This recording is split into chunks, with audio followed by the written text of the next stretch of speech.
Welcome to Fiction Audiobooks. If you enjoy the content, like and subscribing would be greatly appreciated.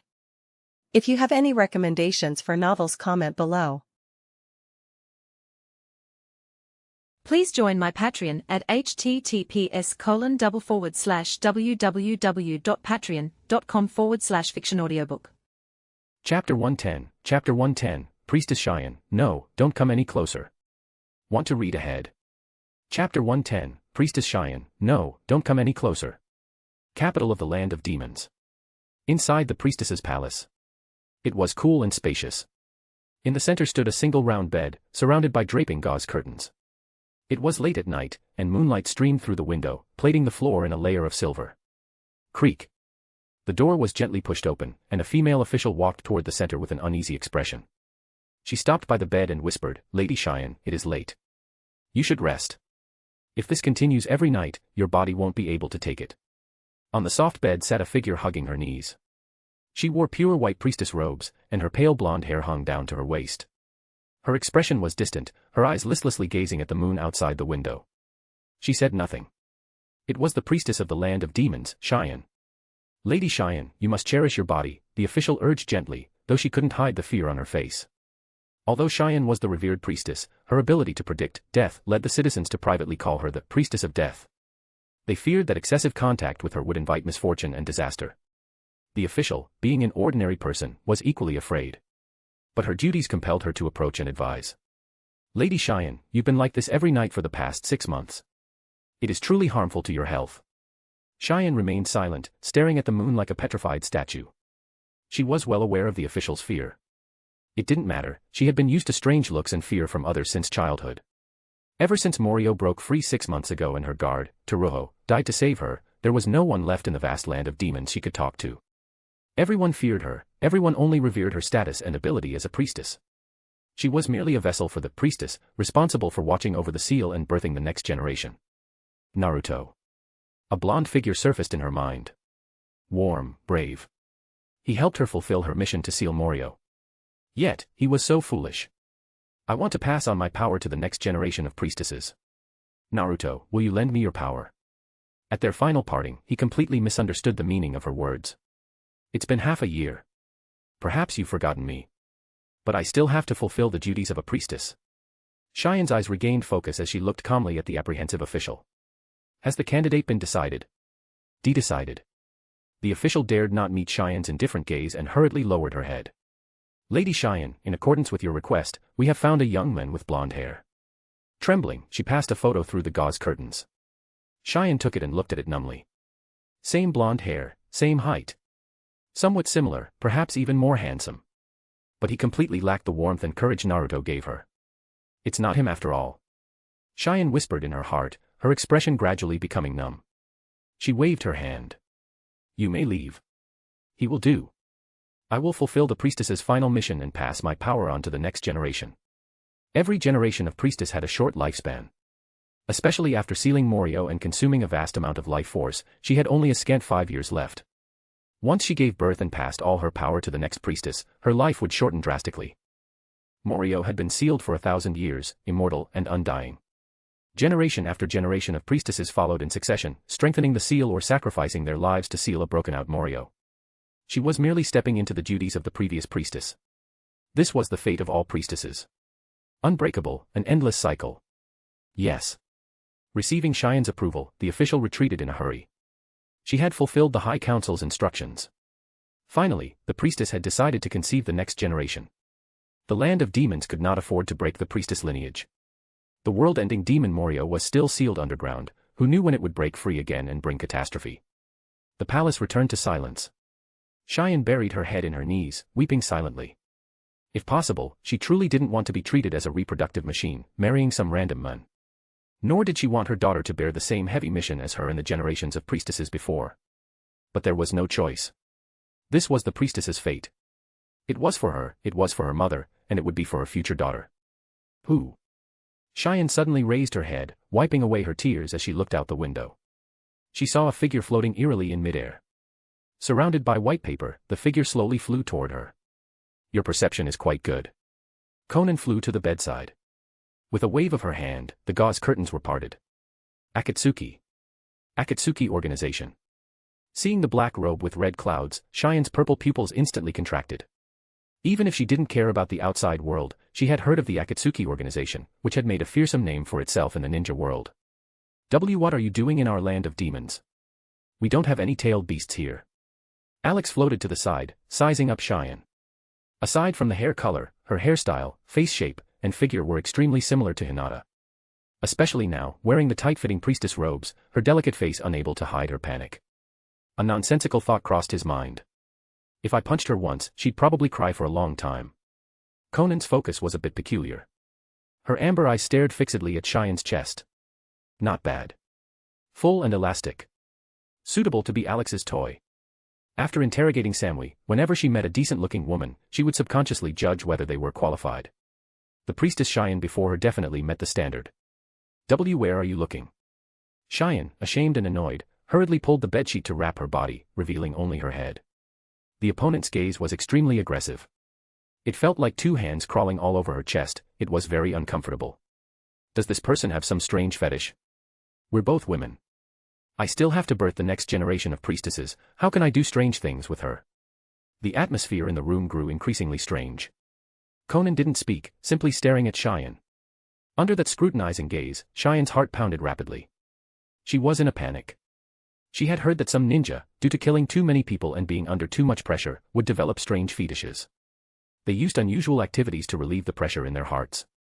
Some ninja even established intimate relationships with their summoned beasts that went far beyond partnership. Is this person one of those strange ninja? Cheyen was terrified. The Akatsuki members were all Kaga level, no one in the land of demons could stop them. No one could come to save her, screaming was pointless. Seeing Konan land on the floor and approach step by step, Cheyen's heart skipped a beat. What are you going to do? Mother. I might become an adult tonight. It's just that the partner is very strange. I'm sorry, daughter, I didn't want this either. The next priestess, my daughter, might be. Konan reached out and grabbed the chin of the wildly speculating Cheyen. She forced her to look up and meet her gaze. The moment she clearly saw Konan's face, Cheyen's pupils contracted, and she exclaimed in surprise. Your fate. You should be dead right now. Swish. A red light flashed, and the Sharingan activated. Cheyen's voice came to an abrupt halt. Support this fanfic by leaving positive reviews, comments, and power stones. For advanced chapters, visit Chapter 111, Chapter 111, Soul Sealing Technique. Chapter 111, Soul Sealing Technique. The Sharingan's Senjutsu activated. Cheyen's expression went blank. Konan furrowed her brows. What did you mean by what you just said? Why did you say my fate should have been death? Cheyen answered mechanically, this is a unique ability of my priestess lineage. We can predict the death of every person. According to the normal trajectory, you should already be dead. But your fate has been rewritten, I can no longer see your ending. Konan fell silent, subconsciously looking at Alex, who was floating beside her. If not for Alex's help, she would have likely been killed by Aito long ago, dying in the sea outside Omegakure.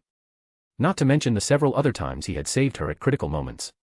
Alex flew in front of Cheyen, scrutinizing her in detail. Interesting. So this was the ability of the priestess. She really could see through a person's fated death. According to the normal timeline, Konan's destined fate was indeed to die in Omegakure. Konan, ask about her abilities. Konan nodded. Tell me all the intelligence regarding your abilities. I have two abilities. One is sealing Morio, the other is predicting the death of others. Is the prediction a Kekki-Igenkai, or is it learned? Neither. It is an innate ability of the priestess, awakening once we reach a certain age. Not a Kekki-Igenkai. Alex wasn't particularly disappointed. Having mastered the Chimera technique, he had a deep understanding of Kekki-Igenkai. He hadn't sensed the specific fluctuations of a Kekki-Igenkai within Cheyen. Konan asked again, can others learn this prediction ability? No. Over the millennium, many have coveted and attempted to learn it, but none could. Only a priestess can master it. Where did you priestesses obtain this ability? I am not sure. The relevant records were lost in the passage of 1,000 years. However, I sometimes see fragmented images from the inheritance of power passed down through generations of priestesses. The source of the priestess's power seems to have been obtained by signing a contract with ancient gods. Gods again. Alex was speechless. Were there that many minor gods in ancient times? Even the Earth Grudge Fear technique was developed from a single hair of a god. Since the prediction ability couldn't be obtained, Konan asked about the sealing jutsu. Tell me about your sealing jutsu. This is a sealing jutsu specifically designed for Morio. It can separate its soul from its body and seal them separately. Alex's interest was piqued. Sealing the soul, huh? In the ninja world, the most bugged power was sealing jutsu. From ordinary sundries to Kekki Mora, there was nothing it couldn't seal. Can your sealing jutsu be used only on Morio, or can it be used on humans? Can others learn it? I am not sure. The sealing jutsu is taught orally by the previous priestess. Each use consumes a massive amount of life force. Generally, there is only one chance to use it, so it is only used to seal Morio. Consumes life force. Alex pressed against Cheyen's body surface, using dark medical ninjutsu to sense her condition. It was true. The depletion of life force in her body was severe. It didn't look like the condition a young girl should be in at all. Her remaining lifespan was no more than 5 years. Is there a scroll for the sealing jutsu? No. The sealing jutsu is passed down by word of mouth and personal instruction from the previous priestess. Write it down. Konan handed her a pen and paper. She knew Alex's ability. As long as it was written on paper, he could copy and learn it instantly. There was no need for Cheyen to teach it personally. Cheyen took the pen and paper and began to write. In the cold, deserted palace, the only sound was the scratching of the pen tip against the white paper. Half an hour later, she stopped writing. 20 sheets of white paper filled with small black characters were placed in front of Cheyen. Alex. Konan looked at him. He nodded. His paper body expanded with a swish, covering the stack of 20 neatly arranged sheets. Golden finger, activate. In the next second, the copy was complete. No errors or omissions, the soul sealing technique was instantly mastered. Alex flew up happily, his volume returning to normal. Sealing jutsu was indeed magical and profound. This soul sealing technique, in particular, was powerful. It could genuinely separate the soul and body, sealing them individually. However, when using it, one had to control the opponent first to prevent them from escaping while waiting for the seal to take effect. Alex's curiosity was aroused, and he decided to test it immediately. Wasn't Cheyen right in front of him a convenient subject? He hovered above Cheyen's head. Soul sealing technique, activate. In an instant, a beam of purple light cascaded from his paper body, enveloping Cheyen completely. Double images began to appear on her body. A semi-translucent human figure, visible to the naked eye, was slowly being pulled out from Cheyen's head. Its face was identical to Cheyen's. It was her soul. Konan watched this familiar scene, her mind slightly dazed. This was extremely similar to how Nagato's human path pulled out souls. Alex stopped the sealing jutsu after pulling out only half. He looked curiously at the upper half of Cheyen's soul. This was the first time he had seen a human soul with his own eyes. Illusory, cold, and carrying an indescribable aura. After observing for a while and not figuring out much, Alex dispersed the sealing jutsu. The purple light vanished, and Cheyen's soul slipped back into her body in a flash. He floated in front of Konan. We gained something from this trip. Let's go back. Getting a soul sealing technique without any trouble could be considered a huge profit. Konan nodded and flew outward. Alex looked behind him at Cheyen, who was also flying up, and asked in confusion, Konan, why are you bringing her along? They had already obtained the sealing jutsu, she shouldn't be of much use anymore. Konan smiled ambiguously. Alex, what do you think of Cheyen? Alex was tongue-tied, not knowing how to answer. Cheyen in priestess robes was naturally. Cough, cough. He quickly stopped his train of thought. Konan said with a smile, Cheyen's ability is quite good and very rare. We might need her in the future. Her red lips suddenly leaned close to Alex, breathing hot air onto him. Don't you want to teach Cheyen a lesson? I'll join you. Alex shivered instantly. Konan, you've really gone bad. Using this to test a man of principle. Which man of principle could withstand such a fatal test? Alex wanted to refuse righteously and declare he wasn't that kind of person. But in the end, he disappointingly chose to follow his heart. Cheyen in priestess robes. Saiku, the best. Konan, if you play like this, I really can't refuse. As for kidnapping Cheyen, what about the land of demons? Who cares? In the future, only one nation would exist on this continent anyway. Konan kissed him lightly, leaving a faint red mark on Alex's body. Then she accelerated, taking Cheyen and flying rapidly into the high sky. Sky Ninja Fortress. Konan released Cheyen's Genjutsu. Where is this? Looking at the unfamiliar room, Cheyen was panic-stricken. You. Why did you bring me here? You, what are you going to do? Beneath her was a soft, large bed. In front of her was Konan, looking at her with a strange gaze. Cheyen's heart felt like it was about to jump out of her throat. Seeing a sheet of white paper actually extending white threads, her eyes went perfectly round. Subconsciously, she hugged her chest tight and clamped her legs together. No. Don't come over. Mother, your daughter tonight. Sto. Puffed. Cheyen's scream came to an abrupt halt. Tonight was destined to be another sleepless night, to be continued. Support this fanfic by leaving reviews, comments, and power stones. For advanced chapters, visit Chapter 112, Chapter 112, Found It, The Snake Cave. Chapter 112, Found It, The Snake Cave. On the deck. The weather was fine, with gentle breezes and bright sunshine. It was noon. The group was having lunch, but the atmosphere was a bit peculiar. Anoka was carefree, completely oblivious to the mood, enjoying her food with both hands. Konan ate in small bites, her expression calm. Opposite her sat Samui and Cheyen, who was also dressed in Akatsuki attire. Today was the third day since she had been captured. The experiences of these past 3 days had greatly impacted her worldview, opening a door to a new world. The usually proud and aloof Cheyen couldn't throw any tantrums in front of Konan. At first, she refused, crying and pleading, but unsurprisingly, she eventually succumbed just like Samui. These 3 days of life were better than all her past years combined. In the past, she had stayed in that cold, silent palace, where no one dared to speak to her. Bored, lonely, living was a form of torture. But now. Cheyen lowered her head, her small face almost buried in her rice bowl. Revealing her large eyes, she stole a glance at Konan. Her cheeks instantly flushed red, and she hurriedly looked away, shifting her gaze to Anoka. This girl was about her age and a natural optimist. Unlike everyone in the land of demons who feared her, they got along well. She finally had a friend she could talk to happily. As for the other person beside her, Cheyen's gaze was instantly drawn to those two massive peaks. Even though she had seen them many times, and they had even been open and honest with each other, it was still unbelievable. How could they grow so huge? It was too exaggerated. Recalling certain stimulating scenes, Cheyen's face flushed, and her heart raced. She quickly buried her head again. Perhaps this kind of life wasn't bad. Rather than finding a random person in the land of demons to serve as a breeding machine, it was better to live happily here. Every day there was delicious food, fun things to do, and endless high-altitude scenery. She wasn't confined to one place, and everyone could communicate with her normally, without fearing her death predictions. Thinking of predictions, Cheyen was confused. Just like with Lady Konan, she couldn't see the death outcomes for Samui or Anoka. Even the bald uncle who was always invisible nearby, waiting to serve, was unreadable. The fates of everyone around Lady Konan seemed to have been changed.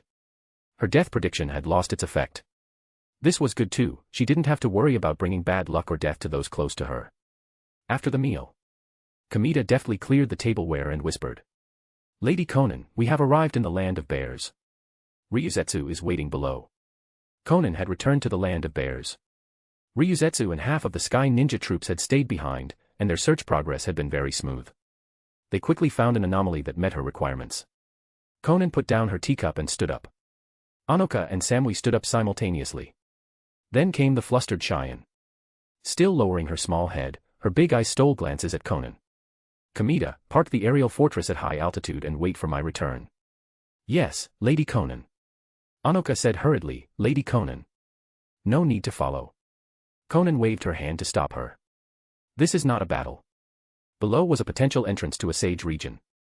If things went smoothly, there should be an opportunity to learn Senjutsu. According to Alex, learning Senjutsu required massive chakra. Among the group, only Anoka barely met the requirements. But Senjutsu was very dangerous, a moment of carelessness could lead to petrification. With Anoka's current strength and chakra control, it wasn't suitable for her to learn it now. Only after Konan learned it herself and fully understood the dangers and consequences could she judge whether Anoka was suitable to learn it. Konan spread her wings, left the aerial fortress, and flew down rapidly. Seeing this, Cheyen breathed a sigh of relief, finally raising her head, her face full of blush. She couldn't help it, as soon as she saw Konan, she felt weak all over, and her face burned. Samui understood this well, one would get used to it eventually. The two women subconsciously exchanged a glance, their eyes meeting for a brief moment before parting. In a sense, they were comrades who coordinated well. Anoka looked at the two of them, opening her mouth but not knowing what to say. She just felt the atmosphere was a bit weird, she really didn't know what they were up to. On the ground, Ryuzetsu and a group of Sky Ninja stood on several towering trees, waiting silently. The message had arrived, she knew Lady Konan would arrive soon. Sure enough. Ryuzetsu looked up at the sky. A small black dot fell from the clouds. Her vision blurred, and in the next second, Konan flew in front of her, hovering in midair. Lady Konan. Ryuzetsu greeted respectfully. The sky ninja behind her greeted in unison. Konan quickly scanned everyone. Everyone was present, and no one was injured. Ryuzetsu stays. Everyone else, returned to the aerial fortress. Yes. One by one, the sky ninja activated the flight packs on their chests and flew toward the high sky. Lady Konan, please follow me. Ryuzetsu jumped down from the big tree, and Konan followed behind. As soon as they landed, the light dimmed significantly. Most of the sunlight was blocked by the broad leaves of the trees, with only a little filtering through. The ground was overgrown with various vegetation, there were no paths or places to step. The surroundings were very quiet, no insects or birds could be heard. The air was very fresh. Ryuzetsu used her flight pack to float 2 meters above the ground. Shuttling nimbly through the forest, she pointed to a pitch-black cave ahead and said, Lady Konan, that's it. It's practically a snake cave. There are a vast number of poisonous snakes inside. They gather in groups and are very dangerous. I only dared to probe the perimeter, I didn't dare go deep. Ryuzetsu looked at the huge snake cave with apprehension. But I can confirm it goes very deep. I don't know where it leads. I don't know if this meets your requirements, Lady Konan. After speaking, she looked at Konan uneasily. This was her first task since joining. She had searched very diligently in the rainforest these past few days. A carpet search, enduring countless insect bites. She hoped to complete the task successfully and not disappoint Lady Konan. Konan sized up the snake cave. Obvious crawling tracks could be seen around it, including traces as thick as water tanks. Many thick trees had been knocked down and snapped. Waves of pungent, fishy smells wafted from the cave. She could even see exaggerated colorful poison clouds. Alex was also observing. This should be one of the entrances from Ryuchi cave to the outside world. After all, who knew how many snake descendants the white snake sage had? It was impossible for her to solve the food problem for all these snake groups, they had to forage for themselves. Konan felt certain. She withdrew her gaze and looked at Ryuzetsu. You did well. Return to the aerial fortress and wait for me. Ryuzetsu puffed out her small chest, saying excitedly, yes. After speaking, she immediately flew toward the sky. She wasn't worried about Lady Konan being in danger. Mere poisonous snakes definitely couldn't threaten the powerful Lady Konan. Konan, I will maintain silence later and help you learn Senjutsu in secret. Alex flew into Konan's chest and went dormant. After all, the sage was an old monster who had lived for 1,000 years, they had to be careful. He had already told Konan the relevant intelligence regarding Senjutsu. Konan patted her chest and flew into the snake cave with a calm expression. To be continued. Support this fanfic by leaving reviews, comments, and power stones. For advanced chapters, visit Chapter 113, Chapter 113, Ryuchi Cave, The Trial. Chapter 113, Ryuchi Cave, The Trial. The cave was dim, reeking of a pungent, fishy smell. Konan had already held her breath, with Alex silently supplying her with oxygen. The ground was covered in poisonous snakes of various colors, piled densely atop one another. It was enough to trigger trypophobia in anyone. Strangers intruding. All the poisonous snakes raised their upper bodies, arched their backs, and flicked their tongues with a hiss. An extremely piercing hissing sound instantly rang in Konan's ears. The swarm of snakes had already assumed attack positions and was about to bite her from all directions. But it was futile. Konan floated in midair, flying past leisurely. Her body radiated visible cold air, and any snake that tried to bite her was instantly frozen into a long popsicle. She flew deeper into the cave. The space inside grew larger, and the size of the snakes she encountered became increasingly terrifying. Now, they were giant pythons as thick as water tanks. Unfortunately, they couldn't harm her in the slightest. Regardless of size, thickness, or quantity, wherever she flew, only frozen popsicles remained. Alex silently observed the surroundings. Clearly, such an unusual number of snakes must be related to Ryuchi Cave. Anyone fated to come to Ryuchi Cave, wanting to see the white snake sage and learn Senjutsu, had to undergo trials. Ryuchi Cave was likely already aware of Konan's presence and was currently testing her. Deeper inside, in the Great Hall of Ryuchi Cave, 3 beautiful women dressed in white priestess robes floated in midair. A water mirror hovered in front of them, displaying Konan's figure. Ichikishimaheim, with her lowly face, giggled. It looks like this trial taker is quite strong. No matter how many snakes there are, they won't affect her. He he he. Tagiriheim laughed sinisterly, her beautiful face suddenly transforming into a grotesque snake face. Her chin was extremely sharp, and her mouth was full of fangs. There have been plenty of people unafraid of snakes in the past, but so what? Whether she can pass our trials remains to be seen. I can sense that this person's body is extremely perfect and healthy. It's been a long time since I've encountered such delicious food. I want to eat her. I really want to eat her. Control your desires. Tajitsuheim, with her long black hair, scolded. Don't forget the rules set by the ancestor. Only those who fail the trial are allowed to be eaten. Do not make a mistake, the ancestor's temper is not good. Thinking of the ancestor, a flash of fear crossed Tagriheim's face, and she hurriedly put away her snake face. I know. Everything will be done according to the rules set by the ancestor. I won't overstep. But the difficulty of the trial is up to me. Unfortunately, she could only tempt, not intervene directly. Tajitsuheim waved her hand. She's coming soon. Go prepare the trials. As the words fell, Tagriheim flew out first. Ichikishimaheim followed closely behind. You ran off first again. Wait for me. Tajitsuheim shook her head and walked deeper into the hall. There was a new trial taker, she needed to report to the ancestor. In front of a bizarre temple, the massive snake body of the white snake sage was curled up on a seat. A glowing green, crystal-clear dragon pearl hung around its neck. It held a pipe in its mouth, eyes closed, seemingly asleep. Ancestor. Tajitsuheim called out in a low voice, her expression respectful. The white snake sage lifted its eyelids, its vertical snake pupils looking down at her ruthlessly. Another trial taker has arrived. Everything in Ryuchi cave was under its control. There was no need for a report, as long as it was awake, it knew. Yes, ancestor. The two of them have already gone to administer the trials. A small white snake whispered urgently into the white snake sage's ear, then slipped away and vanished in a flash. A glint flashed in the white snake sage's eyes. The Akatsuki's white tiger, is it? Ryuchi cave had a vast number of poisonous snakes acting as its eyes and ears. Major events happening in the ninja world would all reach its ears. Interesting. The white snake sage narrowed its snake pupils, smiling ambiguously. A person who should be dead is still alive. Fate has changed, and the future is blurred. Truly interesting. It took a puff of smoke, exhaling a large cloud. Go. Bring her to see me. Those trials won't stop her. Yes. Tajitsuheim bowed and left. On the other side. Konan didn't know how long she had been flying, but she finally exited the dark snake cave. Strangely, ahead lay a massive purple-black castle. The main gate faced her directly. Both sides were mountain walls, entering the castle was the only path. Konan narrowed her eyes, landed on the ground, and walked calmly into the castle. Instantly, a fragrant aroma assailed her nostrils. A dazzling array of delicious dishes filled her entire field of vision. The castle was filled with all kinds of food. Even though she had blocked her sense of smell, this aroma seemed to penetrate directly into her brain, seducing her soul. It greatly stimulated her appetite. Eat. As long as you eat this food, your chakra and body will be mine. Tagriheim, hidden nearby using a unique invisibility senjutsu, stared at Konan greedily.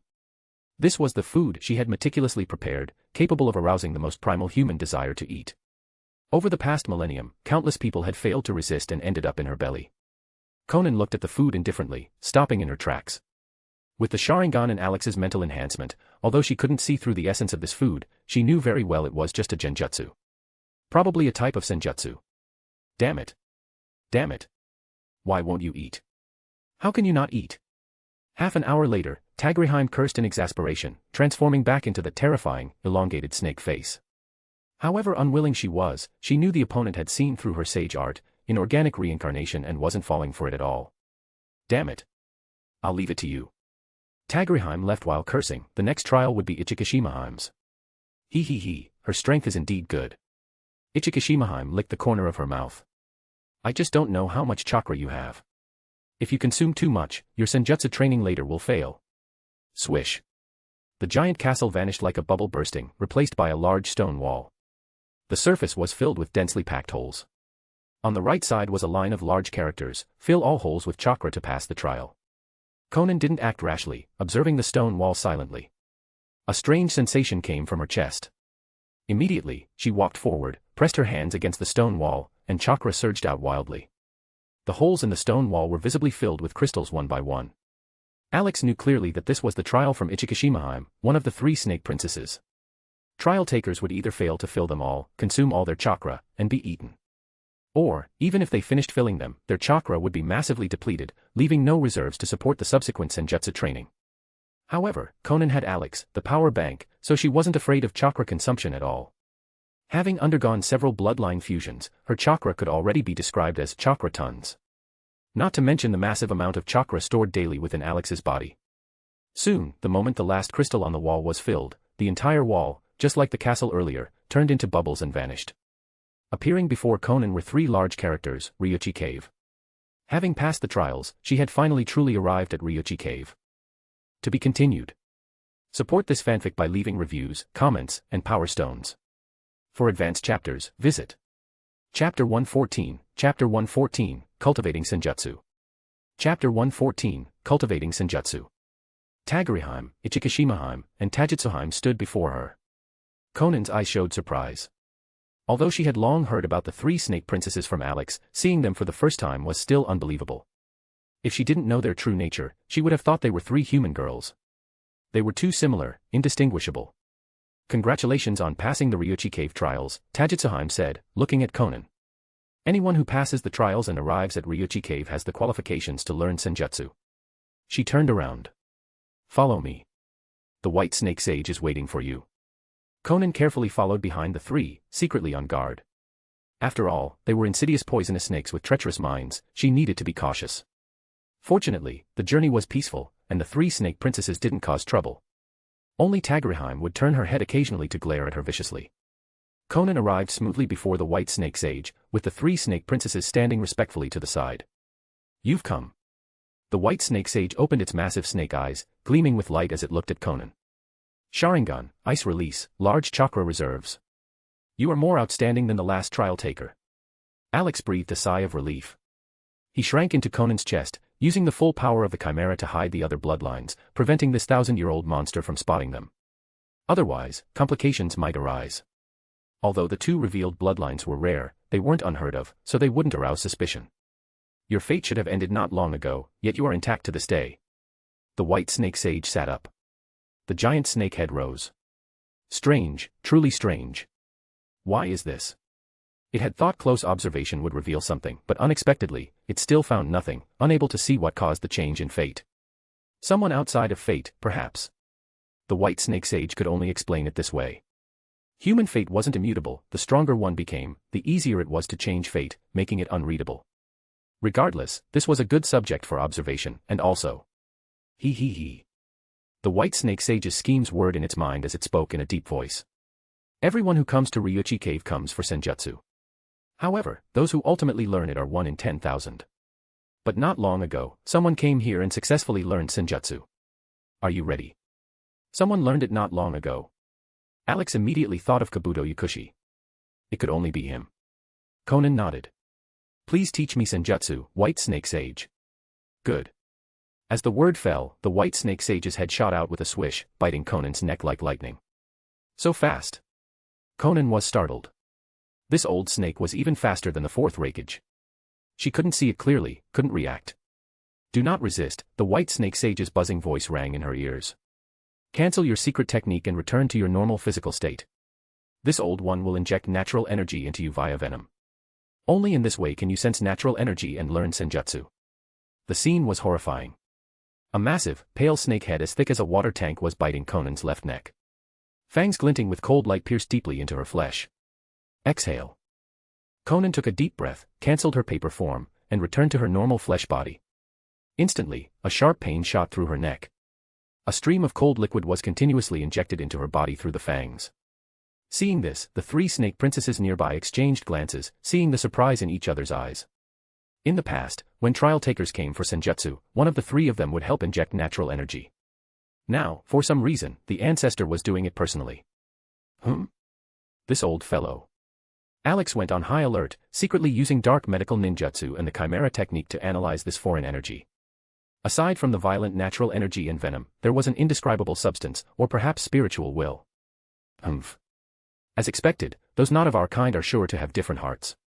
This old fellow clearly had bad intentions, leaving behind some hidden trap. Alex hurriedly mobilized his chakra, secretly using the soul sealing technique to wrap around this strange spiritual force. He didn't seal it completely, only ensuring it wouldn't activate or attract the white snake sage's attention. This thing was very quiet now, as long as it didn't activate, Konan would hardly notice it. But once triggered, it would immediately take control of Konan's body, turning her into something like a puppet. Perhaps others who came to Ryuchi Cave to learn Senjutsu were also implanted with hidden traps to varying degrees. Kabuto Yakushi was no exception, only he couldn't discover it. Indeed, why would an alien monster be so kind as to help humans master powerful Senjutsu forces? Weren't they worried humans would turn around and enslave them? But with a hidden trap planted, they naturally didn't fear backlash from these humans. Injection complete, the white snake sage's head retracted like a spring. Closing its eyes, take her to the quiet room to sense natural energy. Yes. Tajitsuheim looked at Konan.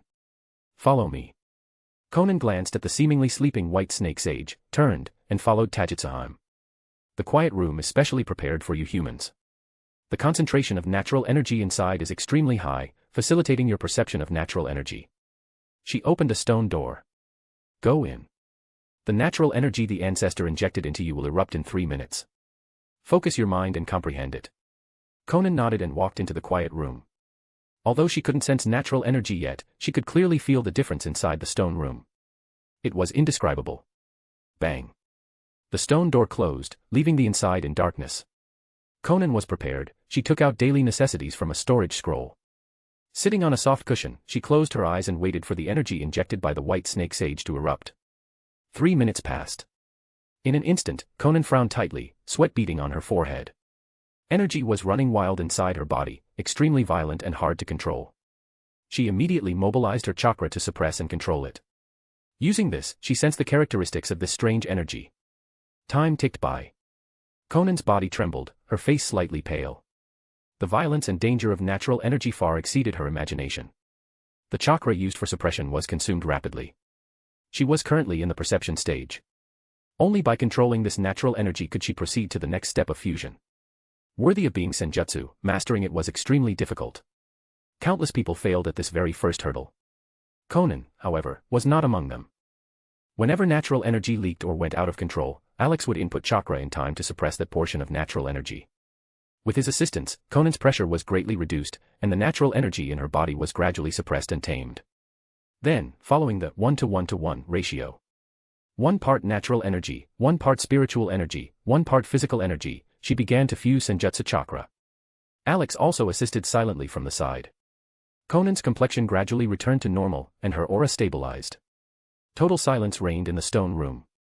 Outside the stone door, the 3 snake princesses gathered. Tagariheim said irritably, "It's been 3 days. Why is there still no movement inside?" Tajitsuheim glanced at her. "What movement do you expect from practicing Senjutsu? No movement is the best movement. It's just bad news for you." Ichikishimaheim shook her lowly head. "You're still thinking about eating her. Since she went in, it's been very quiet. Unlike others cultivating Senjutsu who scream and shout, causing a ruckus. Clearly, her aptitude for Senjutsu is extremely high, and her cultivation is going very smoothly. Mastering Senjutsu is a foregone conclusion. Just give up on that idea." Click. Just then, the stone door was pushed open. To be continued.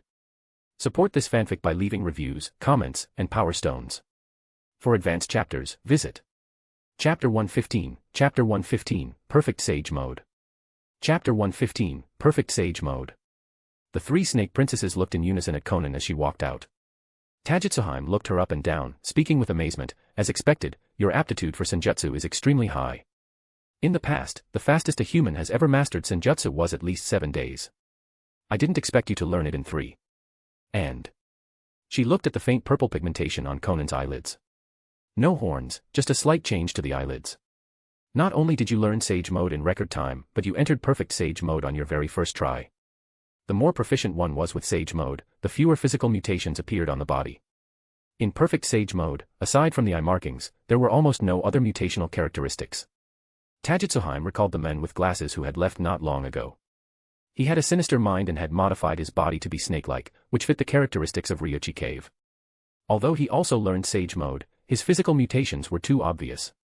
The most ridiculous part was that he had actually cultivated a snake in his own abdomen. She had been shocked the moment she saw it. Comparing the two, their Sage Modes were worlds apart. Clearly, this human woman was far superior. Konan's expression was cool, but she was exceptionally happy inside. With Alex's powerful assistance, she hadn't just mastered Sage Mode quickly. According to Tajutsuheim, it was perfect sage mode. The Senjutsu chakra surging within her body was torrential and filled with power. It was far, far stronger than ordinary chakra. Only after entering sage mode did she realize just how strong it was. No wonder Jiraiya called himself a sage. And why he could fight the 6 paths of pain alone while in sage mode. It was indeed incredibly strong. Alex, nestled in Konan's chest, was equally happy. After these 3 days of sage mode training, he could also sense natural energy. He could absorb natural energy and fuse it into Senjutsu chakra. In the future, Konan could store fused Senjutsu chakra inside his body while in sage mode. When a battle occurred, he could directly transfer it to her, allowing her to enter sage mode instantly. There was no need to sit still and need Senjutsu chakra anymore. Moreover, during combat, he could need Senjutsu chakra and transfer it to Konan. With both methods combined. As long as Konan's body could withstand it, he could essentially allow her to maintain sage mode for a very long time. It was somewhat similar to the fused state of Jiraiya and the two toads. Unlike Naruto, who could only last for a mere 5 minutes. Is there an open space? Konan looked at Tajutsuheim. I want to test the power of ninjutsu under the influence of Senjutsu chakra. There is.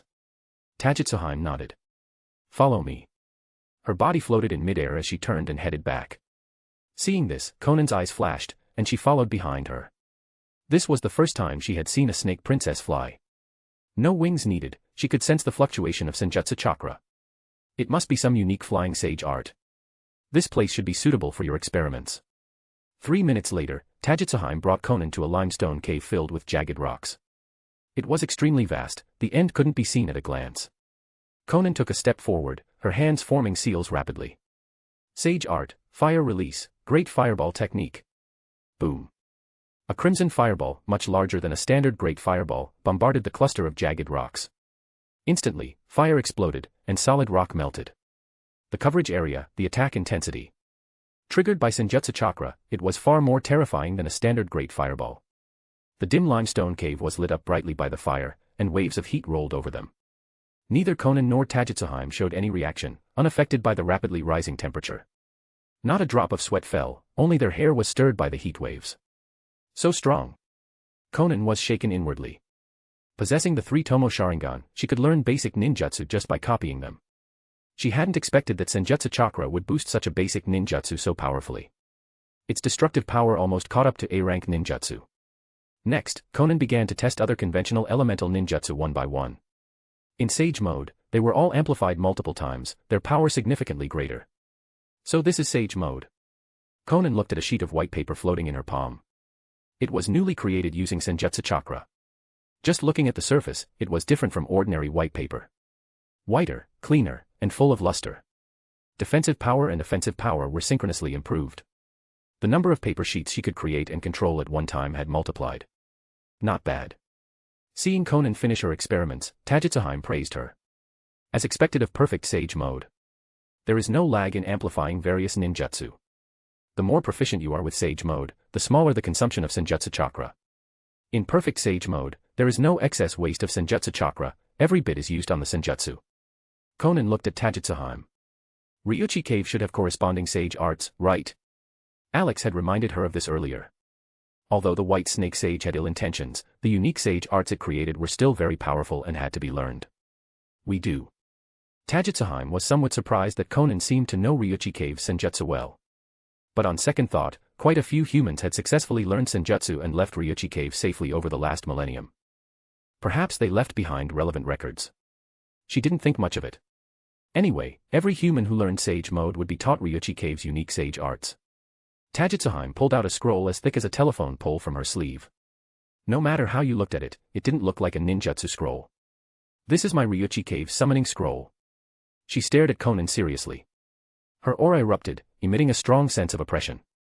Every human who successfully learns sage mode must sign a summoning contract with Ryuchi cave and become a successor of Ryuchi cave.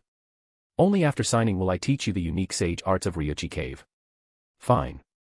Konan didn't hesitate much and nodded in agreement. She bit her thumb until a drop of blood appeared, unrolled the summoning scroll, and, under Tajutsuheim's gaze, pressed it onto a blank space.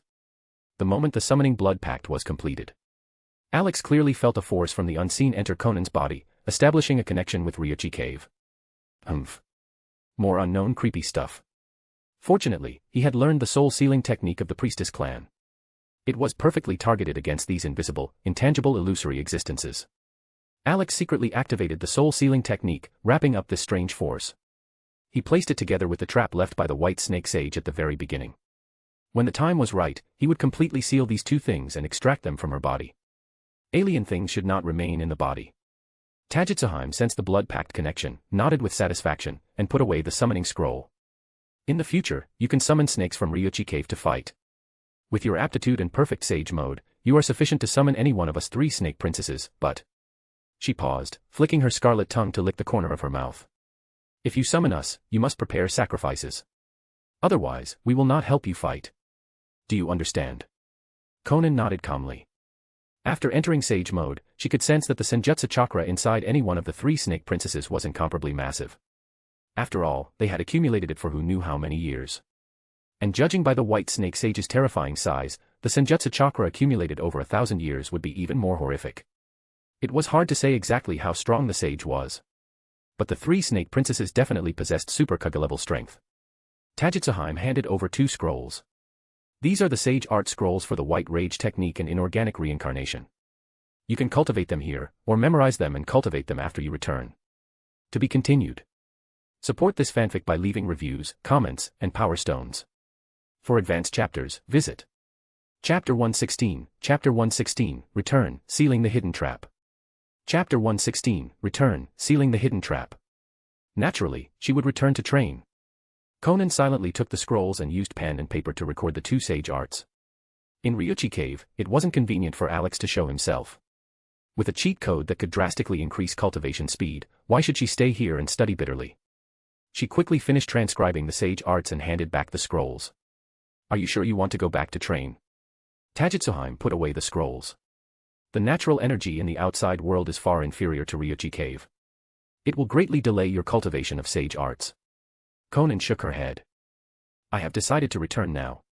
With Alex's miraculous copying ability, she wasn't affected by the sharp decrease in natural energy at all. Since you've decided, you may leave from here. Tajitsuheim shook her head and waved her hand. A dark, deep opening appeared on the stone wall to the right. You can return to where you came from through here.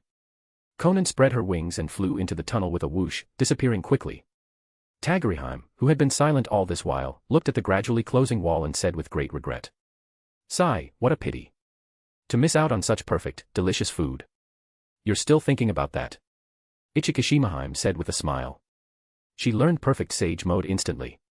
You have no chance to eat her. Anyway, she didn't lose out. During the second trial earlier, she had already recovered a large amount of chakra crystals from this human. She could savor them slowly. Humph. Tajitsuheim snorted coldly, revealing her long, narrow snake face again. It's not like there won't be chances in the future. If she dares to summon me for battle, he. She licked the corner of her mouth, a fierce glint flashing in her eyes. Tajitsuheim shook her head. This sister of hers had always had a heavy appetite. When encountering delicious food, she could barely control her desires. It was her nature, hard to correct. If she really were summoned to cause trouble, she probably still wouldn't get to eat. That human was not someone to be trifled with. If she was careless and underestimated her, she would receive a beating sooner or later. Let's go. We need to report back to the ancestor. Tajitsuheim flew up and headed deeper into Ryuchi Cave. The other 2 snake princesses followed closely behind. On the other side. It was the same snake cave entrance. The massive amount of poisonous snakes frozen 3 days ago had been devoured by a new batch of snakes the moment the ice dissipated. Now, the snake cave had returned to its original state. Countless poisonous snakes were piled together, densely packed. Deep in the snake cave, Konan flew calmly. Unlike when she entered, perhaps because she had mastered snake senjutsu or because she carried the scent of the 3 snake princesses, the surrounding poisonous snakes did not attack her. Instead, they all lay on the ground, shivering. It saved her the trouble of attacking again. Konan flew out of the snake cave, completely leaving the range of Ryuchi Cave and returning to the outside world. The natural energy in the outside world is indeed scarce. She flew high into the sky, focusing her senses. Compared to Ryuchi Cave, the concentration was almost 10 times lower. If one hadn't mastered sage mode, it would be very difficult for an ordinary person to sense the natural energy in the atmosphere. Alex flew beside her. The natural energy of the entire ninja world was devoured once by the god tree, so it's not as good as it used to be. Konan looked back at the snake cave. Humans claim to be the masters of the ninja world, yet they cannot occupy any of the sage regions. To learn Senjutsu, one must undergo trials by these non-humans. It's truly laughable. In the future, after unifying the ninja world, I will absolutely not allow these beasts to occupy the sage regions and remain outside worldly control. Exactly. Alex nodded in agreement. The ninja world absolutely could not allow such powerful existences to go unchecked. Whether human, snake, or toad, as long as they had intelligence, they had to be under their control. Especially since they dared to leave a hidden trap inside Konan's body. Humph. Purple light lit up on Alex's paper body, pulling out the two forces bound within Konan. This is... Konan looked at the red and white threads of light twisting constantly within the purple light, her face full of shock and suspicion. The white thread is the hidden trap left by the white snake sage when he injected natural energy into you. As for the red one, it entered your body when you signed the summoning blood pact. They all wanted to drill into your brain. Seal. Purple light radiated brightly from Alex, completely sealing the two threads of light. Fortunately, I detected and controlled them. Otherwise, Konan, you likely would have become a puppet of the white snake sage.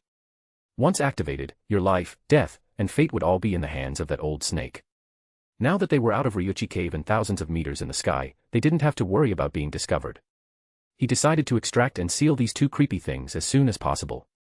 Konan's eyes were cold, and fear lingered in her heart. She hadn't expected learning Senjutsu to be so dangerous. Not only was the learning process deadly, but even after successfully learning it, it was still life-threatening. As expected of an insidious and venomous snake. How could it be so kind as to teach humans Senjutsu and grant them powerful strength for no reason? It turned out everything had a price marked in the dark from the very beginning. Ryuchi cave didn't just want a return, they were extremely greedy, intending to take her entire being. Konan suppressed the killing intent in her heart. This debt would be collected sooner or later. The sage region shouldn't be occupied by these animals. We must reclaim them in the future. Alex nodded. Natural energy is indeed a good thing. We certainly can't let a bunch of poisonous snakes and frogs monopolize it. Keep this safe. Don't destroy it, to avoid being detected by the white snake sage. Konan took the purple sphere. It was the size of a glass marble. The two threads of light inside were firmly sealed, unable to move. She stored it away carefully. Then, she gently held Alex. I still have a massive amount of Senjutsu chakra in my body. Rather than letting it dissipate naturally, it's better to store it in your body. All right. Alex instantly felt the Senjutsu chakra surging in wildly. The purple shadow on Konan's eyelids slowly faded until it disappeared completely. All Senjutsu chakra transfer was complete, and she exited perfect sage mode. She frowned slightly. I didn't expect the burden of sage mode to be so great. My body aches everywhere. The energy level of Senjutsu chakra is much higher than ordinary chakra. Your meridians and internal organs haven't adapted to such high pressure yet. In the future, as you use sage mode more, your body will slowly adapt. Or when your physical strength increases to a certain level, you should be able to directly immune the burden of sage mode. Alex remembered that the Sage of Six Paths seemed able to maintain sage mode 24/7, making it his normal state of daily life. Konan also needed to strive in this direction. Striving to reach a balance between consumption and fusion of Senjutsu chakra one day. So her body could withstand the pressure and maintain sage mode permanently. Now that Konan had mastered sage mode, her strength had undoubtedly reached Super Kage level. As for the other two sage modes, if there was a chance, she definitely had to learn them. The three sage modes focused on different aspects. If she could learn all of them and combine all their advantages, a 3-in-1 sage mode would definitely be stronger. Let's go back. Konan hugged Alex and accelerated back to the aerial fortress. Her strength had crossed another step. Next, it was time to complete the Akatsuki bloodline. To be continued. Check out my new project. Danmachi, is it wrong to try to sell manga book in Orario? Support this fanfic by leaving reviews, comments, and power stones. For advanced chapters, visit Chapter 117, Chapter 117, it works great, doesn't it? Chapter 117, it works great, doesn't it? Aerial fortress, inside the deck pavilion. Stare. Cheyen's eyes drifted occasionally to the two massive peaks on the left, still inexplicably shocked. Haven't you seen enough yet? Samui returned to her usual calm and cool demeanor. It's not like you haven't measured them with your own hands. Do you still think they're fake? I. Cheyen's pretty face instantly flushed red. She couldn't accept such explosive words being spoken in a public setting. She hurriedly looked around.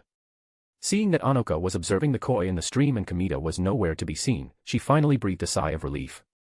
Samui, don't say things like that here. If Anoka hears, I'll die of shame. Oh, Samui teased, Cheyen, you really should exercise to improve your stamina. Every time, you faint after just a few rounds. Your face goes pale yet flushed, it's quite ridiculous. My stamina is just like this. I was born this way, I'm afraid I can't change it. By the way. Cheyen suddenly leaned in, whispering into Samui's ear. Don't you think there's something wrong with that white paper? It seems different from Lady Konan's ordinary white paper. It can actually extend white threads that are controlled so flexibly, the length and diameter can be adjusted at will. It's no different from being alive. And Lady Konan uses that white paper to interrogate us every time. It works great, doesn't it? Samui glanced at her, remaining calm. She had discovered the anomaly of that white paper long ago. But so what? That was Lady Konan's secret, she wouldn't speculate or ask questions. When it was time to know, she would naturally know. Samui hugged Cheyen, speaking ambiguously, don't worry about whether it's paper or not. As long as it works well. Isn't being tailor-made a good thing? Their eyes met, and Cheyen, like a frightened rabbit, immediately looked away. Lovely blushes appeared on her cheeks, and she lowered her head, wishing she could bury it in her chest. Just thinking about those various scenes made her body go weak. It was too shameful. The door to the new world had been welded shut, there was no going back. Anoka released the colorful koi she had been playing with back into the flowing water and walked into the pavilion. Looking at the two acting strangely, she quickly leaned in close to them, excitedly asking, what are you talking about? Is there a secret? Quick, tell me. Good sisters should share properly. We can't share this with you, unless... Samui and Cheyen exchanged a glance, smiled, and said nothing. Kamita appeared on the deck, walked to the edge of the pavilion, and asked with a chuckle. It's almost noon. What would you like to eat? Anoka was immediately distracted by the mention of food. She stopped fussing over secrets and shouted loudly.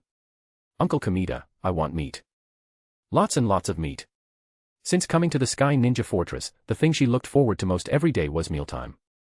The food cooked by the chef here was 100 times more delicious than what she ate on the Summoning Island. Uncle Kamita was also very kind and always satisfied her requests. Uncle Kamita nodded and looked at the other two women. And you too? What would you like to eat? Cheyen raised her hand shyly. Uncle Kamita, I want to eat that braised fish from last night. Samui said coolly, I remember there are still ingredients left from the Land of Lightning. Please make some Land of Lightning specialties. She feared it would be difficult to return in the future, so she wanted to taste the flavor of home. All right, I'll go prepare it right now. Uncle Kamita, Anoka stepped forward. It's been 3 days. When will Lady Konan return? Kamita stopped in his tracks and pondered. I'm not sure either, but Lady Konan ordered us to wait here. Don't worry. You know how powerful Lady Konan is, she won't be in any danger. Having personally witnessed Lady Konan's battle several times, he had a blind trust in her power. He feared there were few in the entire ninja world who could rival her. Lady Konan was the sun. Her light would sooner or later shine upon the entire ninja world, making everyone submit. Loyalty. Kamita's heart was filled with strength, his blood boiling with enthusiasm. Where is Ryuzetsu? Anoka looked behind Kamita.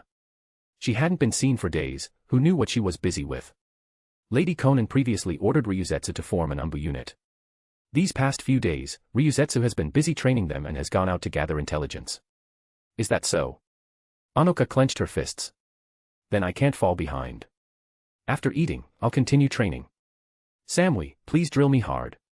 Samui nodded coolly. Don't worry, leave it to me. After all, she used to be an elite jonin of Kimogakure and one of the core high-ranking officials. Training a jonin would be a piece of cake for her. She looked at Cheyen beside her. Cheyen, after we eat, you have to come too. Huh. Cheyen's face instantly turned bitter. I don't need to, do I? I don't know how to fight. No. Samui was firm. You must come. Your stamina is too poor. Even if you are born that way, you can strengthen it through training. Lady Konan said you had overdrawn a large amount of life force and your lifespan is short. She specifically instructed me to watch over your physical training. In the future, Lady Konan will have a way to replenish your life force and restore your normal lifespan. Missing life force? Just inject it again. Alex had plenty of ways to do that. Cheyen opened her cute little mouth but finally mumbled, all right, I'll listen to Lady Konan. If her life force really could be replenished, she didn't want to die so early. Now that she had changed her way of living, she was very satisfied with this lifestyle.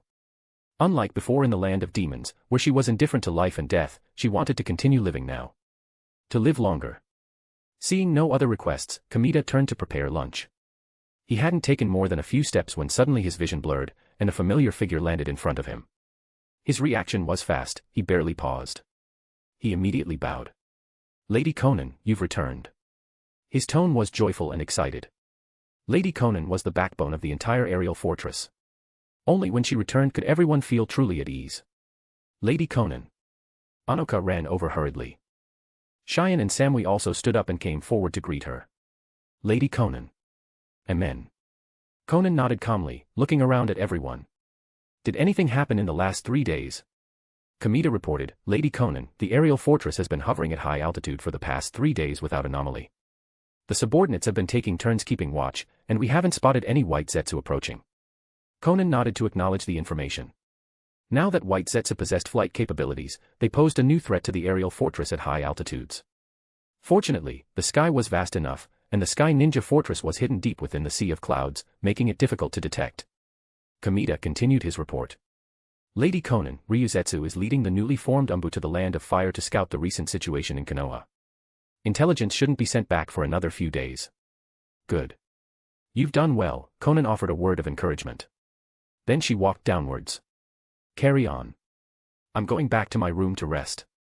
Alex couldn't wait to copy those 2 sage arts, and she also wanted to witness the power of the unique sage arts of Ryuchi Cave. To be continued. Support this fanfic by leaving reviews, comments, and power stones. For advanced chapters, visit Chapter 118, Chapter 118, Experimenting with Sage Arts, Exploring Sage Mode. Chapter 118, Experimenting with Sage Arts, Exploring Sage Mode. Inside the room. Konan spread the transcribed Sage Art, Inorganic Reincarnation, and Sage Art, White Rage Technique, flat on the table. She looked at Alex.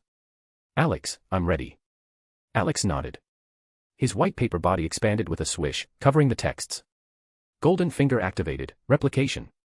In the next second, Alex flew away, his size returning to the normal size of a palm. Konan asked with concern, "Alex, how did it go? Did you learn them?" After all, these were sage arts, different from ordinary ninjutsu. She was a bit worried there might be complications. "Don't worry. My ability is very powerful. Even sage arts can be learned instantly." As long as it was text-based, it was within the range of Alex's replication. Mastered in an instant. He flew above Konan's head. While she looked on in confusion, he shot a red dragon of light from his paper body. Sage Art, White Rage Technique. Alex had Konan's Senjutsu chakra stored in his body, allowing him to use sage arts at any time. The red dragon exploded, and blinding white light filled every corner of the room. It turned into a sea of light, nothing could be seen in the vast whiteness. At the same time, the surrounding air vibrated violently. Konan had her vision and senses stripped away instantly, as if she had been isolated from the world. Her body also felt intense paralysis due to the high-frequency vibration of the air. Her eardrums trembled violently, only a sharp humming sound remained, and she could hear nothing else. The white light soon dissipated, and the air stopped vibrating. She gradually regained her senses and ability to move. Alex floated down in front of Konan. "Konan, how was that sage art?" Konan let out a long breath, taking a good while to recover before saying, "It strips away vision and perception, and paralyzes the enemy with intense air vibrations. This sage art seems primarily designed to restrict the enemy, depriving them of the power to resist. It is especially effective against enemies with special eyes." "Exactly. Under the shroud of the special white light, whether it was the Sharingan, Mangekyo, or Byakugan, vision would be domineeringly stripped away. Other sensory ninjutsu would also be interrupted by the natural energy within the white light, rendering them useless. The intense vibration of the air around the body would produce strong paralysis. As a means of restricting enemies, this sage art was quite excellent." Konan pondered, frowning slightly. "This sage art is indeed powerful, but considering the coverage of the white light, even if I cast it myself, I'm afraid I would be affected as well, having my vision stripped." "That would indeed happen." Alex nodded. This large area white light did not distinguish between friend and foe. Kabuto Yakushi was able to see and move freely in the white light because he covered his eyes with a special protective snake membrane and had modified his body to be immune to the paralysis caused by air vibrations. Naturally, Konan didn't have such means. But Alex, being a piece of paper, was unaffected by the white light and air vibrations. He hadn't figured out how to solve the visual problem for Konan's eyes yet. But the physical paralysis was easy to solve. Think it, do it. Alex released Sage Art, White Rage technique, again. Immediately, he flew back into Konan's chest and used dark medical ninjutsu. Paralysis, to put it plainly, was a form of physical damage. It just needed to be healed, which was very simple for dark medical ninjutsu. Paralyzing while healing, it was a piece of cake for Alex. As a steady stream of medical chakra poured into every part of her body, Konan felt the paralysis fading rapidly. Once a dynamic equilibrium was reached, her body no longer felt a trace of numbness. The ringing in her ears disappeared simultaneously. Under the White Rage technique, aside from being unable to see or sense, she could move normally. At this time, Alex could naturally act as her eyes, leaving her basically unaffected. The white light dissipated. This time, Konan returned to normal quickly, without the discomfort she felt the previous time. Alex flew out from her chest. Konan, with me here, you can move freely under the White Rage technique. It's a good thing I have you, Alex, Konan smiled. If it were just me alone, not to mention how long it would take to learn this powerful sage art, even if I learned it, using it would likely hurt me as much as the enemy. He. Alex smiled smugly inside. Then he began to experiment with the next sage art. Sage art, inorganic reincarnation. It lived up to its name. By absorbing natural energy, it endowed inorganic matter with life force, transforming it into organic forms that could be controlled freely. Alex landed back on the ground, a gray light flashing on his paper body. Sage art, inorganic reincarnation. The moment Senjutsu chakra was injected, the entire floor, and even the walls and ceiling of the room, seemed to come alive. Ripple-like fluctuations appeared on the hard stone surfaces. Stone spikes thrust toward Konan, who was surrounded in the center, from all directions. Under Alex's control, they stopped only 10 centimeters from her skin. The tips of the stone spikes contained abundant natural energy, and the overall material strength had been enhanced unknown times over. Extremely sharp and sturdy. It was evaluated as a super S-rank physical attack with terrifying power. A lifelike gray stone dragon swayed its body with extreme agility in front of Konan. Its tail was linked into the floor. Subsequently, all the stone spikes suddenly transformed into various stone creations. There were foolishly cute rabbits, majestic and domineering tigers, insidious crawling poisonous snakes, and so on. Under Alex's control, the originally lifeless stones all turned into vivid, stone animals full of vitality. Konan watched all this in astonishment. This is inorganic reincarnation. It can actually bestow life upon stones. It's not true life. Alex flew to her side. Rather than life, it's more appropriate to call them puppets. Once the sage art is interrupted, they will revert to stone. It was just that compared to ordinary puppets, their material was harder, and they could be controlled more at will. Their abilities far exceeded those of ordinary puppets. It was merely inorganic reincarnation. Naturally, it was far inferior to true Taoist magic that could turn stone into spirits. Alex controlled a stone spike to stab at a prepared block of refined iron. Squelch. It sank into the block easily, piercing right through. This kind of attack object created by inorganic reincarnation was extremely hard and sharp. It was worthy of the name of a super S-rank physical attack. After testing the power, Alex began to control all the stone creations to merge back into the floor and walls one by one. Then he dispersed the sage art, and the whole room returned to its original state. Konan looked at the iron block with a large hole pierced through it. The power of sage art, inorganic reincarnation, is quite good. It can be said to be the sharpest means to break defenses. I just don't know if it can pierce the fourth rake's strongest lightning armor. That. Alex pondered, unable to be certain. Whether it could pierce or not would only be known after trying. The coverage range of these two sage arts would increase with the amount of Senjutsu chakra used. After this round of experiments, overall, Alex was very satisfied with the power of these two sage arts. Their strength had advanced another step. Konan suddenly held Alex. Alex, transfer a little Senjutsu chakra to me. I want to enter sage mode. Alex was confused. What for? There's no battle. Konan leaned in close to him, smiling ambiguously. Don't you want to try the ice muscle and jade bones under sage mode? The skin and flesh of sage mode. That, indeed, requires detailed exploration. Her hot breath made Alex's heart itch, like a cat's paw scratching at his heartstrings. He really couldn't refuse such a request for exploration. Konan hugged Alex with a smile, turned around, and walked toward the bathroom. Next was time to explore the secrets of sage mode, to be continued. Support this fanfic by leaving reviews, comments, and power stones. For advanced chapters, visit Chapter 119, Chapter 119, Heading to the Land of Fire inside the bathroom. Chapter 119, Heading to the Land of Fire. Inside the bathroom.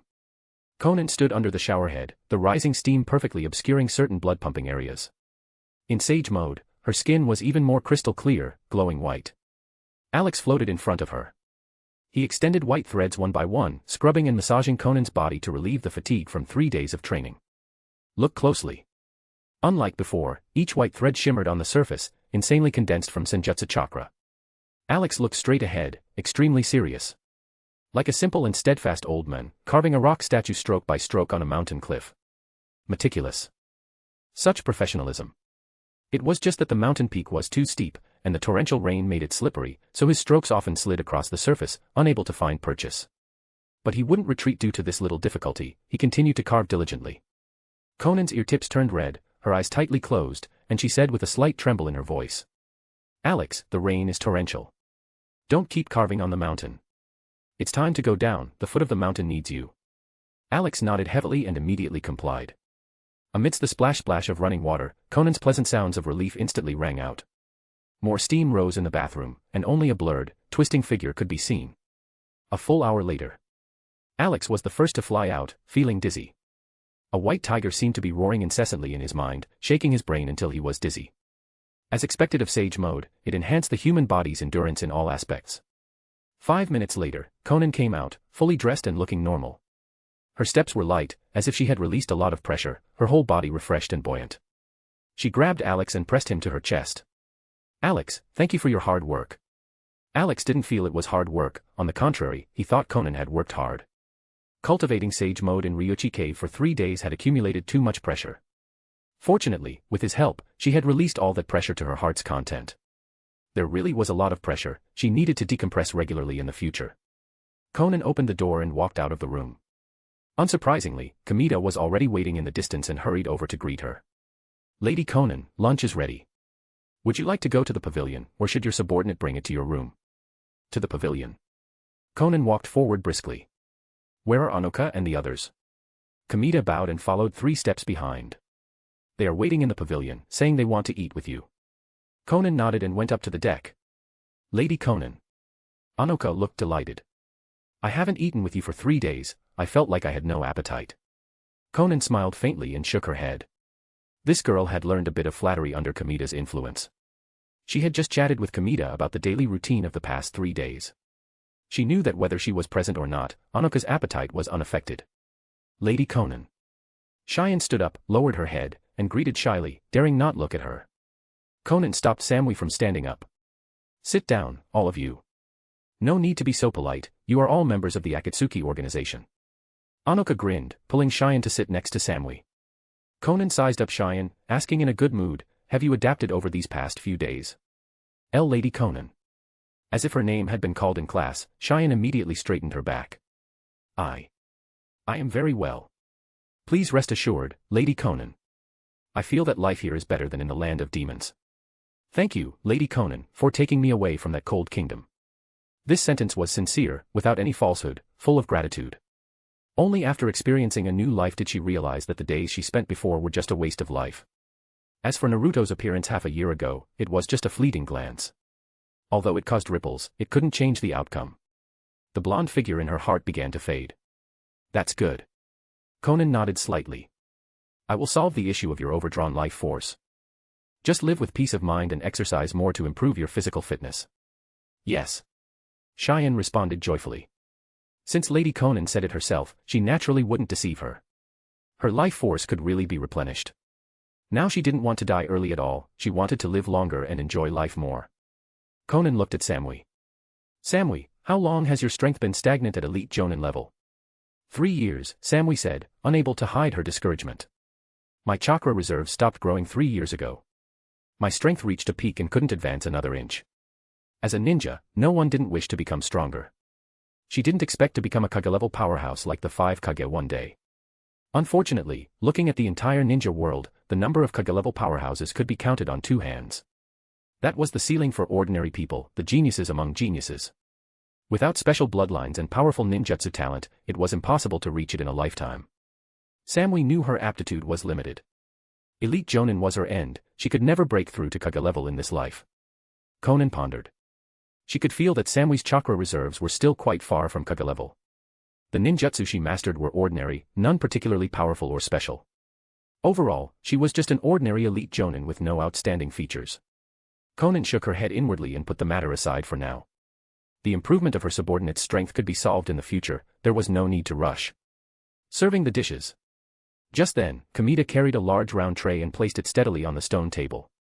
Lady Konan, the dishes are all here. Many are local specialties of the land of bears. Please enjoy. He rubbed his hands, his round, chubby face piled with smiles. His short and stout figure looked naive and charming, very likable. The table full of dazzling delicacies was indeed very appetizing. Konan had eaten dry rations for 3 days in Ryuchi cave, finally, she could eat delicious food again. She nodded. Together, let's eat. She patted her chest lightly. Then she moved her chopsticks to pick up a piece of meat and put it in her mouth. After tasting it, she said with satisfaction, the taste is still excellent. Kamita, you are thoughtful. Hearing the praise, Kamita's face flushed red with excitement. Lady Konan, thank you for your recognition. Please enjoy your meal. After speaking, he retreated silently. Anoka also picked up her chopsticks and cheered, eat, eat. Wow, delicious. The food Uncle Kamita prepares is always amazing. Cheyen and Samui beside her took a bite and nodded in agreement. Although this uncle looked unremarkable and his strength wasn't great. He was indeed a master at logistics management. Any request just needed to be mentioned, and it would be satisfied immediately. Kamita, hiding behind a stone pillar at this moment, looked at the scene in the distance with a chuckle. Making Lady Konan satisfied was the greatest value of his existence. Loyalty. After the meal, Konan ate specialty fruits from the land of bears and asked Kamita nearby. How is Ryuzetsu progressing now? She has entered the territory of the land of fire and is leading a group of Umbu to collect detailed intelligence on Konoha. She thought for a moment and ordered, move the aerial fortress to the border of the land of fire. Yes. To be continued. Support this fanfic by leaving reviews, comments, and power stones. For advanced chapters, visit Chapter 120, Chapter 120, Naruto's Talk no Jutsu. Chapter 120, Naruto's Talk no Jutsu. 3 days later, at the border of the land of fire. The sun shone brightly in a cloudless sky. The aerial fortress, shrouded in the hidden mist technique, hovered silently. On the deck, Kamita stood behind Konan, whispering, Lady Konan, this is the latest news from Ryuzetsu. He handed over a strip of paper. Konan took it and read it quickly. Over the past 3 days, Ryuzetsu and the Umbu had frequently used the cover of night to conduct aerial reconnaissance on Konoha. Their strength was limited, but fortunately, they had flight packs. Using their aerial advantage, they managed to approach Konoha. If they were on land, they probably wouldn't have been able to get within 10 kilometers of the village. According to the intelligence sent back by Ryuzetsu, Konoha had completely suspended accepting missions, and all ninja outside the village had been recalled. No ninja was allowed to leave without important matters. Whether civilians or ninja, everyone was dedicated to the work of rebuilding Konoha. With the participation of ninja power, the reconstruction speed of the devastated village was astonishing, nearly half had already been rebuilt. It was estimated that within half a month, Konoha would be fully reconstructed and restored to its original state. As for the barrier surrounding Konoha, it was treated as a top priority the moment reconstruction began. It had long been completed, possessing detection and defensive capabilities. Regarding the key targets, Naruto and Might Guy, Ryuzetsu's report didn't mention much. It only stated that the two were often busy until late at night, using their immense strength to move various supplies. Especially Naruto. His busy shadow clones could be seen almost everywhere in the village. Konan crushed the intel report, narrowing her eyes. In the short term, it was impossible to make Naruto Uzumaki and Might Guy leave Konoha. Naruto, huh? She remembered the conversation between Naruto and Nagato. People understanding each other leads to peace. How could she have been so dizzy at the time to believe such naive words along with Nagato? The current Konan was no longer the Konan who was ignorant of politics and interests. During this time, under Alex's influence, her thinking had improved, and her perspective and way of analyzing problems were vastly different. On the 3-day journey to the land of fire, she recalled the process of Pain's attack on Konoha. She also remembered Naruto's Talk no Jutsu on Nagato and her. Upon review, she discovered huge loopholes and unrealistic aspects. People understanding each other. That was simply laughable. Even blood relatives couldn't achieve mutual understanding, let alone strangers. Not to mention the hatred accumulated between major ninja villages over decades, how could understanding be achieved? Just by moving one's lips, could one make others abandon the deep-seated hatred of killing fathers, killing sons, and wiping out entire clans? I killed your parents, but you have to understand me. Don't be obsessed with hatred. Put it down, don't seek revenge, so we can all live in peace. Regarding such words and concepts, was her brain broken at the time, or was she just stupid? How could she really believe Naruto's extremely naive and ridiculous words? And even entrust the Akatsuki organization's ideals to him? Thinking about it now, Konan felt that she must have truly been out of her mind back then. Even Nagato seemed brainwashed, actually consuming his life to resurrect the people he killed. Seeing Lady Konan in thought, Kamita retreated silently. Alex floated out and asked, "Konan, what are you thinking about?" Konan snapped out of her thoughts, her eyes full of doubt. "Alex, do you think people can really understand each other? Can peace really be brought to the entire ninja world through this? Did you remember Naruto's talk no jutsu on Nagato?" Talk no jutsu. Konan paused, even more confused. There is such a jutsu. Ah, yes and no. Alex organized his words, this is a jutsu exclusive to Naruto. During the conversation back then, you and Nagato should have been able to feel the will and philosophy contained in Naruto's words, almost as if they were tangible, right? Konan recalled for a moment and nodded. Indeed. Warm and sunny, the will in his words seemed to reach directly to the bottom of one's heart and soul. It made people involuntarily believe in his will, believe in every word he said. No one else can do this. It was precisely because I clearly felt such strong emotions and will that Nagato was persuaded, and I entrusted my dream to him. Thinking about it now, doesn't it seem problematic? Konan nodded gravely. There is indeed a problem. At that time, my brain seemed unable to think about anything else, like I was under a genjutsu. Genjutsu?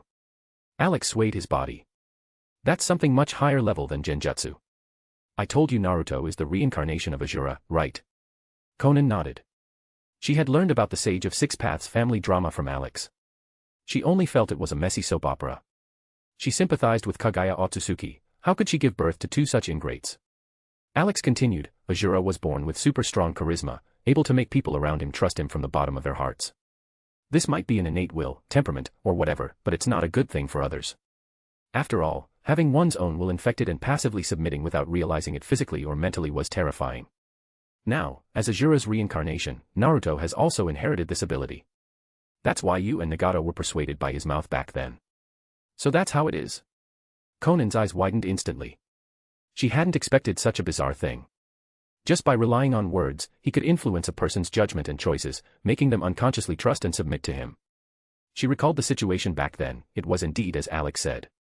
Under Naruto's persuasion, she really made choices according to his will that she would never have made otherwise. Under normal circumstances, how could Nagato easily let go of nearly 20 years of hatred? Even less likely was resurrecting those Konoha villagers and ninja. The hatred of Danzo killing Yuhiko was etched in his bones, it shouldn't have been let go like that. Now it seemed the term talk no jutsu lived up to its name. Those naive arguments that even a child wouldn't believe, if not for talk no jutsu, no normal person would believe them. Nor should they. Although Alex hadn't watched Boruto, he had seen scattered clips. The future Naruto grew up, matured, and became more realistic. Regarding the naive words of his childhood, he would only shake his head with a helpless smile, those were naive oaths from when I was young. Just talk, can't take them seriously. In the Boruto era, Omega Kure was desolate and in ruins. The dream the original Konan had entrusted ultimately lost to reality, she entrusted it to the wrong person. The so-called peace of the future was merely built upon the powerful deterrence of Naruto and Sasuke. Just like Hashirama Senju and Madara Uchiha during the founding of Konoha. Once they fell, the accumulated sharp contradictions would erupt again, triggering another ninja world war. After all, the pursuit of the right to survival by each village never ceased. Why should Konoha occupy the most fertile land in the ninja world, while they had to nest in deserts and on rocks, eating sand and dirt? Konan looked at Alex. Alex, is there any way to defend against this strange ability? If I face Naruto in the future, I don't want to fall for his talk no jutsu again. As long as this ability is seen through and you are guarded in your heart, it should be useless. Worst case scenario, you still have me. I absolutely cannot be affected by Naruto's talk no jutsu. Konan felt relieved and changed the subject. How should we act next? Should we continue to wait for further intelligence from Ryuzetsu, or attack Konoha directly? Alex pondered for a moment and said, let's wait and see for now. Since we've arrived in the land of fire, let's go to the largest ninja tool shop in the capital first. I'm very curious about the sealing jutsu on storage scrolls and want to study it. Alright. Konan nodded, heeding Alex's advice. To be continued. Support this fanfic by leaving reviews, comments, and power stones. For advanced chapters, visit Chapter 121, Chapter 121, The Ninja Tool Clan. Chapter 121, The Ninja Tool Clan. Land of Fire Capital. Whoa, as expected of the land of fire, one of the 5 great nations. It's way more prosperous than the land of grass capital. Anoka was stunned by the bustling scene the moment she stepped through the city gates. Shops lined the streets, and crowds of people wove together like a tapestry. It was the largest, most flourishing city she had ever seen. Keep up, Anoka. Stop daydreaming, Konan said calmly, walking straight ahead. Oh, right, coming. The two of them, disguised via transformation jutsu, walked down the street toward the largest ninja tool shop in the city. Clan head, Konoha is rushing us to pay the rent again. The backyard of the ninja tool shop was immense, featuring magnificent, palatial buildings that exuded wealth. Inside the main hall, a man dressed as a merchant was reporting to a middle-aged man kneeling at the head seat. We already paid 3 years of rent in advance, and it hasn't even expired yet. Now they're rushing us to pay 10 years' worth of funds in one lump sum, and demanding it be paid in supplies. Satisfy Konoha's demands. The clan head's expression didn't shift in the slightest as he calmly sipped his tea. For our ninja tool clan, money has never been an issue. Centuries ago, their ancestors began trading in ninja tools, specializing in the sale of various equipment. Over time, they came to be known as the Ninja Tool Clan. Relying on unique techniques, they produced almost all the storage scrolls in the entire ninja world. They were the only supplier, there was no alternative. The wealth accumulated over hundreds of years was astronomical, unmatched by anyone. They didn't just sell the tools themselves, they opened shops in every country in the ninja world. They even developed agents, not limited to just humans. The famous Nikomata, Granny Cat, sourced her inventory from them. Of course, they also maintained their own craftsmen to forge a small portion of equipment to meet the personalized needs of specific clients. The clan head leisurely set down his teacup. Konoha suffered heavy damage recently. All their buildings were destroyed, so they are critically short on supplies. That is why they are doing this. But they can't just keep fleecing us like sheep, the merchant complained indignantly. It's one thing to tax us under various pretenses usually, but every time Konoha encounters a disaster, they come to us for money. It's like they treat us as their personal ATM. This time it was Pain's invasion of Konoha. Before that, it was Orochimaru's invasion during the Chunin exams. Even further back was the Ninetales attack, and the Third Great Ninja War. He remembered clearly that every single time, Konoha would come to collect massive amounts of rent and taxes. Heh. The clan head let out a contemptuous laugh. They are merely using this method to keep the money we earned in Konoha within Konoha. As expected of ninjas, their vision is truly narrow. Clan head, if we just swallow this insult, I'm afraid Konoha will slaughter us like pigs eventually. You're overthinking it. The clan head shook his head. As long as they are still ninjas, and as long as Konoha still requires the financial support of the Land of Fire, they wouldn't dare go too far. We are one of the few great noble clans of the Land of Fire. These ninjas are nothing but tools that act up occasionally, tossing them a little pocket change is enough to dismiss them. If they dare to step out of line, we won't even need to lift a finger, the daimyo will take the initiative to deal with them for us. The system of nobles and ninjas had been passed down for 1,000 years, the hierarchy was carved into their very bones. All right, since you have decided, clan head, I will immediately arrange for the supplies to be transported to Konoha. Make it happen, the clan head nodded, then added a condition. When sending this batch of supplies, demand that Konoha helps rebuild Tenten's ninja tool shop. They won't refuse such a small request. Although Tenten's ninja tool shop was only for retail, it was their clan's signboard in Konoha. If they didn't push for it, Konoha would definitely prioritize residential reconstruction and leave the shop for last. Their clan's major bulk transactions with Konoha were all completed here in the capital, not through that small retail storefront. The clan head suddenly put down his teacup, looking puzzled. Why do I suddenly feel a sense of panic? Why has it become so quiet around here? The guardian ninja outside. Before he could finish his thought, 2 figures flew grandly into the living room. It was Konan and Anoka. As for the guardian ninja patrolling the corridor, a single glare from the Sharingan, and they were obediently staying put. As a great noble, the defense measures here were quite good. There were not only samurai but also numerous guardian ninja with Jonin-level strength. But it was all for naught. Faced with a powerhouse like Konan, they were no different from ordinary civilians and were instantly controlled by Genjutsu. The eternally calm clan head could no longer maintain his composure. Judging by the way they entered, he immediately knew the intruders were ninjas. Simply audacious. In all these years, there had never been a record of a ninja attacking a noble of the 5 great nations. Arrogance. Unforgivable. Such bold and reckless ninjas must be severely punished to maintain the dignity of the nobility. Before the clan head could scold or curse them with the air of a superior, his eyes met a pair of scarlet Sharingan. His expression instantly became sluggish and numb. Konan couldn't be bothered to waste her breath, she resolved everything with the Sharingan. It was incredibly useful for controlling people to extract intelligence. Standing behind Konan, Anoka's throat moved as she silently gulped down her saliva. Oh boy. Judging by this grand, opulent house, the luxurious clothing on the man in the head seat, and his pampered aura, it was obvious at a glance, this guy was definitely a great noble of the Land of Fire. Even though she had been abducted by ninjas from the Land of Sea at a young age and lived on the Summoning Island, she had been strictly taught the first rule of the ninja code. Ninjas are tools of the nobility. They must never disrespect a noble, and they certainly must never harm one. Before any ninja extracts chakra, they must memorize this point. This applies not only to the nobles of one's own country but to nobles of the entire ninja world. As long as you are a ninja, you cannot harm a noble, even if they are a noble of an enemy nation. Once an attack occurs, it invites the condemnation and wanted status of the entire ninja world.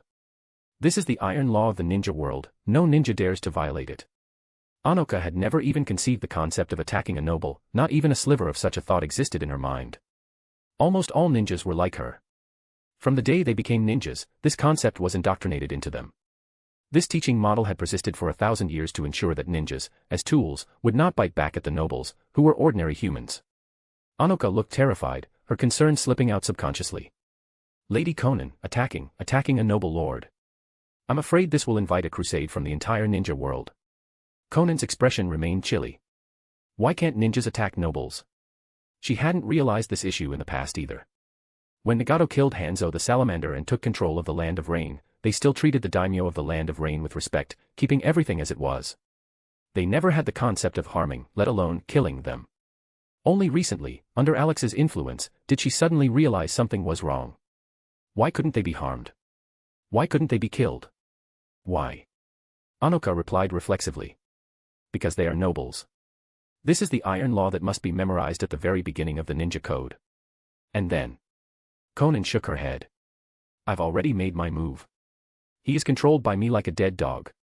So what if he is a noble? To be continued. Support this fanfic by leaving reviews, comments, and power stones.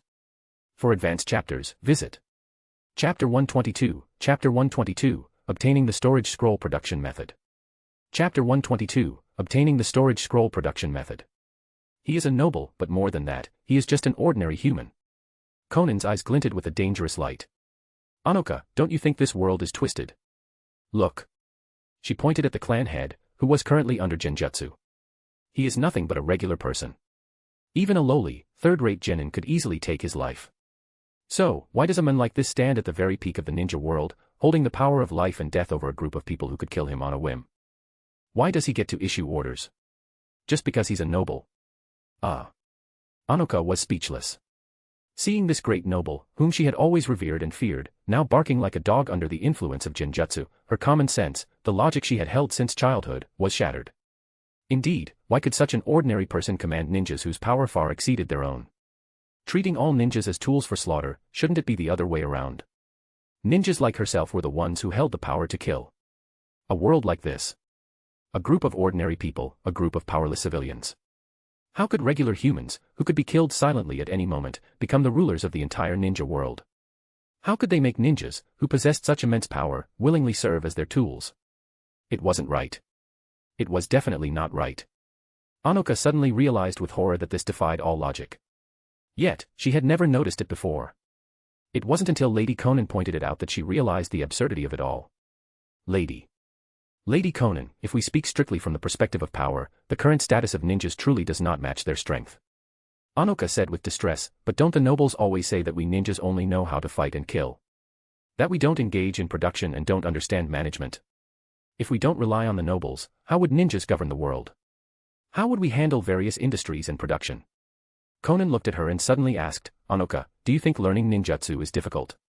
Anoka paused, unsure why the topic suddenly shifted to the difficulty of ninjutsu.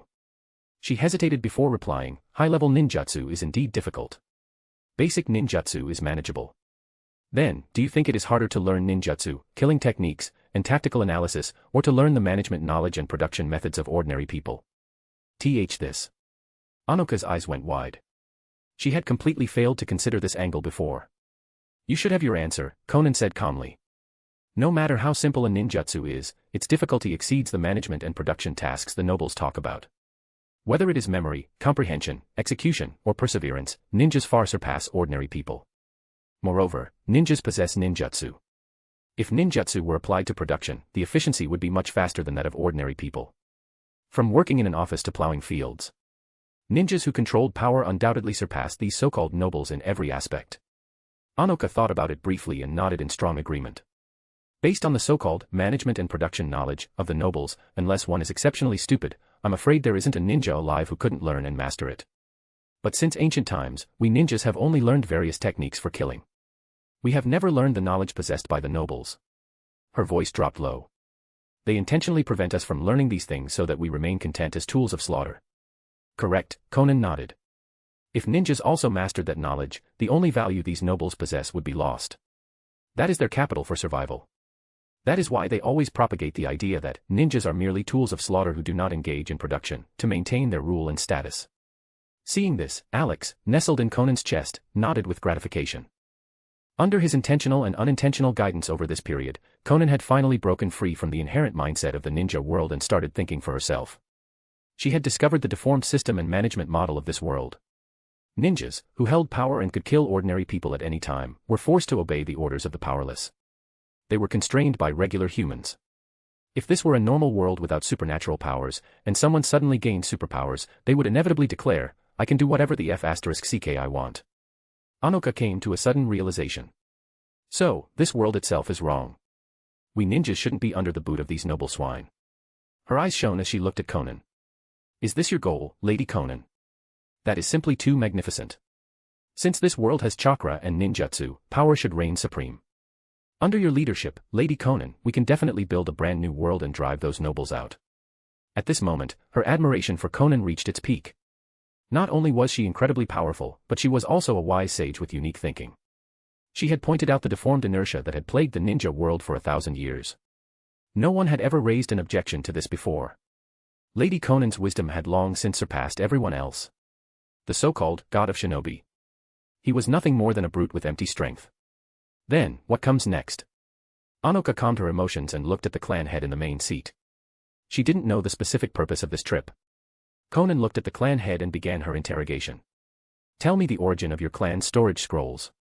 The clan head answered mechanically, the storage scroll was invented by our clan hundreds of years ago. By inscribing space-sealing runes on special paper, a unique storage space is formed. The smallest is only 0.5 cubic meters, while the largest can reach 50 cubic meters. The 50 cubic meter scroll is our clan's top secret, it is not for sale. Konan was slightly surprised. The storage scrolls commonly used by individuals were usually between 0.5 and 2 cubic meters. Even the massive storage scrolls used to transport supplies during the Ninja World Wars were only 40 cubic meters. She didn't expect them to have a trump card, a 50 cubic meter storage scroll. Konan asked curiously, what determines the volume of the storage scroll? The number of space-sealing runes inscribed and the level of mastery over them. 50 cubic meters is already our clan's limit, we cannot break through it in the short term. We need to further grasp and understand the space-sealing runes to enhance their storage efficacy. Hand over your storage scroll production method and your research data on space-sealing runes. The clan head walked mechanically toward the desk. He twisted an inconspicuous corner, and the bookshelf to the side immediately slid open, revealing a small compartment behind it. He picked up a yellowed booklet and handed it over.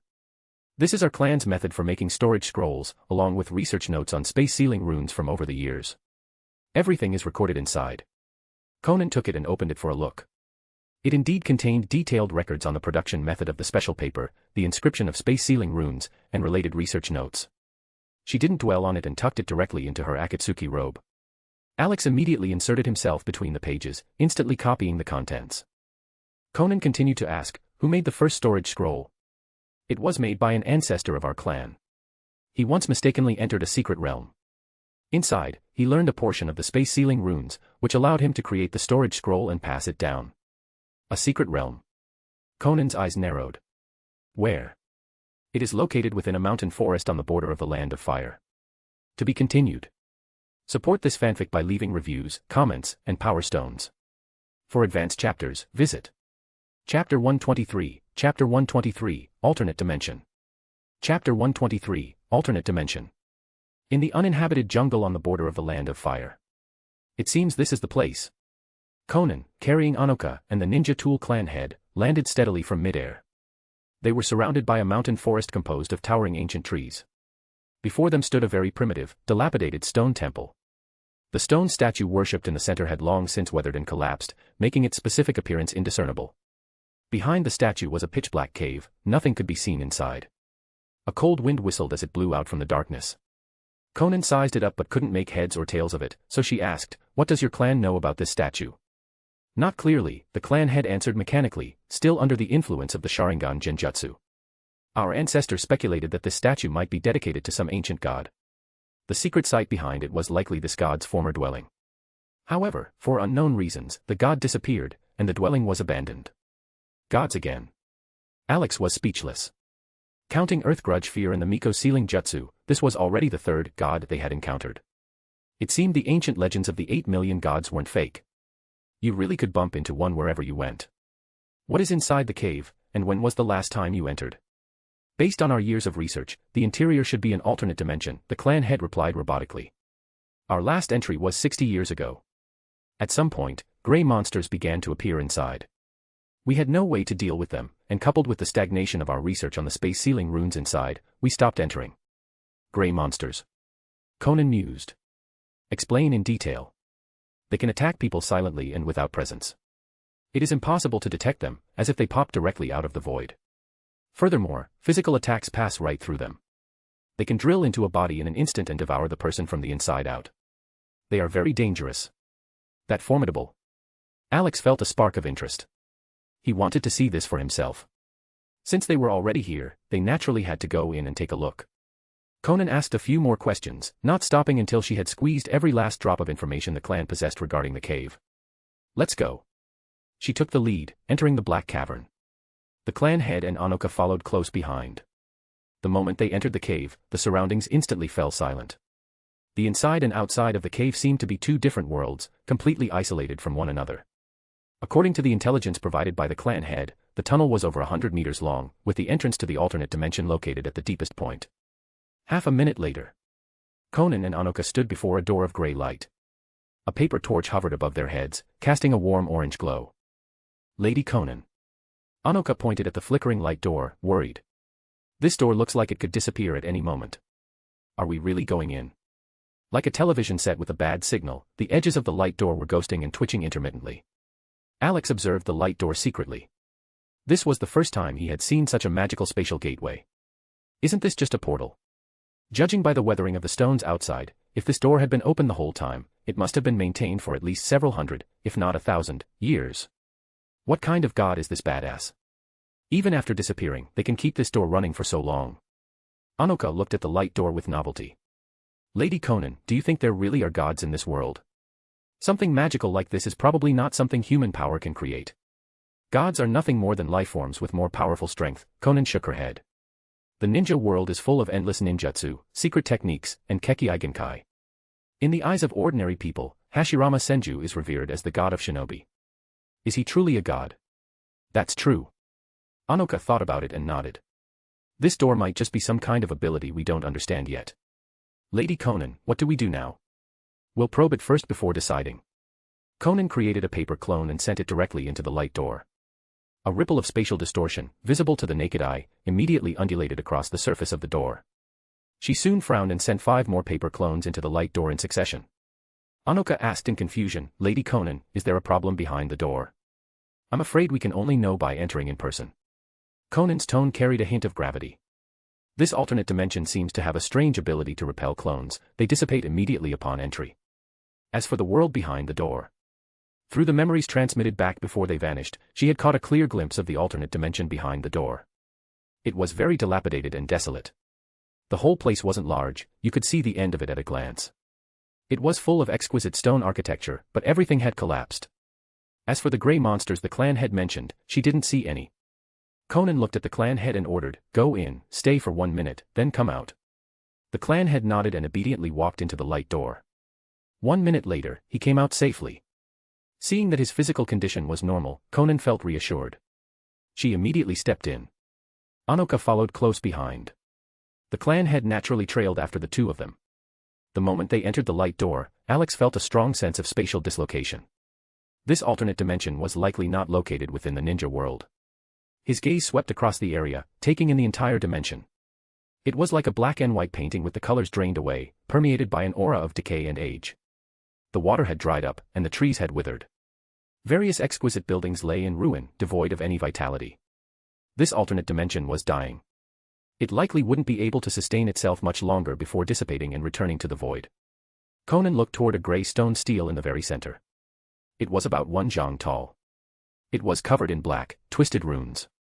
They were extremely similar to the black runes that appeared when a sealing jutsu was activated. The ancestors of the ninja tool clan must have learned a portion of sealing jutsu through this stone stele, allowing them to create storage scrolls. Although Anoka hadn't learned sealing jutsu, as a member of the Uzumaki clan who had awakened the adamantine sealing chains, her sensitivity to sealing jutsu was extremely high. She looked at the gray stone stele earnestly. Lady Konan, those look like sealing jutsu from an ancient era. But they don't look exactly like sealing jutsu. To be more precise, they look like notes or comprehensions recorded while learning. Konan didn't understand sealing jutsu well, so she couldn't give Anoka an answer. Although Alex had mastered the soul sealing technique, that was just one specific jutsu.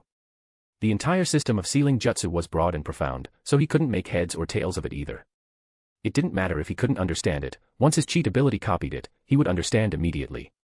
Konan knew this as well and stepped forward instantly. However, before she could move, a sudden change occurred. Anoka screamed, "Lady Konan! Look, are the runes on that stele moving?" They are indeed moving. Konan stopped in her tracks. The runes on the stone stele wriggled like worms, the black color retreating visibly. Almost in an instant, the inscription strangely vanished. The entire stone stele turned into a bare, wordless monument. Not good. Konan's intuition screamed a warning, and she subconsciously grabbed Anoka. To be continued. Support this fanfic by leaving reviews, comments, and power stones. For advanced chapters, visit Chapter 124, Chapter 124, Dangerous Void Bugs. Chapter 124, Dangerous Void Bugs.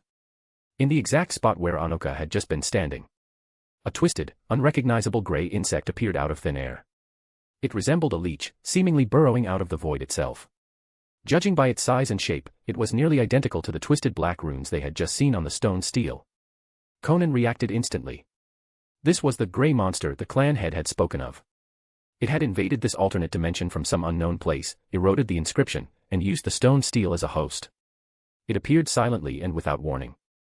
If she hadn't learned Sage Mode and sensed the disturbance in natural energy, she truly might not have detected this strange bug burrowing out of the void. Anoka was lucky, Konan had pulled her away just in time. The clan head, however, who had been standing there in a daze, did not share that luck. Gray, worm-like creatures, as if entering an unpopulated land, burrowed in and out of his body. Wormholes appeared one after another on the surface of his skin. Strangely, not a drop of blood flowed out. Looking into one of the wormholes, one could see directly into the interior of his body. But inside, there was no longer red flesh and blood. Instead, there were countless gray worms twisting frantically. Densely packed, layered upon one another, piled together, it was utterly horrifying. His brain, his abdominal cavity, his mouth, his nose, every part of his body was stuffed full. Alex watched this scene in shock. Thank goodness he hadn't been too quick with his hands earlier and pasted himself onto the stone stele to copy it. Who knew if these bizarre bugs would have chewed him to pieces? However, this clan head was out of luck. There was definitely no saving him like this. Anyway, this guy deserved to die. As a great noble in this barbaric era, he couldn't possibly be a decent person. Konan had planned to kill him after using him anyway. As for whether Tenten would be sad over the death of a clan leader she had only met a few times, who knew? Fire release, great fireball technique. Konan launched a massive fireball directly at the clan head, who had been devoured until only a skin remained. Boom. The 3-meter diameter fireball exploded. Raging flames erupted with a whoosh, engulfing the clan head completely. His skin and remaining limbs sizzled in the fire, emitting plumes of black smoke. However, the gray worms seemed unaffected, moving freely within the flames, burrowing back and forth. They couldn't be burned at all. Konan abruptly grabbed Anoka and leaped away together. In the next instant, dense clusters of bugs squeezed out of the void in the very spot where they had just been standing. It was terrifyingly eerie. It was as if the void behind them was connected to a horrific insect nest. And it wasn't just where they had been standing. Throughout the entire alternate dimension, massive numbers of bugs were drilling out of the void. They came in various shapes. Some looked like leeches, others like centipedes, scorpions, and so on. Konan's expression was grave. Sheets of white paper, emitting a chilling cold, swept rapidly through the surrounding swarm. But it was useless. They were like phantoms, the paper passed straight through their bodies without causing any harm. Just as the clan head had said, they couldn't be hit. Konan, enter Sage mode, quickly. Nestled in her chest, Alex immediately transmitted Senjutsu chakra. The moment it entered her body, Konan's Sage mode activated instantly. With a wave of her hand, a swath of white paper, 10 times colder than before, whistled through the air. Wherever it passed, the void froze. Centering on herself, she used ice release created with Senjutsu chakra to spread layers of ice outward in all directions. In midair, the insect swarms attacking from all sides were instantly frozen solid. However, before Konan could sigh in relief, a sudden change occurred. The frozen bugs actually crawled out of the ice layer in a bizarre manner. It was as if the ice didn't exist. They were just moving slower. It was evident that the ice release created with Sage art had some effect on them. But the effect wasn't significant, it couldn't freeze them completely. Seeing this, Alex's heart skipped a beat. These bugs are too defying. Even Senjutsu can't hit them or cause damage. Are these void bugs really this tricky? Since they drilled out of the void, he decided to name them void bugs. Konan's expression was heavy. They couldn't be hit, couldn't be restrained, their numbers were vast, and they always burrowed out of the void silently. Let alone ordinary people, even average Kage-level powerhouses, if they couldn't sense the disturbance in natural energy, would probably only realize something was wrong once the bugs were already crawling out of their bodies.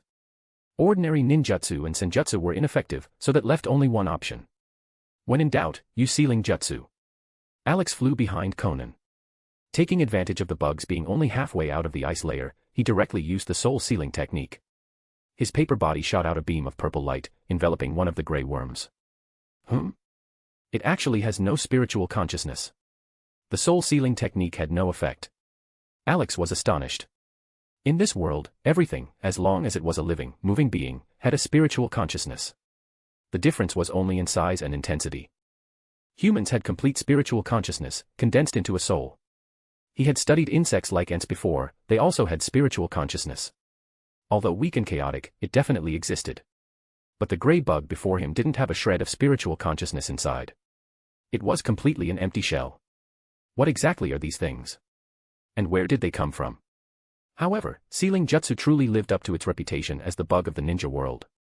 Although Alex's soul sealing technique couldn't complete the seal, the bug, enveloped by the purple light of dense sealing power, clearly stiffened and stopped twisting. The power of sealing was indeed mysterious, it could actually affect these quasi-corporeal bugs. Konan naturally knew what was happening behind her. She hurriedly said to Anoka, use the adamantine sealing chains. Anoka paused for a moment but immediately understood Konan's meaning. Swish swish swish. 9 golden chains shot out from her back, plunging straight into the insect swarm. The bugs were instantly skewered by the golden chains like kebabs, completely losing their vitality. However, there were too many bugs, and they were too dense. Compared to the swarm, 9 golden chains were just a drop in the bucket. Anoka tried to shake the skewered bugs off the chains. But unexpectedly, the moment they detached, they instantly returned to normal. Lady Konan, what should we do? She looked anxious, unsure of how to cope. More and more bugs were crawling out of the frozen layer. If they stayed any longer, her 9 chains probably wouldn't be able to hold them back. Konan grabbed Anoka and flew into midair. Quick, use the adamantine sealing chains to protect the area around our bodies. Anoka quickly followed the order. The 9 golden chains wound into a circle, enveloping them inside. Barriers of light flickered in the gaps between the chains. Like Kushina restraining the 9 tails, she used dense sealing power to form a closed barrier. Seeing that the insect swarm couldn't break through the sealing barrier, Anoka let out a huge sigh of relief.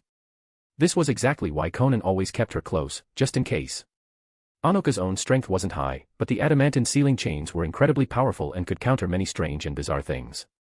Konan had fused with the Uzumaki bloodline, but it had been for a short time.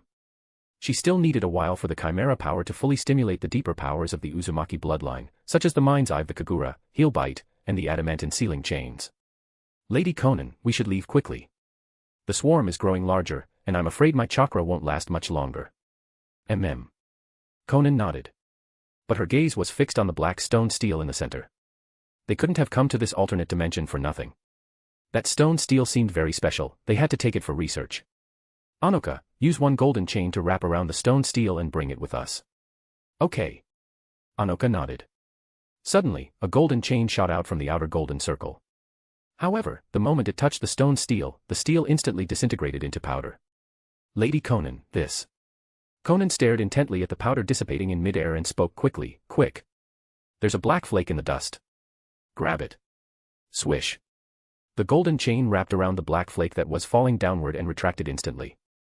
With the item in hand, Konan didn't delay any longer. Dragging Anoka under the protection of the adamantine sealing chains, she charged recklessly through the insect swarm. They flew rapidly to the exit, flashed through it, and left this danger-filled alternate dimension. To be continued. Support this fanfic by leaving reviews, comments, and power stones. For advanced chapters, visit Chapter 125, Chapter 125, Return to the Sky Fortress. Chapter 125, Return to the Sky Fortress. Inside the dim cavern. The dusty gray light door flickered violently. With two whooshing sounds, Konan grabbed Anoka and rushed out of the door, leaving the unknown alternate dimension behind. The ghosting effect around the light door became heavier and more frequent, flashing incessantly. Lady Konan. Anoka screamed, looking back at the light door. Those bugs look like they're coming out. Konan stopped in midair about 10 meters away and turned to face the portal. On the gray mirror-like surface of the door, familiar gray worms were indeed drilling their way out. Anoka. While the bugs haven't fully emerged yet, use the adamantine sealing chains to whip them back. It looks like this door can't hold on much longer, it will dissipate soon. Okay. Anoka nodded. The 9 golden chains winding around their bodies whipped at the light door with a swish-swish sound. The swarm of gray bugs, which had only crawled halfway out, was instantly beaten back into the alternate dimension by the dense sealing power on the chains. The 9 chains were wielded with vigorous power, creating an airtight defense. Golden light illuminated the surroundings. Inside the light door, not a single bug had the chance to drill out completely. Half a minute later, the strange portal finally reached its limit. The dusty gray light suddenly brightened to its peak, and then, with a fizzle, it shattered completely. It turned into countless gray specks of starlight, gradually annihilated into the void. The alternate dimension behind the door, located who knows where, was completely severed from the ninja world, losing all connection.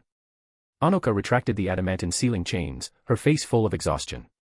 Lady Konan, the door is gone. We should be safe now, right? She felt a lingering fear, and her chakra was nearly depleted. If that door had held on a little longer, she feared she wouldn't have been able to stop those strange bugs from coming out. She let out a long sigh of relief and asked anxiously, Lady Konan, those terrifying bugs shouldn't be able to drill out of the void again, right? Konan mused for a moment, slowly landing back on the ground. The alternate dimension behind the door is most likely not in the ninja world. I don't know the distance, but it must be extremely far away. The bugs inside shouldn't be able to come over. She didn't know spacetime ninjutsu and had almost no understanding of spatial mechanics, so she could only judge by intuition. That's good. Anoka sighed in relief. As long as they can't come over. Those bugs are too terrifying. They aren't afraid of ninjutsu, and even sealing jutsu only partially counters them. If they came to the ninja world. The thought of all living beings in the ninja world potentially being devoured made her shudder. Fortunately, they couldn't get out, and the danger was resolved. Lady Konan, where to next?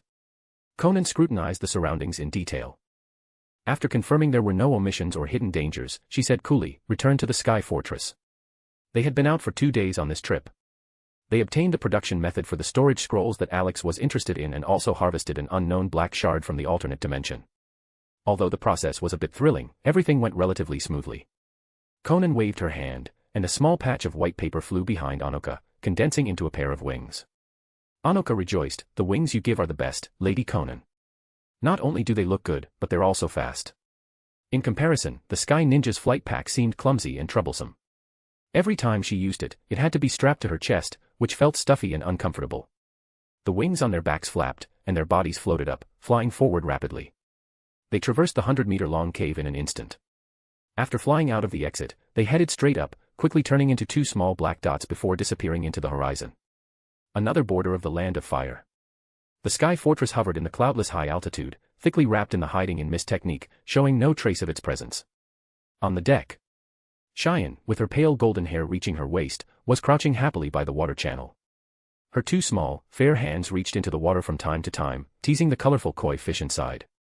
She revealed a smile that came from the bottom of her heart. Samui sat on the lawn nearby, calmly watching Cheyen play. In less than a week, this high and mighty priestess, who originally seemed to have seen through everything and had no interest in anything, was finally showing the innocence and romance appropriate for her age. Samui herself had a smile on her lips, feeling that changing her way of life wasn't too bad. She didn't have to worry about the village anymore, nor did she have to rack her brain fighting and killing every day to complete missions. Living in this hanging gardens of Babylon floating in the high sky, her spirit was greatly relaxed, and her body and mind felt ethereal. Splash. Cheyen suddenly scooped up a handful of water and splashed it at Samui. The clear water scattered colorful light under the sun, pouring directly onto her chest and soaking her clothes. Round water droplets drilled relentlessly into that bottomless abyss. Cheyen's eyes went wide, her gaze following the water droplets tightly, as if attracted by that abyss. She mumbled, "Samui, I really don't know how you grew like that. No matter how many times I look, it seems exaggerated. So heavy, yet so perky, it simply defies common sense." Little Cheyen. Samui chuckled, wiping the water stains with a handkerchief while staring at Cheyen with meaning. "If you want to continue growing, or even become like me, I can teach you a secret technique." A secret technique? Cheyen weighed herself up and asked curiously, "Can this kind of thing be improved with a secret technique? Is this how you ninjas are, coming up with all sorts of weird and bizarre jutsu? Come here, I'll whisper it to you." Fine. Cheyen insisted stubbornly, "I'm just curious, not that I want to improve." She walked over to Samui and sat down, leaning her ear close. "All right, you can tell me now. The secret technique is this." Samui suddenly launched a surprise attack. Her hands grabbed Cheyen and instantly applied force. Eek! Her sensitive areas under attack, Cheyen let out a scream instantly. "Ah! Samui! You bad woman! What barbaric force! Let go of me right now." Cheyen felt like she was going to explode. This woman was simply too rude. How could such delicate places be ravaged with such violence?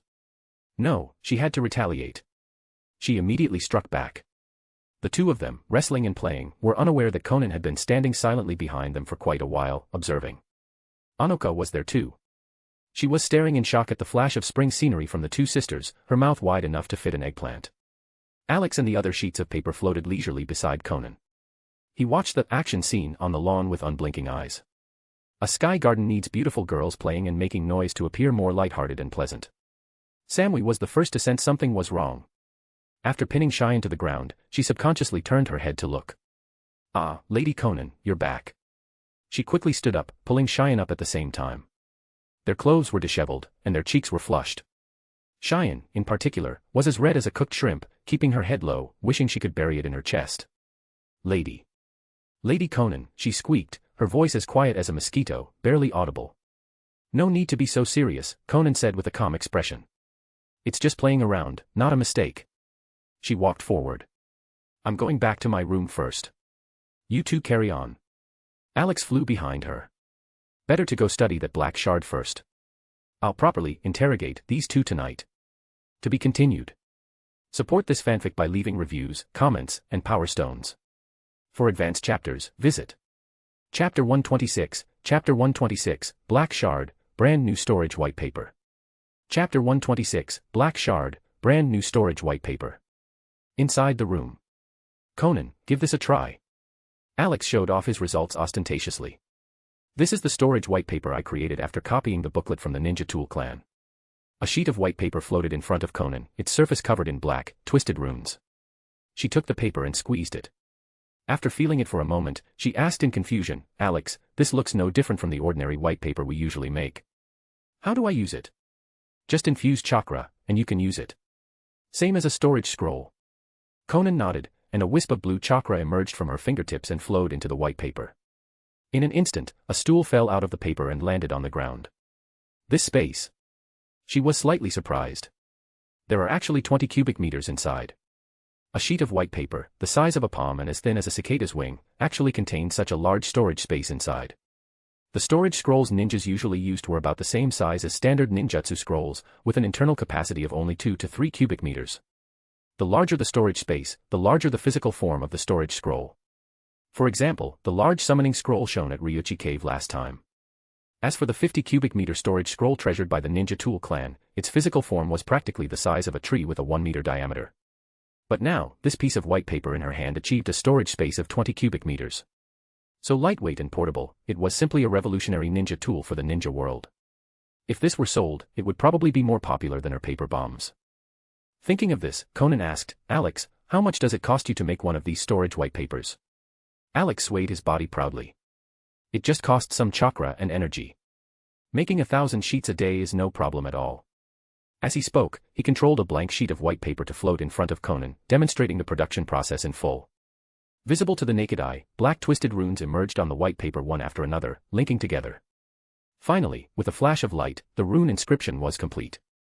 Another storage white paper with a capacity of 20 cubic meters was finished. The whole process took less than 10 seconds. Konan immediately grabbed the new storage white paper and sensed it. Sure enough, it has the exact same storage volume as the previous one. She looked at Alex with excitement. Alex, you're amazing. You're much more efficient than the Ninja Tool clan is at making storage scrolls. Thinking of that clan's largest 50 cubic meter storage scroll, Konan asked, Alex, can you make one with 50 cubic meters? Alex shook his head. Right now, using the results of that clan's years of research, I can only make 20 cubic meters using white paper. The larger the storage space, the stronger the power of the inscribed space runes. The material of the white paper can't withstand higher spatial forces. The reason the Ninja Tool clan could make a 50 cubic meter one is that they used a very unique and rare material as a base, which barely withstood the stronger spatial force. Is that so? Konan said calmly. Even if you can't make 50 cubic meters, storing 20 cubic meters in a single sheet of paper is already very strong. Space sealing runes. Konan took out the black shard she had obtained from the alternate dimension at the very end. She held it in her palm to examine it. It was palm-sized, pitch black, and filled with an ancient, weathered aura. Alex, look, there seem to be characters on this shard. Alex hurriedly leaned in closer to take a look. Between the intricate, unknown patterns, the surface was covered in densely packed, tiny script. It was incredibly dense, appearing on both the front and back. But, he couldn't read it. It wasn't any kind of writing he knew. Konan, do you recognize it? Konan observed it for a long time before shaking her head. I don't. The ninja world shouldn't have writing like this. Leave it to me. Alex rolled up the black shard, covering both sides with his paper body. As long as it was text and contained useful information, it was within the scope of his cheat ability's replication. He could instantly understand the meaning and master it. Cheat activated. In the next second, the copy was complete. Alex remained wrapped around the black shard, appearing to be in a daze.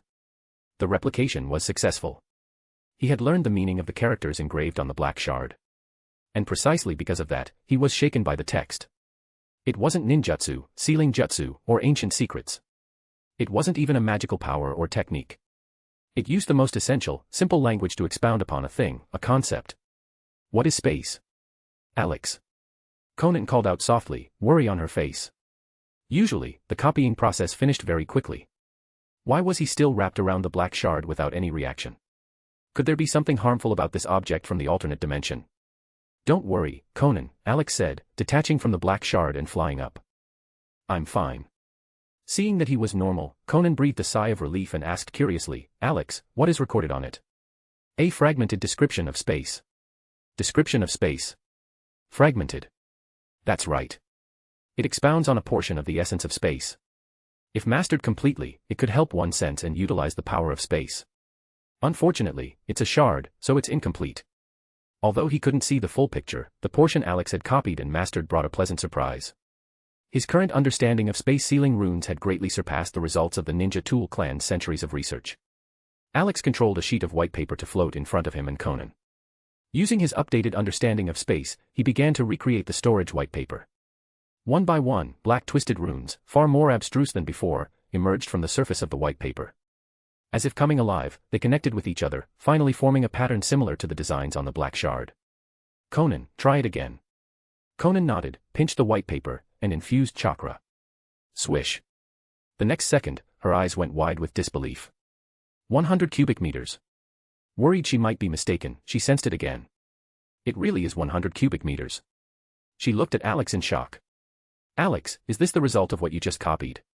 Exactly.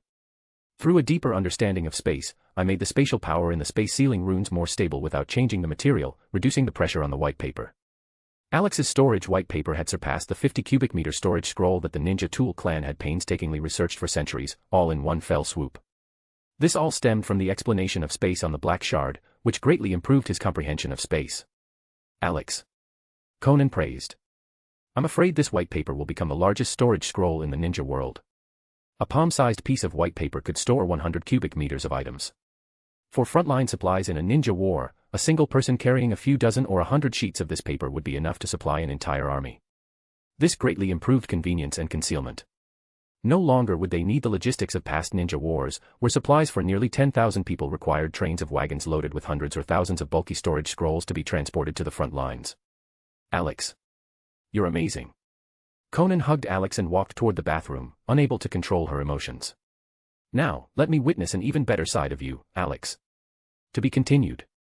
Support this fanfic by leaving reviews, comments, and power stones. For advanced chapters, visit Chapter 127, Chapter 127, Cheyen's Misunderstanding, A Sudden Anomaly. Chapter 127, Cheyen's Misunderstanding, A Sudden Anomaly. After another round of sculpting on the mountain and exploring below, Alex floated leisurely out of the bathroom. Konan followed behind him, looking as usual, but with an indescribable sense of comfort and relaxation about her. Her pale orange eyes watched Alex unblinkingly, a smile playing at the corner of her lips. Alex was amazing, in every sense of the word. He helped her in battle and supported her in life. He was useful in so many ways that she could no longer be without him. After a short rest, Konan opened the door. Kamita hurried over from a distance. Lady Konan, it is noon. Lunch is ready. Should I bring it to your room? No need, I'll eat in the pavilion. Yes. Konan handed him a sheet of white paper covered in complex black patterns. This is a storage white paper. Its function is similar to a storage scroll. It has a storage space of 100 cubic meters. It should make your supply runs down below a bit easier from now on. Kamita's eyes widened. He immediately wiped his hands vigorously on his clothes before accepting the white paper with utmost care and reverence. Thank you for the reward, Lady Konan, he exclaimed excitedly. Try it out first. I will try it immediately. Kamita used his chakra to sense the white paper in his hand, just as he would with a storage scroll. In an instant, his eyes went round, and he gasped, the space is huge. It really is 100 cubic meters. How was this done? The storage scroll he used for supply runs was only 10 cubic meters. He had heard that the super-large storage scrolls used by the 5 great ninja villages to transport supplies to the front lines during the ninja wars were at most 40 cubic meters. Yet, this thin, light sheet of white paper in his hand contained 100 cubic meters of storage space. So light and with such large capacity, it was simply an epic-making storage artifact. Lady Konan was truly amazing, there was nothing she couldn't do. Not only was her combat power extremely strong, but she also had such accomplishments in ninja tool development. At this moment, Kamita's admiration for Konan surged like an endless river. He carefully put away the storage white paper and said respectfully, Lady Konan, this storage white paper is extremely useful. Thank you for the reward. I will do my utmost to complete every task perfectly and live up to your expectations. Konan offered a few words of encouragement lightly, then took out a stack of white paper, about 100 sheets. These are all storage white papers, but the internal space is only 20 cubic meters each. Distribute them. They should provide some convenience for missions in the future. Yes. Kamita accepted them with excitement and agitation. His hard work during this period had not been in vain. His subordinates only got 20 cubic meters, while he got 100. He was indeed valued by Lady Konan. As for those 100 or so subordinates, you all better stay quiet in the background. Anything concerning Lady Konan must be attended to by him personally. He would do everything possible to reduce their chances of showing their faces in front of her. Lady Konan, on behalf of those 100 disappointing subordinates, I thank you. Lady Konan, I will go to the kitchen now. Please wait a moment in the pavilion, I will bring the food over immediately. Konan waved her hand, signaling Kamita to get busy. She closed the door and walked toward the deck. Inside the pavilion, Cheyen and Samui were sitting and enjoying the breeze. The two had just finished training in the training room. Samui was fine, her expression normal. Cheyen, however, had a flushed face, beads of sweat on her forehead, and was breathing rapidly, looking very exhausted. Cheyen, your physical fitness is too poor. You're dying of exhaustion after only an hour of exercise. How can I compare to a ninja like you who trains all year round? Cheyen shot Samui a disgruntled look, gasping for air. Since I was little, my range of activity was almost entirely limited to the palace. Forget running, I rarely even walked much every day. That hour of training just now nearly killed me. I feel awful right now. Samui shook her head. That's why you need to train more. Your body is rusty. You'll be fine if you exercise more in the future. No, I really don't want to exercise. Cheyen wanted to shout her thoughts out loud, but remembering that this was Lady Konan's arrangement, she didn't dare. She could only accept it silently. After all, her body was indeed too weak. In the past, she needed someone to carry her after walking for just 10 minutes. Lady Konan. Samui had sharp eyes and was the first to spot Konan walking out from the lower level. Konan nodded and walked into the pavilion. Lady Konan. Cheyen gritted her teeth, her body trembling as she tried to stand up to greet her. Unfortunately, lactic acid had built up all over her body, and her muscles were sore. She couldn't exert any strength at all. After struggling for a moment, she collapsed back onto the stool like a dead dog, unable to stand. Konan waved her hand. No need to force yourself. Seeing this, Alex flew out from her chest and hovered in front of Cheyen. White threads extended from his paper body. Seeing the familiar, flexible white threads, Cheyen's eyes instantly widened. Her body grew hot, a deep blush rose on her face, and her heart pounded like a little deer. Lady Konan is going to, what is she going to do? In broad daylight, she wants to. Right here in such a public place. Should I refuse? At least I should say not here. Cheyen's brain was like an overloaded machine, steaming. She saw stars and felt dizzy, looking utterly adorable. The next second, the white threads gently pricked into various parts of her body. They did not invade the places she had imagined. While she breathed a huge sigh of relief internally, a tinge of regret quietly rose in her heart. Before she could think more, the soreness in her body receded visibly. Every cell in her body relaxed, exiting the state of fatigue. Her breathing became much easier, no longer difficult as if a giant rock were pressing on her chest. So Lady Konan was helping me soothe my body. What kind of nonsense was I thinking just now? Realizing she had misunderstood, Cheyen tucked her chin to her chest, wishing she could bury her head inside. Alex chuckled inwardly. Cheyen's reaction was truly interesting. He was just using dark medical ninjutsu to help her relieve pain and recover physically, but looking at this little girl, her thoughts had probably strayed into H territory. Having experienced multiple interrogations, both Cheyen and Samui had seen, and even personally experienced, the white threads. Seeing them used now to relieve Cheyen's post-workout soreness, they were only slightly surprised, not finding it too unexpected.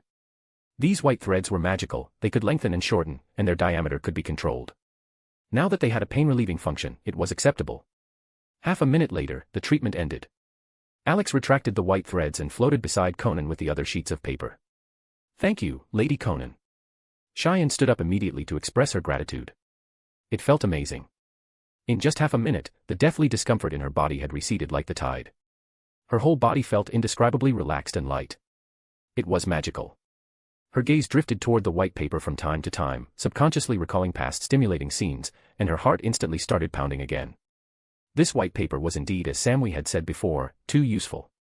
It could heal injuries, offer personalized customization, and was useful in every sense. Lady Konan. Anoka also arrived at the pavilion. I took a nap just now, and all the chakra I used up earlier has recovered. Konan took out 3 sheets of white paper covered in complex patterns. She sent one flying to each of the 3 women and briefly explained their function. Sugoi. Anoka held the storage white paper, sensing the space inside, and exclaimed, there really is 100 cubic meters. This is great. It's so much more convenient than storage scrolls. Scrolls have to be stuffed into a ninja pouch, but this paper is so light it can be carried close to the body. Indeed. Thank you, Lady Konan. Samui maintained her cool expression, but joy surfaced in her eyes. She kept fiddling with the storage white paper, obviously liking this brand new storage tool very much. Cheyen was the same, fondling the storage white paper admiringly. Now she could store lots and lots of things inside. Laughter and joy filled the pavilion, creating a harmonious atmosphere. Suddenly, Alex seemed to discover something. He jerked his head up to look at the sky. Even blocked by the thick fog of the hiding and mist technique on the perimeter, he could still sense something coming out of the void outside. To be continued. Support this fanfic by leaving reviews, comments, and power stones. For advanced chapters, visit Chapter 128, Chapter 128, Aito Strikes. Chapter 128, Aito Strikes. Underground Base. In the secret hall, Aito Uchiha had finally finished changing his attire. He wore a dark blue robe and a white mask with a spiral pattern. A large Uchiha gunbai was strapped to his side. His gloved hand reached up to touch his left eye, where purple ripples were undulating. It was precisely the Rinnegan. The nurturing is finally complete. It will no longer affect combat. His voice was low and hoarse, sounding like an evil spirit. Standing before Aito were several dark silhouettes, motionless as zombies. Upon closer inspection, they were the 6 Jinchuriki who were supposed to be dead. 2 Tails Jinchuriki, Yujito ni. 3 Tails Jinchuriki, Yagura Karatachi. 4 tails Jinchuriki, Rashi. 5 tails Jinchuriki, Han. 6 tails Jinchuriki, Utakata. 7 tails Jinchuriki, Fu. Snap. All of them opened their eyes in unison, staring at Aito with cold, numb gazes. Their left pupils were blood red, while their right eyes rippled with purple patterns. Each Jinchuriki possessed a Sharingan and a Rinnegan, mirroring Aito's own configuration. This was the brand new 6 Paths of Pain. A new generation of the 6 Paths of Pain, created using the corpses of Jinchuriki. Aito had this idea back when he was preparing to transplant the Rinnegan. Fortunately, White Zetsu had recovered these Jinchuriki corpses earlier and stored them in cold storage. After a period of urgent production, they were finally completed today.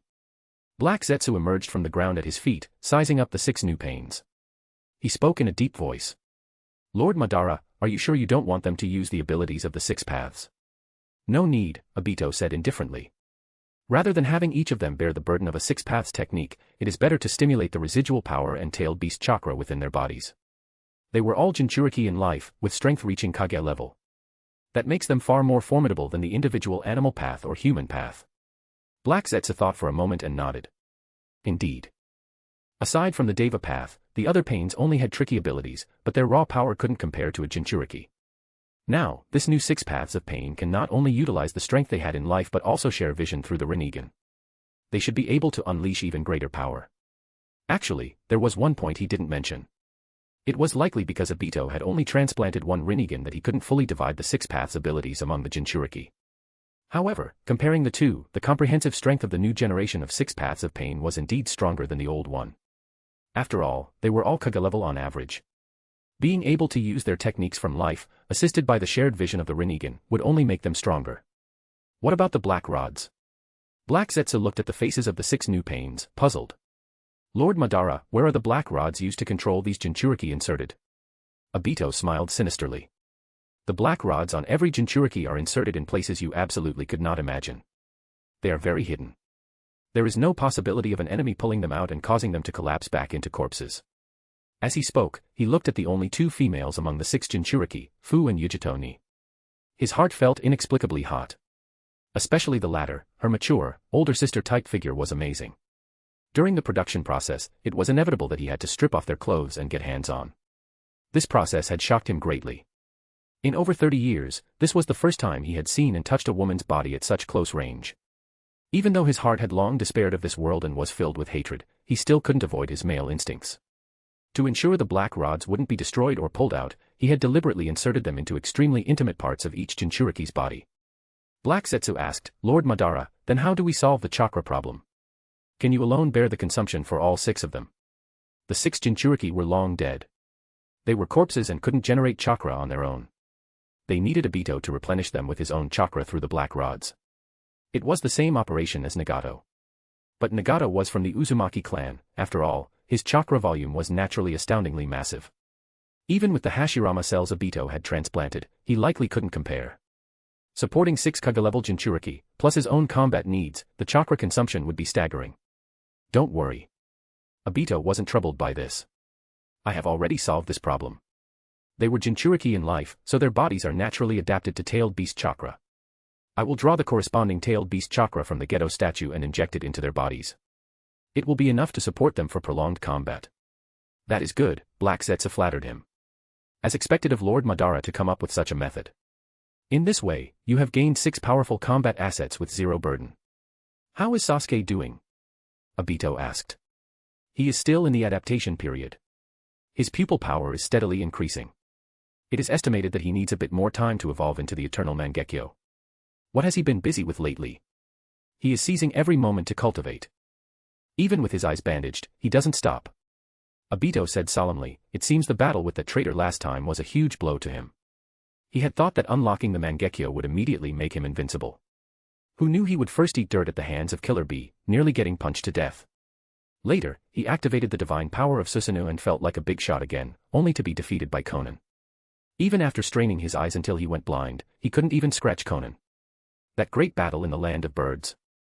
It wasn't just a blow to Sasuke, it was a huge blow to Aito as well. That was why he had rushed to swap in the Rinnegan and create the new 6 Paths of Pain. What about that Uzumaki woman? Black Zetsu chuckled, same as always. She is always clinging to Sasuke, wanting to bear his children. Even when she tries a night raid, Sasuke remains indifferent. Boring. Obito snorted coldly, but his gaze involuntarily drifted toward Yujito among the Jinchuriki, landing on her chest area. He gulped shamefully. He quickly averted his gaze, restoring his cold mindset, and asked icily, "How is the development of the white Zetsu going?" Black Zetsu mused for a moment. "Lord Madara, we have already transplanted wings onto 10,000 white Zetsu. The rest still need time for cultivation and modification.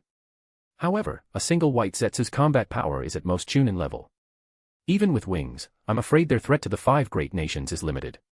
Konoha's Super Beast Scroll and Summons, Iwagakure's lightweight rock technique, and Kimogakure's anti-air weapons will all deal fatal blows to white Zetsu flying in the sky. It doesn't matter." Obito turned around. "As long as they cause a little more trouble and harassment, it's worth it. They are just cannon fodder anyway. Lord Madara." Just then, a white Zetsu suddenly popped out of the wall, shouting urgently, "We found the location of Konan's sky fortress." Obito paused for a moment, then burst into laughter. Hehehe. Heaven helps me. The Rinnegan adaptation is complete, and the 6 paths of pain are finished. Let's see how you die this time, you traitor. Without hesitation, he grabbed the Uchiha Gunbai. He activated Kamui, swirling up the 6 pains along with black and white Zetsu, and rushed toward the target. White Tiger, you can't run. Prepare to die. Sky Fortress Deck. Due to the ample Senjutsu chakra stored in his body, Alex's perception was extremely acute. He instantly detected the anomaly high in the sky. Konan's expression turned serious. She stood up with a whoosh and ordered. "You 3, go down immediately. Tell Kamita to steer the Sky Fortress away and wait for me at Rendezvous Point 3.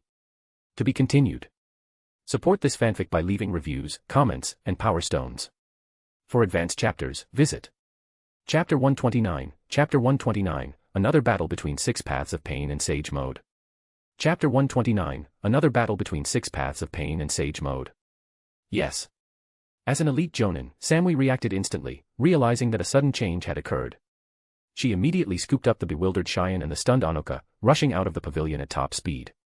At the same time, having issued her orders, Konan flapped the wings on her back and flew straight up into the sky. Before she could even pass through the thick fog wrapping the outer perimeter of the Sky Fortress, the temperature above rose drastically, radiating a terrifying heat. A familiar, cold shout rang out, "Fire release, blast wave wild dance." Obito Uchiha. Konan was shaken internally, she hadn't expected him to find them so quickly. Sheets of white paper drifted from her body, emitting wisps of cold air as they shot upward. Linking together with a flash of cold light, they instantly formed a massive wall of ice, blocking the space above the Sky Fortress. The sea of fire descended. The raging flames ignited with a whoosh, covering the entire ice wall. The sky seemed to be split in 2. One side white, one side red. Red and white collided, forming a distinct boundary line between them. Ice and fire were incompatible. The scorching high temperature roasted the glacial ice, erupting with thick white steam as it sizzled. Konan turned her entire body into paper, rushing through the high temperature steam and the sea of fire. She looked up, and her pupils instantly contracted. Obito Uchiha was standing steadily high in the sky, flapping the wings on his back. What shocked her even more were the 6 people standing on his flanks. They were the 6 Jinchuriki who were definitely dead, yet at this moment, they had been crafted into the new 6 paths of pain. 2 tails, Yujito ni. 3 tails, Yagura Karatachi. 4 tails, Rashi.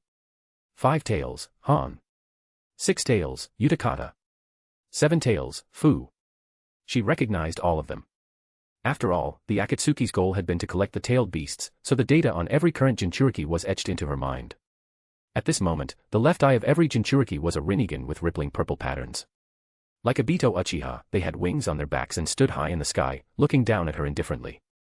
Alex was equally astonished. He hadn't expected Obito to not only find them so quickly but also successfully transplant the Rinnegan and create a new 6 paths of pain. His strength had already advanced to Super Kage level.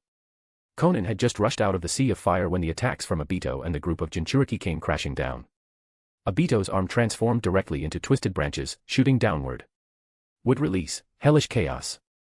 Yujito ni spat out a large, rat-shaped blue flame, mouse hairball.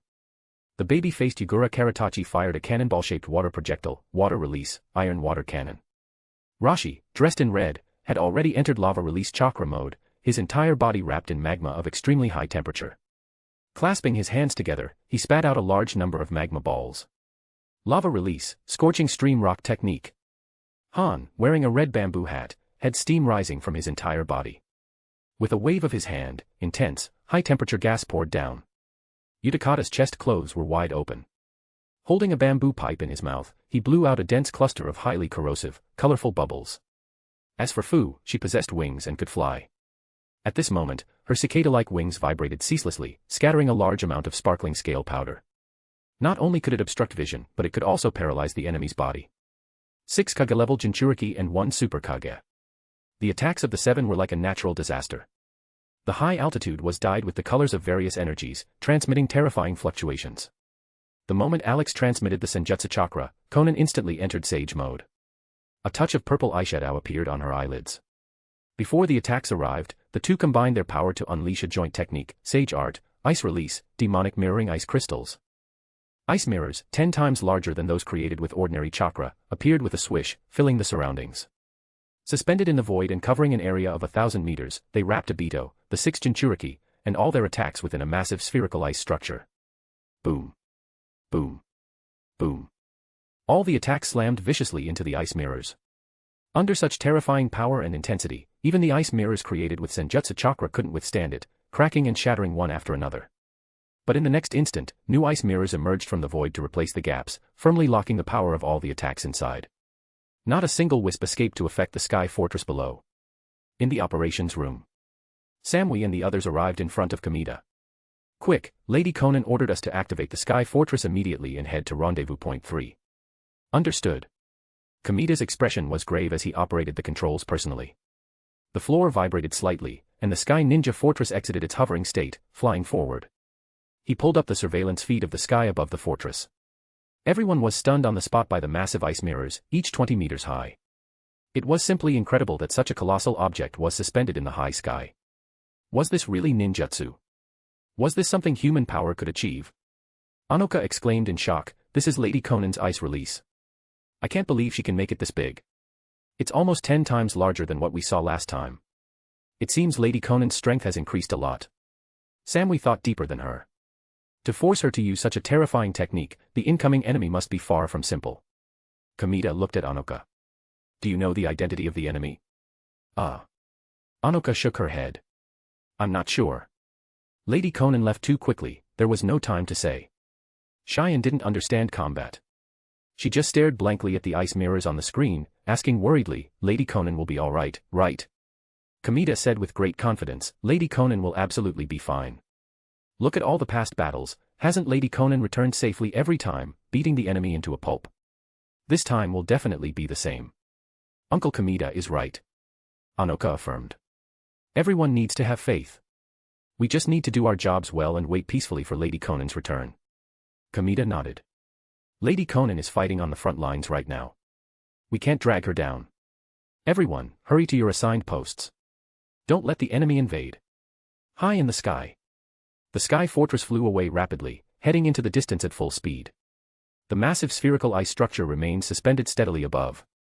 The roaring sounds inside gradually ceased. All attacks had been blocked by the ice mirrors below. The demonic mirroring ice crystals barrier was intact. Aito and the 6 Jinchuriki stood in the center, surrounded on all sides, left, right, up, and down, by 20-meter-high ice mirrors. They looked like they had stumbled into a land of giants, appearing incredibly small in comparison.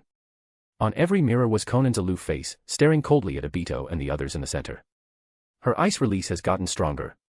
Aito looked around at the multiple Konans on the ice mirrors with a dark expression. "No, it's not just a simple increase in strength. Your chakra is different from before. It's similar to Jiraiya's transformed state. You've learned Sage mode."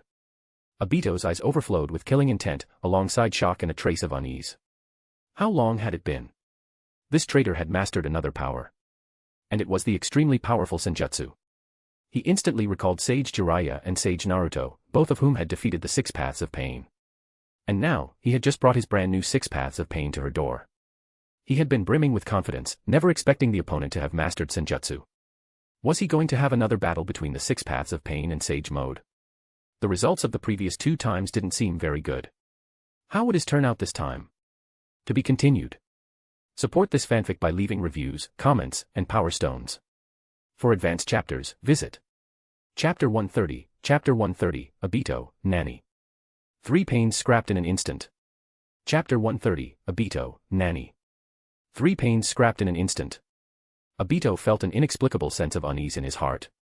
But thinking of the Rinnegan in his left eye and the 6 brand new, Generation 6, pains made from Jinchuriki corpses around him. They were only stronger than the previous generation. He would absolutely not follow in Nagato's footsteps and lose to Sage Mode. Swish. Aito stood in the center, while the 6 Jinchuriki scattered around him in a circle. They bombarded the surrounding ice mirrors with the powerful ninjutsu they possessed in life. But the ice mirrors replenished extremely quickly. Even if they were damaged or shattered, they were restored in an instant. Through the shared vision of the Rinnegan, Aito and the 6 Jinchuriki pains had absolutely no blind spots. Want to launch a sneak attack with ice release? Dream on. Konan and Alex, who understood the Rinnegan deeply, naturally knew this very well. Therefore, the first step was to strip away their shared vision. It just so happened that a sage art they had recently mastered was a hard counter to special dojutsu. Aito was the first to notice the anomaly. In every ice mirror, a red dragon made of light floated out from Konan's chest. It flew upward, reached the edge of the mirror, and continued to ascend. It seemed to fly out of the ice mirrors, into the outside world, and hovered right above their heads. What sage art is this now? Aito looked up, eyeing the red light dragon above with extreme wariness. He controlled Yujito-ni to spit out a blue fireball, intending to probe it first. Unfortunately, before the blue fireball could get close, the red light dragon suddenly detonated. It released an incomparably blinding white light. In an instant, the massive interior of the demonic mirroring ice crystals turned into a sea of light. Everywhere the eye could see was a vast expanse of whiteness. The air in every inch of the space vibrated violently. Sage art, white rage technique. Caught off guard, Aito let out a miserable scream, ah. He hurriedly lowered his head and covered his eyes with his hands. His expression was one of agony. The buzzing sound that permeated everything around them nearly caused his eardrums to explode. The 6 Jinchuriki beside him were better off. They stood there blankly, their eyes still open. After all, they were corpses and felt no pain or irritation. However, their vision couldn't pierce through, everything around them was a wash of white. Just then, a shift occurred in the white world. Sharp ice spikes began to grow from every single ice mirror. In an instant, the entire interior of the demonic mirroring ice crystals turned into an iron maiden filled with spikes. The ice spikes growing from all the mirrors thrust rapidly toward the center. They quickly occupied every inch of space. Under the cover of the white light, the spikes stabbed toward every part of the 6 Jinchuriki's bodies. Brains, chests, eyes. Even as the spikes stabbed straight toward their eyes, they couldn't see or detect them, standing there like statues. Aito, still under the influence of the white rage technique, didn't notice a thing. It wasn't until he sensed that the Jinchuriki pains surrounding him had taken damage that he realized something was wrong. The change had happened too suddenly. From entering the world of white light to sensing the Jinchuriki pains getting hurt, less than half a second had passed. Aito was horrified. He immediately controlled the Jinchuriki pains to launch indiscriminate attacks in all directions. Fire, steam, bubbles, water cannons, scale powder, various powerful attacks poured out. But it was all for naught. When the attacks landed on the ice spikes, they merely melted them down slightly or caused minor surface cracks. They couldn't be completely destroyed. This was because these weren't just ice spikes condensed from Senjutsu chakra, they were created using a powerful sage art, inorganic reincarnation. They were far sturdier and sharper. It was known as a super S-rank physical attack. Puff. Puff. Puff. A series of sounds of sharp spikes piercing flesh rang out. Naturally, due to the air vibrations blocking his senses and the light stripping his vision, Aito could neither hear nor see. The dense cluster of ice spikes broke through the outer defensive circle of the Jinchuriki and stabbed fiercely toward his body. Unfortunately, it was like stabbing into a bubble, they passed straight through. The moment Aito sensed the Jinchuriki being attacked, he had preemptively activated his phasing. The white rage technique ended, and the white world faded. Finally, he could see. Aito lowered his hands from his eyes and looked around. His pupils instantly contracted violently. Surrounding him, above, below, left, right, front, and back, were nothing but ice spikes. They occupied every inch of space, radiating a bone-chilling cold. He couldn't see the outside perimeter at all. He couldn't see a single one of the Jinchuriki pains to know how they were doing. What enraged him even more was that the shared vision from the Rinnegan was pitch black. The vision of every single pain was dark. He didn't need to think to know that their eyes must have been blinded by the ice spikes. Damn it. Damn it. Aito was furious. He hadn't expected that in just the first exchange, his side would suffer a crushing defeat. 2 consecutive moves had left him and the pains with absolutely no power to fight back. This was a sage art. This was the terrifying power of Sage Mode. The combination of demonic mirroring ice crystals, white rage technique, and inorganic reincarnation produced an effect far greater than the sum of its parts. The layered attack power made it impossible to run or hide. If not for the special phasing ability of Kamui, Aito would have long since been turned into a hedgehog by the omnipresent ice spikes. This three-jutsu combo was even more domineering and ferocious than what Naruto and Jiraiya had used. White Tiger. Do you think you've defeated me like this? Aito's expression twisted as he roared in anger, the battle isn't over yet. Don't get too arrogant. Ha! A purple light burst from the Rinnegan in Aito's left eye. Chakra surged violently, but not from him. It came from the Jinchuriki pains on the periphery, who he couldn't see but who were currently skewered like hedgehogs by countless ice spikes. He instantly triggered all the tailed beast chakra within the 6 Jinchuriki, forcing them into version 2 transformations. Boom. Boom. Boom. In an instant, amidst the layers of ice spikes, 1, 2, then 3 pillars of black-red light shot into the sky. Dense tailed beast chakra erupted. But there were only 3. Aito grimly realized that the other 3 Jinchuriki pains. Perhaps because the black rod controllers inside their bodies were damaged, they couldn't fully activate the tailed beast chakra to enter the version 2 state. No matter how he urged them, there was no reaction. He knew that those 3 Jinchuriki pains had been temporarily scrapped in the assault just now. They needed repairs and new black rod controllers inserted. Sizzle sizzle. Suddenly, a massive amount of heat radiated from within the dense ice spikes. They were being melted at high speed. 4 purplish-red tails shot out from a gap with a swish. It was the 4 tails Jinchuriki, Rashi. Utilizing the terrifyingly high temperature of his lava release chakra, he melted the surrounding ice spikes, transforming into a miniature 4 tails and creating a cavity inside where he could move freely. At the same time, with 2 bangs, the miniature 6 tails and miniature 3 tails broke through the ice spikes on either side and entered the cavity. The miniature 6 tails emitted a white mist of extremely corrosive acid from its entire body. It had used this super strong corrosive liquid secreted from its skin to destroy the ice spikes pinning its body and escape. As for the miniature 3 tails, it was surrounded by a layer of water mirror fragments. It had used this to reduce the impact of the ice spikes before finally breaking them in its semi-transformed state to regain freedom. As for the remaining 2 tails, 5 tails, and 7 tails Jinchuriki, they had no hope of escape. They remained buried deep within the layers of ice spikes. The 3 escaped miniature-tailed beasts didn't delay. Under Aito's control, they opened their mouths wide. Condensing tailed beast balls, they unleashed their strongest attacks to bombard the surrounding ice spikes. Continuously, one after another. Inside the dense mass of ice spikes, the sound of explosions rang out incessantly. To be continued. Support this fanfic by leaving reviews, comments, and power stones. For advanced chapters, visit Chapter 131, Chapter 131, Lava Release, Flower Fruit Mountain. Chapter 131, Lava Release, Flower Fruit Mountain. Boom. Boom. Boom. The massive demonic mirroring ice crystals hovered high in the sky, trembling incessantly. The interior was almost completely filled with densely packed ice spikes. Konan's figure was displayed on every single one of the 20-meter-tall ice mirrors. Her true body, however, was located within a mirror directly above, looking down at the quivering spikes below. Alex floated beside her, observing the situation with a grave expression. They weren't sure how effective that point-blank sage art, inorganic reincarnation had been. Judging by the current situation, a total wipeout was impossible, but the Jinchuriki paths of pain had definitely taken damage. The two of them couldn't just sit back and watch Aito struggle free. Immediately controlling every mirror, they unleashed visible streams of white freezing air.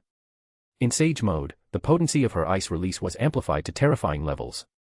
Wherever the white mist passed, it seemed to freeze the very void itself. The temperature plummeted. The bone-chilling frost penetrated through layers of ice spikes, invading the core.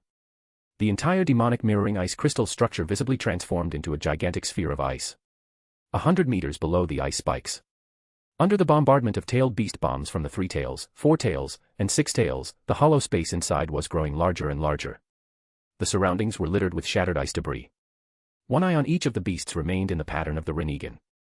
Under Aito Uchiha's control, the 3 semi-transformed Jinchuriki deliberately adjusted their excavation direction toward his location. Boom. Boom. Boom. Another volley of 3-tailed beast bombs exploded. The resulting high temperature and shock waves shattered the ice spikes to the upper right. Aito's figure landed next to the 3 miniature-tailed beasts with a whoosh. His expression was terrifyingly gloomy, his gaze ferocious as he looked at the ice spikes that crowded almost every inch of the surrounding space. Damn Sage mode. Only by personally engaging it in combat could one truly understand the power and terror of this mode. The amplification it provided to conventional ninjutsu was simply perverse. It required significantly more ninjutsu and chakra just to offset a single sage art from that traitor. Aito raised his right hand, only to see a layer of visible frost appearing on his skin. It was spreading rapidly. An extremely intense wave of cold air was projecting down from above. The chill his body perceived was becoming increasingly penetrating, and his limbs began to stiffen. Trying to freeze me to death. Aito's killing intent exploded. The battle hadn't been going on for long, yet he had almost no power to fight back and was being suppressed. He absolutely could not accept such a situation.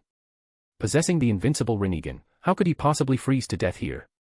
Just then, a sudden mutation occurred.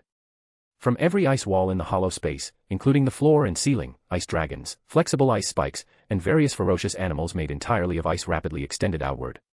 The effect of sage art, inorganic reincarnation, was still active.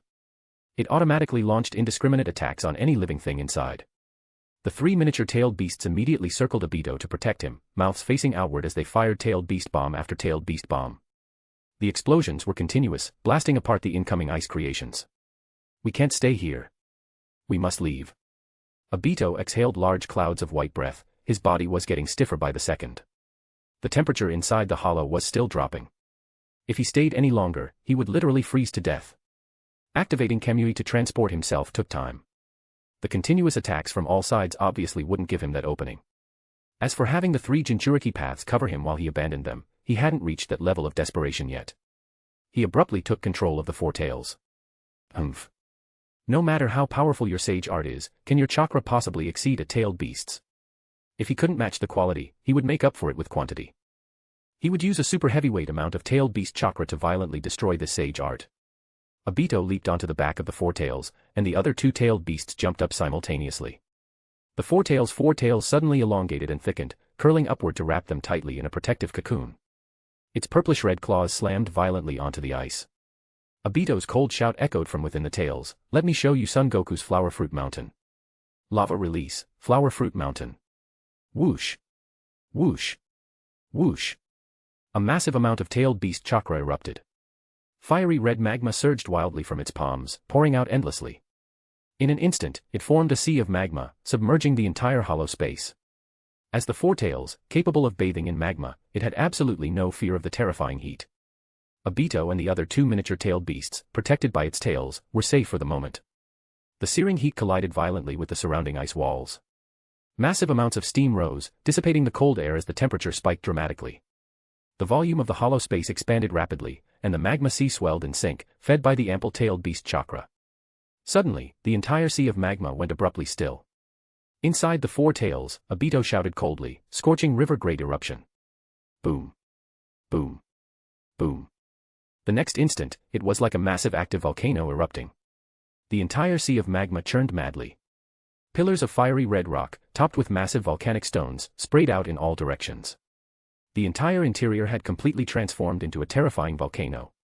Smoke billowed, everything turned red, and the eruptions were ceaseless. Pressure and temperature soared at extreme speeds. Outside, the entire demonic mirroring ice crystal structure had frozen into a giant ice sphere. It hovered steadily in the high altitude, emitting waves of cold air. Konan's pupils suddenly contracted. The massive ice sphere below shook violently, jetting out large amounts of white steam from its surface. But that wasn't cold air. It was steam produced by rapid melting due to high temperatures. Crack! The clear sound of shattering glass rang out. It was followed by an even denser series of cracks, continuous and unstopping. More and more fissures appeared on the surface of the ice sphere. An even greater volume of white steam surged out from within. The chill was driven away, replaced by rapidly rising heat. Through the massive cracks, a churning redness could be seen deep within the ice sphere. Red light even projected out from the fissures, illuminating the outer ice mirrors. Above, Konan's face in the ice mirror was illuminated in a fiery red glow. Alex looked down at the ice sphere, which now resembled a pressure cooker spewing massive amounts of steam, and knew it could no longer contain Aito. Boom. Boom. Boom. Just then, streams of fiery magma shot out from every crack in the ice sphere. Up, down, left, right, front, back, shooting out 360 degrees with almost no blind spots, looking just like a sea urchin. The airborne magma fell back down, smashing onto the surface of the ice sphere, further accelerating its melting speed.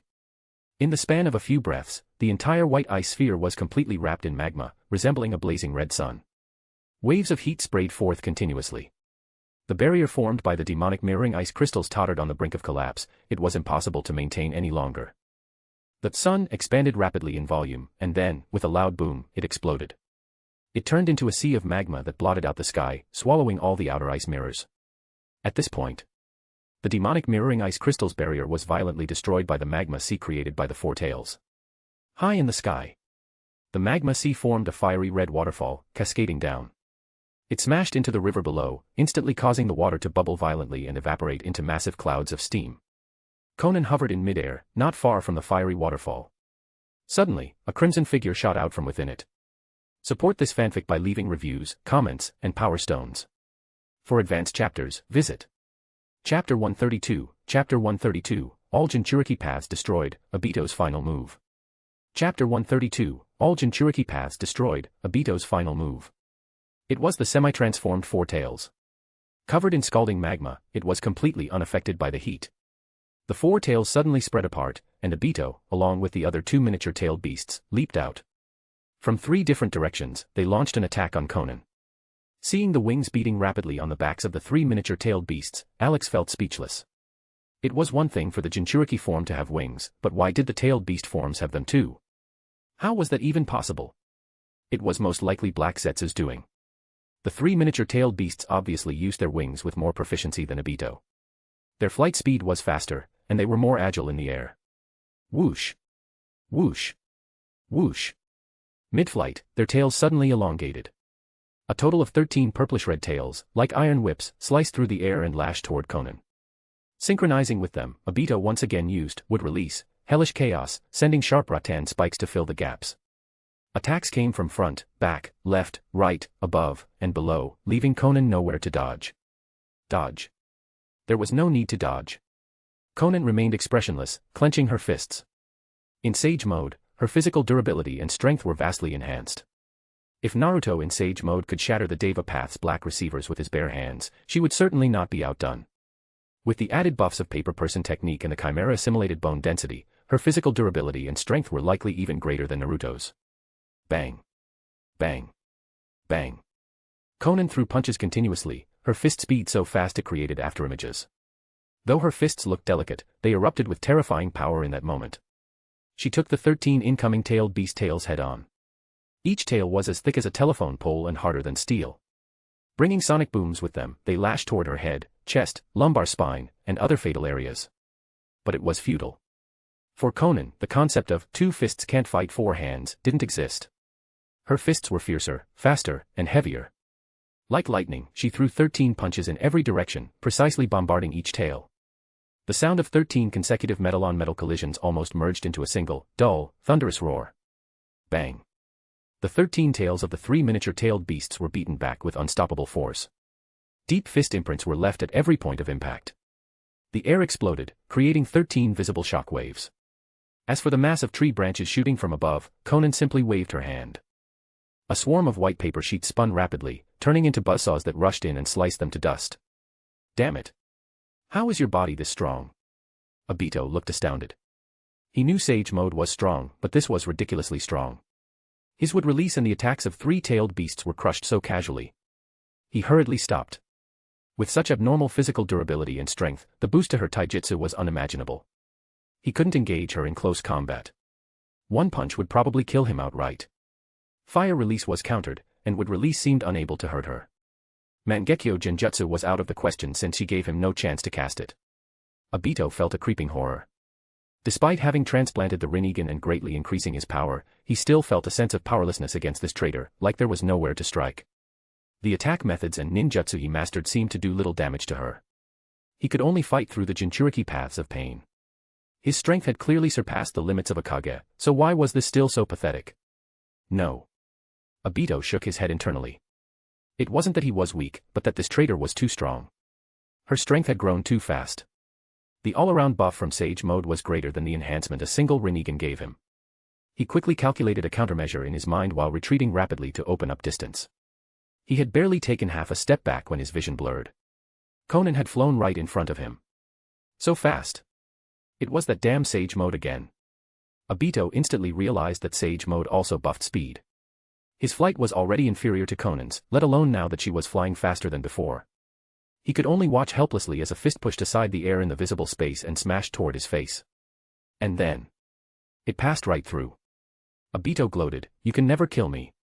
You're strong now, but once you exhaust your Senjutsu chakra and exit Sage mode, it will be my turn." Intangibility, what a cheap ability. Konan retracted her right fist. This guy's Mangekyo pupil technique was truly an unreachable turtle shell, a god-tier survival skill. As for ending Sage mode, Alex curled his lip in disdain. He had plenty of Senjutsu chakra stored in his body, Aito probably wouldn't survive long enough to see that happen. Konan condensed an ice blade in her hand and swung it violently behind her. She precisely deflected 3 purplish black-tailed beast bombs, sending them crashing into a nearby barren mountain where they exploded. Immediately flapping her wings, she dodged the highly corrosive acid mist shot by the 6 tails. As for Aito, because he was intangible, the acid mist simply drifted through his body without causing any harm. Under his control, the 3 tails and 4 tails exited their semi-transformed state. They reverted to their Jinchuriki forms, shrouded in red chakra cloaks. While the tailed beast forms were strong and had high destructive power, their attacks were too singular. Facing a strong enemy, it was more effective to restore their original forms and use the ninjutsu they possessed in life. As for the 6 tails, its Jinchuriki wasn't particularly outstanding in skill, so the acid mist and tailed beast form was more damaging. The baby-faced Yagura Karatachi wielded an iron club, while the red-clad Rashi was covered in fiery red magma, entering lava release chakra mode. The 2 attacked Konan from left and right. Water release, water formation pillar. A monstrous flood, even more massive than Mei Terumi's, crashed down like a rolling torrent. Konan waved her hand, scattering a massive amount of cold air. The waterfall above was rapidly frozen solid. She covered her right hand in a layer of frost, turned, and threw a heavy punch behind her. It collided fiercely with Rashi's fiery magma fist. Shockwaves wrapped in white steam instantly spread to the surroundings. Rashi had turned into human-shaped magma, entirely glowing red. In lava-release chakra mode, he didn't just enhance his defense. Every inch of super-high-temperature magma covering his body would severely burn his opponent. Any enemy striking his body was bound to suffer backlash. But it was futile. With the buffs from Paper Person technique and Sage mode, Konan had no fear of this level of heat. Her fists flew, trading heavy blows with Rashi high in the air. She landed hits on the magma covering his body without a shred of fear. In an instant, massive chunks of magma rained down from the sky. Rashi was strong, but only at the Kage level. Under Konan's fierce assault, he quickly fell to a disadvantage, unable to parry effectively and forced into a passive beating. The 6 tails completely disregarded Rashi, spraying massive amounts of acid directly into that airspace. Layers of ice sheets appeared on Konan's body, blocking the splashing acid. At the same time, Alex used wind release to blow away the encroaching acid mist. The 6 tails attacks couldn't hurt Konan at all. As for Rashi, although his body surface was pitted and corroded by the acid mist, he was just a corpse, so he didn't care for the moment. Yagura Karatachi's water release shot from a distance was even more laughable, it was frozen directly. It was less trouble than the tailed beast bombs. The wood release Aito used for sneak attacks was similarly blocked and shattered one by one. Completely useless.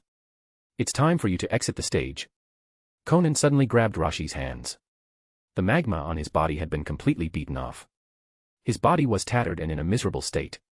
A massive amount of white paper instantly adhered to his entire body. A cold light flashed on the surface, freezing him completely.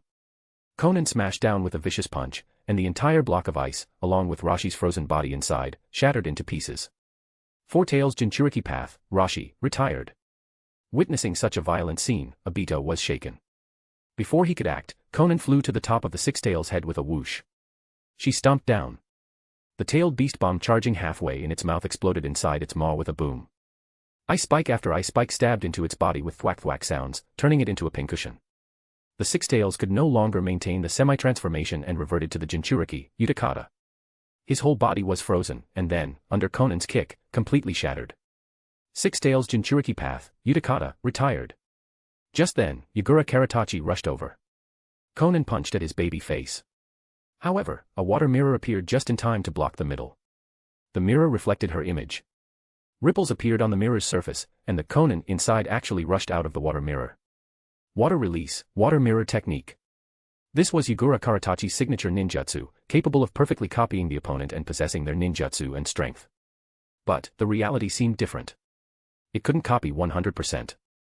Konan looked at the other version of herself, its eyelids were normal, lacking the purple eyeshadow. This water mirror clearly couldn't copy Senjutsu. The person in the mirror only had the strength of her normal state, there was no way she could be a match for Sage Mode. With just 3 punches and 2 freezing attacks, Konan disposed of the mirror image and Yagura Karatachi. She then turned her gaze, filled with killing intent, toward Aito. Aito watched this scene in horror. He was only halfway through his hand seals, and this traitor had already cleaned up the remaining 2 Jinchuriki paths of pain in practically no time at all. Her strength was simply terrifying. His vision blurred, and Aito discovered with panic that he was once again surrounded in the center by the familiar demonic mirroring ice crystals. This time, he was the only one left. All 6 Jinchuriki paths of pain he had brought were destroyed. He took a deep breath and lowered his hands, releasing the seals. In this situation, he couldn't possibly be a match for this traitor alone. He had to use his final move. If that didn't work, he would have to retreat. Aito quickly pulled a blood-red glass sphere from his Kamui dimension. It was the size of a soccer ball, and strangely, there were 7 pitch-black Magatama inside it. Support this fanfic by leaving reviews, comments, and power stones. For advanced chapters, visit Chapter 133, Chapter 133, Limited Tsukuyomi. Check out my new project, One Piece, In Search of the Huge Fruit. Chapter 133, Limited Tsukuyomi. Aito suddenly raised the red glass sphere and roared furiously, "White Tiger. We'll fight again in another world." Whoosh. Whoosh. Whoosh. The glass sphere in his hand blazed like the sun, emitting a massive amount of white light. In an instant, it filled the entire demonic mirroring ice crystal structure, shooting out through the cracks and enveloping a small portion of the sky. Konan and Alex, located within an ice mirror, were also caught within the range of the white light. Everything around them turned into a boundless expanse of white, they couldn't see their own hands in front of their faces. A second later, the white light dissipated. Pitter-patter. The familiar sound of falling rain echoed in her ears. Bean-sized raindrops fell continuously onto Konan. Her hair and Akatsuki cloak were quickly soaked. This is... She looked up at the dark clouds in the sky, finding them incredibly familiar. Her feet were standing on the surface of the water, her body rising and falling slightly with the waves. Konan subconsciously looked to her left, her light orange pupils suddenly contracting. In the distance, a cluster of buildings was shrouded in misty water vapor. It was extremely familiar. She recognized it instantly, a Megakure. She looked around in shock. The familiar heavy rain, the familiar village, the familiar sea surface. Everything she saw was identical to the Megakure where she had spent her entire life. She had returned to Megakure. She was standing on the sea. This used to be her favorite spot to stand quietly in the rain. Konan murmured in slight confusion, "Wasn't I fighting Aito Uchiha? How did I suddenly return to Megakure? Alex, what's going on? My memory shouldn't be confused."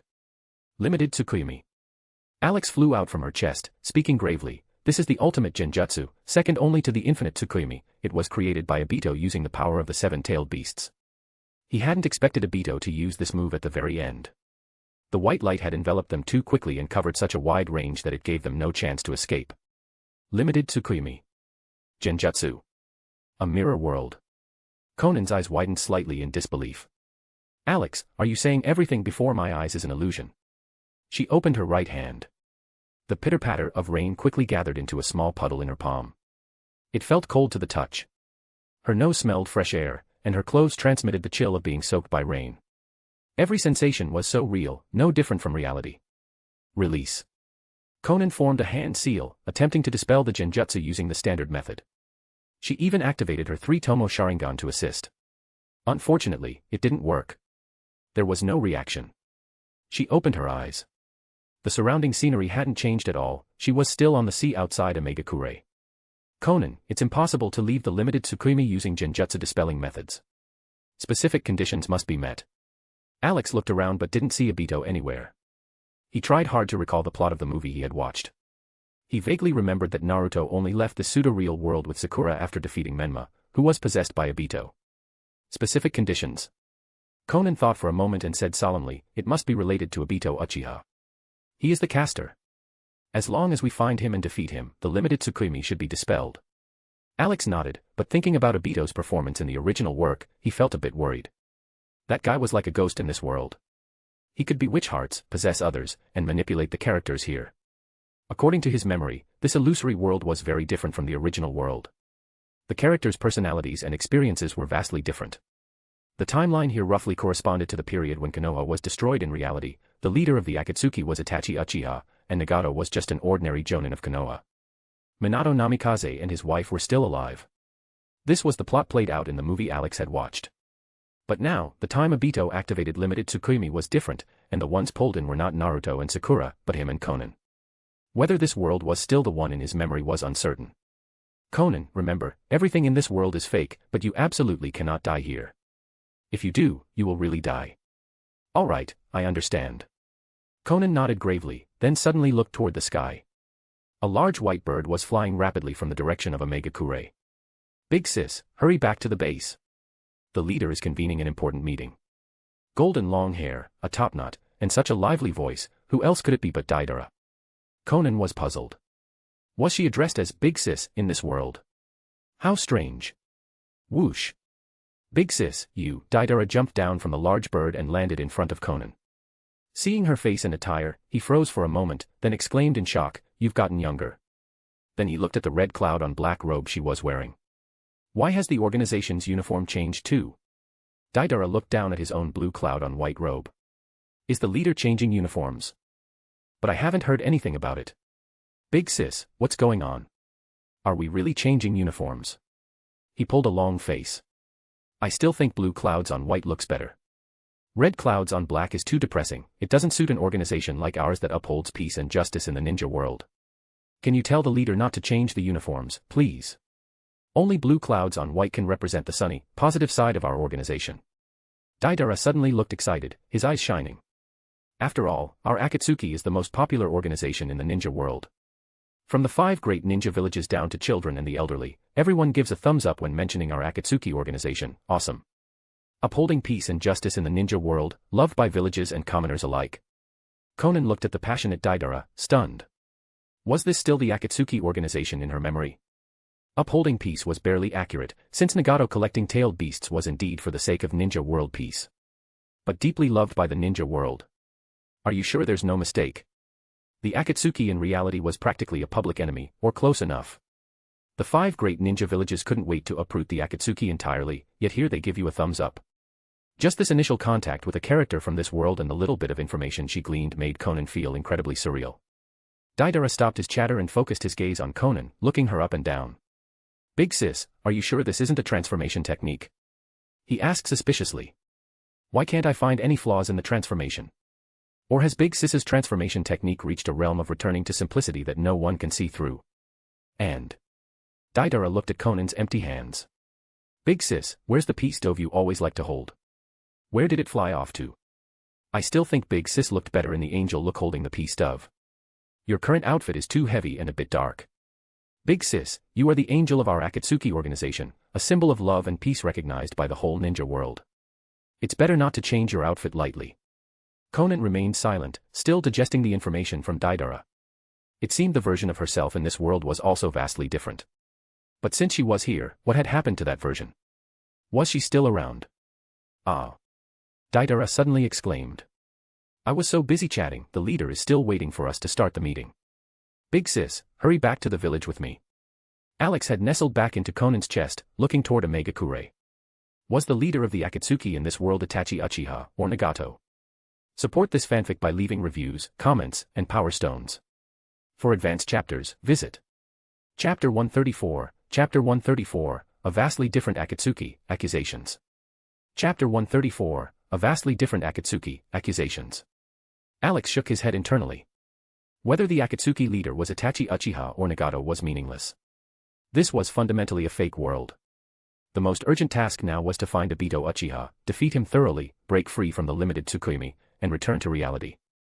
Konan was very clear on this point as well. So this Omega-Kure. Big sis. Deidara interrupted her contemplation. Why are you spacing out? Hurry up and go back. No need. A third voice suddenly interjected, transmitting rapidly from a distance. Konan's heart trembled. This voice was very familiar, too familiar. It was Yahiko. Or rather, the Deva path controlled by Nagato. Whoosh. The Deva path descended from the sky, landing in front of the two. The familiar Rinnegan, the familiar black receivers, only his expression wasn't cold like in reality, but rather peaceful. Seeing this, Alex's heart sank. Sure enough, due to the difference in activation time and people involved, the world constructed by the limited Tsukuyomi had also changed. It wasn't Itachi Uchiha as the Akatsuki leader in his memory, it was still the Deva path controlled by Nagato from behind the scenes. Yahi. Konan looked at the familiar face, her expression dazed. But she immediately realized this was the limited Tsukuyomi world, and the person standing before her was not the companion from her memories. It was all an illusion. The Deva path looked at Konan calmly. Konan, you. Then he stopped speaking, standing there in deep thought. In this world, Yahiko had died young, a natural death. Before dying, he couldn't let go of the Akatsuki organization and hoped Nagato could make his body into the Deva path to continue contributing his strength to the Akatsuki. Nagato, born with crippled legs, agreed to his friend's request. Even though Yahiko was dead, he could continue to lead the Akatsuki, and the two would strive for love and peace in the ninja world together. Whoosh! Whoosh! Whoosh! Just then, 5 figures landed beside them in succession. It was Itachi Uchiha, dressed in a white trench coat with black hair flowing. No tear troughs, a gentle smile on his face, and no scratch on his leaf headband. He wasn't a rogue ninja. He looked very sunny and cheerful, completely unlike the gloomy, pained version in reality. Standing next to him was Kisame Hoshigaki. Still a shark face, but there was no trace of ferocity or malice, instead, he looked honest and gentle. His hobby was cooking. Sasori, looking like a young boy, stood with Deidara. Hirako was nowhere to be seen, and judging by the 2 dimples when he smiled, this was obviously a real person. The Sasori of this world showed his true face and hadn't turned himself into a puppet. Moreover, he frequently used puppet techniques to treat patients and save lives. He was the Akatsuki's medical expert. The other 2 were Kakuzu and Haiden. Kakuzu wore a pair of small black glasses and was dressed in a suit and leather shoes, looking like a successful banker. As for Haiden, he completely lacked the madness and cruelty of reality. Instead, like a senior clergyman, he stood quietly, calm and serene. The Deva path, Itachi Uchiha, Kisame Hoshigaki, Sasori, Deidara, Kakuzu, and Haiden. A group of 7. All of them were different from their real-world counterparts, their personalities and experiences were vastly distinct. There was no bloodlust or cruelty in any of them, they radiated righteousness. Truly the Akatsuki that implemented peace and justice in this world. My. Kisame gave an honest smile. Usually everyone is busy helping others with their own abilities, and we gather rarely. Now that we've finally all come together, why is it so rushed? I was preparing to treat you all to my newly developed delicious dishes. Itachi pursed his lips. Kisame's cooking is indeed delicious, and I enjoy it very much. But our mission is to protect peace. Now that evil has reappeared, it is time for our entire Akatsuki organization to move out and destroy it. We'll eat Kisame's meal when we return in triumph. My, Itachi-san is as complimentary as always. But as Itachi-san said, peace is most important. As for the meal, I'll make it for you after we eliminate the evil. Sasori nodded and said gently, life is more important than art. We cannot let innocent people be harmed. This ninja world is very beautiful, and no one is allowed to destroy its peace and tranquility. Sasori is right, Deidara said in a high-pitched voice. Although my explosive clay has always been used to plant trees, explosions destroy nature. But if it's a sinister and evil enemy, I can only use explosive clay to eliminate them, and then plant more trees to make up for the damage to nature. God loves the world, evil should return to where it belongs, Haiden said, making a pious prayer gesture. Kakuzu loosened his tie. All the money I earn is used for public welfare. I absolutely cannot let these hard-earned results be destroyed and let my money go down the drain. Hearing the starkly different statements from her former teammates, Konan felt a profound sense of surrealism. This firm belief in loving peace and helping others was a complete 180-degree turn from reality. It was outrageously unbelievable. Itachi Uchiha no longer only had eyes for his brother but truly fought for peace. Kisame, that cold and cruel ninja, actually loved cooking. Deidara didn't love art as an explosion but fell in love with planting trees. Sasori didn't pursue eternal art but practiced emergency medicine. Haiden, the Jashin cultist, actually had a correct faith and no longer constantly wanted to sacrifice someone. And Kakuzu, who had always been stingy and greedy, donated his hard-earned money to charity. Surreal, this world was too surreal. Everyone. Seeing that everyone had arrived, the Deva path moved his gaze away from Konan and said solemnly. Just a short while ago, Konoha was completely razed to the ground by a mysterious person, causing heavy casualties. As the Akatsuki organization that maintains the peace and justice of the entire ninja world, we will never sit by and let such a heinous killer go unpunished. The other Akatsuki members listened quietly, their expressions filled with righteous indignation. For such an evil deed, they had to catch the murderer and enforce the law. The Deva path continued. At Konoha's request, we will first go to Konoha to understand the situation and help rebuild the village. Once we find the murderer's whereabouts, we will work with the ninjas sent by Konoha to capture and punish them severely. I hope everyone will enthusiastically contribute their strength. Itachi Uchiha, for the peace of the ninja world, my Uchiha clan will contribute money and effort. Kisame, I will use delicious food to soothe the panic of the Konoha villagers. Deidara, I'll use explosive clay to quickly plant trees and provide them with timber for reconstruction. Sasori, they definitely need medical personnel, my puppets can do it. Haiden, my prayers can soothe their sorrow and help them sleep peacefully. Kakuzu, my bank will immediately provide interest-free loans to Konoha and solicit donations from the entire ninja world. After all the Akatsuki members finished speaking, they then looked, in unison, at Konan. Before she could speak, the Deva Path suddenly said, I've been observing you for a while, and only now do I dare to confirm that what that person said was true. His voice suddenly turned cold. Although your chakra is very similar to Konan's, the essence is completely different. You are not Konan. Speak. Where did you take our companion Konan? Support this fanfic by leaving reviews, comments, and power stones. For advanced chapters, visit Chapter 135, Chapter 135, A Fake World. Ridiculous, we only know living in the moment. Chapter 135, A Fake World. Ridiculous, we only know living in the moment. Faced with the Deva Path's questioning, Konan had no rebuttal. Having fused several Kekai Genkai, her chakra had inevitably changed. Seeing the faces of her former companions, even knowing they were fake, mere illusions, she still felt a bit dazed. It was too real, so real it felt like returning to a Megakure before anything had happened. Konan suppressed the turmoil in her heart and looked directly at the Deva Path. I am Konan, Pain, and everyone. Her gaze swept over every Akatsuki member present. This is a Genjutsu world, you are all false existences. False. Genjutsu. Deidara widened his eyes, the first to disbelieve. My nearly 20 years of life, every day and every second has been incredibly real. How could it be fake? It seems the leader was right, you aren't our companion. He came to his senses and said with certainty. I was wondering why you suddenly became younger, and why your aura is deep and dark, not at all like the sunny, smiling Konan in my impression. So you're an imposter. I admit your transformation technique is very impressive, I couldn't find a single flaw. But you were too careless, transforming into a younger version of Konan, that is your biggest mistake. Deidara pulled a piece of explosive clay from his ninja pouch. To dare kidnap our companion silently and even have the audacity to try and sneak in here. Although I love planting trees, my explosive clay isn't to be trifled with when facing an enemy. Itachi Uchiha had quietly activated his Mangekyo Sharingan, observing Konan intently. Itachi-san. Kisame asked in a low voice. Did your Mangekyo see anything? He subconsciously clenched his fist, feeling the chill of the rain in his hand. The sensation is so real. The taste of every dish I make and sample is tangible.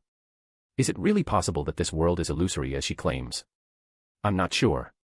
Itachi frowned. I can't see any traces of a transformation technique. Either it's sophisticated enough that even the Mangekyo can't see through it, or it's her true form, except... He paused, pondering, leaving the sentence unfinished.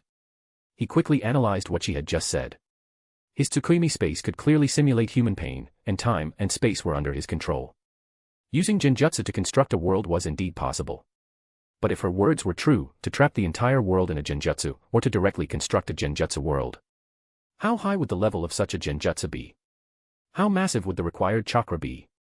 Was it really possible to cast? Scenes flashed through Itachi's mind. Everything he had experienced in the past 20-odd years, all his memories, was it possible that every bit of it was fake? Then what was he right now? His five senses were real, everything was tangible, visible, audible. If it was false. A chill ran through Itachi's heart, he dared not think further. That possibility was too horrifying. It would completely negate this world, negate his entire life. It would negate all his relatives, clan, village, and even his philosophy and ninja way of fighting for peace in the ninja world. If it were false, he and everyone else would become a joke. Itachi exhaled lightly, firming his resolve, choosing to believe this was a lie by the enemy to disturb their minds. This world could not be false, all of them were flesh and blood, living existences. Kisame shrugged. Anyway, I only know that the feeling of cooking and the delicious taste I experience every time are real, and that's enough. When true becomes false, false becomes true. Haiden held a book, his face pious and peaceful. Why stick to true or false? Just follow your heart. Whether the world was true or false was hard to prove or disprove, so he didn't need to deliberately pursue a difficult answer. Kakuzu adjusted his small black glasses. Don't think such a clumsy lie can deceive me. The smell of ink every time I count my money is so real, how could it be fake? Sasori was the calmest, always wearing a gentle smile. True or false, it doesn't matter. The meaning of life lies in living. I am living right now, and that is enough. As for the Deva path, his face was calm, showing no fluctuation. Alex looked at this group of stylistic Akatsuki members and felt incredibly surreal. These people were not at all maniacal or bloodthirsty like in the real world, instead, they could peacefully utter philosophical statements. Was this living in the moment? Regardless of whether the world was false or real, as long as they were tangibly alive, it was enough. Trying to make people in an illusory world believe the world didn't exist, that their selves didn't exist, and that their friends and family didn't exist was almost impossible. The Deva path looked at Konan. Do you have any other defense? Don't dream of impersonating our companion to achieve your ulterior motives anymore. If that person hadn't warned me, I wouldn't have used the Rinnegan to sense your physical state and would have almost been deceived by you, thinking Konan just changed her style and way of living. That person. Konan's eyes turned cold. Was he wearing a white spiral mask and a blue robe? It seems you know him. The Deva path nodded without surprise. His ability is very special, his body is intangible. Even the Rinnegan cannot capture him. However, the intelligence he provided was indeed useful. You are not Konan, just an impostor. Speak. Where is Konan? What have you done to our companion? As soon as his voice fell, Itachi and the other 5 surrounded Konan with a whoosh, looking at her coldly. Now that the facts were clear, their companion must have been kidnapped by this impostor. She was an enemy. Konan met the Deva path's gaze and shook her head. That person is very dangerous. Nagato, you shouldn't believe his words. I am truly Konan, the companion who grew up with you. Even in this fake world, you should have relevant memories. The Deva path's eyes flickered, and he said solemnly, I cannot believe you. Memories, intelligence, you could have obtained all of these from Konan through various means, but... He shook his head. You are right about one thing. That unidentified guy is indeed very dangerous and dark, I cannot completely trust him. If you are Konan, you should know the ability of my Rinnegan. Let me extract your soul and view your memories, and the truth will be known. As long as you are real, you don't need to worry about me hurting you. Alex felt a bit anxious. He worried that Konan might compromise in front of her former companion, even knowing it was fake. Fortunately, his worry was superfluous. Konan refused without hesitation. I cannot let you extract my soul. Gaining the trust of Nagato and the Akatsuki in this world through this method was too dangerous. Once Aito attacked from the shadows, she might die right here. Her own death didn't matter, but she absolutely could not let Alex be harmed.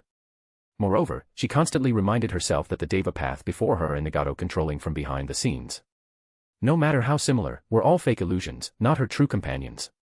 I have already given you a chance. The Deva path said coldly. Your choice has proven that you are not our companion. It seems we can only capture you to find our companion.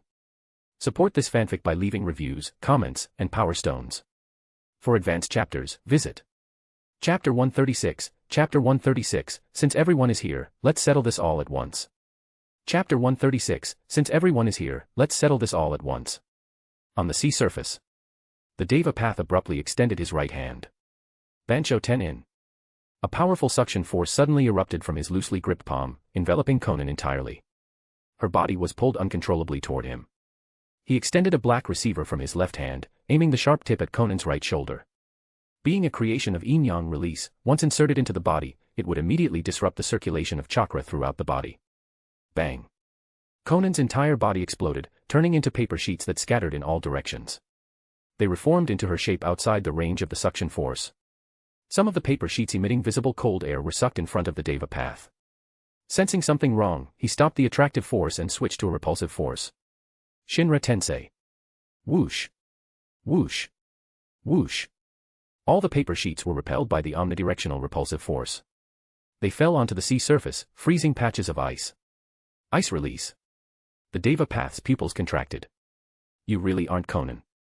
Seeing the ice release, the other Akatsuki members were finally 100% certain that this person was not their companion. They immediately attacked.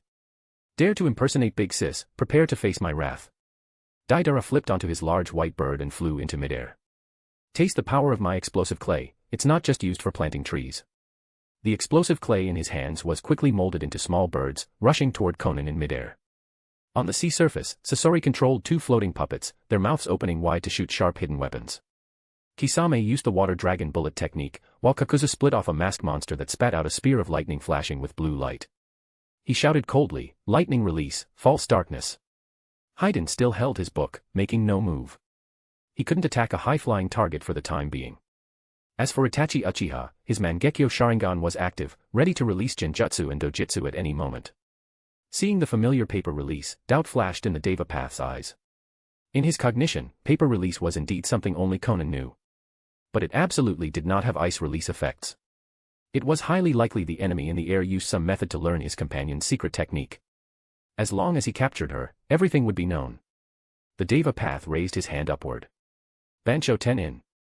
The Akatsuki members coordinated tacitly, completely sealing off Konan's dodging space with their respective attacks. Explosive birds, poison needles, water dragons, lightning, and gravity attacked her from all directions. Floating in midair, Konan's eyelids took on a purple hue. With Alex's help, she instantly entered Sage mode again. She looked down coldly at the familiar figures below. Since they attacked, and since they were all fakes, she couldn't be soft-hearted anymore. She had to catch Nagato and get news of Obito Uchiha from him. Paper sheets drifted from Konan's body. They shot outward in a 360-degree radius without any blind spots. Wherever they passed, they seemed to freeze the void. The white birds froze in an instant and fell into the sea with plop-plop sounds. The water dragon turned directly into an ice sculpture, also crashing down. The lightning was blocked by the ice release on the paper sheets. The lightning chakra was consumed rapidly, dissipating after traveling half the distance. The poison needles shot by Sasori were easily knocked down by the paper sheets, which had stronger defense. As for the Deva Path's Bancho Tenin, Konan was too familiar with this move. Seeing him raise his hand, she immediately condensed a block of ice in front of her, blocking the path of the gravity pull. The Deva Path could only suck in a block of ice. Even if he continuously changed position and angle, Bancho Tenin ultimately only pulled over blocks of thick ice. The gravitational pull couldn't land on Konan at all. In midair, Konan turned into an infinite turret again. Paper sheets radiating biting cold air shot down continuously, suppressing the Akatsuki members below so they couldn't lift their heads, forcing them to dodge wretchedly. So fierce. Kisame hopped continuously on the sea surface, shocked. This guy's ice release is so domineering, far stronger than Haku's. My water release is countered by her, it's useless. He jumped onto a frozen patch of sea, swinging same hata vigorously with both hands to knock down the paper sheets shooting from above. Kisame had tried using water release, but every time he launched it, it was domineeringly frozen by the paper sheets almost immediately. It was completely useless. His powerful water release ninjutsu was rendered totally ineffective against such unreasonable ice release. And Sasori, the weakest, couldn't dodge. He could only pull out puppets one by one to block above his head. Even though they were frozen into a 10-meter thick layer of ice, the thickness was still increasing at a visible rate. The ice layer on the sea around his body was also thickening, trapping him firmly inside, unable to move. Being completely frozen was inevitable. Fire release, searing migraine. Wind release, pressure damage. Kakuzu used all 5 mask monsters, using 3 to block the attacks from the sky. The remaining 2, wind and fire attribute mask monsters, released a combination ninjutsu, creating a red sea of fire covering a radius of hundreds of meters on the ice surface. The scorching heat baked the ice layer, causing massive amounts of steam to rise. The surrounding thick ice melted rapidly. Sasori, Haydn, and Kisame, who were almost buried inside, managed to escape. They jumped to Kakuzu's side one after another. Kakuzu, thanks. Kisame let out a huge sigh of relief, his nose, eyebrows, and hair hanging with thick frost. When the battle is over, I'll reward you with top-tier cuisine. Haydn and Sasori also sighed in relief and expressed their thanks. No need for that. Kakuzu waved his hand. We are companions, I can't sit by and watch you in danger. He looked at the sky. The enemy's large-scale ice release is too powerful, and she can fly. It's really tricky. We can only rely on Deidara and the leader. Let's protect ourselves on the sea surface and not drag them down. Don't hurt my companions. In midair, Deidara shouted angrily. Riding his large white bird, he rushed toward Konan at high speed. He scattered strangely shaped white creations. Explode. They detonated as soon as they were released. The speed of the incoming paper sheets was far greater than the flying objects he created. To avoid being frozen again, he had to detonate them quickly. For a moment, continuous explosions rang out in the sky. 3 meters in front of Deidara, the firelight didn't stop for a second. At such close range, the black smoke blackened his face. Thanks to this, the incoming paper sheets were scattered by the explosions, allowing him to get close to the target. Almost there, almost there. Deidara stared dead at Konan, 20 meters away. Just a little closer, and she absolutely won't be able to escape. Right here. When the distance reached 10 meters, Deidara violently threw the explosive doll in his hand. As soon as it left his hand, the palm-sized explosive doll expanded rapidly like a balloon to a diameter of 10 meters. Just in time to stick close to Konan. A white giant seemed to appear in the sky. Ha! C3, number 18. Deidara shouted, explode. But it was futile. Crackling electric sparks flashed across the surface of the giant doll. The lightning attribute Senjutsu chakra injected by Alex directly caused it to misfire. The explosion failed, and it plummeted straight into the sea. Nanny. Deidara was so shocked his eyes almost popped out.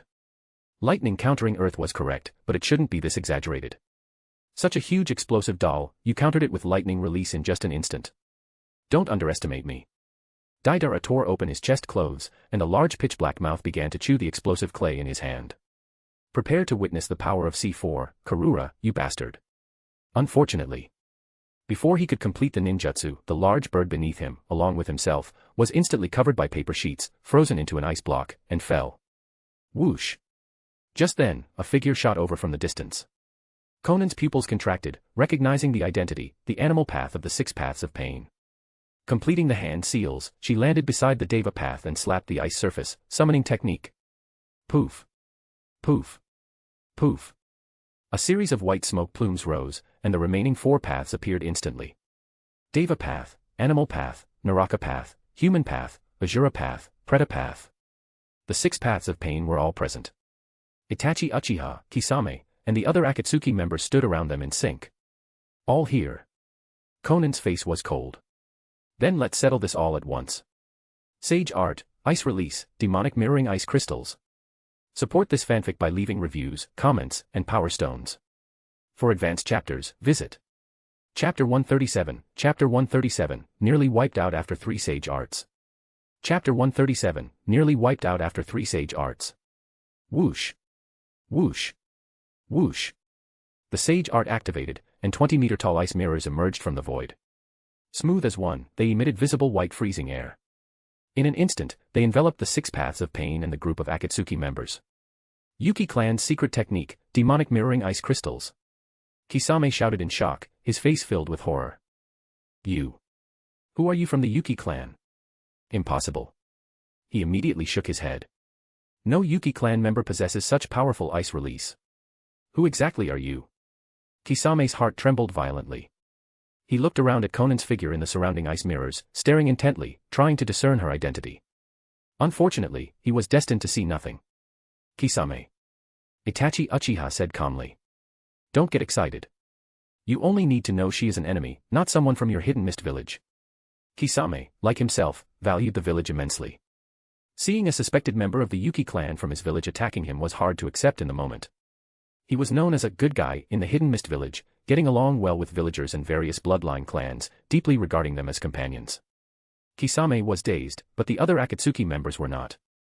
The moment they were trapped in this massive spherical ice structure, they immediately used their strongest powers to attack the ice mirrors. The mouths of Kakuzu's 5 masks simultaneously flashed with different colored chakra lights. Wind, fire, lightning, water, and earth, 5 attribute ninjutsu were activated at the same time. The 5 conventional attribute ninjutsu merged into one after being released. Inspired by the 3rd Hokage Hiruzen Sarutobi's 5 release, great combo technique, it could be called the limit of combination ninjutsu. The Deva path raised both hands. Bansho Tenin. 2 massive ice mirrors were instantly sucked toward him. But it was futile. Having been pulled only halfway, the ice mirrors suddenly exploded into ice blades, shooting down. In the empty spots, 2 more ice mirrors emerged, maintaining the structural integrity of the demonic mirroring ice crystals. On the other side, the Asura path and animal path beside the Deva path acted simultaneously. The Asura path's mechanical head opened terrifyingly into 8 petals, firing small missiles trailing dazzling fire. The air was filled with the pungent smell of gunpowder. At this time, the animal path completed the summoning. Massive summoned beasts appeared. A giant centipede, a bull, a rhino, and a multi-headed dog. As soon as they appeared, they split into 4 directions, launching savage charges at the ice mirrors on the edge. Whoosh! Just then, a red light dragon flew out from an unknown ice mirror, arriving above their heads like lightning. Not good. Itachi Uchiha instinctively felt something was wrong. The hair all over his body stood on end, every cell transmitting a fatal signal, extreme danger. He couldn't be stingy with his pupil power anymore, he had to interrupt the unknown ninjutsu above immediately. Itachi closed his left eye and focused his right eye on the red light dragon. Bloodshot veins visibly increased in his eyeball, and a trail of black-red blood flowed from the corner of his eye. Amaterasu. A small black dot instantly appeared on the surface of the red light dragon's body. However, even though Itachi reacted quickly, he was still half a beat too slow. Before the black flames could burn, the red light dragon exploded violently. Flash. The interior of the demonic mirroring ice crystals was submerged in massive white light, turning into a boundless whiteness. You couldn't see your own hand in front of your face. Sage Art, White Rage Technique. The first time it was used, it had the greatest lethality. Whether it was the Deva Path or the other Akatsuki members. Facing this technique for the first time, even if they were guarded, it was unblockable and undefendable. Senses disordered, eyes unable to see. The ubiquitous air vibrated violently. The sharp buzzing sound against the eardrums felt like it would explode the brain, and waves of paralysis spread through every part of the body. A single, white rage technique almost rendered the Akatsuki members, dealing with it for the first time, incapable of resistance. And the next move was the fatal blow. Sage Art, Inorganic Reincarnation. Inside an ice mirror, Alex's second Sage Art followed closely behind. The real-world Akatsuki members were almost all dead, so this stylistically different Akatsuki of the illusory world should also get on the road. The art style was just too surreal, he couldn't accept it. Giant ice spikes extended from every ice mirror. Swish. Swish. They stabbed toward the bewildered Akatsuki members in the center. Densely packed, with almost no blind spots. In a breath, ice spikes filled every corner of the demonic mirroring ice crystals. The thwack-thwack sound of flesh being pierced was fleeting. Inside the ice mirror above, Alex breathed a sigh of relief internally.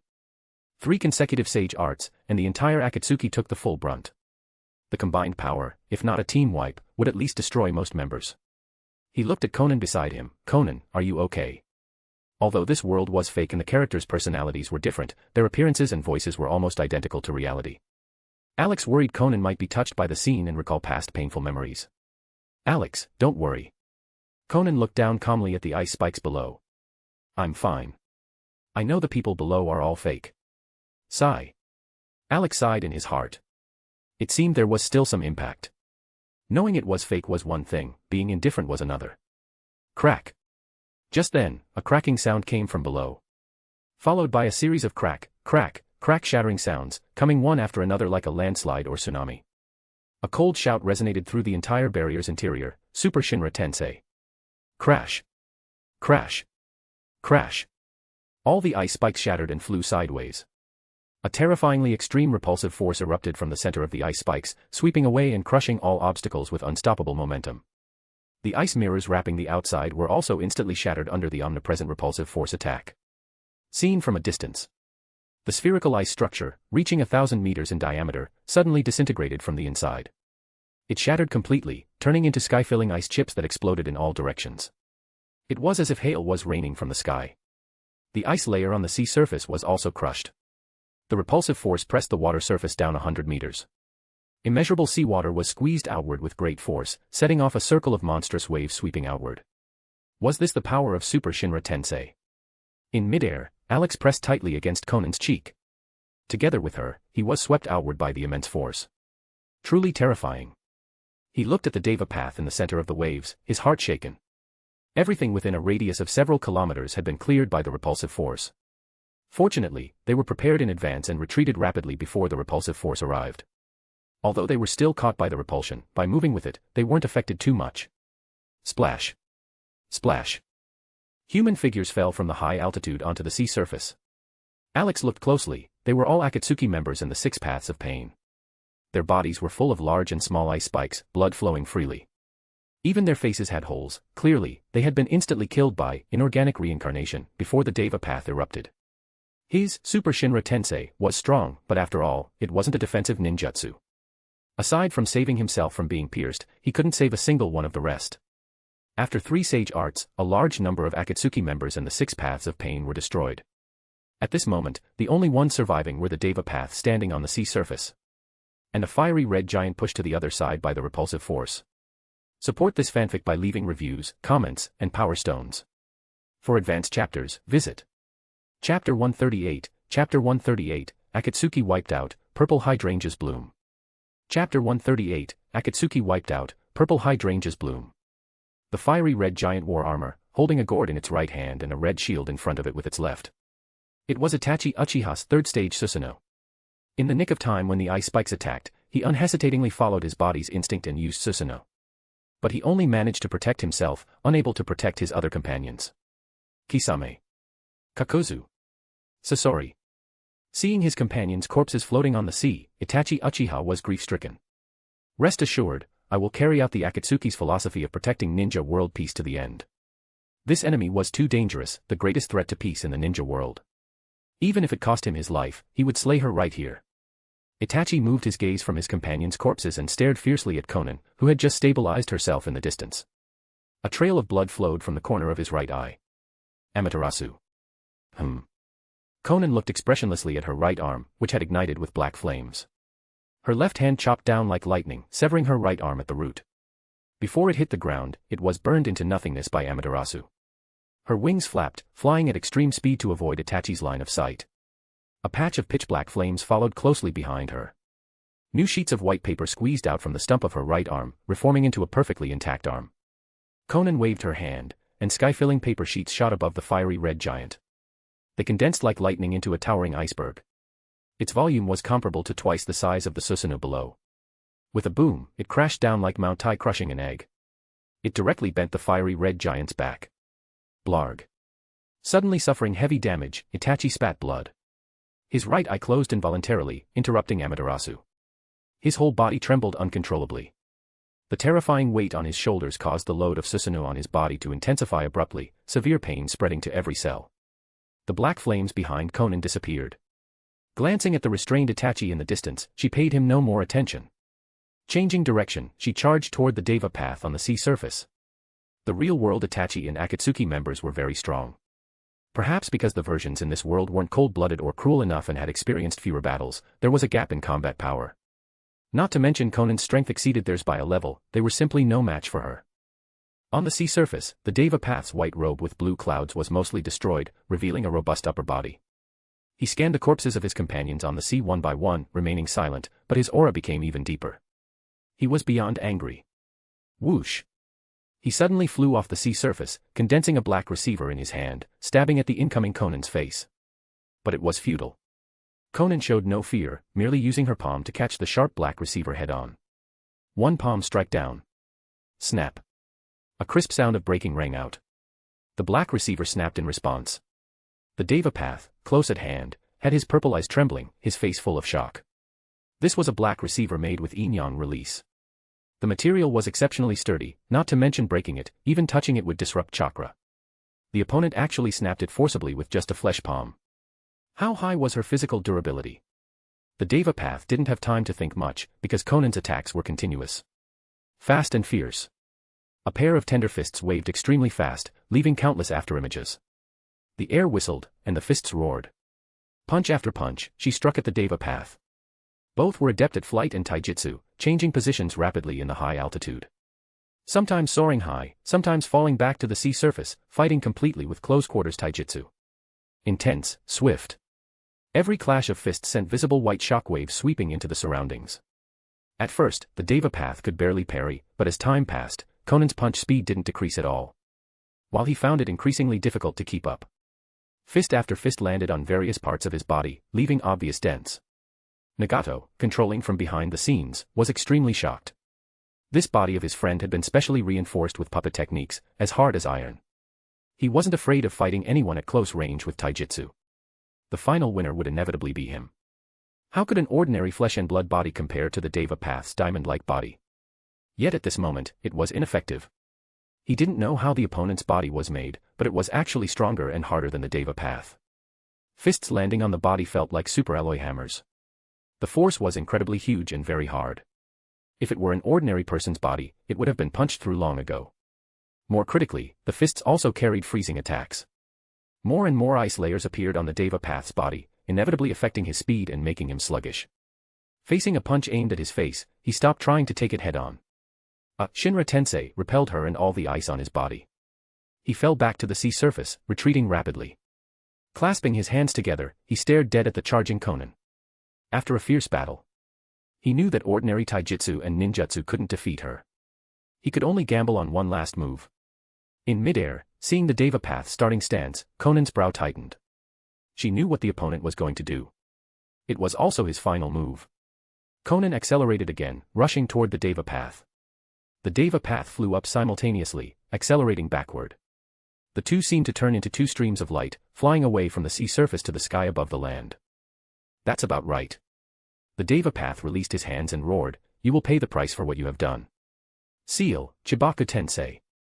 A black sphere floated from his hand and merged with a white sphere floating from nearby, forming a pitch-black gravity sphere the size of a ping-pong ball, suspended high in the sky. Whoosh! Whoosh! Whoosh! In an instant, endless beams of light erupted, sweeping toward the ground. The terrifying gravitational field immediately shattered the earth, sucking up massive rocks one after another. The ground heaved violently as if a magnitude 10 earthquake had erupted. Countless rocks and mountains were sucked into midair, accelerating toward the gravity sphere. Konan was also within the coverage of the gravitational field. Her body rose uncontrollably. She jumped on the large rocks, her gaze fixed tightly on the gravity sphere high above. Alex had told her how to break this move. While the gravity sphere was exposed and not yet protected by layers of rock, destroying it immediately would interrupt Chibaku Tensei. Konan gave a low shout, and endless paper sheets rolled into fine needles, surface emitting rising cold air. Turning into dense streams of light, they attacked the gravity sphere. However, just as these ice needles were about to pierce the gravity sphere, a black flame suddenly blocked the front. Expanding abruptly, it instantly engulfed all the ice needles, burning them to nothing. It was Amaterasu. Itachi Uchiha had unknowingly rushed to the sea surface and was trying to widen his right eye, using Amaterasu flames to protect the gravity sphere from destruction. Luckily Itachi acted, otherwise. Nani. Before the Deva path could fully exhale, another mutation occurred in the air. A grayish bone spike suddenly extended from Konan's chest, the tip piercing through the pitch-black gravity sphere above like lightning. A crisp crack of shattering could be heard. Chibaku Tensei was destroyed, the gravity sphere wailed and disintegrated into broken light, disappearing. The rocks and soil in the air rumbled back to the ground. Following that were more massive bone spikes hidden within the rocks. With unstoppable momentum, they pierced through Itachi Uchiha below. Even though the Deva path used Shinra Tensei to repel some, taking advantage of the cooldown before the next Shinra Tensei. Densely packed bone spikes had already pierced his body, nowhere to run, nowhere to hide. Under Alex's sage art, corpse bone pulse, the remaining two Akatsuki members were destroyed again. In midair, Konan changed direction and flew rapidly toward Omega-Kure. Through the direction of chakra transmission from the black receivers, she had found Nagato's main body. It wasn't in the same location as in reality, but it wasn't far. Inside a bright tower. Nagato, sitting in a wheelchair, looked calmly at the figure landing in front of the door. "You've come." His voice was weak, filled with indescribable complexity. Konan walked into the room, looking at Nagato in the wheelchair. With withered red hair and a gaunt body, his condition was much better than in reality. He was looking at her peacefully. "Nagato." Konan walked closer, her eyes dazed. The deceased companion seemed to appear before her eyes again. Cough, cough. Nagato coughed lightly and sighed.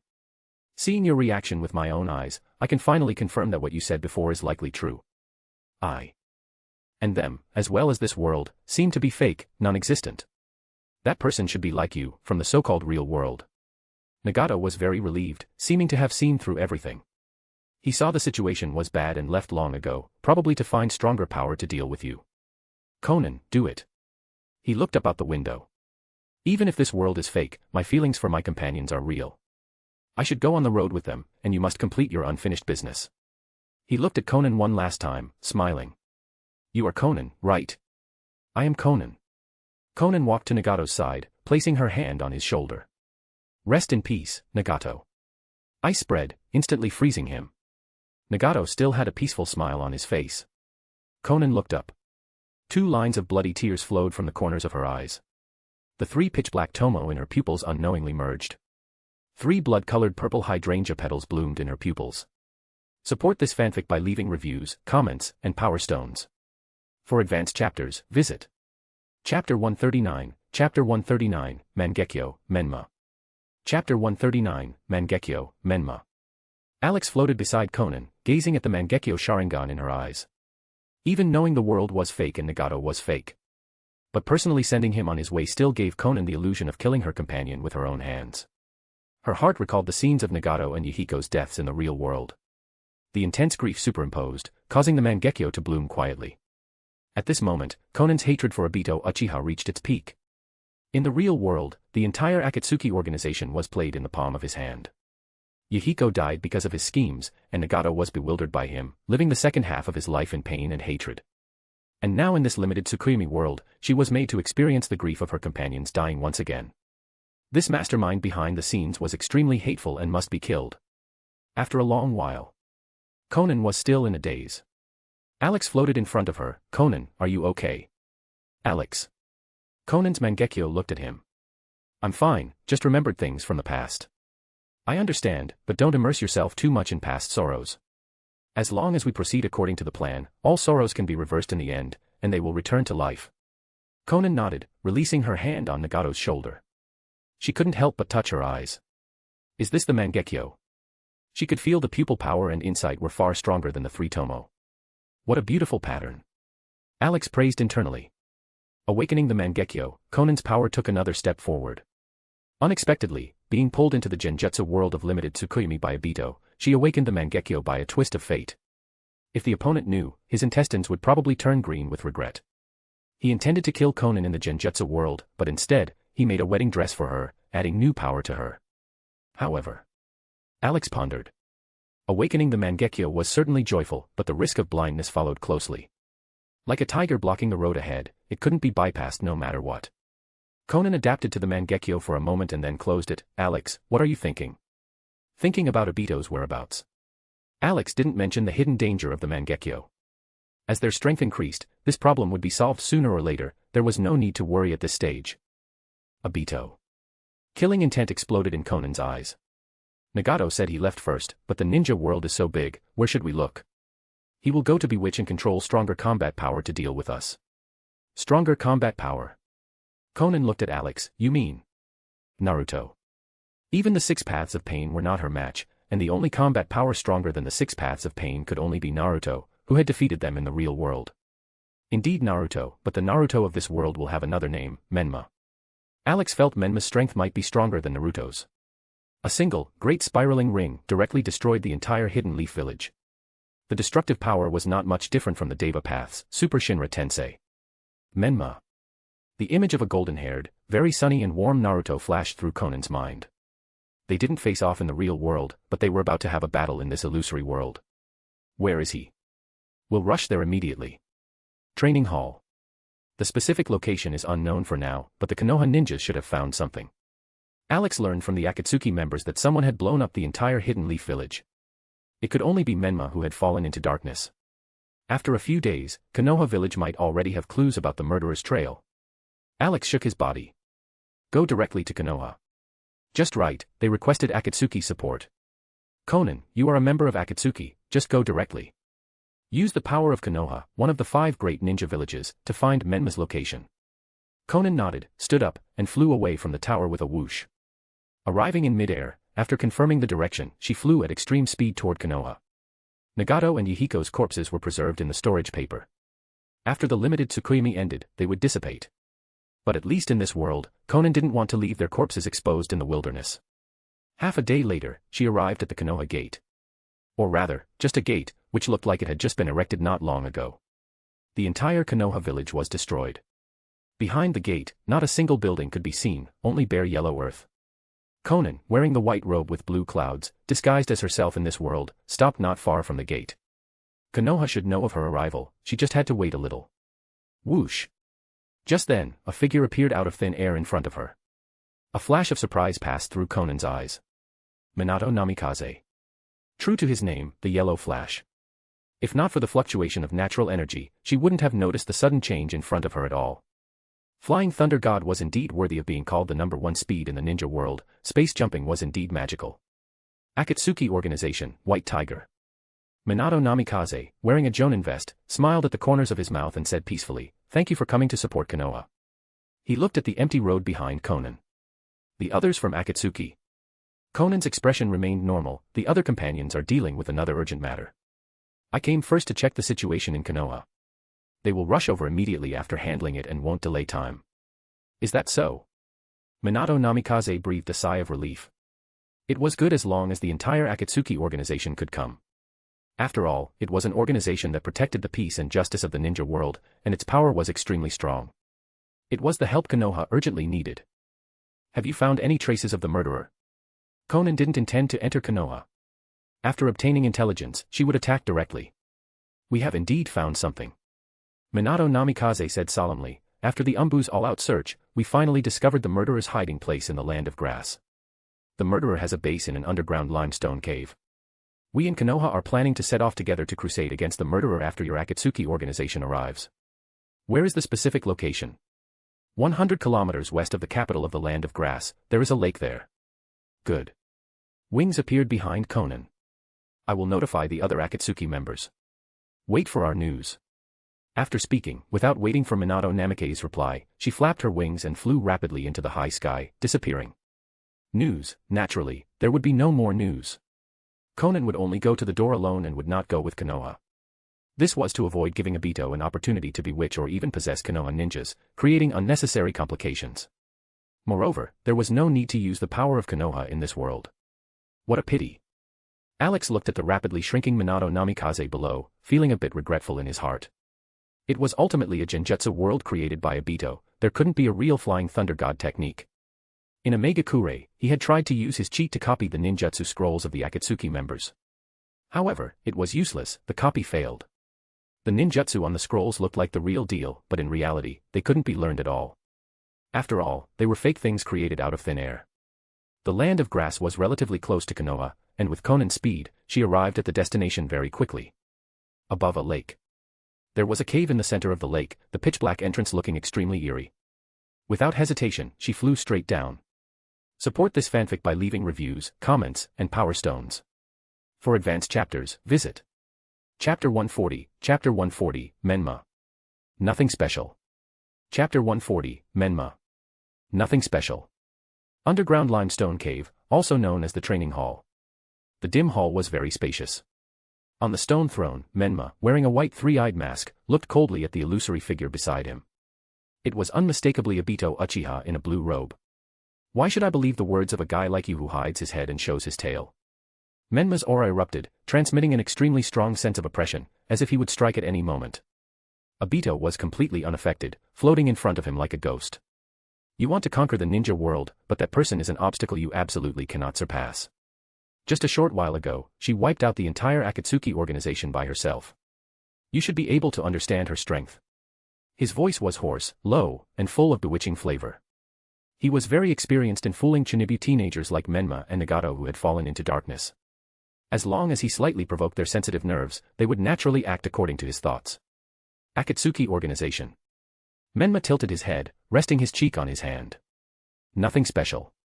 I plan to go find this organization after destroying Konoha. Now that they were destroyed in advance, it's just right. My power is not something the Akatsuki organization can compare with. Don't forget. Aito Uchiha shook his head, you can defeat the Akatsuki organization, and she can also defeat the Akatsuki organization. Your strength is not necessarily stronger than hers.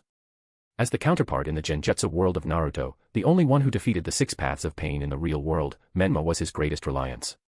Aito said solemnly, she is very strong. If you are careless, you will definitely suffer. She may be strong, but you. Menma stared at Aito coldly, seemed to be not much less. I'm very curious about the face under your mask. I've been walking in the ninja world collecting various powers these years, why have I never heard of you two? His eyes flashed with a dangerous light, you and her, where exactly do you come from? Aito chuckled, why worry about where I come from? You only need to know that I am not your enemy and will help you achieve your goal in advance. And that person will tangibly hinder you from conquering the ninja world. Humph. Better be so.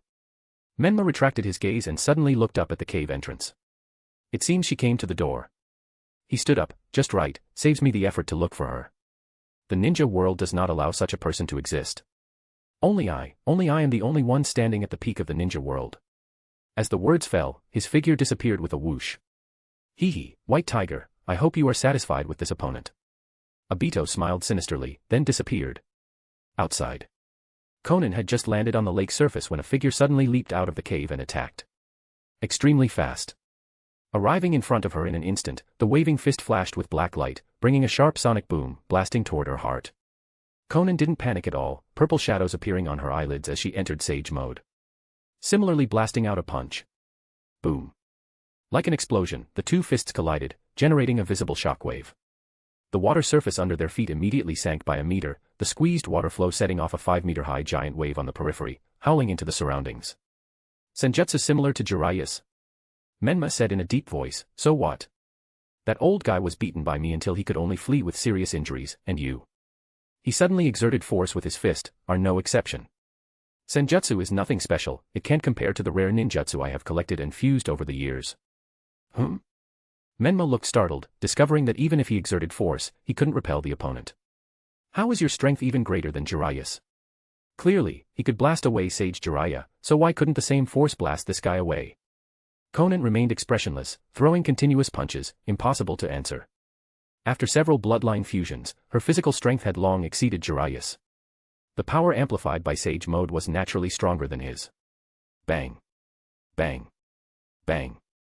The sound of fists colliding on the lake surface was deafening. The figures of the two were too fast to see clearly, fighting fiercely with taijutsu. Heaven and earth inverted, the surrounding scenery retreating rapidly. Impossible. Menma moved at high speed, dealing with the incoming fists with difficulty. Each punch was as heavy as a mountain, vigorous and heavy, extremely powerful. Exceeding the power he had gained from fusing various ninjutsu over the years. Parts of his body ached faintly, fist imprints appearing one by one. Even though he was strengthened by various means, it was still difficult to withstand the bombardment of more and more punches. Although he was very unwilling in his heart, he had to admit that in terms of pure taijutsu, he couldn't be her opponent. Step. Menma fell back to the lake surface from mid-air, stomped fiercely, and retreated rapidly. Opening the distance from Konan. Among the ninjas I have fought, your taijutsu is worthy of being number one. Stronger than Sage Jiraiya, but... His hands formed seals rapidly. Ninja battles are not just about taijutsu. Blue, white, vermilion, black, sky, south. Black runes suddenly appeared in the void in front of Menma. With his words, giant summoned beasts of different shapes leaped out from the void. North, 3, Jade. 9 masked beasts. 9 masked Svaha. A total of 9, terrifying and hideous. Roaring one after another, clawing at Konan. But it was futile. In midair, Konan stopped chasing Menma who was blocked behind the summoned beasts. Her wings flapped behind her back, turning into a stream of light shuttling extremely flexibly between the 9 summoned beasts. Compared to their huge sizes, she was as small as a butterfly. But this butterfly could erupt with appalling power. The white stream of light whooshed through every summoned beast, followed by loud bang bang bang sounds. Konan used both hands and feet, utilizing the terrifying power of Sage mode. 5 punches, 4 kicks, instantly sending the 9 summoned beasts flying. They smashed heavily onto the water surface in the distance, unable to get up again. On the other side, Menma looked shaken. This enemy's power and strength were much more terrible than he imagined. Although he appeared confident in front of that mysterious person and didn't put anyone in his eyes. In reality, he was never careless inside, regarding her as an opponent equal to himself. However now. I'm afraid it's not equal, the opponent's strength is estimated to have surpassed his own. In the shadows of the cave entrance, Aito looked at Konan in the distance with apprehension. His expression was very gloomy, and there was a trace of panic that couldn't be concealed. The Akatsuki organization of this world was wiped out by her hand. At this moment, Menma, whom he regarded as Reliance, was beaten by the opponent with crushing force. Even if there were trump cards unused, it seemed difficult to defeat her.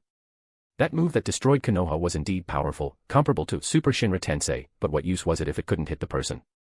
With this traitor's extreme speed and reaction, it was enough to escape calmly before the ninjutsu exploded. Aito looked dangerously at Konan who was suppressing Menma. He couldn't just watch anymore, he had to find a way to restrict her and make her take Menma's ultimate move head-on. Menma was the last reliance in this world. If it still didn't work, the limited Tsukuyomi could only fail. Support this fanfic by leaving reviews, comments, and power stones. For advanced chapters, visit Chapter 141, Chapter 141, The Black Ninetails is nothing special, Aito possesses the body. Chapter 141, The Black Ninetails is nothing special, Aito possesses the body. Don't look down on me. Menma roared impotently as he was smashed out of the sky by another ruthless punch. His body was riddled with dents and fist imprints. Even with his physically enhanced frame, he could barely withstand the sheer weight and power of Konan's sage art punches. He had reached his limit. Coughing up blood, his mask had long since shattered, revealing facial features twisted in agony. He looked utterly miserable. Menma stared daggers at Konan. You bastard. Witness my true power. Ninetails. As soon as the words left his mouth, a black light flashed across his stomach, and a mass of incredibly dense chakra surged forth. In an instant, a colossal monster over 100 meters tall appeared, the Black Nine Tails. Two terrifyingly large feet slammed onto the lake's surface. Compared to the beast, Menma, who had fallen near its feet, looked no bigger than an ant. The Nine Tails. Hovering in midair, Konan scoffed coldly. Just another slightly larger beast. Tailed beasts were merely creatures with massive bodies and infinite chakra capable of amazing destruction. To a true powerhouse, however, they were nothing more than toys. Even the strongest among them, the Nine Tails, posed absolutely no threat to her in her current state. Konan's paper wings fluttered, and she dove sharply. Moving with incredible agility, she wove through the gaps between the 9 massive tails that lashed out at her. She was untouched. Not a single tail could graze her. She flew directly above the Black Nine Tails' head and stomped down. Despite the massive disparity in size, she unleashed a terrifying amount of force. Boom. Like MT Tai crushing down, the unstoppable force slammed the Black Nine Tails' massive head down dozens of meters. Unable to bear the pressure, its entire body prostrated onto the lake, sending up monstrous waves. Roar. The Black Nine Tails let out a deafening roar of pain. Its buffalo-sized beast eyes, blood-red with rage, glared up at Konan. As a tailed beast formed entirely of chakra, its defense and regeneration capabilities were formidable. Despite suffering such a heavy blow to the head, it still had the strength to counterattack. Its tails whipped toward Konan like 9 thick iron rods. Simultaneously, its mouth gaped open, and a purplish-red ball of chakra energy began to expand rapidly, visible to the naked eye. Konan's expression remained indifferent. With a wave of her hand, the sky full of white paper rustled together, aggregating to form a gigantic ice spike over 100 meters long. It hung in the air, radiating a bone-chilling white mist. The surrounding temperature plummeted. Whoosh!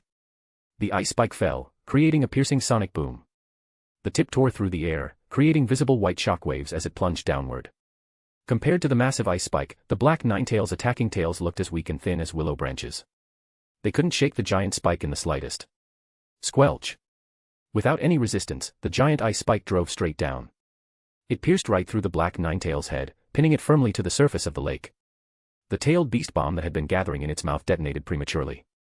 Instead of firing, it blasted inside the beast's mouth, inflicting further heavy injuries. With its mouth skewered by the ice spike, the Black Nine Tails could no longer roar. It could only emit low, muffled whimpers of agony. Thick layers of ice spread rapidly from the spike, covering the Black Nine Tails' body and freezing it into a gigantic block of ice. The Black Nine Tails instantly lost its combat capability and was forced out of the fight. On the other side, Menma crouched on the lake surface, gasping violently.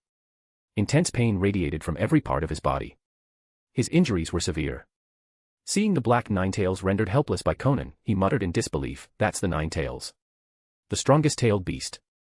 How could it be suppressed and beaten like this?" He couldn't believe that even after releasing the Black Nine Tails, the outcome was still a crushing defeat. How could her power be so terrifying? Menma had roamed the ninja world for years, painstakingly collecting and fusing numerous ninjutsu to obtain his current power. He had never met his match before. Even Konoha, one of the 5 great ninja villages, had been completely destroyed by his hands. The so-called Hokage, Umbu, and Jonin were no match for him. But now, Menma staggered to his feet, staring gloomily at the pinned Black Nine Tails. The waves generated by the impact caused the lake's surface to heave, and his body swayed with it. Suddenly, he looked to his left as a phantom silhouette emerged. "You finally showed up." Menma endured the pain in his body and spoke urgently, "Tell me quickly, what method do you have to defeat that guy?" He was absolutely unwilling to bow out here. He, Menma Uzumaki, was the ruler of the ninja world. The world was meant to be conquered by him alone, and any existence that threatened him had to be eliminated. Defeating her, naturally, there is a way. Aito looked at Menma gloomily, speaking cryptically, "As long as our powers become one." His voice was full of malice, like the whispering of an evil spirit. "What do you mean?" Menma felt a chill run down his spine, instinctively sensing danger. "Don't come any closer. Or I won't be polite." He immediately threw a kunai at the approaching Aito. But it was futile. The opponent seemed to truly be a phantom. The kunai passed straight through him without causing any harm. Stopping his approach was impossible. "Do not resist." The malice in Aito's voice was undisguised. "Give your body to me, and I will help you defeat that opponent. In your dreams." Realizing Aito's intent, Menma was scared out of his wits, a fatal sense of crisis rising in his heart. Danger. This guy was incredibly dangerous. He wanted to hijack his body, absolutely not. Unfortunately, Menma's struggles were in vain. Faced with the intangibility of Kamui, all his attacks were useless.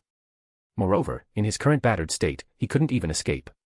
He could only watch helplessly as Aito walked behind him and slowly merged into his body. His consciousness began to fade, and control over his body was rapidly stripped away. Menma suddenly realized the truth, stammering, So, you were waiting for this opportunity all along. Correct. Aito's body fully merged, leaving only his head whispering by Menma's ear. I was waiting for you to be weakened. Only then could I possess and control your body. And now. He spoke coldly, rest well. Handing your body to me is your only value in this world. Because, your entire life is a lie, created by me. You. Menma's eyes widened instantly, filled with horror. But that was the end. In the next instant, his consciousness returned to darkness. Aito's phantom completely merged into the body, seizing full control. Menma, no, Aito subconsciously clenched his fists, feeling the power of this vessel. Not bad. Although he used some messy methods and ninjutsu, the body's intensity is indeed excellent.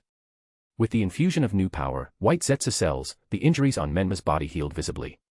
The pain receded like a tide, no longer affecting his combat ability. Let the final battle begin. Aito leaped into the air. At that moment, Konan had just finished freezing the Black Nine Tails. Support this fanfic by leaving reviews, comments, and power stones. For advanced chapters, visit Chapter 142, Chapter 142, Great Spiraling Ring, Kamui Malfunctions.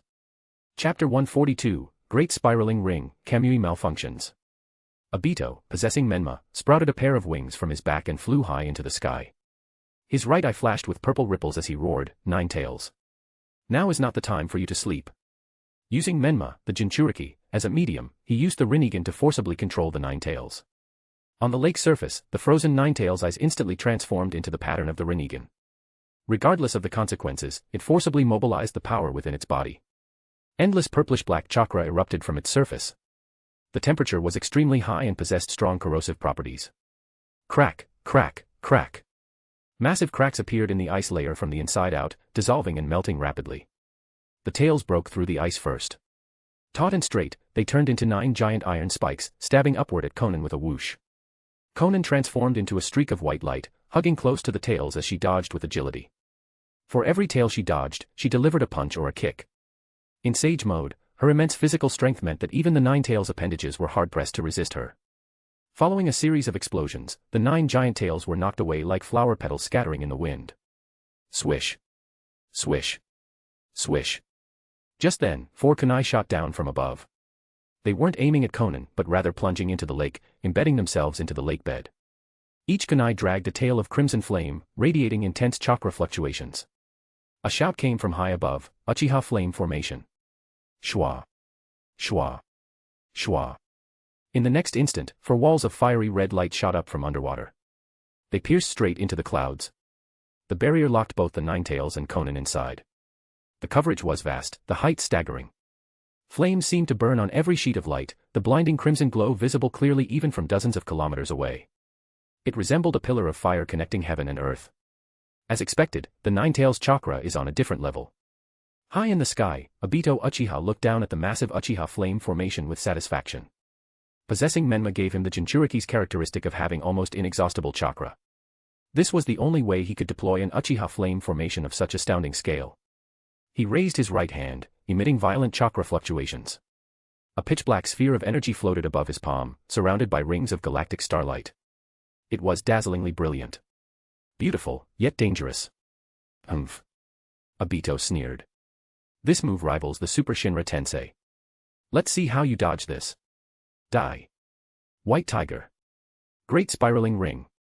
His facial features twisted hideously as he flipped his right palm. The Great Spiraling Ring fell like a crashing star, disappearing directly into the Uchiha Flame Formation. Below. The moment the fiery red barrier appeared, Konan flew upward at extreme speed, intending to exit the Uchiha Flame Formation through the only opening at the top. However, she had only reached halfway when Aito's attack descended. A black energy sphere shining with starlight was falling directly above her head. Having been briefed by Alex, Ling Xiao, about Menma, she knew this ninjutsu possessed immense power, comparable to Deva Pathpain's Super Shinra Tensei. She stopped flying upward and instantly turned to dive down. Countless sheets of white paper emerged from her body, splicing and aggregating behind her to form a rapidly thickening ice wall. As Konan dove, the white color representing the ice wall grew longer and longer within the fiery red barrier, occupying almost half the height and volume of the space. Boom. Boom. Boom. The next instant, the great spiraling ring struck the very top of the ice wall and detonated. Energy terrifying to the extreme erupted. The black energy sphere expanded rapidly. In a split second, it engulfed a radius of several kilometers. Everything in its path. Wherever the black energy swept, the Uchiha flame formation, the lake water, the ground, everything was annihilated. Even the 1,000-meter-thick ice wall created by sage arts vanished in an instant, unable to block it in the slightest. Hehehe. High in the sky, Obito Uchiha watched the gigantic black energy sphere blooming on the ground and laughed maniacally. His face was filled with pleasure and vindication. Dead. Finally dead. Hehehe. White Tiger. You traitor, you're finally dead. This is the price for opposing me, Madara Uchiha. Limited Tsukuyomi, Menma, Uchiha Flame Formation, Great Spiraling Ring, Rinnegan. It wasn't in vain that I used so much power to kill you. You should be proud. Hehehe. Obito laughed with utter abandon. The frustration of recent times, the humiliation and resentment of being suppressed by Konan were finally washed away. No one could block that move. No one could survive it. Unless they possessed a resurrection ninjutsu like Izanagi, there was only one outcome, death. Humph. Obito said coldly. Letting you die so cleanly was letting you off easy. Oh, is that so? Suddenly, a voice, familiar to the point of being unmistakable, rang out coldly from behind him. You. Obito was scared out of his wits, his face full of disbelief. You're not dead. Squelch. Before he could turn his head, he felt a sharp pain in his chest. A snow-white ice blade protruded from his chest, the tip radiating a biting chill as beads of blood rolled off it. It was a surprise attack launched by Konan. What the great spiraling ring had just destroyed was merely a paper clone. Her main body had long been hiding in the clouds, waiting for Obito to get cocky and let his guard down to deliver a fatal blow. The ice blade poured out extreme freezing ice release chakra. Layers of ice spread with a crackling sound to every inch of his body. Instant freezing. Obito's shouting came to an abrupt halt. The expressions of shock, unwillingness, and gloom on his face were frozen stiff, looking lifelike. Bang. Konan smashed down with a powerful punch, and the entire ice block instantly shattered into countless ice chips. Menma's body was pulverized, dead beyond a doubt. With the Jinchuriki dead, the tailed beast naturally could not survive. However, the 9 tails had already been annihilated in the explosion on the ground. Konan frowned, looking at a phantom shadow emerging from the falling ice chips. It was Obito. He was unharmed, but his eyes were extremely gloomy, containing a trace of fear that he couldn't suppress. The destruction of Menma's possessed body had no effect on him. He was special in this illusionary world, he couldn't be killed, as it was created by him. It was just that all his hard work and planning had gone to waste. He thought his sequence of attacks would completely destroy Konan with the great spiraling ring. He didn't expect that after all that effort, he had only killed a paper clone. Limited Tsukuyomi, Rinnegan, Menma, Great Spiraling Ring. Thinking of how none of these could kill Konan, Obito felt a wave of powerlessness and the urge to vomit blood. He had even been beaten into psychological trauma, unable to suppress his fear of Konan. Crack. Before Konan could rush at Obito, dense cracks suddenly appeared in the void everywhere. His body began to glow white. The actions just now had exhausted Obito's remaining energy, and the entire illusionary world began to disintegrate. The limited Tsukuyomi could no longer be maintained. With a soft hiss, the illusory world completely collapsed. The limited Tsukuyomi ended, and Konan and Obito broke away, returning to the real world. Konan's vision blurred, and she immediately regained her senses. Her position was exactly where she had been before being sucked into the limited Tsukuyomi. However, a significant amount of time had clearly passed, the demonic mirroring ice crystals barrier that had existed in the sky had long since crashed to the ground and mostly melted. Konan shifted her gaze and found Obito dozens of meters away. White Tiger. Our battle isn't over yet. Just you wait. Even in defeat, Obito didn't forget to make threats. His body fell back toward the ground, sinking into it bit by bit. Konan flapped her wings, transforming into a streak of light and rushing to his side. The paper blade in her hand slashed down like lightning, 10 cuts in an instant, slicing through where his body was. Hehehe. Obito laughed triumphantly. Have you forgotten? In my intangible state, you can't hit me at all. Is that so? Konan stood behind Obito, holding her blade, the purple hydrangeas in her eyes blooming quietly. Hehe, you're just wasting your... The word energy never left his mouth. Obito's voice came to a jarring halt. You, my Kamui, how could you hit me? Cracks appeared all over Obito's body, but even more horrifying was the bloody mark beneath the bridge of his nose. Crimson blood sprayed from various wounds. His Kamui intangibility, the technique he had always been so proud of, the technique that kept him forever invincible, had completely failed under Konan's blade. Support this fanfic by leaving reviews, comments, and power stones. For advanced chapters, visit Chapter 143, Chapter 143, Left Eye Mangekyo Technique, Futsu no Mitama. Chapter 143, Left Eye Mangekyo Technique, Futsu no Mitama. Futsu no Mitama. The dojutsu residing in Konan's left Mangekyo Sharingan. It imbues paper creations with spatial attributes, making it the perfect counter to spatial dojutsu. The Sharingan, also known as the eye that reflects the heart. The abilities awakened with the Mangekyo are heavily influenced by the deepest desires within one's heart. Konan's hatred for Obito was etched into her very bones. She wished for nothing more than to slice him into 1,000 pieces. Unfortunately, the moment he activated Kamui, he became invincible. No attack could touch him. Following the hatred in her heart, she naturally awakened a dojutsu capable of countering Kamui, Futsu no Mitama. When the dojutsu was activated, the paper blade in her hand possessed spatial power capable of cutting through the void. It could directly injure Obito's true body hiding within the Kamui dimension. How? How can you hurt me? Obito was horrified, unable to maintain the calm composure he usually had when using Kamui. His entire body was covered in slash marks, like a ragged doll, with large amounts of blood spurting out. Since Konan was behind him, he couldn't see the Mangekyo pattern in her eyes. He racked his brain but couldn't figure out the reason. At first, Obito thought he might have forgotten to activate Kamui. But the drain on his right eye's ocular power, the consumption of chakra, and the familiar sensation of his body being in the Kamui dimension, everything proved that he was indeed intangible. But, how could this traitor hurt him? Obito couldn't believe it, nor could he accept it. That one day, his Kamui would fail. He had lost his nearly invincible defense. In the past, relying on this divine technique, he could remain undefeated no matter who he faced. So what if it was the fourth Hokage? In the end, didn't that couple die because of this very move?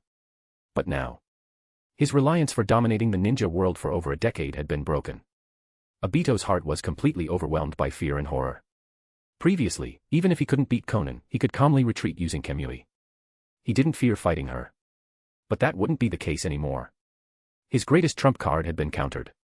Even with a Izanagi, if he couldn't escape, it would only mean dying a few more times. It wouldn't change his ultimate fate of death. Obito's mind trembled, and the intense pain from all over his body prevented him from thinking any further. His arms were severed, his hands fell off. His chest was sliced into 3 sections, collapsing forward like toppling building blocks.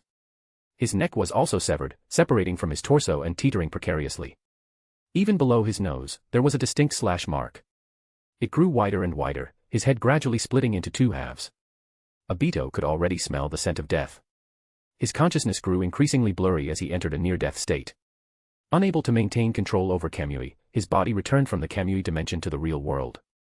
He had believed Kamui was invincible and could dodge Konan's instantaneous 10 slashes, so he hadn't used his Izanagi. Now, using it would be useless, it couldn't change his fate. It would only revert him to the moment before activation, which was still this moment, where his entire body was sliced apart. Konan's expression was cold, her right hand gripping the blade. 10 slashes weren't enough. Without pausing, she swung backhand for another strike. Swish. Suddenly, a mutation occurred. Just as the paper blade was swung, a patch of black sludge appeared on the ground beneath Obito's feet. It shot up like a black umbrella, opening and closing in a flash to wrap around Obito, whose body was on the verge of falling apart. Black Zetsu. Konan's eyes blazed with fury. Don't you dare succeed. She recognized the identity of the black sludge instantly. Only that pitch-black guy would want to take Obito away. The purple hydrangeas in Konan's left eye spun rapidly, once again imbuing the paper blade in her hand with spatial attributes. She slashed down at its head. Unfortunately, the eerie black Zetsu was faster. Before the blade edge could land, it wrapped around Obito and instantly sank into the ground, vanishing without a trace. Boom.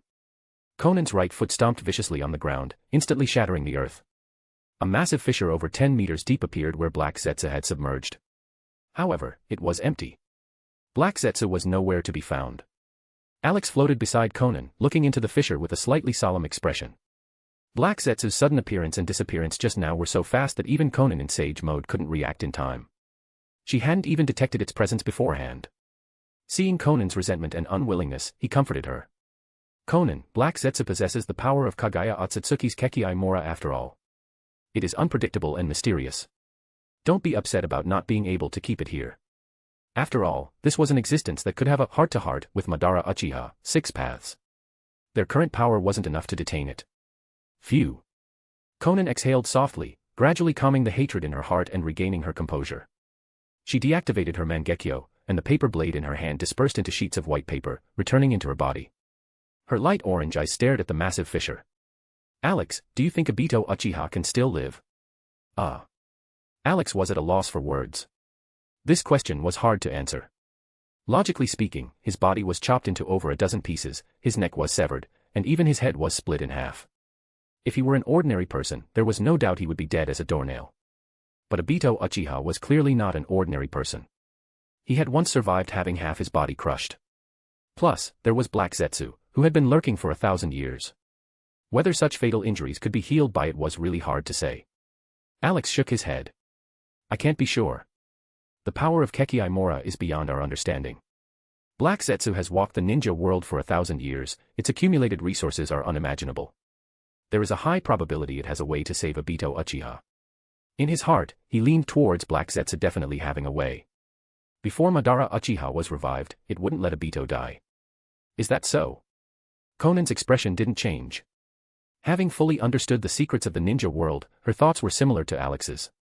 Even though she had caught him off guard and sliced Obito into pieces this time, since he was rescued by Black Zetsu, he probably wouldn't die. A blood-stained sheet of white paper floated in front of them. Alex, this is Obito Uchiha's blood that stained the paper blade just now. He can use wood release and has transplanted wood release cells. Can we fuse it? Alex controlled the blood paper to float closer, his body glowing white as he used the Chimera technique to analyze it. Uchiha, Senju, and white Zetsu cells, plus some power left by Madara Uchiha. The bloodline is too mixed. It's better to fuse with the pure, original Hashirama cells. Previous bloodline samples were extracted from single Kekkei users. Obito had too much random stuff mixed in his body. The bloodline was impure and wouldn't be as effective as the original Hashirama cells. Konan nodded and casually stored the blood paper into her storage white paper. She glanced at the sky. The sun was setting in the west, it was already evening. They had spent nearly a day in the limited Tsukuyomi dimension, while half a day had passed in the real world. Let's go back first. Alex slipped into Konan's chest in a flash. Konan glanced around one last time, then flapped her wings and soared into the sky, disappearing into the clouds. Support this fanfic by leaving reviews, comments, and power stones. For advanced chapters, visit Chapter 144, Chapter 145, Post-Battle Investigation. Chapter 145, Post-Battle Investigation. Border of the Land of Fire. A team of ninja wearing animal masks and radiating a gloomy aura leaped out of the forest with swishing sounds. The Root Jonin leading them stared with trembling eyes, shocked by the partially shattered ice mirrors scattered across the ground. Judging from the melting traces, each ice mirror was at least 20 meters long. The ground within a kilometer radius was filled with a massive number of melting ice mirrors. They still emitted visible white mist, transmitting a bone-chilling cold. How can there be such a terrifying ice release? Who on earth was fighting here? Ice release. The Root Jonin immediately thought of the Yuki clan from Kirigakure, but then shook his head. That Kekkei clan had been destroyed over a decade ago. Moreover, Root had once secretly captured members of the Yuki clan to study the ice release Kekkei, and it was absolutely nowhere near as powerful as what lay before him. Captain, a Root ninja beside him said coldly, we should report the battlefield situation to Lord Danzo as soon as possible. The anomaly here is beyond our ability to handle. You're right. The Root Jonin nodded. Collect some of the unmelted ice release samples to bring back to Root for research immediately. He glanced back in the direction of Konoha. Quick, those dogs will be here soon. Swish. Swish. Swish. The Root team immediately jumped next to the ice mirrors, using sealing scrolls to preserve some of the ice chunks. Then, they changed direction and sped away from the battlefield. 3 seconds later, another ninja team leaped out of the forest. With the iconic mask and silver hair, it was none other than Kakashi Hatake, the Jonin of Konoha. After receiving reports of a terrifying battle occurring at the Land of Fire's border, he immediately led an ambush squad to investigate. Kakashi landed in front of a damaged ice mirror and looked at the battlefield, which was almost entirely frozen, with a solemn expression. This is. He examined the size and arrangement of the ice mirrors in detail, instantly recalling Haku of the Yuki clan whom he had encountered in the Land of Waves 3 years ago. Demonic mirroring ice crystals. How can they be this huge? According to the mission report, the demonic mirroring ice crystals Haku used covered a range of only a dozen meters. But here, as far as the eye could see, the ground was covered in shattered ice mirrors, spanning a terrifying range of at least a kilometer. He pulled down his mask, headband, and observed the ice mirrors with his 3-tomo Sharingan. Then he extended his index finger and gently touched the ice surface. Hiss! A stinging cold pain instantly shot through his fingertip, and Kakashi moved his finger away like lightning. Raising it to his face for a look, his expression grew even heavier. His fingertip was purple and bruised, with a layer of ice crystals on the surface, clearly frostbitten. Just a touch caused frostbite, and judging by the melting traces, it had obviously been left for quite some time, yet it still possessed such power. Who was the user of this ice release? 3 years ago, an orphan of the Yuki clan using ice release had appeared. Could there be more remnants of the Yuki clan in the ninja world today? Kakashi focused his gaze on the ice mirrors. An ice release of such scale and power was extraordinary, far exceeding Konoha's past research and estimates of Kirigakure's ice release. The village had been completely destroyed not long ago, and only a small part had been rebuilt. Now, a terrifying battle with an unidentified party had occurred at the border. It was truly a troubled time. An Umbu beside him interrupted Kakashi's contemplation. Captain Kakashi, what should we do next? Collect ice release samples and bring the intel back immediately, Kakashi ordered coldly. He didn't know who created this battlefield.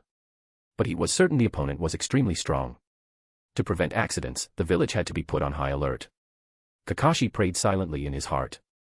Lady Tsunade, please wake up soon. Konoha, Root Base. In the underground hall, Danzo looked gloomily at the intelligence sent back first by the Root Jonin from the Land of Fire. Humph. The intelligence report in his hand was shredded by sharp wind release chakra. Ice release. I didn't expect there to be remnants of the Yuki clan in the ninja world. He subconsciously touched his left eye under the bandages. Such powerful ice release, if I could control it. Although he couldn't permanently rewrite a person's will, he could influence it briefly. If he could make the opponent give up resistance and plant Root's unique, Cursed Tongue Eradication seal, he could acquire an incredibly powerful combat asset. Fu. Lord Danzo. Fu Yamanaka stepped out from the shadows. Make arrangements immediately. Have Root keep an eye out for the owner of this ice release at all times. Yes. Danzo leaned on his cane and said coldly, since that old fool the Raikage is so anxious to convene the 5 Kage summit, reply immediately. In the name of the acting Hokage, I agree to convene the 5 Kage summit immediately. The location will be the Land of Iron. I will personally attend on behalf of Konoha. Hokage. A flash of fervent desire passed through his eyes. I have finally taken a step forward. With Tsunade in a coma, the only one who can represent Konoha at the Kage summit is me. Teacher, I will prove that your choice back then was wrong.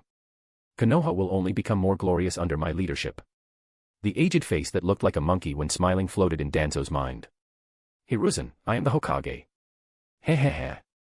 Fu Yamanaka silently retreated, and Danzo's excited and hearty laughter echoed in the underground hall. On the other side of the Land of Fire's border. High in the sky fortress hovered silently. Concealed by the thick mist created by a large-scale hidden in mist technique. Like a white cloud, it floated inconspicuously in the sky. On the deck. Kamita, Anoka, Samui, and Cheyen, the group of 4 waited anxiously. Anoka paced back and forth incessantly.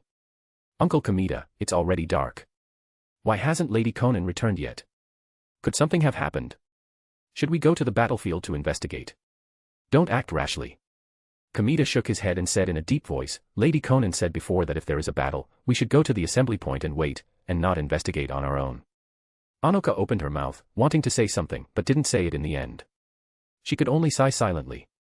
Kamita comforted her, we must have faith in Lady Konan.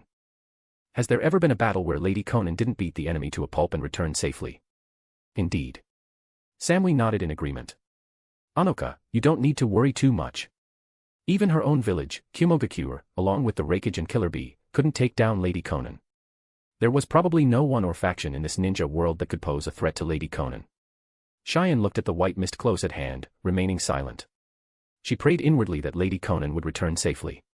She didn't want to lose her current life, and she certainly didn't want to return to her previous life in the land of demons. Whoosh! Just then, a figure pierced through the thick mist, bringing trails of mist with it as it landed on the deck. It was Konan. Lady Konan. Kamita had keen eyes. He went to her side and handed her a glass of freshly squeezed juice he had prepared earlier. You've worked hard. This is premium tangerine juice I freshly squeezed. Please have a taste. Konan took it and sipped it. The taste was indeed good, very sweet. Having fought for so long without a drop of water, a glass of tangerine juice was very nice.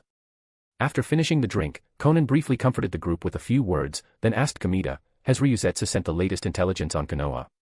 Support this fanfic by leaving reviews, comments, and power stones.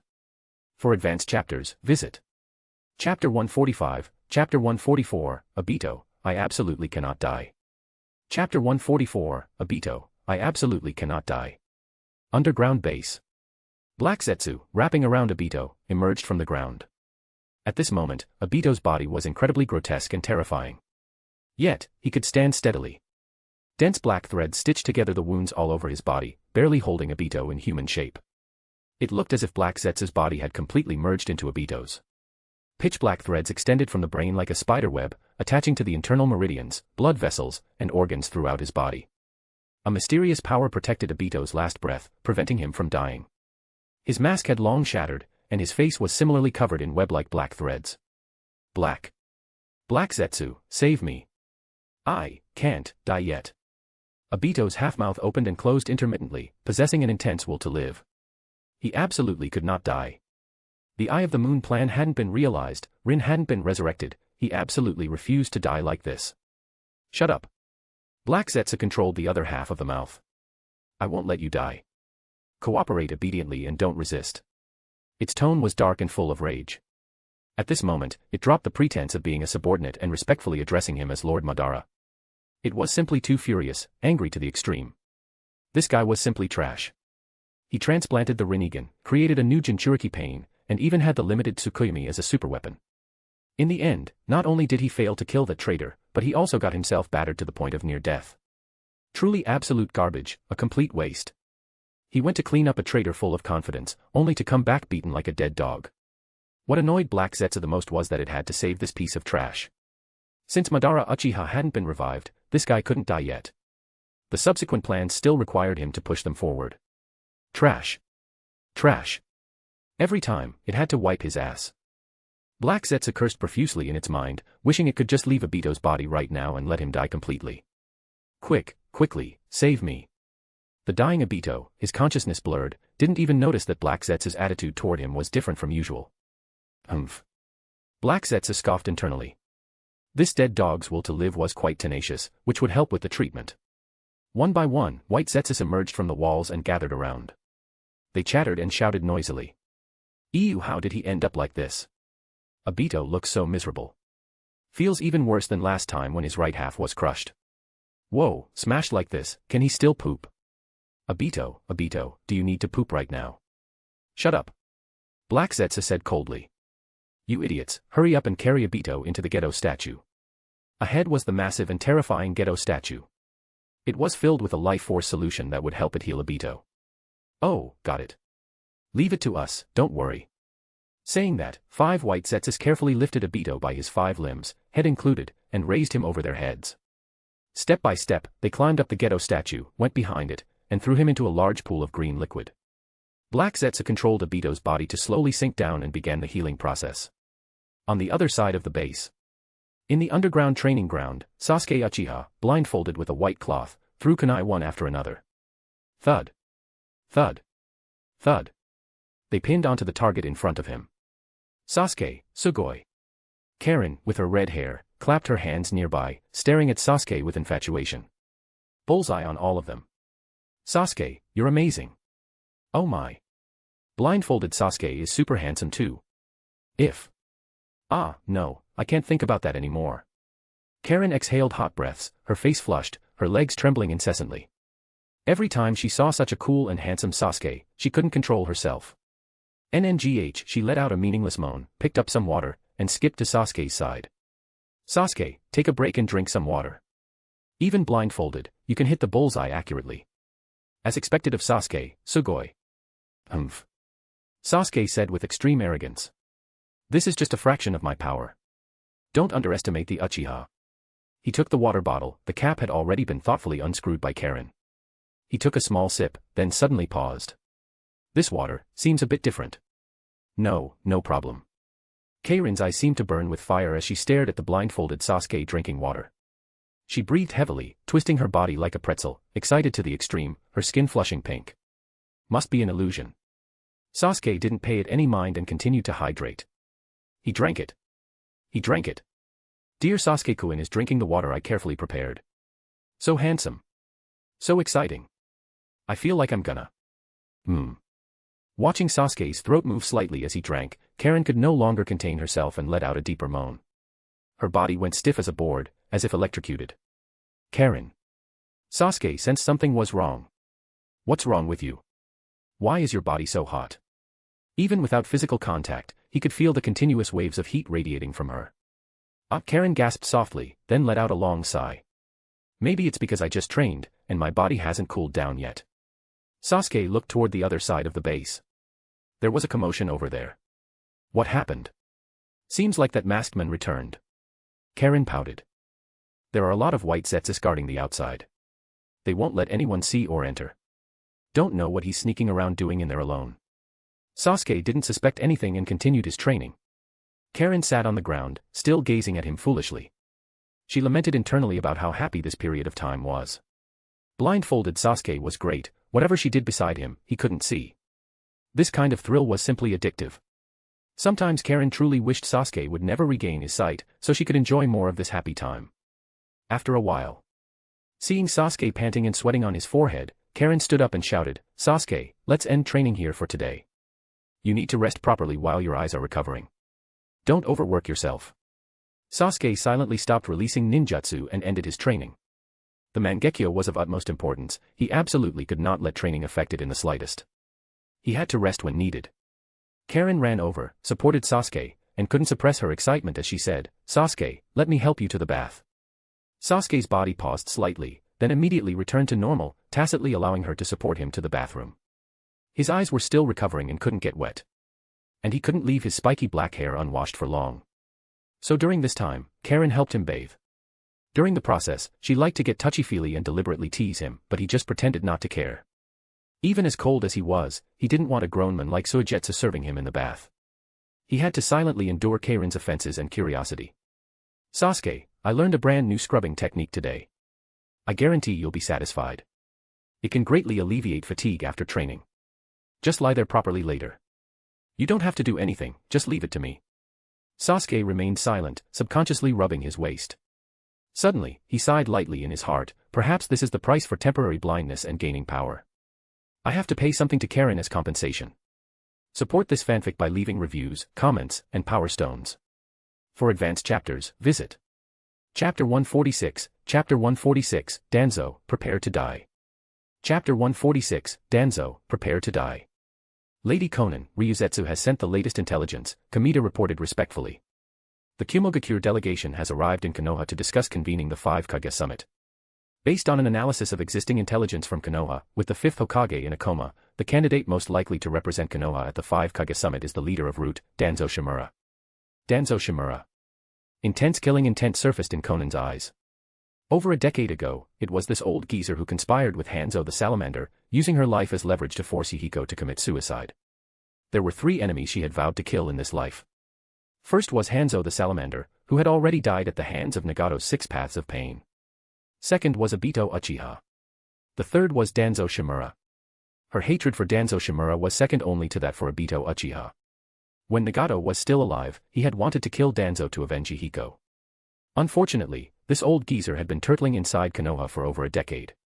Unless they attacked Konoha directly, there was no opportunity to strike. Back then, he had witnessed Nagato going berserk with his own eyes and seen the unrivaled power of the Rinnegan. He knew his actions would make him a target. That was why he never dared to leave Konoha. Konan snorted coldly. He wants to attend the 5 Kage summit. Danzo Shimura, I will absolutely not give you that chance. She had learned from Alex, Xiao, about Danzo Shimura's past and his obsession with the position of Hokage. She couldn't let such an enemy get what he wanted. He should die miserably, filled with unwillingness and resentment, falling just before becoming Hokage. Seeing his lifelong efforts and obsessions turn to bubbles, Danzo's frustration would surely pierce the heavens. Only in this way could she vent the hatred she had harbored for over a decade. Kamita, Anoka, Samui, and Cheyen were all awed by the powerful aura that suddenly erupted from Konan. It felt like a giant mountain crushing down on them. Great terror rose in their hearts, and they trembled, silent as cicadas in winter. Seeing this, Konan retracted her aura immediately, suppressing her hatred for Danzo and her turbulent emotions. That guy couldn't run away. With her current power, revenge was just around the corner. She then continued to ask, is there any other intelligence? Yes. Kamita snapped back to reality, wiping the cold sweat from his forehead. While terrified by Lady Konan's terrifying power, endless admiration also rose in his heart. With such power, Lady Konan deserved to be the second son of the ninja world, letting her brilliance shine upon the entire world. Kamita became even more respectful. Lady Konan, Might Guy, whom you were concerned about, led a team away from Konoha not long ago. Konan's interest was piqued. Do you know where he went? And the reason for his departure? The Sky Ninja Umbu followed from high altitude and confirmed his direction is the capital of the Land of Fire. The mission for the squad members he took with him should be to handle the disappearance of Tenten's clan leader in the capital. Kamita had learned from Anoka about the incident where she and Lady Konan had abducted Tenten's clan leader.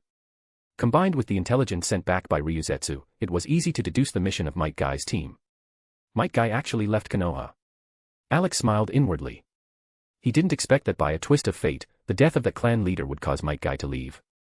The biggest threat was temporarily removed. Konoha was left with only Naruto, who couldn't support the village alone. Konan naturally thought of this, but she needed further confirmation. How long has Might Guy's team been away from Konoha? Kamita calculated silently and quickly came up with an answer. Less than 2 hours. From Konoha to the capital of the Land of Fire, it takes over a day at Jonin speed. But his team isn't all Jonin, Tenten is only a Chunin. It's estimated that it will take them at least 2 days to reach the capital. 2 hours, 2 days. Konan pondered. At this moment, Might Guy was probably not far from Konoha's sphere of influence yet. It would be better to wait for a period of time, let them completely distance themselves from Konoha, before setting off for Konoha. Moreover, Konan subconsciously pressed her hand to her chest. After the previous battle ended, Alex, Xiao, had sent her a message saying that the stored Senjutsu chakra in her body was almost exhausted. She needed to refine it again. During this time, Alex had been in her chest, silently absorbing natural energy and fusing Senjutsu chakra. If she also began to refine it, the speed of gathering Senjutsu chakra would inevitably double. Taking advantage of the gap while waiting for Might Guy to distance himself, she must refine and store more Senjutsu chakra. Konan looked at Kamita and ordered, have Ryuzetsu lead the team back. The reconnaissance mission on Konoha is over. After they return, distribute rewards to them based on their performance, ninjutsu, money, and storage white paper, execute according to the standards set previously. Yes. Kamita bowed forward. I will follow Lady Konan's orders. He didn't stand up until Konan's figure disappeared from the deck. He looked at Anoka and the other two. Ryuzetsu and the others will be back soon. Help me categorize and prepare the rewards. Lady Konan said she would not be stingy with rewards for anyone who contributes. Anoka, Samui, and Cheyen looked at each other, nodded, and said, we'll do it right now. Good, follow me. Kamita led the three to storage room number 1. Important items such as a large number of ninjutsu scrolls and cash were stored there. A portion would be taken out as rewards for the Sky Ninja who went out on the mission this time. A while later, Ryuzetsu led over a dozen Sky Ninja back to the Sky Fortress. She was dragged by Anoka to the underground hall on the first floor. Looking at the raised platform in front and the group of Sky Ninja sitting below, she was a bit confused. Anoka, what's this for? Ryuzetsu looked around. Why don't I see Lady Konan? Anoka smiled mysteriously. Lady Konan has important matters to attend to. This is now officially following Lady Konan's orders to distribute rewards to you. Rewards? Ryuzetsu quickly shook her head and waved her hands. It's my duty to work for Lady Konan. I don't need rewards. That won't do. Kamita chimed in. Lady Konan said that a complete, well-functioning organization must be clear about rewards and punishments. You completed the mission successfully this time, so you should receive remuneration and rewards. Ah. Ryuzetsu was speechless. Hearing that it was Lady Konan's arrangement, she couldn't say anything more. Anoka pulled Ryuzetsu to stand on the high platform. Below, nearly 100 Sky Ninja looked at her in unison. Kamita walked up to Ryuzetsu and announced loudly, according to Lady Konan's orders, Ryuzetsu's mission completion rating this time is excellent. Special reward, a fire release ninjutsu scroll, 5 million ryo, and 5 sheets of storage white paper. Clap clap clap. Thunderous applause erupted from below. Ryuzetsu dazedly accepted the rewards, followed by the next Sky Ninja who executed the mission. A total of 11 Sky Ninja received varying amounts of money and ninjutsu based on their contributions. After the distribution ended, Kamita stood in the center of the high platform and shouted, these are the rewards they received for executing the mission, personally issued by Lady Konan. You all saw it, right? We saw it. The response from below was uniform, loud, and vibrating. So, what is Lady Konan to us? The sun. Lady Konan's kindness can never be repaid, so how must we treat Lady Konan? Loyalty. Loyalty. The word was roared out by almost all the Sky Ninja, their expressions extremely excited. Kamita roared along with them, very satisfied with the performance of the group of Sky Ninja. It showed that his teachings during this period were very effective. Lady Konan, one day, your subordinate will definitely make the entire ninja world shout loyalty to you. Inside a room. Purple eyeshadow appeared on Konan's eyelids. She had entered Sage mode to fully extract Senjutsu chakra. The surrounding walls were all made of top-quality soundproofing materials, so she wouldn't hear the roaring from the floor below. The sky gradually brightened. Konan opened her eyes indifferently and stood up to look out the window. It's time. Danzo, this will probably be the last time you see the sun. Support this fanfic by leaving reviews, comments, and power stones. For advanced chapters, visit Chapter 147, Chapter 147, Danzo's Ambition. Chapter 147, Danzo's Ambition. Konan walked out of her room. Unsurprisingly, Kamita immediately approached from a distance. Lady Konan, it's just dawn. Breakfast will be ready in a moment. No need. Konan waved her hand and walked towards the deck. Keep the Sky Fortress stationed here. Wait for my return. Yes.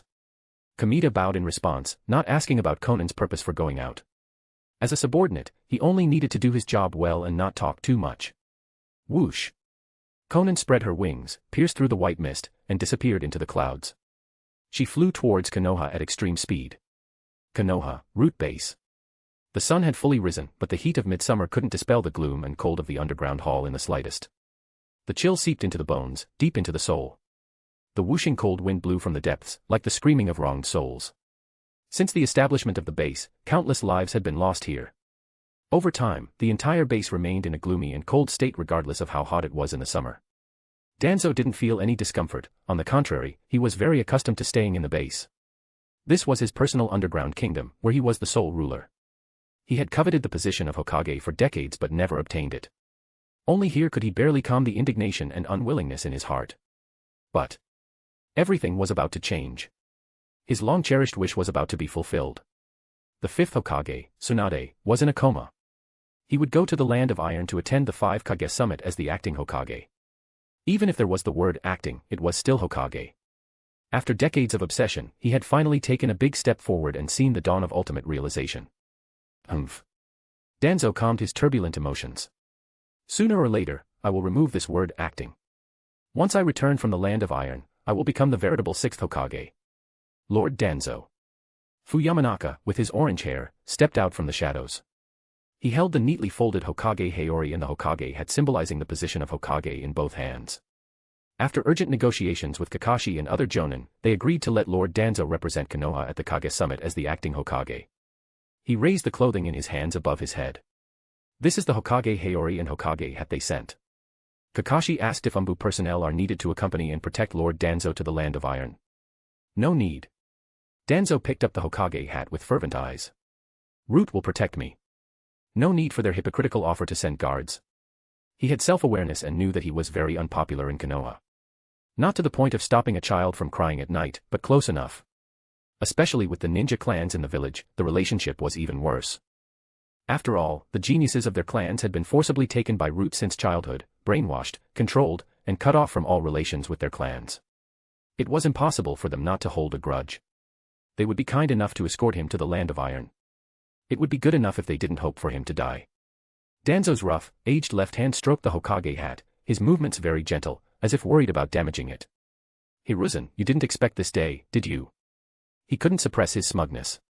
Even though you desperately suppressed me when you were alive and resolutely refused to let me touch the position of Hokage. But so what? You've only been dead for 3 years, and I'm about to become Hokage immediately. You can't stop me. Back then, facing their teacher's test, he was just a step too slow and missed the position of Hokage. Since then, he had been suppressed by Hiruzen for over 40 years. Hiruzen, you are the leaves bathing in the sunlight, and I am the roots buried deep underground. But now. Danzo laughed. I too will become a leaf bathing in the sunlight. Under my leadership, Konoha will grow vigorously in the sunlight, far surpassing you. He would definitely make Konoha bigger and stronger, far surpassing Hiruzen, proving how wrong their teacher's choice was back then. If he had become Hokage, he would never have let Konoha decline to this state. The title of the #1 ninja village in the ninja world would have remained consistent from beginning to end, never falling behind. Danzo held the Hokage hat and exhaled deeply, spitting out all the frustration of the past 40+ years. He looked at Yamanaka. What time is it now? Lord Danzo, just past 8 o'clock. Yamanaka's voice was slightly cold. The journey to the Land of Iron is long, it will take about a week to arrive. Lord Danzo, to avoid delay, it is advisable to set off as early as possible. We depart at noon sharp, Danzo ordered. The rest of route doesn't need to follow. Security will be the responsibility of you and Toryun. Yes. Yamanaka lowered his head in response. A man dressed entirely in purple and black walked out from another shadow. It was Toryun Abirame. Walking to Yamanaka's side, he said respectfully, "Yes, Lord Danzo." Danzo looked at the two with a satisfied expression. They were both elite jonin. Coupled with his own Kage-level strength, there would be no safety issues on this trip.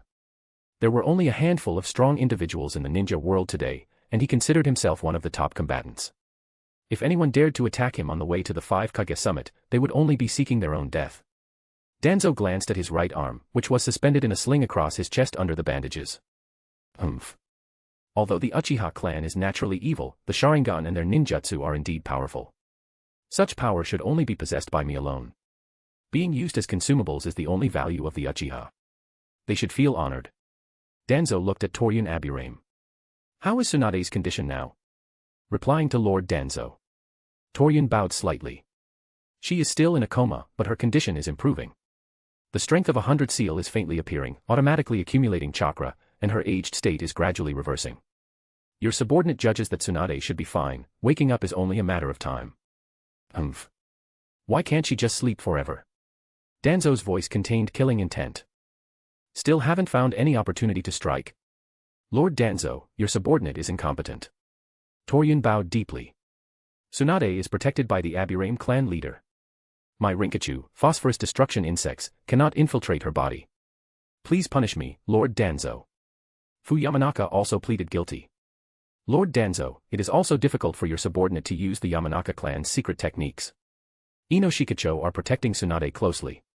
Since there's no chance to strike, don't force it, Danzo said coldly. Wait until I return from the 5 Kage summit. By then, the general trend will be set. Even if Tsunade wakes up then, she can't change anything. She can only hand over the position of Hokage. During this time, he and the entire route had been actively campaigning in the village. Coercing and inducing small and medium-sized clans and civilian ninja who were not part of the Hokage faction. They had already won over a large group of people to support him becoming the 6th Hokage. He only needed the political achievement of representing Konoha at the 5 Kage summit. Upon his return, he could directly overthrow the comatose Tsunade. At a time when the ninja world was in turmoil and Konoha's reconstruction work was tedious, the village absolutely could not let a comatose person occupy the position of Hokage for long. A leader was needed. Someone stronger and more experienced was needed to lead Konoha through the difficulties. To protect the village and all the villagers, and give them a sense of security. This candidate could only be him, Danzo Shimura. Toryun, you. Ah. Before Danzo could finish his sentence, a scream suddenly came from the entrance of the base. Support this fanfic by leaving reviews, comments, and power stones. For advanced chapters, visit Chapter 148, Chapter 148, Root Stained with Blood, Danzo. Chapter 148, Root Stained with Blood, Danzo. The root base was located in the western corner of Konoha. Surrounded by mountain forests, it was extremely hidden. Konan walked out of the woods with a cold expression and arrived at the clearing outside the base entrance. Similar to infiltrating Kirigakure, she had disguised herself as a book, tucked into a convoy of supplies being transported into Konoha. She passed through the main gate normally and entered Konoha. With Alex's assistance, she didn't trigger Konoha's barrier detection. As for the location of the root base entrance, it was provided by Ryuzetsu. She had led the Sky Ninja to stake out and observe from high altitude for many days, taking in everything about Konoha. Even for extremely secretive organizations like Root and Umbu, through careful observation of personnel entry and exit, the location was finally determined. Konoha would never have imagined that someone would be monitoring every move in the village 24 hours a day with telescopes from 1,000 meters in the sky. All their anti-peeping measures and various concealment methods were rendered ineffective. Western corner of Konoha. As soon as Konan appeared, dense clusters of kunai were immediately fired from all directions. Aiming straight for her life. The root ninja had long had their emotions erased by Danzo, becoming cold machines that only knew how to execute orders and kill.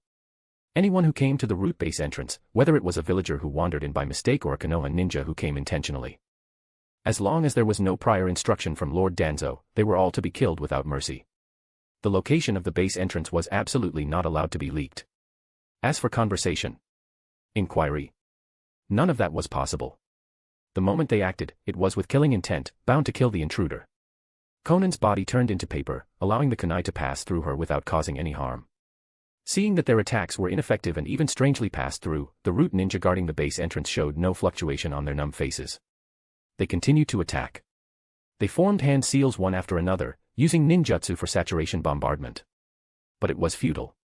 Sheets of white paper suddenly shot out like thin, sharp blades.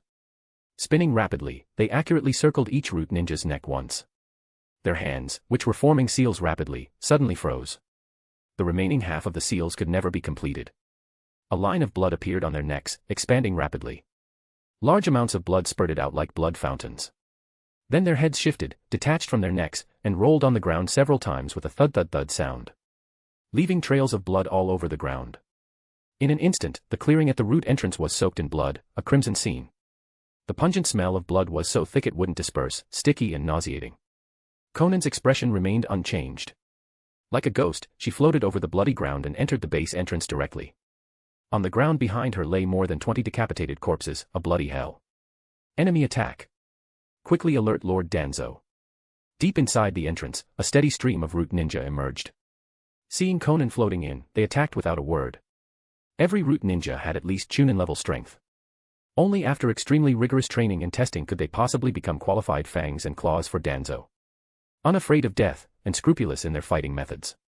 In a one-on-one fight at the same level, they would almost certainly defeat other Konoha ninja. At this moment, in the dark entrance corridor, they suddenly spread out.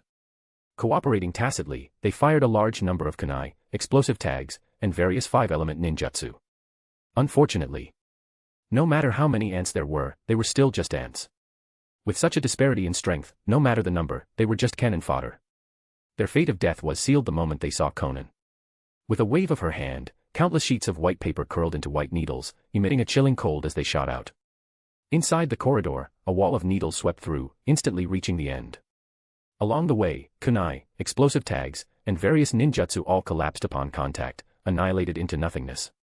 As for the surging root ninja, all their movements stiffened as they stood rooted to the spot. Dense pinpoints appeared on the surface of their bodies. They were pierced through entirely by uncountable white needles.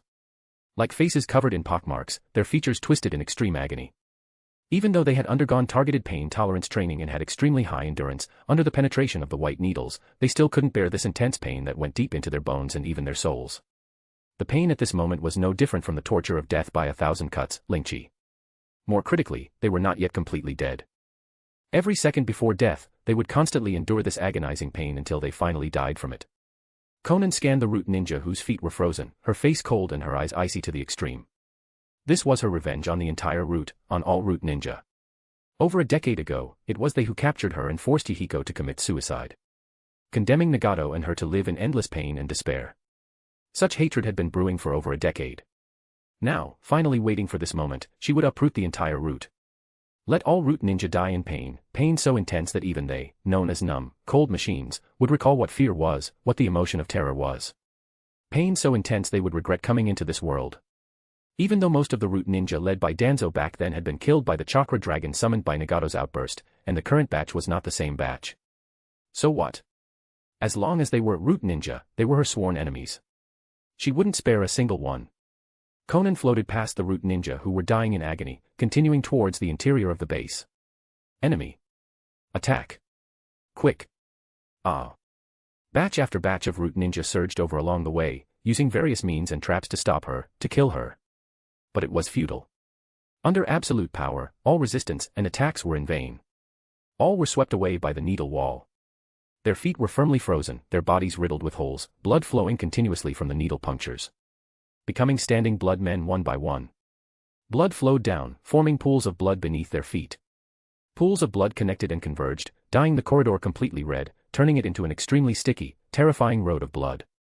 Even the air seemed stained red with blood. All the root ninjas' attacks were futile, merely throwing away their lives. In the end, they would all become blood men standing on the ground. Countless bloody vapors filled the air.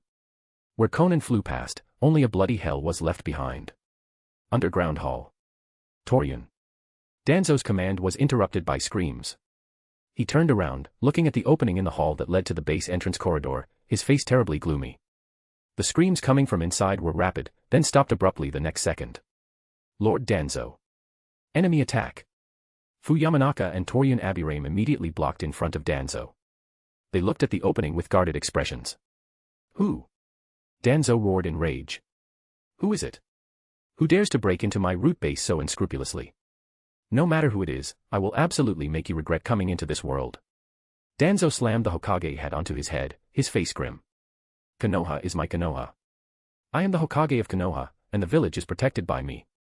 The enemy was definitely not a ninja from Konoha who opposed him. Those pedantic fools would only engage in political struggles, they wouldn't do something stupid like attacking Root, killing Root Ninja, and greatly damaging Konoha's vitality. The intruder could only be a ninja from another village.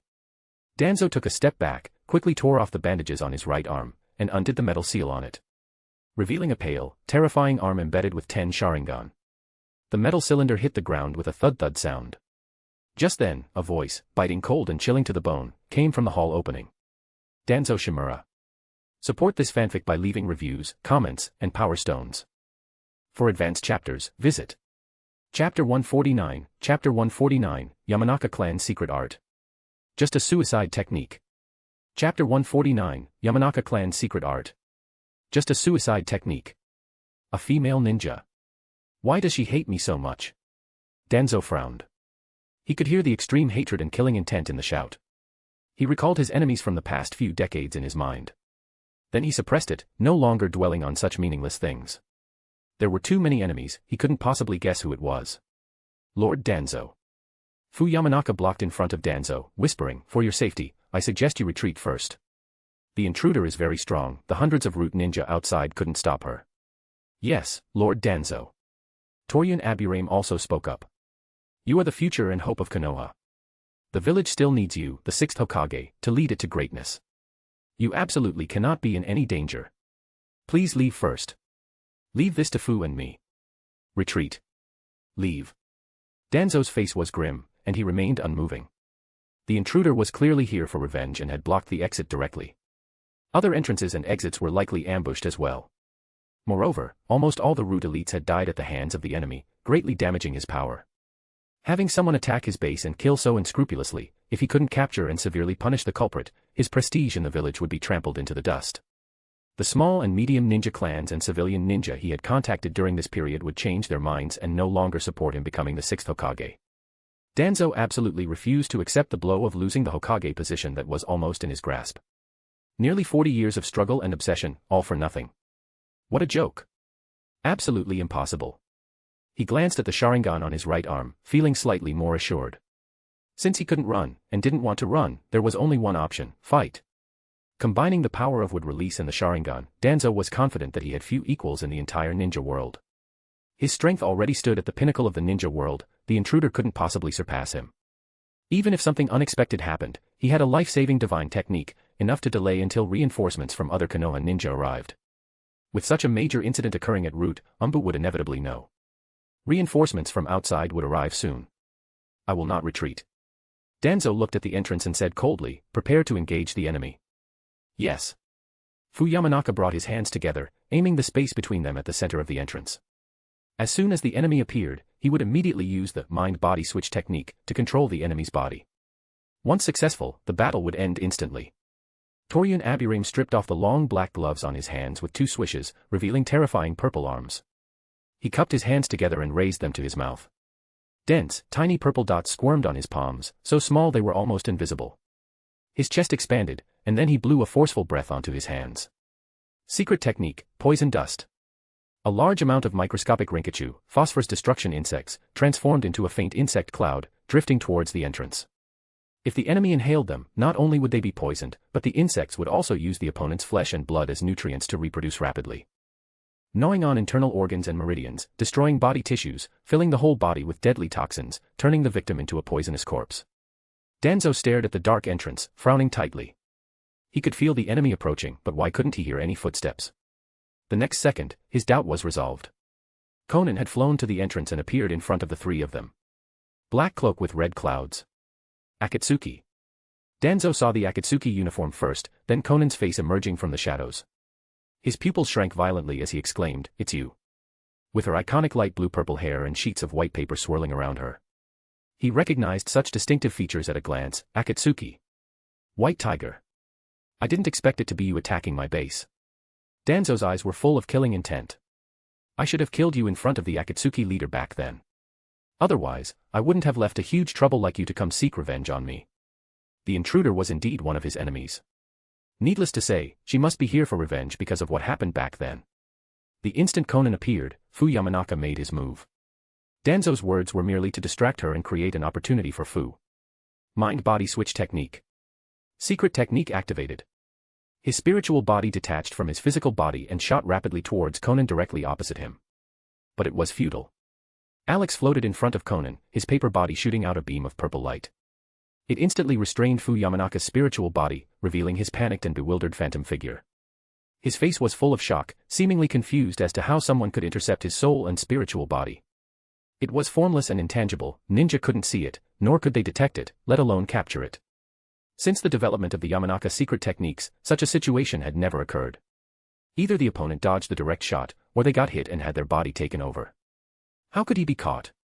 Fu Yamanaka's phantom within the purple light immediately cancelled the secret technique, wanting to return to his body. But to his horror, he found that he couldn't. No matter how hard he tried, his spiritual body couldn't return. The purple light around his body was extremely powerful, possessing strong sealing attributes, firmly imprisoning him.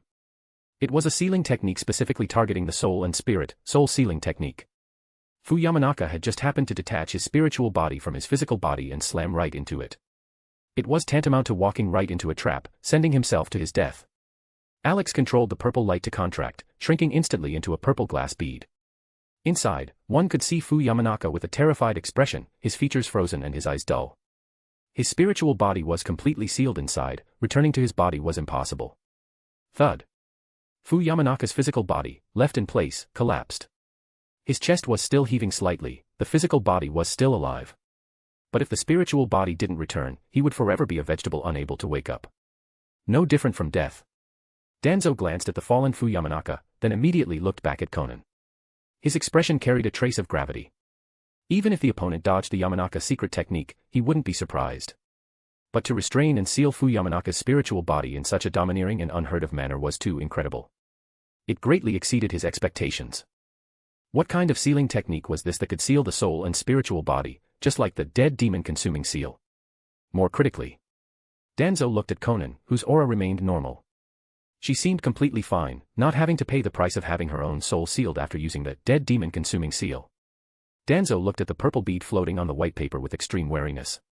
He absolutely could not be hit by that purple light, or his soul would likely be sealed. Toryun Abirame blocked in front of Danzo, staring fixedly at Konan as she landed. As for Fu Yamanaka who had fallen beside him, he didn't even spare a glance. The only value of his existence was to serve Lord Danzo. Root Ninja had no camaraderie, if he died, he died. Dying to protect Lord Danzo was considered loyalty, a worthy death. There were Rinkachu that Toryun had just blown out both inside and outside the entrance. He secretly urged them, making more Rinkachu surround Konan and enter her body, waiting only for the final moment of eruption. Only when they erupted would the opponent notice the abnormality in her body. But by then it would be too late, she was destined to be devoured by the Rinkachu inside her. Support this fanfic by leaving reviews, comments, and power stones. For advanced chapters, visit Chapter 150, Chapter 150, Crushing. Chapter 150, Crushing. Danzo naturally knew the characteristics of the Rinkachu, so he immediately decided to stall for time, waiting for more insects to enter Konan's body. White Tiger. He looked at Konan sternly. Last month, your Akatsuki organization attacked Konoha. You ran away before I could make a move. Now you've delivered yourself to my door, saving me the trouble of tracking you down. He adjusted the Hokage hat on his head. As the 6th Hokage of Konoha, it is my duty and responsibility to protect the peace of the village and eliminate any existence that threatens it. You came just in time. Last time, Naruto was soft-hearted and let you go. This time, I won't be like that foolish Ninetales Jinchuriki and let you retreat safely. Konan stared coldly at Danzo, deep-seated hatred in her eyes. She had remembered this disgusting old face for over a decade. Danzo. Her tone was chilling. Do you think I don't know you're stalling for time? It's just that, all your struggles are futile. Today, you must die. Whoosh. Intense cold air suddenly erupted from Konan's body, sweeping through the surroundings like a cold current. It swept across Torian Aburame and Danzo Shimura in front of her. The void almost froze, and the two were instantly frozen into ice sculptures. In midair, ice particles the size of sesame seeds fell to the ground. Inside each was a tiny Rinkachu. Although invisible to the naked eye and undetectable, through the fluctuation of natural energy, Konan could detect the dense mass of Rinkachu in the air. Torian and Danzo's scheme never had a chance to succeed. These insects couldn't enter her body, they were frozen to death by the cold air as soon as they approached.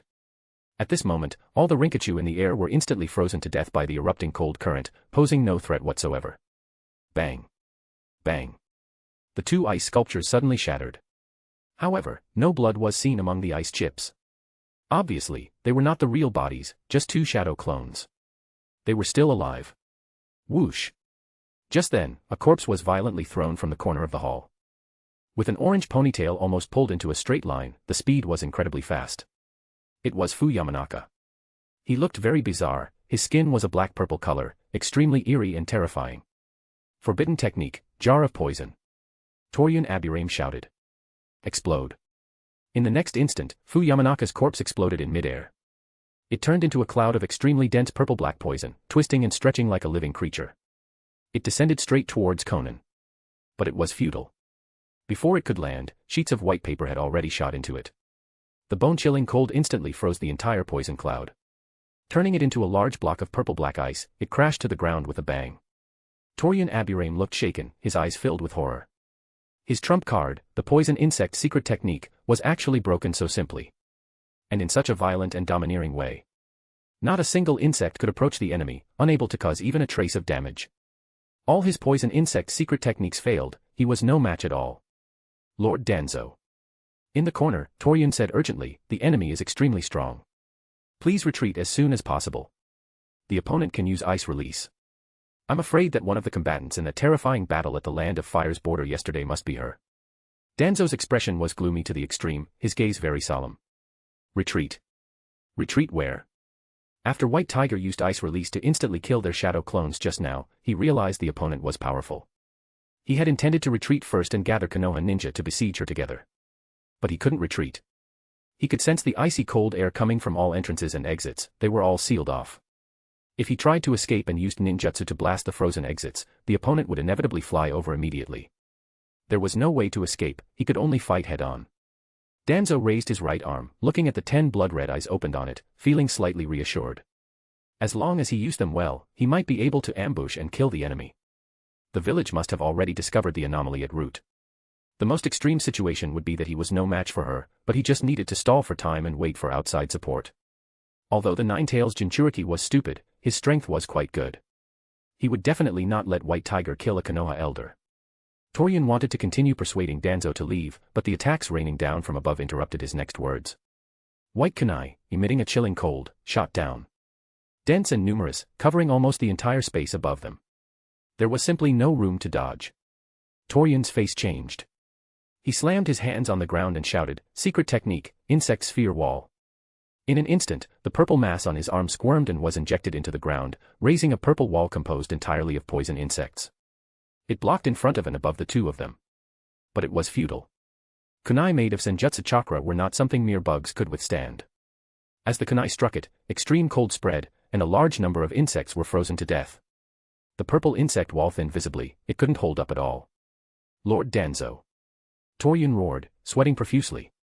My insects are dying too fast, chakra consumption is rapid. I can't hold it.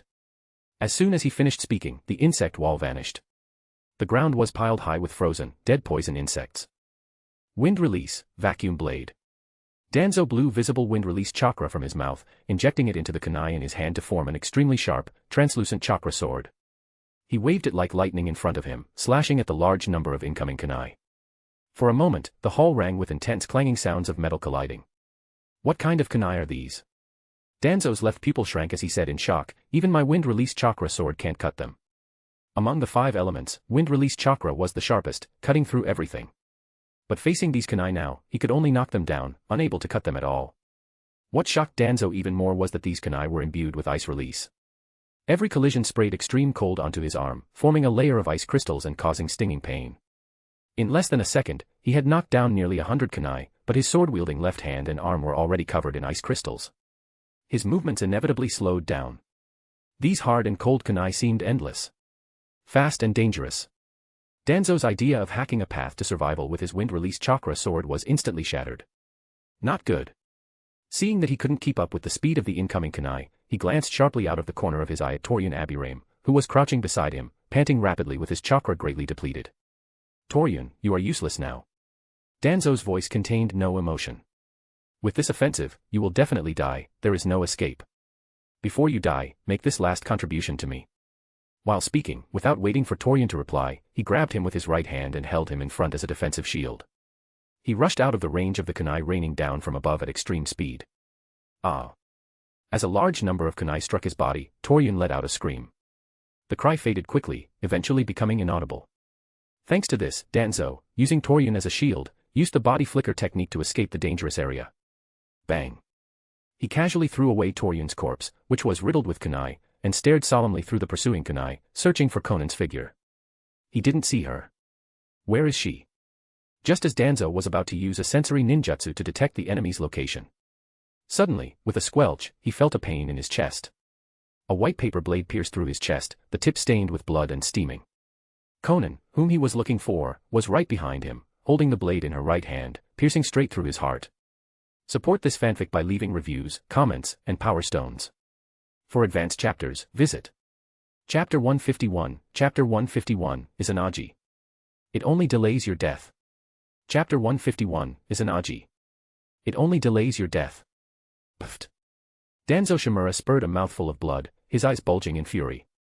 When did you? He slowly lowered his head, staring at the blood-stained blade tip protruding from his chest. Despite his extreme caution, he hadn't noticed how White Tiger had appeared behind him at all. Silent and presence-less. He only realized the enemy's existence when his chest was already pierced. But it was too late.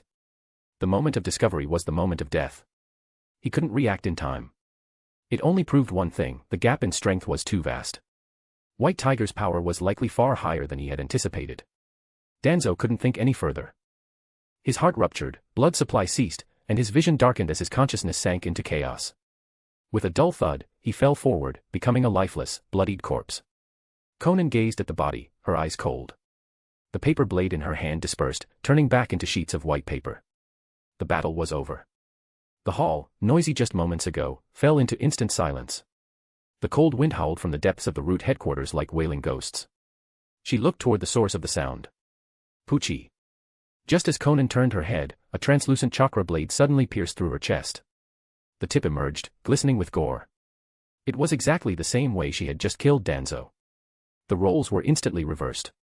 Danzo had weirdly appeared behind her, delivering a fatal blow to her heart. Meanwhile, the corpse that had been lying on the ground vanished unknowingly. White Tiger. Danzo held the wind-release chakra blade formed from a kunai with both hands. His head was slightly lowered, his gaze sinister, and his voice as cold as a demon, devoid of emotion. You didn't expect this old man to revive, did you? Even if you are powerful, in the face of my resurrection jutsu, you can only die with regret. He had activated his Izanagi from the very beginning. He sneered, Jiraiya was a fool, but not entirely without value. At least the intelligence regarding you is recorded in Konoha's secret archives. Your paper ninjutsu is immune to physical attacks, but my wind-release chakra blade is enough to shred your heart. Die. You remnant of the Akatsuki, your mistake was coming to seek revenge against me. The vacuum blade in his hand suddenly shone brightly. More wind-release chakra erupted, intending to completely obliterate Konan's life force. You think you've won? An icy voice suddenly came from above. It was extremely familiar, causing the expressionless Danzo to suddenly change color. He looked up into the air.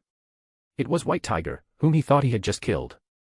She looked down at him indifferently, as if he were an ant. Danzo's left pupil shrank violently. You're not dead. Could it be? He hurriedly looked in front of him. A clone. Before he could finish speaking, the paper clone exploded, turning into a massive sheet of white paper that swept back. It wrapped around Danzo with lightning speed and squeezed hard. Danzo's entire body was like a watermelon crushed by a cart. Blood splattered instantly, bones shattered, and he was reduced to a pile of thin, bloody sludge. He died once again. 3 seconds later. Konan looked toward the center of the hall, where the natural energy was fluctuating. Danzo's intact figure condensed from the void, staring at her with an extremely gloomy look. It seems you know of the Uchiha Sasunaji, and are not surprised by my resurrection. He lifted his right arm to check, 2 Sharingan eyes had already closed. His peripheral vision quickly swept the surroundings, calculating an escape route. In such a short time, he had died twice. He was completely no match for White Tiger. He was the 6th Hokage of Konoha, he absolutely could not die here. He had to find a way to leave. Only by getting to the outside world could he get support from Konoha ninjas and the Umbu, gaining a sliver of a chance at survival. However, though Danzo's idea was sound, could he really escape? Absolutely impossible. Just then, a sudden change occurred. The entire underground hall began to rotate weirdly. The ground, the surrounding walls, and even the entire ceiling all sprouted extremely sharp stone spikes. They grew longer and thicker at high speed, stabbing toward Danzo standing in the center. It was sage art, inorganic reincarnation. What ninjutsu is this? Ah! Danzo screamed in horror. He could no longer think about how to escape, he didn't have the energy. His feet, legs, and even his lower body were pierced by the stone spikes suddenly erupting from the ground. Extreme pain flooded his brain. Even Danzo, known for his coldness, could hardly endure such agony. It felt like his body was splitting apart. No. His body was really splitting apart. An extremely conspicuous stone spike pierced through Danzo's torso from his lower body, exiting through the top of his head. It pushed out a mass of red and white gore, a truly miserable sight. Danzo's left eye rolled up, his pupil losing focus from the pain, drool dripping from the corner of his mouth as he died rapidly. Seconds later, his corpse vanished again, reappearing in a corner of the hall. White Tiger. Pucci. It was useless. Whether it was harsh words or a ninjutsu counterattack, Danzo couldn't manage it. He was instantly turned into a hedgehog by stone spikes from all directions and died immediately. The corpse vanished, then revived. However, no matter which corner of the hall he appeared in, what awaited him was the torture of 10,000 piercing spikes. He couldn't hide, he couldn't escape. It was an extremely painful, repetitive process of death. Screams of ultimate agony rang out rapidly, only to come to an abrupt halt. Death. Resurrection. Death. Resurrection.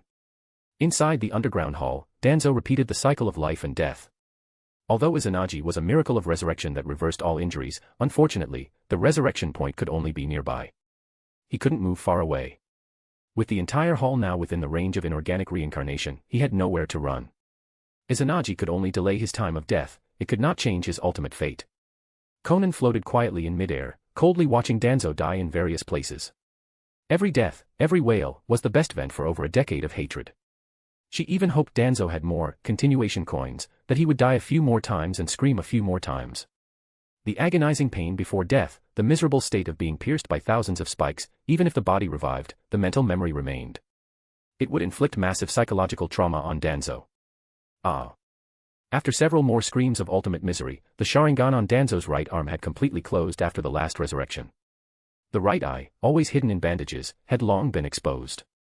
After dying a few times, knowing he didn't have time to weave hand signs, he immediately tore off the bandages, intending to use this Mangekyo Sharingan to influence Konan's will. Unfortunately, it was useless. The Koto Amatsukami of the right eye activated too slowly, it wasn't enough to achieve the desired effect before he was stabbed to death. Moreover, Konan wouldn't necessarily give him the chance to influence her. Reviving once more, Danzo appeared in a corner of the underground hall again. His old face looked extremely wretched, his aura withering. His body couldn't stop trembling. Even though the stone spikes hadn't stabbed him yet, phantom pains still transmitted clearly from every part of his body. The Mangekyo in his right eye had turned a pale white. This was his last resurrection. If he died again, he would truly be dead. Support this fanfic by leaving reviews, comments, and power stones. For advanced chapters, visit Chapter 152, Chapter 152, Root Destroyed, Time to Harvest. Chapter 152, Root Destroyed, Time to Harvest. Danzo's only intact left eye was half open, staring fixedly at Konan floating in midair. He panted rapidly. Izanagi could revive the body, but it couldn't restore the chakra used for the technique. With very little chakra left in his body, he knew he could not escape death. He thought his strength stood at the pinnacle of the ninja world, yet he couldn't even get close to White Tiger, let alone harm her. The entire battle was fierce and swift, a complete stomp from start to finish. Aside from using his Izanagi to survive and stall for time, he couldn't mount a single counterattack. Cough. Danzo coughed up a mouthful of blood and roared, "White Tiger. I am the Hokage of Konoha. Don't look down on this old man." Wood release, tree root burial. Boom. His right arm suddenly expanded, transforming into a gigantic tree. It swept across the stone spikes extending from all around. The tip smashed ruthlessly into the ceiling of the hall, creating a loud bang. The entire underground hall shook violently, scattering a large amount of debris and gravel. Although this move was ferocious, it couldn't stop the endless attack of stone spikes. Crack! Danzo took a step forward, and his right arm, now a tree, snapped at the root. Exploding the power of the Senju within his right arm with all his might was only to create a moment of respite. Suddenly, the smiling face of his old friend, Hiruzen Sarutobi, appeared in his mind. "Hiruzen, you are the leaves bathing in the sunlight, and I am the roots buried deep in the earth. But now, I will die as the Hokage, just like you. White Tiger." Danzo leaped up violently, fully exploding with the body flicker technique, shooting toward Konan. He shouted angrily, "I am the Hokage of Konoha. An existence like you is too dangerous. I will absolutely not allow you to harm Konoha." He tore off the clothes on his chest, revealing a torso inscribed with black trigram runes. "Even if I die, I won't let you threaten the village. Come with me to the afterlife." Splash. Splash. Danzo approached at high speed, a large amount of black ink suddenly spraying from his chest. Reverse 4 symbols ceiling. 50 meters. 30 meters. 20. Pucci. Danzo, still in midair and not yet within 20 meters, was instantly turned into a hedgehog by stone spikes shooting up from the ground and down from the ceiling. His body froze in the air, unable to advance another inch. The black ink from his chest continued to spray, but it only splashed onto the surrounding stone spikes, the ground, and the ceiling. He was always just that short distance away from Konan. Danzo's half-open left eye widened violently, staring at Konan in front of him, and he spurred a large mouthful of blood. I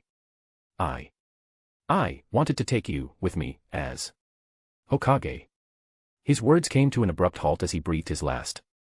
The sprayed ink connected into a single mass, and the reverse 4 symbol ceiling fully activated. It formed a pitch-black sphere over 10 meters in diameter, which shrank toward the center with a swish and vanished into nothingness. Danzo's corpse, the stone spikes, the ceiling, and the ground within the coverage area were all annihilated. Danzo was dead. The battle was truly over. The entire root headquarters fell silent, leaving only the woo-woo sound of the cold wind. Konan floated in midair, looking at the 2 semicircular voids above and below, and whispered, "Yahiko. Nagato, Danzo is dead. I have avenged you." Of the 3 enemies, Hanzo the Salamander and Danzo Shimura were dead. Only Obito Uchiha remained. It wouldn't be long before she sent Obito down to join them, completely settling the score. Alex floated beside Konan, his gaze sweeping over the blood-soaked hall. This battle had no twists or difficulties. Neither Danzo nor the hundreds of root ninjas posed any threat. It was only the existence of Izanagi that had stalled for some time. Alex. Konan didn't immerse herself in past sorrow for long. She looked at Alex. "It's time to collect the bloodline limit samples. Let's go." Alex nodded and took the lead, flying deep into the base. The roots collection was by no means inferior to the Hokage residence, in fact, it likely surpassed it. If the Hokage residence had one item, given Danzo's personality, the root base definitely had a copy. The Scroll of Seals, which recorded Konoha's various ninjutsu, secret techniques, and sealing jutsu, definitely had a backup here. The battle was over, now was the time to harvest the fruits. This harvest would inevitably far exceed previous ones. It was basically equivalent to robbing one of the 5 great ninja villages. Alex and Konan flew straight to the deepest part of the base, arriving before a metal gate. Purple light flickered on the door, clearly a protective barrier. Konan, Alex examined the light curtain. This should be a defensive measure developed from the 4 violet flames formation. Just break it with brute force. They had searched every room on their way down and hadn't found any precious items. It seemed all the good stuff was hidden behind this metal gate. Right next to it was that old schemer Danzo's room. Boom. Konan, in sage mode, possessed a tough body and immense strength. With just one punch, she made the purple light curtain tremble violently. After 5 consecutive punches, with a chi sound, the light curtain shattered, turning into purple specks of light that faded away. Bang. Konan blasted the metal gate open with a punch and entered with Alex. Behind the door was a massive storage room, spanning hundreds of meters. Both sides were lined with 2-meter-tall cultivation tanks. They were filled with green solution, bubbling occasionally. Even more chilling was that something was clearly soaking in the solution. From the outline, they looked like human figures. Alex leaned in for a closer look. Whoa. They were all corpses. And acquaintances, at that. Hashirama Senju, Tobirama Senju, Tsukumo Hatake, Minato Namikaze, Kushina Uzumaki, and so on. The vast majority were powerhouses since the founding of Konoha, along with a small portion of corpses from outside the village possessing special bloodline limits or abilities. Alex clicked his tongue in wonder. Danzo really wasn't a decent human being. Tobirama Senju was his teacher, yet he secretly dug him up and pickled him in a jar. Truly a good apprentice, such filial piety. Tobirama Senju probably never imagined while he was alive, enjoying his research and developing forbidden jutsu, that his own corpse would be used for research by his disciple after death. Aside from the darkness of shinobi, the pot kage of Konoha, and the 5.5th Hokage, Danzo Shimura should also have the title of grave robber. As long as it was a strong person's corpse, regardless of relationship, he would dig it out of the grave. Alex observed carefully, every corpse had defects. They likely had parts of their body tissue excised for research. Among them, Hashirama Senju's corpse was the most severely damaged. The head was cut open, the legs were missing large portions, and even the heart was gone. Over the decades, he had probably been ravaged quite a bit by Danzo and Orochimaru. Why don't I see Hiruzen Sarutobi's corpse? Alex flew past all the tanks and confirmed that Hiruzen wasn't there. He felt it was odd. Did Danzo look down on his old friend's corpse, or did he hold special feelings for him and couldn't bear to disturb his peace? Alex didn't know, perhaps this was the power of their bond. Alex. At this moment, Konan walked over holding a large scroll. Look, what is this? His heart jolted, and he blurted out, the Scroll of Seals. Support this fanfic by leaving reviews, comments, and power stones. For advanced chapters, visit Chapter 153, Chapter 153, Scroll of Seals Mastered. Chapter 153, Scroll of Seals Mastered. Alex hurriedly flew in front of Konan. Konan, quick, open it and let me see. The Scroll of Seals was very large and thick, similar to the summoning scroll he had seen in Ryuchi Cave. Konan nodded and pulled it open with a swish. Alex leaned in to watch, excitement bubbling within him. Although it was a backup, the various ninjutsu and forbidden techniques inside were complete and genuine. Multiple shadow clone technique, Chidori. Rasengan, Rasen Shuriken. Secret techniques of the Inoshikacho clans. He got more excited as he read, quickly reaching the main event. Minato Namikaze's Flying Thunder God technique, Flying Thunder God, Guiding Thunder. The Senju clan's chakra enhanced strength, Tobirama Senju's water release, water severing wave and his complete set of water release, Hashirama Senju's complete wood release. For symbol seal, 8 trigram sealing style. The Uzumaki clan's complete set of sealing jutsu. Even the impure world reincarnation was there. At the end of the Scroll of Seals was the Uchiha clan's complete set of fire release, Sharingan Genjutsu, and so on. This was likely the loot Danzo acquired after wiping out the Uchiha clan. Recording the entire Uchiha suite into the root version of the Scroll of Seals made it even more complete than the one in the Hokage residence. Hiruzen Sarutobi probably still cared about face and didn't dare to blatantly record the Uchiha heritage into the original Scroll of Seals. A harvest. A massive harvest. Alex was hyper, excited, and unable to control himself. This was essentially the most quintessential, core heritage of Konoha over the past 60 years. Now, it belonged to him and Konan. Ha ha ha. He laughed heartily in his mind. With such a treasure right before his eyes, how could he hold back? Konan, quick, spread it on the floor. I need to press onto it. All right. Konan smiled knowingly, she could feel his joy. She was equally delighted. With so many powerful ninjutsu, once mastered, their means of confronting enemies and combat power would reach a higher level. She fully opened the Scroll of Seals and spread it on the ground. There were too many ninjutsu recorded inside, making the scroll dozens of meters long. Fortunately, this storage room was long enough to barely fit it. Alex, go for it.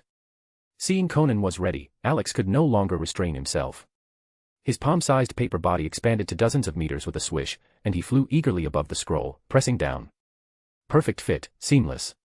Immediately, his gold finger activated. 1 second later, the replication was complete. Alex floated up unsteadily, his paper body shrinking visibly.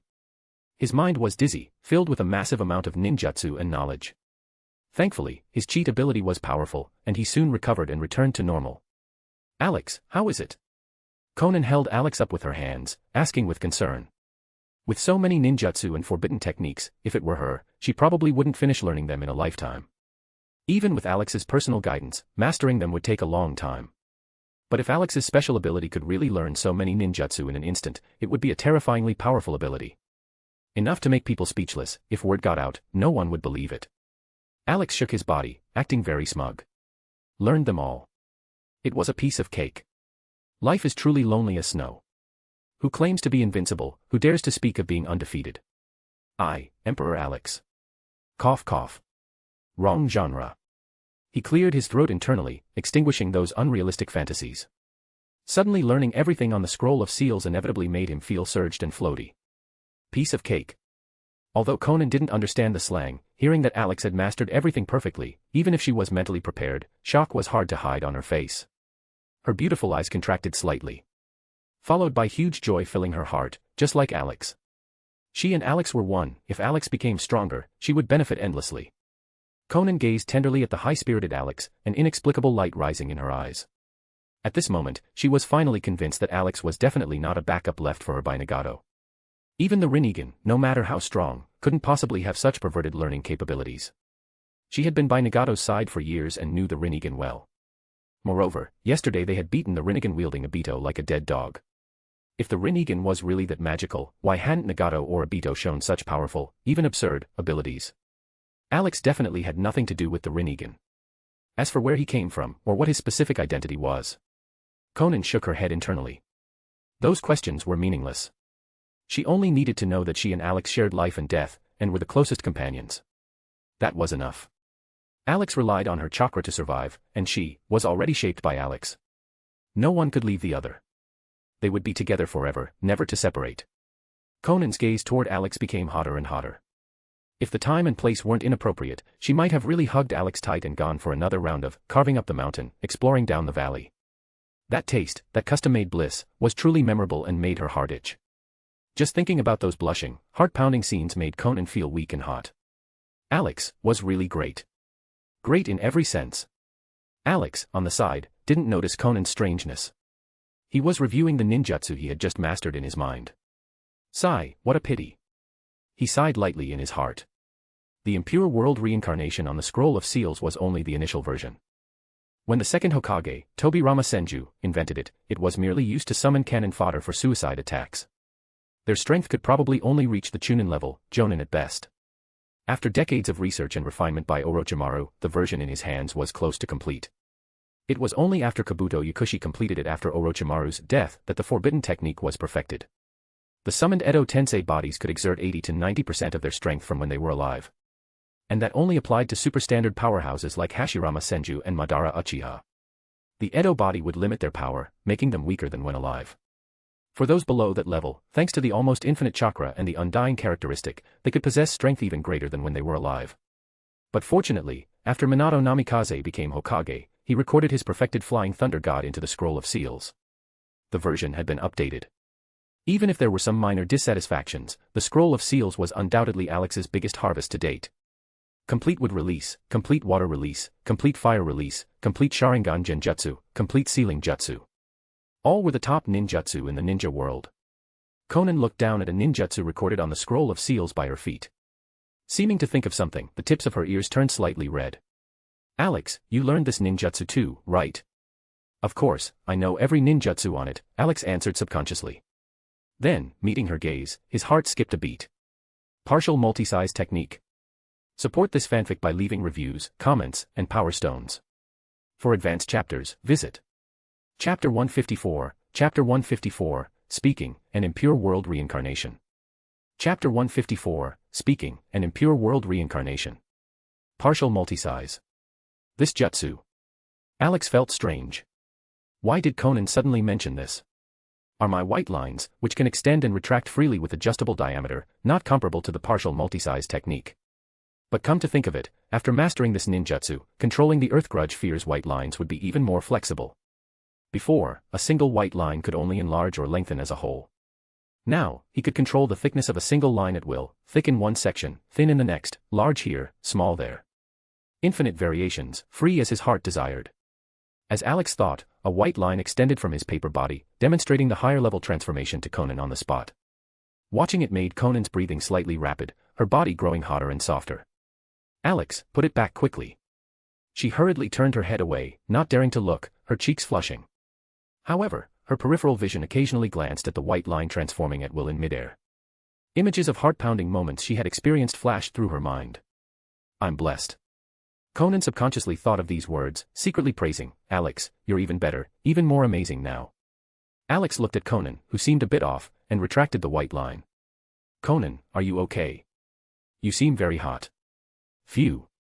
Konan breathed a sigh of relief internally, turning her head to look at him, her emotions calming down quickly. I'm fine. Maybe it's not well ventilated deep underground. She then pointed to the scroll of seals on the ground and changed the subject.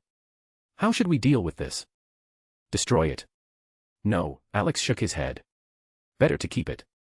It will be one of the foundations of the Akatsuki organization in the future. MHM. Konan nodded in agreement subconsciously, but then suddenly realized something was wrong. Her eyes widened violently. Shocked, she asked, Alex. Was that you speaking just now? Yes. Just now, the first half of Alex's no was written on paper, but the second half of the sentence was spoken directly. She heard it clearly. The voice was extremely familiar, almost identical to hers, just more neutral. Alex. Was that you speaking?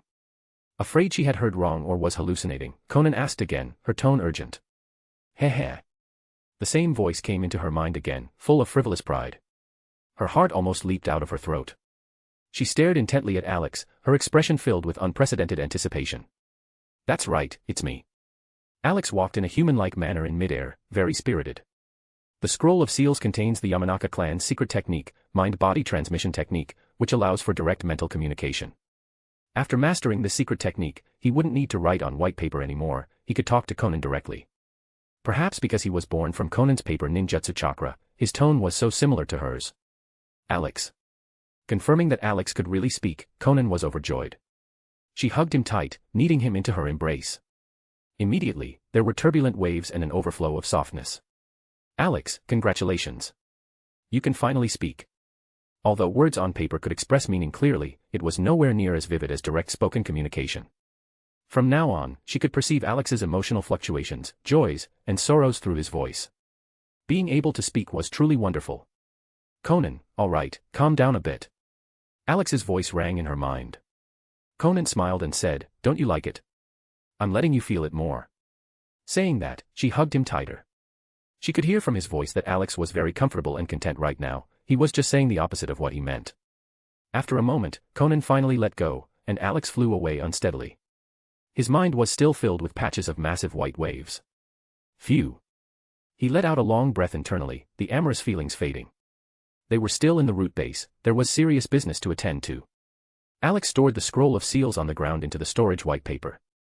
Then he floated to Hashirama Senju's cultivation tank. Seeing the half-mutilated corpse soaking inside, he felt it was terrifying and chilling. He debated which part to take. Alex. Just then, Konan walked over, holding a test tube of green solution. Don't take it from the corpse. This is Hashirama cell solution. It's the same as the ice release and Shikatsumiyaku solutions we took from Kirigakure last time. Using this will suffice. She also felt that taking chunks of meat directly from a corpse was a bit gross. Although the Chimera technique only extracted the Senju bloodline from the meat and didn't require merging the meat directly, psychologically, the Hashirama cell solution was definitely more acceptable. Alex turned around, looking at the solution. This is good. Keep it then. Are there other bloodline limits? Konan put the Hashirama cell solution into the storage white paper and shook her head. There are, but they are all low-level bloodline limits. To the current me, they don't have much value. You're right. Better not take those low-level ones to avoid burdening your body. Crack. Alex controlled a sheet of white paper to slice open a cultivation tank. The corpse inside, along with the green solution, gushed out with a splash. It was a white-haired middle-aged man with a robust build, Tsukuyomi Hataki. Alex manipulated the paper to scrape some flesh and blood from his right arm, speaking with slight excitement, Konan, take out a few white zetsu. I want to try the impure world reincarnation technique. Konan nodded and dumped 3 white zetsu out of the storage white paper. During their battles with the Bito Uchiha, they had seized the opportunity to capture a few. These creatures were magical. The internal space of the storage white paper had no oxygen and no conditions for biological survival, living things would die quickly inside. But white zetsu were an exception. Stored inside, they seemed to go directly into dormancy while maintaining vitality. Now released, they quickly revived, completely coming alive, equivalent to living humans. They were the best material for Edo Tensei sacrifices. The 3 white Zetsu were thrown onto the ground, comatose, their aura no different from living people. Alex placed Tsukumo Hataki's biological sample together with one of the white Zetsu using paper. Then he floated in front of them and activated the ninjutsu.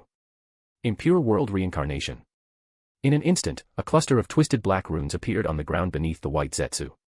Piles of gray paper debris began to spread rapidly upward from his feet. However, just as it reached the calves, the paper debris stopped moving and quickly dissipated. Alex was puzzled. If the activation was successful, the paper debris should have wrapped around the entire white Zetsu, transforming into Tsukumo Hataki's appearance. Alex. Konan asked in confusion. What went wrong? Edo Tensei failed. Alex shook his head, observing the white Zetsu carefully. The paper debris on its body had completely disappeared, and its life force was dissipating rapidly, eventually resulting in total death. If Edo Tensei fails, the sacrifice dies too. He pondered for a moment and had a guess about the reason for the failure. In the Fourth Great Ninja War, if an Edo Tensei body truly found peace, fulfilled their obsession, or let go of their regrets, their soul would no longer be controlled by Kabuto. It would naturally drift away from the Edo body and return to the Pure Land. When pain invaded Konoha and killed Kakashi, Tsukumo Hataki's soul had met with Kakashi. The father and son had a peaceful and honest conversation. Tsukumo saw the grown-up Kakashi, learned of his experiences, and heard from his son's own mouth that he had never blamed him and had always regarded him as his pride. Perhaps at that time, Tsukumo Hataki's obsession completely dissipated. His soul in the Pure Land found true peace and refused the summons of the impure world reincarnation, causing the ninjutsu to fail. Alex could only think of this possibility. In the original work, Tsukumo never appeared in the Fourth War. Forget it. If it failed, it failed. Next one then. He set his sights on the cultivation tank nearby, containing a woman with a head of red hair. Breaking the jar and taking a bit of flesh as before, Alex began to activate impure world reincarnation. Revive, my. No, it should be, accept the summons, Kushina Uzumaki. Support this fanfic by leaving reviews, comments, and power stones. For advanced chapters, visit Chapter 155, Chapter 155, Reanimated Kushina. Chapter 155, Reanimated Kushina. In the dim storage room. After Alex activated impure world reincarnation, a large amount of paper debris quickly wrapped around the white Zetsu sacrifice. This time, it didn't stall like with the reanimation of Tsukumo Hataki. The white Zetsu opened his mouth wide, issuing a silent, miserable screech. It continued until the paper debris covered the entire head and stopped, transforming into a figure with long red hair. It was Kushina Uzumaki.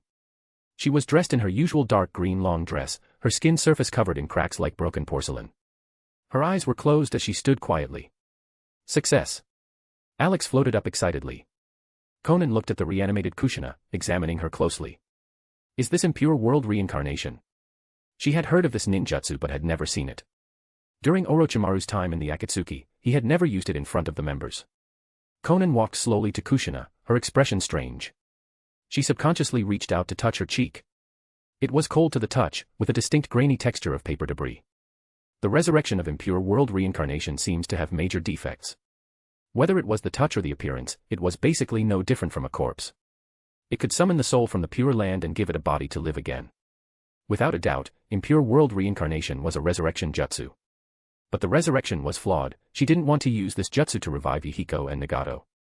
Alex floated to Konan's side. Konan, Edo Tensei is just a semi-resurrection jutsu. To fully revive someone into a normal person with flesh and blood, we need the Rinnegan Samsara of Heavenly Life technique. Konan nodded. Just wait a little longer.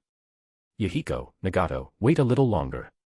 It won't be long before I return you to the living world. The world then will be the peaceful world of your dreams. Alex looked at the reanimated Kushina, then at her corpse lying to the side. A sudden whim struck him. If he extracted Kushina's soul and injected it into her original body, what would happen? Would she come back to life? It was very much worth a try. Acting on the thought, Alex flew above Kushina's head and activated the soul sealing technique. A beam of purple light rained down, and her soul visibly emerged from the top of her head. It seemed this sealing technique was indeed domineering. Even an Edo Tensei body couldn't restrict Kushina's soul. The only pity was that the target had to be restrained first. Otherwise, this move would be a killer weapon countering Edo Tensei. Summon as many as you want, I'll just pull the souls out and seal them. Alex completely extracted Kushina's ethereal soul but stopped before the final step of sealing. He just enveloped her soul in purple light and guided it to her corpse nearby.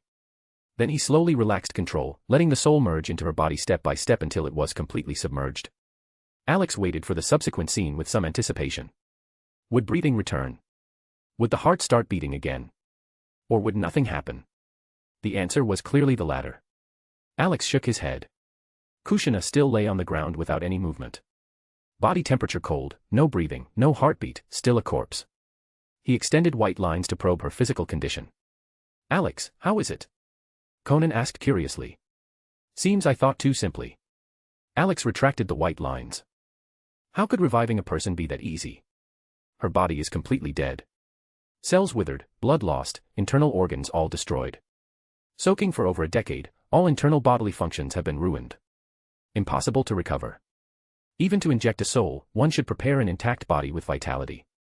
Or if the soul was knocked back in shortly after death, perhaps they could come back to life. But now, having been dead for over a decade, the body was already decayed and unusable. Alex suddenly sensed an inexplicable pulling force on Kushina's soul. A force from the unseen was trying to take her soul away. The Pure Land. It appeared very abruptly, its direction indeterminate. Alex immediately used the purple light to pull Kushina's soul out of the corpse again, securing it. Then he injected it back into the Edo Tensei body from before. Because the soul had been drawn away, a small part of the Edo body had collapsed. But after Kushina moved back in, new paper debris appeared out of thin air, filling the scattered limb parts. It soon recovered to its original state. She stood there blankly. The initial version of Edo Tensei is troublesome. Alex grumbled, then controlled a sheet of white paper inscribed with a black rune to float toward the back of Kushina's head. Then, a magical thing happened. The white paper merged into the back of her head as if it were intangible, causing slight ripples. This was the control talisman. Just like during the Chunin exams 3 years ago, when Orochimaru fought Hiruzen Sarutobi and summoned Hashirama and Tobirama, he inserted kunai with control talismans into the backs of their heads. Alex floated back 3 steps, standing with Konan, looking at Kushina Uzumaki. All preparations were complete, he could awaken her consciousness now. Wake up, Kushina Uzumaki. The jutsu activated. Kushina's closed eyelids, covered in cracks, trembled slightly and slowly opened, revealing shattered blue-green pupils. Temporarily unfocused, filled with confusion. This is... Kushina gazed blankly at Konan in front of her, blinking hard. Wasn't I dead, where is this? The confusion receded quickly, and the moment of her death, pierced by the Nine-Tails claw while Minato activated the 8-trigram ceiling, rang in her mind. That's right. I should be dead. How am I alive again? She woke up completely, quickly surveying her surroundings. She didn't recognize it, hadn't seen it before. It seemed to be a massive storage room. Then her gaze focused on the stranger in front of her. Still didn't recognize her. Although Konan and Minato Namikaze were both Jiraiya's disciples, they had never met. Kushina only knew that Jiraiya had taught 3 disciples outside for 3 years, she didn't know their names or what they looked like. She looked at Konan guardedly. Who are you? Did you revive me? When she discovered a familiar corpse lying not far away, she instantly screamed, isn't that me? Then what is going on with the current me? Kushina hurriedly raised her hands. They were full of cracks, completely unlike a normal body. Sensing carefully, she felt no heartbeat, didn't even need to breathe, and had no sensation in her entire body, just like a dead person. How do you feel right now? A voice suddenly came into her mind. She hurriedly looked at Konan. Was that you speaking? Why not speak directly? Can you not speak? Tell me quickly, what on earth is going on? How am I alive, and why is my body in this ghostly state? Alex was speechless. Before he could answer his own question, she threw a string of them back. You should have heard of impure world reincarnation. You were revived by impure world reincarnation. Impure world reincarnation. Kushina froze, then realization dawned. That evil forbidden jutsu invented by the second Hokage. She had naturally heard of it but never seen it. She didn't expect to be revived by such an evil technique one day. But she really didn't want a body like this. She complained loudly, I don't feel anything right now. No different from a puppet or a cold stone. Understanding the current situation, Kushina didn't even ask about Konan's identity anymore. She urgently wanted to know the thing she cared about most. Naruto. How is Naruto? Support this fanfic by leaving reviews, comments, and power stones. For advanced chapters, visit Chapter 156, Chapter 156, Kushina's Fury, and Konoha ninjas on the verge of breakthrough. Chapter 156, Kushina's Fury, and Konoha ninjas on the verge of breakthrough. The chakra Kushina left in Naruto before she died was still slumbering. According to the original plot, it wouldn't activate until Naruto went to Genbu, Turtle Island, to obtain the Ninetales power, at which point she would reunite with him. The current Kushina still had no way of knowing Naruto's recent situation. Alex was curious about her reaction if she learned about Naruto's upbringing. He immediately wove the content he had seen before into a series of images and transmitted them into Kushina's mind using the Yamanaka clan's secret technique. Images of little Naruto eating expired instant noodles and drinking expired milk. Scenes of sand being mixed into his lunchbox, walking down the street being loathed and cursed by all the villagers, and so on. Kushina's eyes instantly widened. She covered her mouth, making woo-woo sounds as 2 streams of hot tears flowed from the corners of her eyes. Naruto. The images of Naruto being bullied from childhood to adulthood were clearly visible in her mind. Playing like a slideshow. Demon fox. Unwanted wild child. Annoying brat with no parents. Why don't you just die, you calamity? The villagers' curses against little Naruto seemed to ring in Kushina's ears. That endless hatred and malice were even more terrifying and hopeless than what she had faced in her own youth, unbearable. But her child had endured so much from such a young age, the pain and grievances were unimaginable. Naruto. I'm sorry. Mom is sorry for letting you suffer such abuse from a young age. Kushina slumped to the ground, crying and apologizing profusely. As the Ninetales Jinchuriki, she could somewhat understand others' fear and discrimination against her. But he should absolutely not be treated as an enemy or a calamity, to be cursed and hated like this. Naruto started feeling the malice of the entire world from such a young age. How did he survive? He should have been treated as the son of a hero. Why did it turn out like this? She and Minato died for Konoha, they were Konoha's heroes.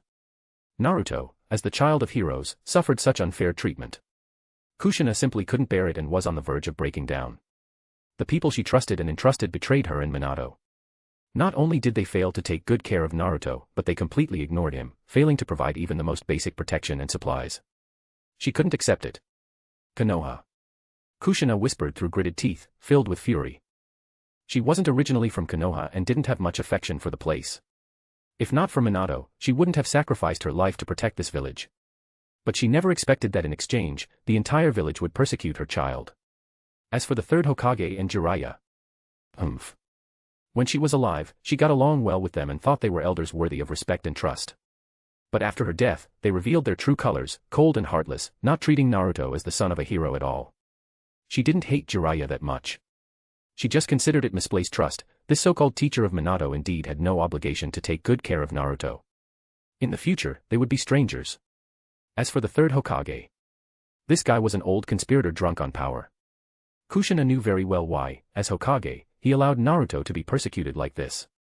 Everything was just to make Naruto genuinely rely on him from a young age. Everyone bullied Naruto, only he offered comfort and supplies whenever Naruto was sad or upset. Being the only good person in the entire village made Naruto feel from the bottom of his heart that he was a good person, a family member. His body and mind would submit to him. Through this method, he kept the Ninetales Jinchuriki firmly in his own hands.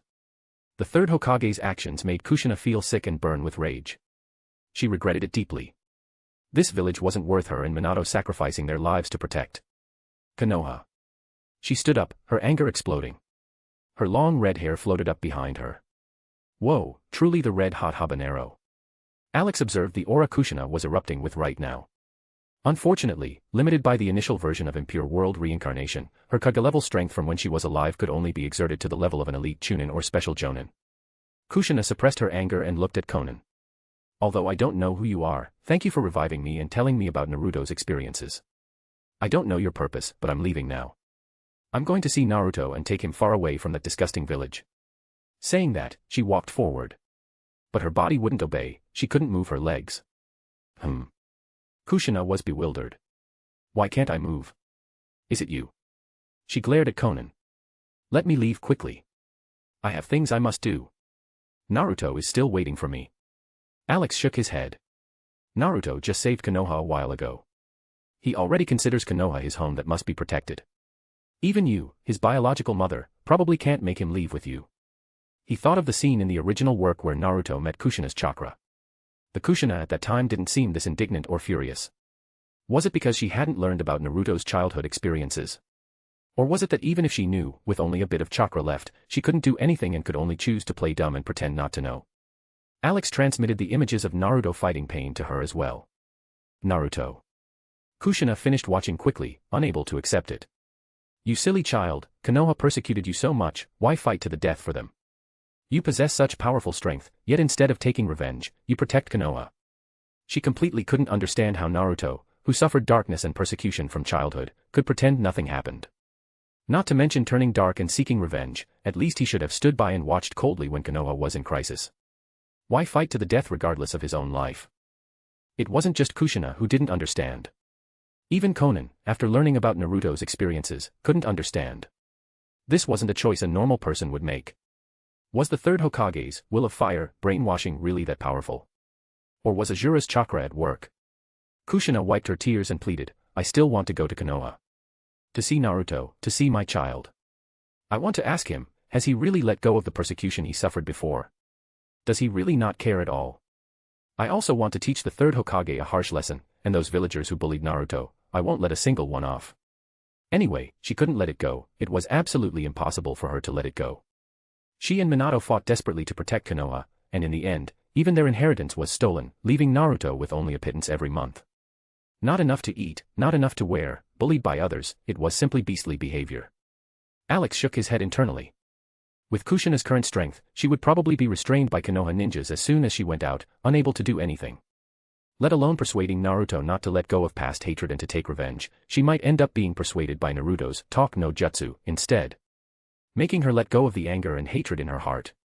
Perhaps that mother-son meeting in the original work was a result of these factors combined, which was why Kushina wasn't as angry as she was now. Boom. Boom. Boom. Just then, huge rumbles and vibrations came from above. Konan looked at the ceiling, where dust was falling. It seems Konoha has discovered something wrong with the root and is forcibly breaking through the ice wall outside to come in. Alex. Konoha. Root. Kushina's eyes widened. This is. Before she could finish speaking, Alex immediately made her consciousness go dormant and stored her into the storage white paper. An Edo body didn't need to breathe, equivalent to storing a corpse.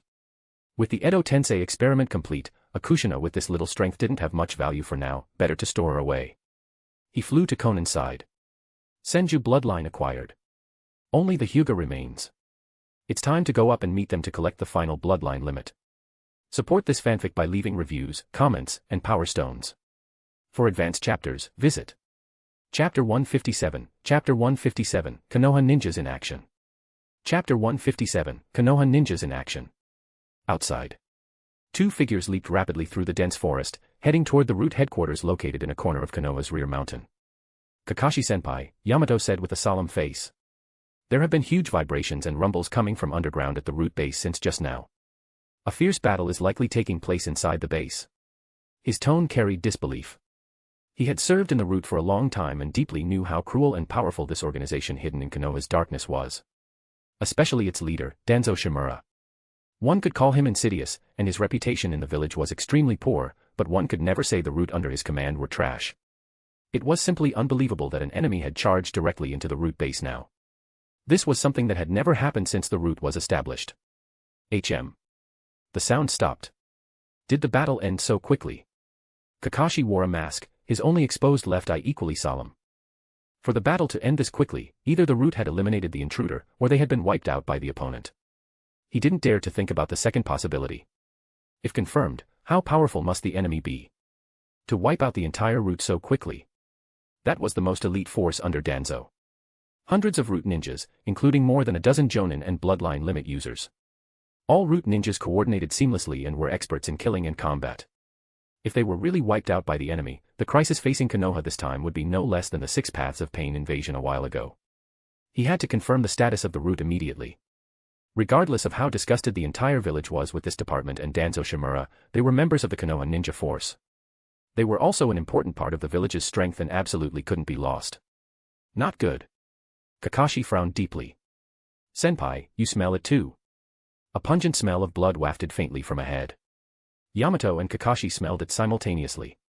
As the two rapidly approached the root base, the scent of blood became stronger, nauseatingly so. With two swish sounds, they leaped out of the forest and arrived at the clearing in front of the root base entrance. Upon landing, their pupils shrank violently. The clearing before them had almost turned completely blood-red.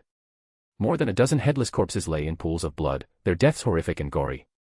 The cuts were smooth, showing the sharpness of the enemy's weapon. Yamato quickly checked every corpse, his voice heavy. Kakashi-senpai, they were all killed by having their heads sliced off by some extremely thin and sharp sheet-like object. Judging from their expressions before death and the wounds, these dozen root ninjas were likely killed by the enemy at the same time. No resistance at all, or perhaps they were instant killed before they could resist. He stood up and returned to Kakashi's side. There were 2 jonin among the dead, yet they still couldn't put up a shred of resistance. The enemy's strength is at least Kaga level. Bang. Kakashi fired a highest-level signal flare into the sky. The colorful firework exploded, visible to the entire hidden leaf. Comrades would rush over to support soon. On the east side of the village, Anko, with her voluptuous figure, wearing a gray trench coat over an extremely hot black fishnet suit, was buying dango at a stall. The commercial street had been largely rebuilt, and many small vendors had started setting up stalls to make money. She loved the dango from this stall the most and hadn't eaten them for a long time. Boss. Give me 5 skewers, no, give me 10 skewers of tricolor dango, and a bowl of red bean soup. Anko placed her order boldly, her movements large, the fishnet on her chest outlining a patch of whiteness. Anko. Kurinai Yui, with her black hair, walked over, shaking her head speechlessly. Eating something so sweet and greasy early in the morning, aren't you afraid of getting fat? Getting fat? Anko didn't care at all. I've been eating like this for years and never gained weight. So no need to worry at all, I should have a constitution that doesn't get fat. He, obesity can't stop my pursuit of sweets. Anko, you. Bang. Just then, the signal flare exploded in the sky. The 2, still laughing and joking, changed expressions simultaneously. Anko looked at the firework and said urgently, not good, highest level warning signal. Quick, go support. Kurinai nodded solemnly. It seems someone has invaded Konoha again. We absolutely cannot let the enemy harm the village again. The 2 exchanged a glance, then used the body flicker technique to speed toward the rear mountain. On the other side, near the largely rebuilt Hokage residence, numerous shadow clones of Naruto were shuttling back and forth, carrying various heavy objects, their steps flying. Their faces were full of enthusiasm and spirit, showing no sign of fatigue. Naruto. Sakura shouted, holding a wooden box. Come over and have breakfast. Oh. Coming. Naruto responded. His main body said to the shadow clones, you guys keep working, I'll go recharge my energy first. Oh. Go. Only if the main body has strength can he create more shadow clones. Date Bayo. Naruto gave a thumbs up to encourage his shadow clones, then jumped to Sakura's side. Sakura-chan, what's for breakfast today? I'm telling you. Sakura opened the wooden box. Can you stop pushing yourself so hard? Look at the dark circles under your eyes, you surely didn't sleep much last night before getting up to work. Don't worry. Naruto said nonchalantly, I have 100 times the energy. I can't sleep well until the village is restored to how it was before. Before Sakura could finish, she was interrupted by the sound of a firework explosion. Her face changed drastically. Not good. A warning signal from the rear mountain. Enemy invasion. She grabbed Naruto. Naruto, let's hurry over. Naruto took Sakura, leaping rapidly across different buildings. His expression was serious. I will absolutely not allow anyone to harm the village again. As the firework exploded, all Konoha ninjas put down their work instantly and gathered toward the rear mountain. Each pair of eyes was filled with indignation. Regardless of who the enemy was, they couldn't let them disturb the village's peace again. Rear mountain. Not long after Kakashi sent the signal, 3 people arrived, landing beside him with swish sounds. A pineapple head, a blonde ponytail, and a burly, majestic figure. They were the patriarchs of the Inoshikacho clans, Shikaku Nara, Inoichi Yamanaka, and Choza Akimichi. As the core of the 3 clans, and even the brain of Konoha, Shikaku Nara swept his gaze over the corpses on the ground. Then he focused on the root base entrance. It was blocked tight by a thick wall of ice, emitting white cold air that chilled one to the bone even from over 10 meters away. Ice release. Shikaku said in a deep voice. Ice release of such power is almost identical to the ice blocks from the battlefield on the Land of Fire border you mentioned yesterday, Kakashi. The enemy is highly likely that mysterious powerhouse. His face was solemn to the extreme. The enemy is extremely strong, but as Konoha ninjas, we must protect the village. Everyone. Shikaku looked at the gathering crowd of Konoha ninjas and ordered, immediately bombard the ice with ninjutsu and enter the root base. Crack. Just as his voice fell, the thick ice sealing the entrance suddenly cracked from the inside. A cold figure walked out from within the root base, appearing in front of the Konoha ninjas. Support this fanfic by leaving reviews, comments, and power stones. For advanced chapters, visit Chapter 158, Chapter 158, Naruto, you can let go of hatred, but can you make others let go? Chapter 158, Naruto, you can let go of hatred, but can you make others let go? Black cloak with red clouds. Light blue-purple hair, surrounded by white paper. It's you. Kakashi frowned deeply and shouted, Akatsuki's white tiger. More and more Konoha ninjas arrived, surrounding the area 3 layers deep. Although they hadn't seen Konan, that Akatsuki cloak was fresh in their memories. The Akatsuki organization.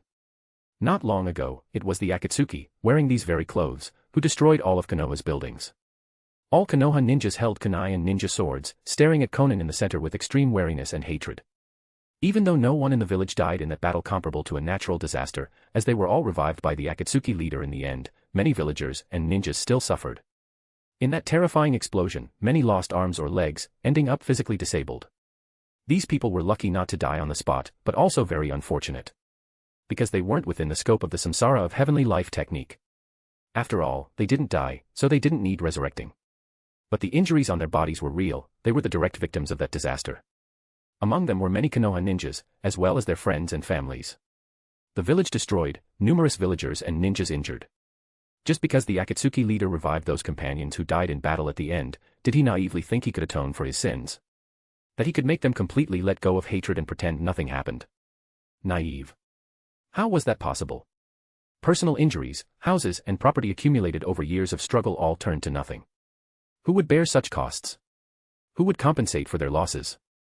In the end, they had to bear it all themselves. It was absolutely impossible not to hate and resent the culprits who created this tragedy and pain. The Akatsuki organization was Konoha's enemy, and every member was an enemy. Shikaku Nara maintained his composure, raising a hand to stop the Konoha ninjas from launching an attack. He stared tightly at Konan, puzzled. Why is she different from what the intelligence says? He hadn't seen this Akatsuki member either. But relevant intelligence, whether from Jiraiya or Naruto, described her. She should be 35 years old, possessing paper ninjutsu. But looking at her now, she was clearly only in her early 20s. An ice release. Shikaku looked at the shattered ice behind her, his eyes filled with suspicion. Could her true identity be an orphan of the Yuki clan? He composed himself and asked in a deep voice, Akatsuki's white tiger, why have you invaded my Konoha again? Looking at the root corpses on the ground, with the smell of blood lingering in his nose, his voice became even colder. These root ninjas were all killed by your paper ninjutsu, right? What did you do to the entire root? Where are Elder Danzo and those hundreds of root ninjas? Seeing the silent base entrance behind Konan, Shikaku actually already had the answer in his heart. The entire root was probably. But he found it hard to accept this reality. That was the entire root, an important component of Konoha's power. If they were truly wiped out, it would be another major loss following Pain's attack on Konoha. Danzo. Root. Konan remained expressionless, her gaze quickly sweeping over the Konoha ninjas before her. Not finding Naruto, she looked up slightly at the forest behind them. A golden-haired figure leaped out from it, landing beside Kakashi. It was Naruto Uzumaki. Since the main target had arrived, Konan said coldly, whether it's Danzo Shimura or the entire root, I have wiped them all out. Whoa.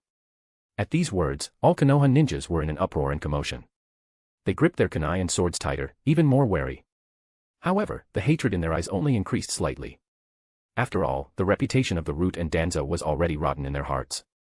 The increased hatred was merely for Konoha ninjas being killed. Naruto stared blankly at the gruesome, bloody headless corpses on the ground. The pungent smell of blood made him feel nauseous.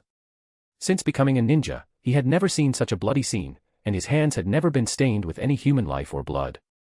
That's right, since his debut, Naruto Uzumaki hadn't directly killed anyone yet. In this cold ninja world filled with slaughter, as a ninja possessing such powerful strength, never having truly killed anyone was indeed bizarre. Naruto clenched his fists, his eyes wide. Why? He looked at Konan with a mix of anger and confusion, questioning in a low voice, why did you kill them? They were all Konoha ninjas, my comrades. Why invade Konoha again and kill them? Tears flowed from the corners of his eyes, genuine emotion showing as he shouted tearfully. Before Nagato died, didn't we already reconcile? We let go of hatred for each other and reach true mutual understanding between people. Why haven't you let go, why create new hatred? Answer me, Konan, why?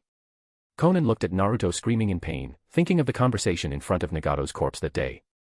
Not only Nagato, but she herself had been persuaded by Naruto's sincere words. Entrusting their dreams to him. Naruto, since Nagato chose to believe in you, then I will believe in you too. Yahiko, Nagato, and I, as well as the Akatsuki's dream of peace, are all entrusted to you. Thinking of her state of mind when she said those words, Konan's eyes became slightly dazed. She looked at Naruto with a complex expression. At that time, Nagato died, the Akatsuki was destroyed, and she had lost all hope, letting go of everything. She was persuaded by Naruto's talk no jutsu. But now the situation had changed drastically. With Alex's help, she had new motivation to strive and was no longer in despair. Naruto. Konan said coldly. Danzo Shimura and the entire route are my enemies. They killed Yahiko, they must pay the price. Like I said, you cannot understand Nagato's pain, or mine. I indeed cannot understand. Naruto clenched his fists tighter, his nails digging into his palms, blood dripping down. But continuing hatred will only repeat the same tragedy. Big brother Nagato chose to believe in me before he died. You saw it with your own eyes and acknowledged my philosophy, my nindo. Why now? He looked pained, unable to comprehend. Why create slaughter and hatred again? You are too naive, Naruto. Konan's turbulent emotions calmed down, her voice turning cold. Let go of hatred. Mutual understanding between people. As long as there are ninjas in this world, no, as long as humans exist, it is absolutely impossible to achieve. She swept a cold glance at all the Konoha ninjas. Ask your Konoha comrades. Will they let go of hatred, understand their enemies, and reach reconciliation? Naruto looked bewilderedly at Kakashi and the three clan patriarchs beside him, then at the Konoha ninjas on the periphery. Without exception, everyone had hatred in their eyes. Impossible to let go, even more impossible to understand the enemy. But he wasn't discouraged. He looked at Konan and said firmly, I don't know if I can do it, but I will always persist. Keeping my word is my nindo. If I give up understanding others, then the meaning of my nindo and dreams will turn into bubbles. I believe the world where people understand each other will come one day. At that time, the entire ninja world will be restored to peace, with no more disputes or slaughter. Everyone can live happily with smiles everywhere. That is a very beautiful future, and I will strive for it all my life. Is that so? Konan shook her head, unaffected by Naruto's speech. She asked expressionlessly, forget the future, let's talk about the present. Can you understand my pain, let go of the hatred of me killing Konoha ninjas, pretend nothing happened, and let me leave? Or make your Konoha comrades stop hating me, understand me, and let me go. After all, you said it yourself, fighting more will only repeat the same tragedy and create hatred.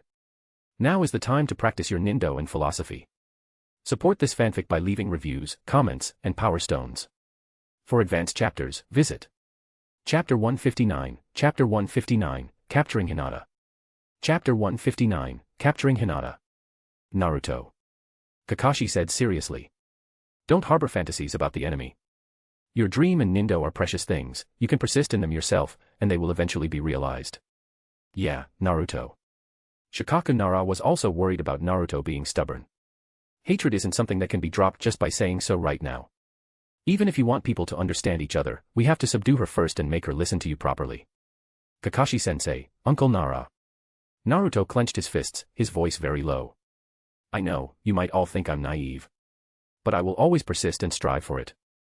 I believe that one day, the era of mutual understanding will definitely come. He looked at Konan. Isn't that beautiful future exactly what Yahiko and Nagato wanted to see? I indeed can't make my comrades let go of their hatred for you or understand your pain right now, but I will work hard to do it. No. Konan shook her head, interrupting coldly. Don't always say you will work hard to do it. Having hot blood but knowing no concrete methods, you are just a hot-blooded idiot. Then I ask you, how will you do it? Have you thought of any method to make people let go of hatred and reconcile with each other? Is it just relying on a mouth? Although I don't know how to do it yet, Naruto looked firm, not discouraged at all. I will always work hard and strive toward this goal. I will never give up. Konan almost laughed speechlessly. So, you have never considered methods for people to reach reconciliation, you just need to firmly uphold, as long as I do it, the dream will definitely come true. Truly a childish and laughable philosophy. Thinking that she was persuaded by such words back then, Konan shook her head internally. Hard to understand how she got infected by something with no substance, just slogans. Even believing Naruto would definitely do it and entrusting the dream to him. She really must have been dizzy. The power of talk no jutsu was indeed terrifying. Naruto-kun, behind him, Hinata looked at Naruto worriedly. She was very afraid he would be struck down by the opponent's words.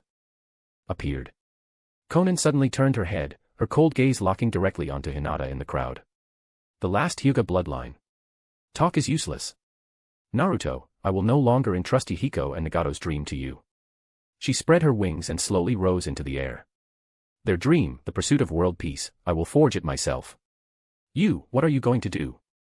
Kakashi kept a close eye on Konan, a bad premonition suddenly rising in his heart. Back then, Deva Path Pain had also flown into midair like this and destroyed Konoha with a massive power ninjutsu. Konan. Naruto looked up and roared, I will absolutely not give up my nindo. And I won't let you harm Konoha. Swish. He dispelled the shadow clone that was gathering Sage Chakra in a remote place, and his main body instantly entered Sage mode. The other Konoha ninjas immediately entered defensive states under Shikaku and Kakashi's orders. Konan hovered in midair and waved her hand. A large number of kunai emitting cold air shot down with swish sounds. A direct saturation strike. Not good. Dodge quickly. Kakashi hurriedly shouted a reminder. Don't intercept. The opponent's ice release is very powerful. The kunai from the sky poured down like a rainstorm, causing the Konoha ninjas below to scurry with their heads covered. If not for Naruto's shadow clones in Sage mode rescuing them in time, there would have inevitably been mass casualties. Ah. Just then, Hinata suddenly screamed. White paper appeared from nowhere, wrapping her up in an instant and flying into the sky. Hinata. Naruto looked anxious, disregarding saving other Konoha ninjas. His legs stomped the ground hard, shooting toward the airborne Hinata like a cannonball. Unfortunately, the flight speed of the white paper was faster than him. Even when his momentum ran out, he couldn't touch Hinata wrapped in white paper. He could only watch helplessly as she flew high into the sky, floating behind Konan. Support this fanfic by leaving reviews, comments, and power stones. For advanced chapters, visit Chapter 160, Chapter 160, Naruto, I feel like I'm losing Hinata. Chapter 160, Naruto, I feel like I'm losing Hinata. Hinata. In midair, Naruto roared anxiously. His body had reached its highest point and began to fall back. His eyes stared dead at the two black dots gradually moving away in the high sky. An inexplicable feeling rose in his heart. If he didn't chase Hinata back this time, he might never have the chance again. He absolutely could not let Konan take Hinata away. Naruto immediately bit his finger. Summoning technique. Poof. A large cloud of smoke suddenly appeared in the air. As the white smoke dissipated, a giant red toad wearing a blue coat and holding a pipe in its mouth appeared, Gamabunta. Croak. It let out a strange cry, feeling a strong sense of weightlessness. The giant toad eyes looked down, contracted instantly, and it cursed loudly, Naruto, you stinking brat. Summoning me at such a height, are you trying to fall me to death? No time to explain. Naruto looked urgent, his feet stomping hard on Gamabunta's big head. His body shot up like a cannonball again, shouting apologetically downwards. Bunta, sorry, you go back to MT Mayaboka first. */ at hashtag, Gamabunta looked up at Naruto speeding away, wondering if he should utter some profanities. Actually using his head as a springboard. But he also knew the severity of the matter, Naruto was chasing an enemy. Naruto, you better compensate me properly next time. Poof. With that, the falling Gamabunta released the summoning jutsu and returned to MT Mayaboku. Hinata. Naruto was burning with anxiety, wishing he could sprout wings on his back. The speed from the launch just now was already maximum, but he still couldn't close the distance. He could only watch helplessly as Konan took Hinata into the clouds, disappearing from his field of vision. With Sage Mode's sensory abilities, he could sense the opponent moving away at high speed, soon flying out of his sensing range. Completely vanishing without a trace. Hinata. Naruto's unwilling roar resonated through the high sky.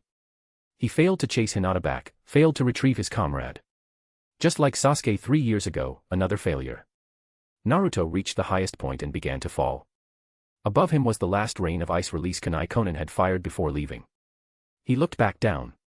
With toad-like vision, he clearly saw the Konoha ninjas lying on the ground wailing. The continuous rain of kunai earlier, such a fierce saturation bombardment, was impossible for Chunin and Genin to block. Naruto's shadow clones couldn't save them all. As for Konoha Jonin, their numbers were few to begin with, and protecting themselves under such continuous attacks was already impressive. I absolutely cannot let this attack land again. The comrades below couldn't suffer any more casualties. Falling freely downwards, he raised his right hand. A sharp buzzing cutting sound rang out. An extremely dense chakra sphere appeared in his palm, with 4 translucent wind blades rotating at high speed around the center. Sage Art, Wind Release, Rasen Shuriken. Swish. Naruto threw the Rasen Shuriken upwards violently. The moment it collided with the kunai rain, it expanded hundreds of meters. It enveloped almost all the paper kunai. The tiny wind blades infused with Senjutsu were sharp and dense, visibly disintegrating the kunai. The last wave of attacks from the sky was basically neutralized by his ultimate move. There were still a few kunai on the periphery, but he believed Kakashi-sensei and the others below were capable of handling them. Next, he had to figure out how to land safely.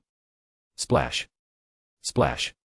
Just then, jets of water rose from the ground, impacting his back and slowing his descent. Quick. On the ground, Kakashi looked up, staring tightly at Naruto falling from the sky. Not only did he release water release to help slow him down, but he also organized other water release ninjas to assist together. One after another, continuous water release jutsu finally reduced Naruto's speed to 0 when he was over 10 meters from the ground. He flipped in midair, adjusted his posture, and landed steadily in front of Kakashi. Kakashi-sensei. He barely managed to lift his spirits, looking at the comrades around who had just helped him. And everyone, thank you. Naruto. Sakura looked at Naruto worriedly. She wanted to say some comforting words but couldn't get them out. Hinata being suddenly snatched away, this feeling of losing a comrade was very similar to when she lost Sasuke. Powerless, unwilling, and painful. Naruto's fists were clenched white, he must be suffering right now. Naruto. Kakashi patted Naruto's shoulder. White Tiger didn't kill Hinata, she only captured her. Hinata should be in no danger for the time being. Don't lose heart, we will definitely rescue Hinata. Yeah, Naruto. Shikamaru, with his pineapple hair, also spoke up to comfort him. Hinata is a Konoha ninja, and even more so, our comrade. We will definitely help you, don't blame yourself anymore. Everyone. Naruto quickly firmed his resolve, returning to his usual super hot-blooded self. You're right. We will rescue Hinata. As for Konan, I will let her know that my nindo and my philosophy are definitely not empty words. I will always work toward this direction. One day, the era of mutual understanding between people will arrive. Date Bayo. Naruto, Kakashi. Shikaku Nara walked up with a serious face. My shadow clone has finished exploring the root base. He paused, his tone extremely grave. The root is wiped out. All root ninjas died miserably. Even Danzo. Judging from the traces left at the scene, he likely activated the reverse 4 symbol sealing. No corpse left, highly likely dead. Kakashi, Naruto, Shikamaru, and the Konoha 11 gathered in the center all fell silent. Fists clenched, anger hard to hide. The root was indeed unpopular with them, but they were also Konoha ninjas. Now that they were all killed, the village's power was damaged again. Actually, Shikaku held back half of what his shadow clone found. Even someone as experienced as him, with strong psychological endurance, was horrified by the corpses deep in the root base. Inhumane human experiments, various grotesque human tissues. And Konoha ninjas who had died and been buried over the years, many of whom he knew, or were even his friends, were secretly dug up by the dog Danzo and pickled coldly in jars. He originally thought this elder just had extreme methods and philosophies. But he didn't expect Danzo to be truly inhumane, treating comrades' corpses so cruelly and bloodily. The matter was too big, he couldn't make the decision alone.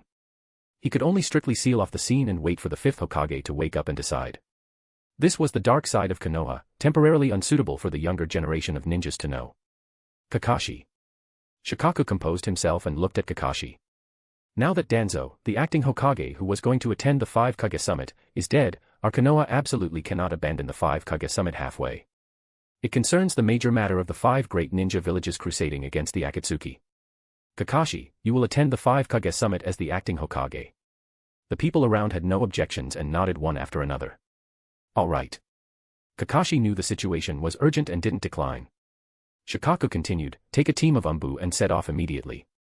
Leave the village matters to me. Meet up with Guy in the Land of Fire capital first, and have his team join the escort for safety. I'm setting off right now. Kakashi nodded, selected a few Umbu, took the Hokage hat from Shikaku, and left quickly. Support this fanfic by leaving reviews, comments, and power stones. For advanced chapters, visit Chapter 161, Chapter 161, Return, New Targets. Chapter 161, Return, New Targets. Morning. On the deck of the Sky Fortress. Greenery flourished like a lush carpet, and water flowed gently through the canals.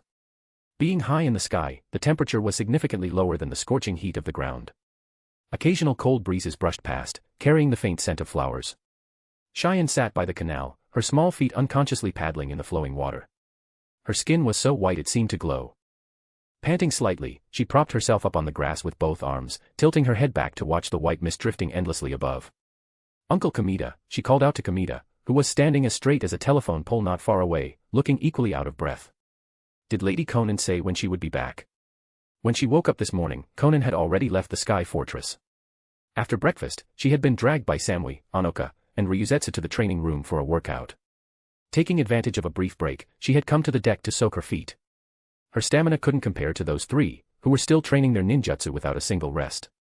Kamita shook his head. Lady Konan didn't say. We just need to wait. Aren't you tired standing like that all the time? Not at all. Kamita stood even straighter. Lady Konan could return at any moment. I must be here waiting. All right. Cheyen pouted, looking down at the shimmering water surface.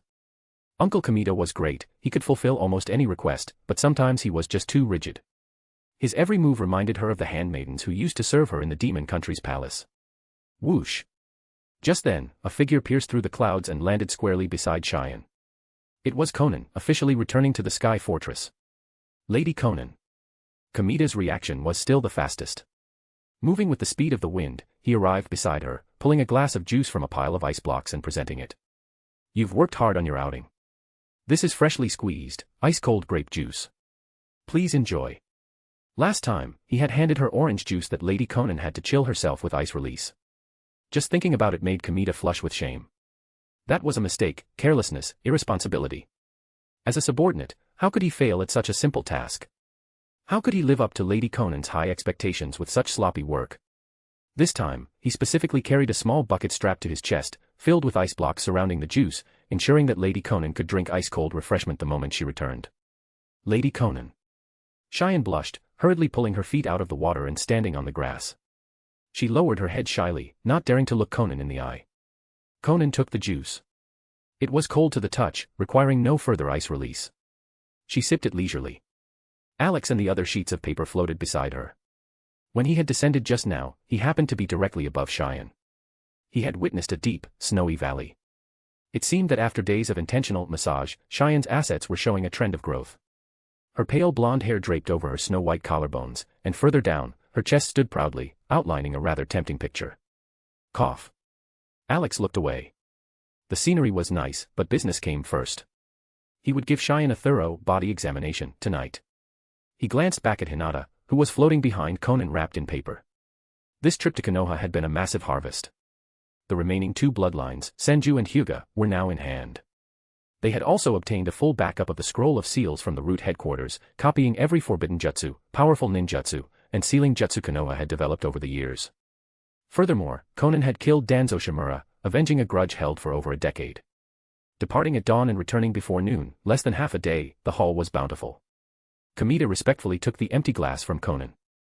Lady Konan, lunch is being prepared. It features Fire Country specialties.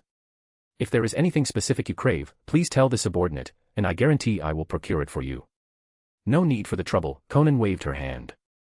Just arrange things as usual. Yes. Kamita bowed slightly. Lady Konan, there is a small situation I need to report to you. Konan looked puzzled. What is it? It's about that guy, Yugo, who has been frozen in the ice block. It seems he's done for. During my routine inspection this morning, I suddenly noticed he was bleeding from all over his body inside the ice, dyeing it red. Yugo. Alex paused. If Kamita hadn't mentioned it, he would have almost forgotten. Seeing Konan raise an eyebrow, he guessed she had also forgotten about the guy frozen on ice. After the battle with Sasuke, they had captured him, learned the location of his village, froze him casually, and went to find Ryuchi cave.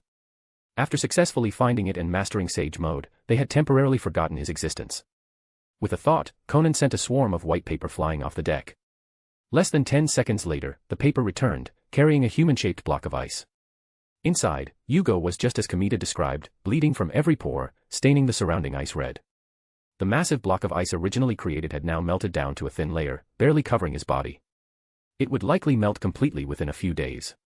Alex moved forward to inspect, then communicated with Konan via the mind-body transmission technique. He's hopeless. Dead as a doornail.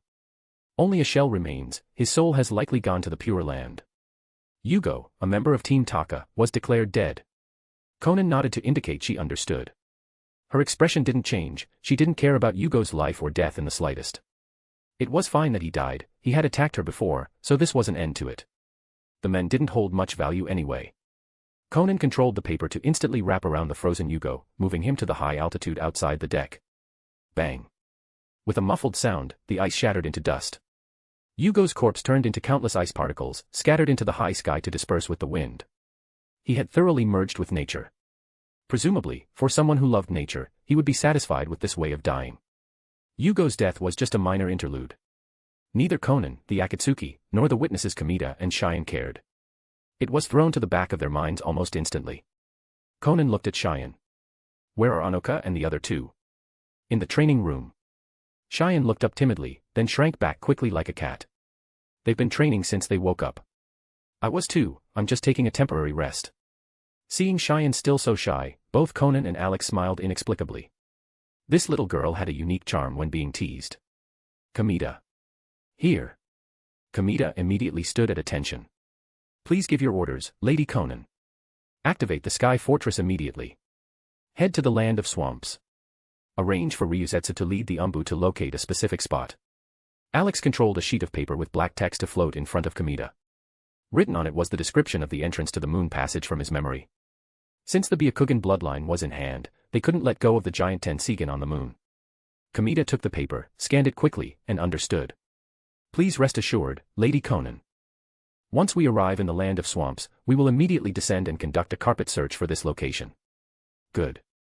Konan nodded, taking the wrapped Hinata back to her room. Next, it was time to fuse the Senju and Hyuga bloodlines to achieve a postnatal Otsutsuki bloodline. Support this fanfic by leaving reviews, comments, and power stones. For advanced chapters, visit Chapter 162, Chapter 162, Fusing the Wood Release Bloodline. Chapter 162, Fusing the Wood Release Bloodline. Inside the room. Rustle, rustle. The white paper peeled away from Hinata's body. You. Before she could struggle or resist, Konan glared at her with the Sharingan, freezing her in place instantly. Her eyes went dull as she stood there blankly. Just to be safe, let's seal her chakra, Alex said, floating towards Hinata's abdomen. 5 blue, flame-like chakra wisps emerged from his paper body and pressed onto her stomach. Sealing Jutsu, 5 elements seal. This was a sealing technique freshly learned from the Konoha root headquarters, specifically designed to seal a person's chakra. Once the 5 elements seal was complete, a black pentagram seal pattern appeared on Hinata's snow-white belly. Her chakra rapidly went dormant, becoming completely undetectable within half a second. As expected of a sealing jutsu from the Uzumaki clan, it was incredibly effective. Alex nodded and drifted away. Incidentally, he used a piece of paper to cut her finger. Crimson blood dripped steadily into a test tube below. After taking a full vial of blood, Alex extended a white thread to the wound and activated his dark medical ninjutsu, instantly healing it to its original state. Konan held the test tube filled with blood and looked at Hinata. Her gaze unconsciously drifted downward, attracted by the prominent protrusion on her chest. One could tell Hinata had intentionally bound and tightened it with cloth to make it look less exaggerated, but some things couldn't be hidden or suppressed. It was still very conspicuous, only a size smaller than Samui. Konan's gaze moved up to Hinata's features, realizing with a start that she looked very similar to Cheyen. Aside from the eye and hair color, their facial features were over 80% similar. They were practically twins. Twins. Konan smiled inexplicably inside. Alex would probably like this. A late-night guidance session together might offer a unique flavor. Konan. Alex asked, puzzled. Why are you zoning out? Nothing, Konan snapped back to reality. Alex, back in Konoha, you said she was related to the Tenseigan. What's that about? Oh, I forgot to tell you, Alex explained. Just as the Sharingan evolves into the Rinnegan, the Byakugan can also evolve. Is it the Tenseigan? Correct. The evolution of the Byakugan isn't as tedious as the Sharingan, going from 1 Tomo to 3, then Mangekyo, Eternal Mangekyo, and finally Rinnegan. It evolves directly to the ultimate stage in one step, the Tenseigan, which rivals the Rinnegan. I see. Konan nodded. No wonder the Hyuga have existed for so many years without any legends of the Tenseigan. Even if it's a one-step evolution, it implies the difficulty is comparable to the sum of evolving the Sharingan to the Rinnegan. It is indeed difficult. In the 1,000 years since the birth of ninja, no one other than Hamura Otsutsuki has awakened the Tenseigan. Then the Tenseigan on the moon. That is a giant Tenseigan formed by the descendants of Hamura Otsutsuki fusing a vast number of Byakugan. Alex didn't know exactly how they did it, but he was determined to get that eye. Tonari Otsutsuki. He thought of the last descendant of the Hamura clan. That guy was born without eyes, transplanted Hanabi's eyes, and combined with his own Akatsuki chakra, successfully awakened the Tenseigan. Konan would soon possess a postnatal Akatsuki bloodline. After fusing the Hyuga bloodline, she would inevitably awaken the Byakugan. With these two factors combined, could she, like Tonari, successfully awaken the Tenseigan? Alex suppressed the various speculations in his heart. Fantasizing was meaningless, they would see the actual results. Konan, let Hinata go outside. Prepare to fuse the bloodline. Konan nodded and ordered Hinata, who was under the Genjutsu, wait outside. The latter nodded blankly and walked out of the room. Konan sat back on the soft stool.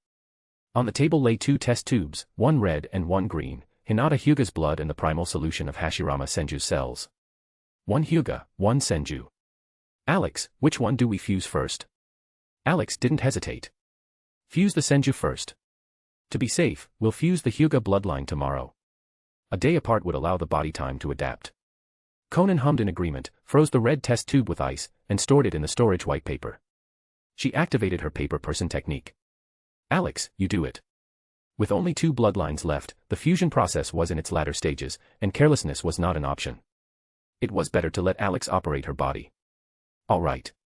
Alex understood Konan's concern about making a mistake that could affect the final result. He tightened his paper body, found an opening, and with a whoosh, inserted himself into her chest. Fitting seamlessly, he took over control of the body. Alex subconsciously weighed the chest area with his hands, his expression turning odd. It's developed again. He hadn't noticed during their daily play, but only after possessing the body did he clearly feel it was heavier and larger than last time. This is good. Praising silently in his heart, he gave another squeeze before letting go, putting away the distracting thoughts to start the serious work. Pop. Alex picked up the test tube, pulled out the cork, and poured the green Hashirama cell solution onto his right hand. White light emerging from his palm steadily wrapped around the liquid. The Chimera technique activated smoothly, rapidly extracting the Senju bloodline within. Large patches of green sparkles precipitated out, and the green color of the solution faded visibly until it turned into a glob of transparent water, which was tossed to the ground. The first step was very smooth. Alex familiarly began the second step. Eyes closed tight, he controlled the white light cluster wrapped around the green sparkles to merge into his palm, fusing it towards every part of the body. Under the control of the Chimera power, the Senju bloodline rapidly integrated into the blood, organs, and every single cell. A special segment was added to the underlying genes once again, the Senju bloodline. Fusion successful. The Chimera technique gradually ceased. Alex opened his eyes, a flash of joy within them. After the fusion was complete, he could clearly feel the body's vitality flourishing.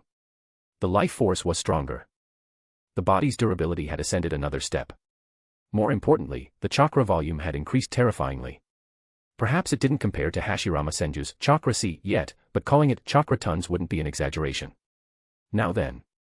Alex extended his right palm. From the pristine white palm, a small, emerald green tree sprouted rustle. It was dripping with verdant green. Would release. He discarded the small tree and placed his right palm on the table. Puffed. Several sharp wooden spikes instantly pierced through the thick tabletop. Wood release, cutting technique. Alex raised his right hand, satisfied with the wood release that rivaled steel in hardness. He had already learned the full set of wood release, he could clap his hands and call forth whatever he wanted at any time. However, if Konan didn't master wood release, the fusion of the Senju bloodline would only amplify her body and chakra. The increase in attack power would be limited. But learning the full set of wood release, even with him helping her cheat, would still take quite some time. Not to mention the full set of sealing jutsu, other powerful ninjutsu, and forbidden jutsu that all required time to master. But it didn't matter. Since he was there, him mastering it was basically equivalent to Konan mastering it. The impact wasn't significant. Alex tried out a few other small wood release ninjutsu to satisfy his craving, then handed back control and left Konan's body. Support this fanfic by leaving reviews, comments, and power stones. For advanced chapters, visit Chapter 163, Chapter 163, Hinata's Assault, You Don't Want Konoha to Get Hurt, Right? Chapter 163, Hinata's Assault, You Don't Want Konoha to Get Hurt, Right? Alex floated in front of Konan. How was it? Did you clearly notice the changes in your body? The change is indeed significant, Konan nodded, smiling faintly. I can almost feel every cell in my body cheering. Fusing the Senju bloodline has greatly enhanced cellular activity and vitality. Especially the chakra. Her eyes lit up. It feels inexhaustible. Inexhaustible was an exaggeration, but it showed that Konan's current chakra volume was countless times greater. The Senjutsu chakra she could synthesize in the future would also skyrocket. Storing it in Alex's body after refining meant they no longer had to worry about running out of Senjutsu chakra. Konan stood up and moved around, quickly adapting to the changes in her body. Then, with a click, she opened the bedroom door. Hinata was standing blankly in the living room, her body wrapped in white paper. Konan walked forward, red light flashing in her eyes as she released the Sharingan Genjutsu and retracted the paper. Alex also moved forward, temporarily lifting Hinata's 5-element seal. Hinata's unfocused white pupils began to regain their light. First confusion, a pause, and then consciousness returned in a flash. Seeing Konan standing in front of her dressed in the Akatsuki robe, her pupils constricted violently, and she cried out, "Akatsuki's white tiger." Veins instantly bulged around her temples as the Byakugan activated. She raised both hands, assuming the gentle fist stance, staring dead at Konan, and shouted coldly, "What did you capture me for? Don't think you can make me betray Konoha." Hinata knew she couldn't possibly be a match for the Akatsuki's white tiger. But having dared to face the Deva path pain alone in the past, she never lacked courage. Without another word, she channeled her gentle fist to attack. Gentle step twin lion fists. Aided by the Byakugan, chakra gathered in her hands, forming 2 blue lion heads. The momentum looked fierce, but it was impossible to hit Konan. Konan's expression remained calm. She stood in place, leisurely dodging the incoming fists without even moving her feet. "Is this the extent of it? Let me see your Hyuga clan's 8 trigrams palm." As a clan capable of awakening the Tenseigan, she had some curiosity about the Hyuga. Logically, they shouldn't be only at this level. Damn it. Hinata jumped back, creating distance. She looked at Konan with a solemn gaze, breathing slightly heavily.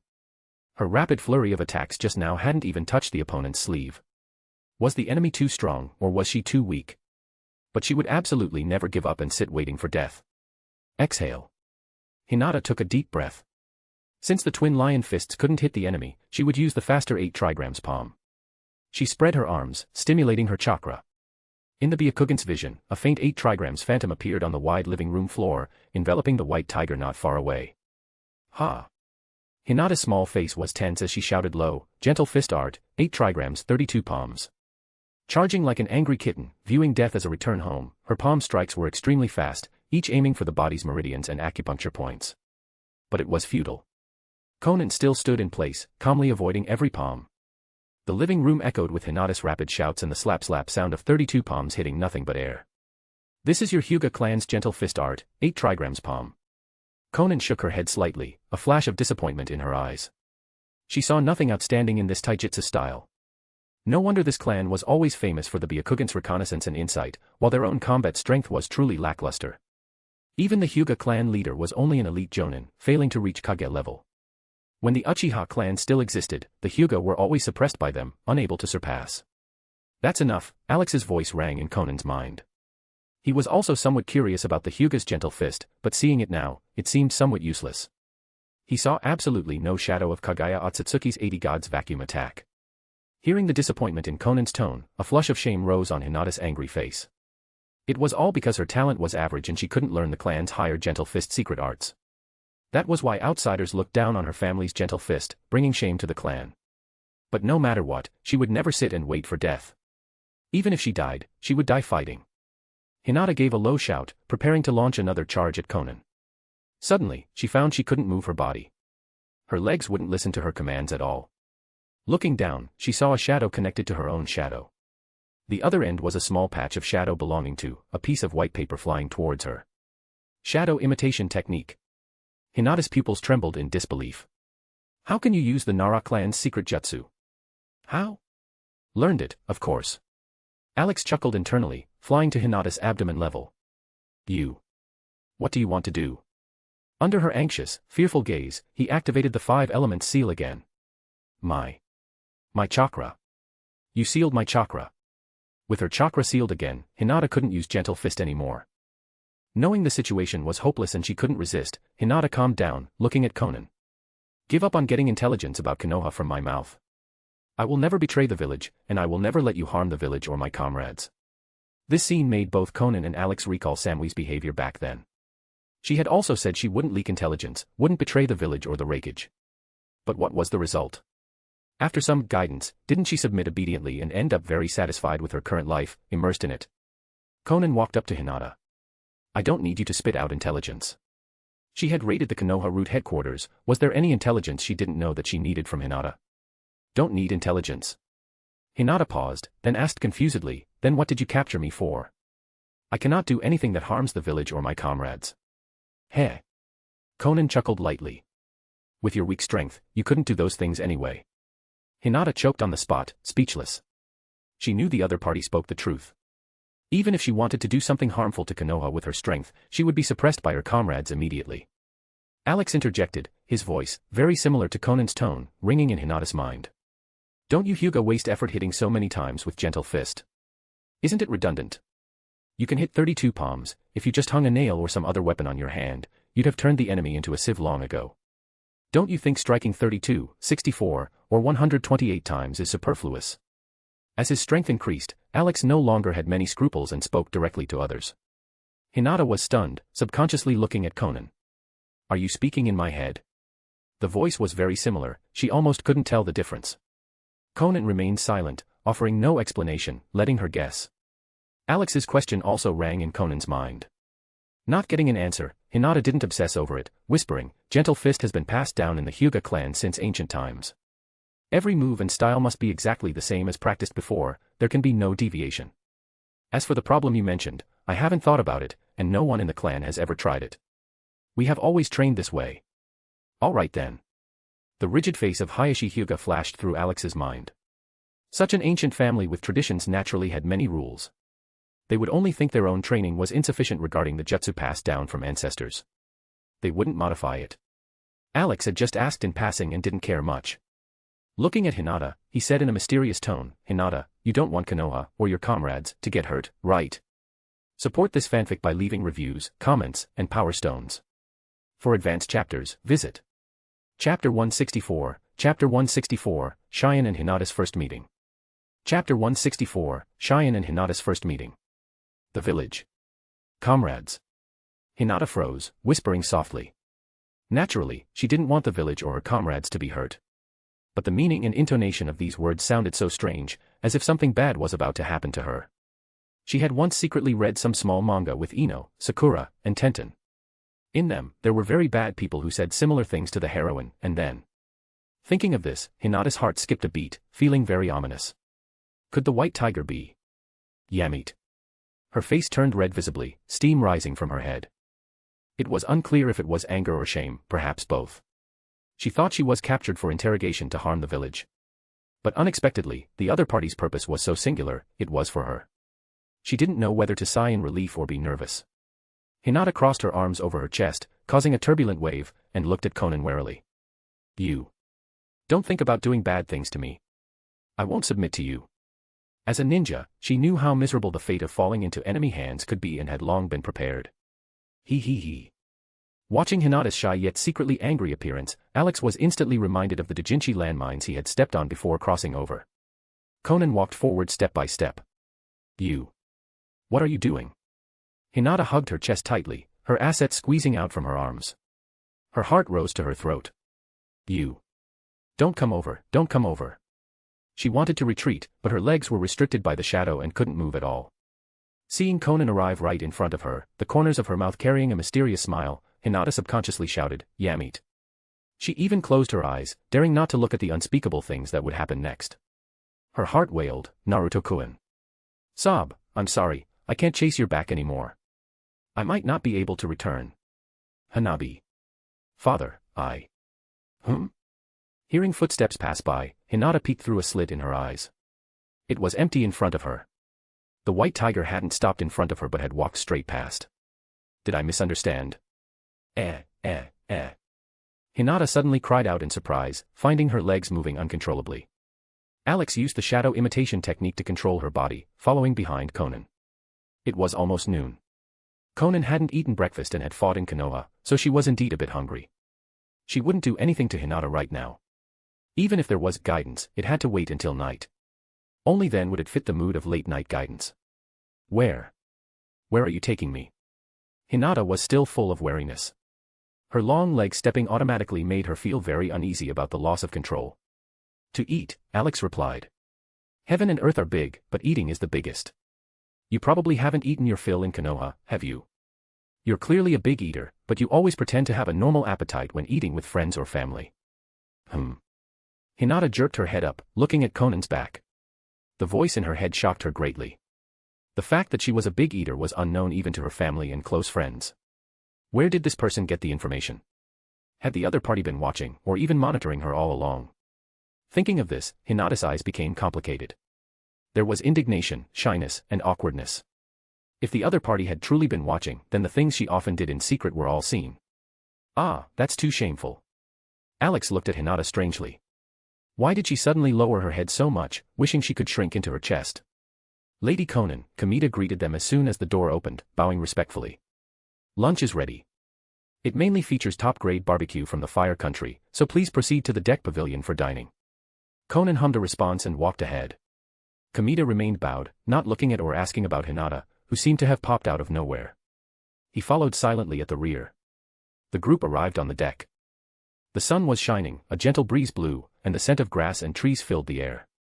Under the careful maintenance of Kamita and his team over these days, the hanging gardens were becoming more worthy of the name. Just one look was refreshing. Lady Konan. In the pavilion, Anoka, Samui, Cheyen, and Ryuzetsu stood up quickly to greet her. A grill was already set on the table, along with various exquisite ingredients. Sit, everyone. Konan sat in the main seat. Alex landed in front of her, sprawling out lazily on her assets. The girls had seen the uniqueness of this paper before, so they weren't too surprised. However, when they saw Hinata still standing, they gasped in surprise. Hyuga clan. Wow, Cheyen, she looks just like you. That's right. Except for hair color and pupils, they look like they were carved from the same mold. Cheyen was also startled by Hinata's face. It was like seeing another version of herself. Hinata stared at her, stunned for a moment, then said, "Hello, I am Hinata. You must be Cheyen. I heard Naruto mention you, saying we look very alike." Half a year ago, when Naruto returned from the mission in the Demon Country, he had excitedly told her about Cheyen. At that time, she couldn't understand how there could be a stranger in the world who looked so much like her. But seeing it with her own eyes now, the other party really was 90% similar. If she switched to be a Kugan and dyed her hair blue-black, she would practically be her. Naruto. Cheyen repeated subconsciously, her face unchanging. Suddenly, she realized that hearing this familiar name again stirred no ripples in her heart. It was as if he were a stranger, totally indifferent, uncaring. Clearly, in the Demon Country Palace not long ago, she had missed him for half a year. That blonde figure appeared in her mind almost every night. But since coming here, she hadn't thought of him once. Naruto is insignificant now. To her, that name and person had no meaning. Cheyen sneakily glanced at the seated Konan, her gaze focusing on the white paper lying leisurely there. It was very special and always liked to tease her. Thinking of those blushing scenes, her cheeks felt hot. Even now, she couldn't distinguish if that paper was Lady Konan's avatar or someone else. But as Samui said, who cared what it was? They were all satisfied with the private customization service. They just had to enjoy it. Cheyen took a light breath, steadied herself, and looked at Hinata. "Hello, I am Cheyen. Welcome. I believe you will like it here. Support this fanfic by leaving reviews, comments, and power stones. For advanced chapters, visit Chapter 165, Chapter 165, Barbecue, the Provocative Konan. Chapter 165, Barbecue, the Provocative Konan. Like it here?" Hinata paused, shaking her head vigorously in her heart. "Absolutely not. I am a Konoha ninja. I have my own ninja way that I will uphold for life. I will never abandon the village and like this place." Just as she made up her mind, her legs moved involuntarily, sitting her down next to Cheyen. Their similar faces, contrasting hair colors, and pupils were like twins with their own unique characteristics, a pleasing sight. Alex lay on the ultimate soft cushion provided by Konan, a milky fragrance filling his nose. Boing, boing. With a pair of twins to admire in front of him, he felt incredibly comfortable, ready to fly. Lady Konan, Kamita stepped forward and introduced softly. "This meat is the top-grade Wagyu from the Fire Country. Only the most tender parts were taken. The taste is sweet and delicious. The seafood is tribute offered to the Fire Country nobles by the neighboring land of waves. It is extremely fresh. Please enjoy." After speaking, he bowed and retreated, disappearing from view. "Let's eat." Konan patted Alex lying on her chest gently, causing a wave to roll. It brought him another top-tier impact of enjoyment. She picked up a slice of translucent, thin meat and placed it on the grill. The red charcoal fire below made the meat sizzle and ooze oil. The overflowing aroma greatly stimulated the appetite. Seeing Konan start, Anoka hurriedly called out, "Come, come, let's eat together. This is meticulously prepared by Uncle Kamita. In the fire country, probably only great nobles and the daimyo are qualified to eat this." Samui, Cheyen, and Ryuzetsu nodded in agreement, also picking up chopsticks to grill meat.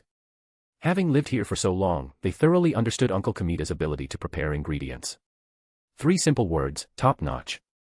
Hinata looked blank, sitting on pins and needles. Clearly, she was enemies with them. How could she eat together with peace of mind? Anyway, she would absolutely never eat with the enemy. Since she couldn't stand up and leave, she would close her eyes, out of sight, out of mind.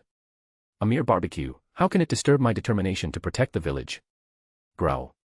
In the next second, a clear rumbling sound came from Hinata's stomach. It seemed to be protesting against its owner. Need food. Fill the stomach immediately. The aroma of meat mixed with spices drilled into her nose relentlessly. Accompanied by the unique sizzling sound of oil, Hinata's mind uncontrollably conjured the image of meat being grilled golden brown on the rack. Instantly, her mouth watered, and her snow-white throat trembled. 2 words appeared in her mind, want to eat. Just then, Hinata, eyes tight shut, suddenly felt the meat aroma become even richer. It carried a heat that transmitted to the tip of her nose. Her upper lip could even feel the scalding heat of fine oil sizzling on the skin. It seemed that as long as she opened her mouth, she could bite into delicious roasted meat. Her stomach rumbled more violently. Unable to endure it, Hinata opened her eyes in confusion. She saw 2 snow-white chopsticks, seemingly made of paper, holding a piece of fragrant, golden roasted meat dangling right in front of her nose. The slightly scorched yellow color clearly showed the grilling heat was controlled to the extreme. One could enjoy the tenderness of the meat while also tasting a slight crispiness, simply superb. Want to eat. The gluttonous worm in her stomach could endure no longer. Seeing the delicious roasted meat suddenly appear before her eyes, Hinata froze for a moment, subconsciously opening her mouth to say, "You." Pop. Alex seized the opening, controlling the chopsticks to shove it all the way in. He delivered the roasted meat into Hinata's small mouth, blocking her words of refusal. Hinata's eyes widened instantly. She shook her head, whining, MMPH, wanting to shout that she wouldn't eat. But a contrary thought emerged in her mind, this roasted meat is delicious. It was even more delicious, tender, and tasty than the barbecue made by the Akimichi clan she ate at the barbecue restaurant in Konoha. It was delicious to the extreme. Gulp. Hinata swallowed the roasted meat. Her face showed both the satisfaction and anticipation of tasting a delicacy, and the humiliation of being force-fed. She had ultimately eaten the enemy's food, and was force-fed at that. More critically, she felt this roasted meat was incredibly delicious and wanted to eat more. Don't think, her mouth still couldn't admit defeat, continuing to struggle. Unfortunately, she couldn't open it, or rather, she couldn't speak a complete sentence. Every time she opened her mouth, Alex would stuff a piece of roasted meat in, choking Hinata until her cheeks puffed up, unable to speak. "I won't," another piece of meat blocked Hinata's words. After swallowing, the same operation was repeated. "You," still unable to speak, blocked again. For a moment, it was unclear if Hinata was doing it on purpose or really wanted to emphasize her unyielding will. It wasn't until she had eaten a full 10 plates of roasted meat that Alex stopped the feeding, chuckling, "You've eaten 10 plates already. Stop being stubborn and grill it yourself." In the meantime, Alex also controlled other sheets of paper to grill slices of golden meat, feeding them to Cheyen, Samui, and the others. They were already accustomed to this increasingly strange white paper. Hinata opened her mouth, wanting to say something, but in the end, nothing came out. Under Cheyen's greeting, the roasted meat on the plate in front of her was piled high, emitting an extremely tempting fragrance. "Eat at ease," Cheyen said with a smile. "I said you would like it here. Every day, every meal, you can eat top-tier delicacies without thinking about fighting and killing, enjoying every day freely." Looking at this familiar face beside her, Hinata had an illusion that another version of herself was talking to her. In a trance, Hinata had already taken the initiative to pick up her chopsticks, eating bite by bite. She seemed to be turning her helplessness into appetite. As for Konan, Alex naturally grilled for her personally. Alex had flown onto the grill rack, the high temperature from below didn't affect him at all. Currently, he was flipping a piece of meat. Sprinkling spices and adding a bit more oil, it instantly sizzled, emitting a rich, fresh aroma. "Roasted meat is coming," he used a white thread to gently wrap around the bottom of the meat, flying to Konan's face. "Come, Konan, open wide. Taste my cooking." "Okay." Konan looked at him tenderly, opening her red lips. Alex inserted again. No, he didn't need to be as rough as just now. He merely brought the meat gently to her mouth. Konan first tasted it shallowly with the tip of her tongue, the corners of her mouth filled with a smile. Her eyes looked at him with a special meaning, teasing him a bit. "Hiss." Alex felt as if he could hear his little heart pounding wildly. Konan being like this, making such moves with a cool expression, was simply too provocative. Konan nimbly wrapped her tongue around the meat, sending it into her mouth, displaying amazing technique. She chewed carefully, savoring the taste. Her eyes curved into crescents, she was very satisfied with the flavor. Then, under Alex's fiery gaze, she swallowed slowly. Her snow-white swan neck arched, seemingly intentional to let Alex see more clearly. Hiss, hiss, hiss. Alex sucked in breath repeatedly. Konan really knew how to do it. Eating roasted meat could make him so uncomposed. She was simply an enchantress. The roasted meat is excellent. Konan licked the corner of her mouth, her hot breath spraying onto his paper body as she spoke slowly. Alex, roasted meat. I want more. Support this fanfic by leaving reviews, comments, and power stones. For advanced chapters, visit Chapter 166, Chapter 166, The Sky Barrier. Chapter 166, The Sky Barrier. Sizzle, sizzle. On the iron rack, the top-grade beef grilled to a golden brown mixed with spices, emitting an extremely rich aroma. It greatly stimulated one's appetite. But no matter how delicious the food was, there was always a limit to the stomach's capacity. Gradually, Anoka, Samui, and Ryuzetsu put down their chopsticks, drinking iced juice leisurely like Konan. Their lower abdomens bulged slightly, they were already stuffed with a large amount of roasted meat and couldn't eat any more. Ah. Anoka finished a glass of juice heartily, looking at Hinata, who was still eating, with amazement in her eyes. You can't judge a book by its cover. This newcomer looked like a very shy little girl, but her appetite was astonishing. She was still eating. Anoka thought that as a member of the Uzumaki clan, she was quite a big eater among girls. Unexpectedly, there was a master, so fierce. The eating speed was incredibly fast. She had already eaten over 50 plates, and the empty plates beside her were stacked higher than her head. Yet her speed remained undiminished, consistent from start to finish. If Cheyen hadn't been helping to grill beside her the whole time, she wouldn't have been able to keep up with Hinata's swallowing speed. Cheyen was so busy that fine sweat appeared on her forehead, and her face was flushed. But looking at her, she seemed quite happy to feed delicious food to another version of herself.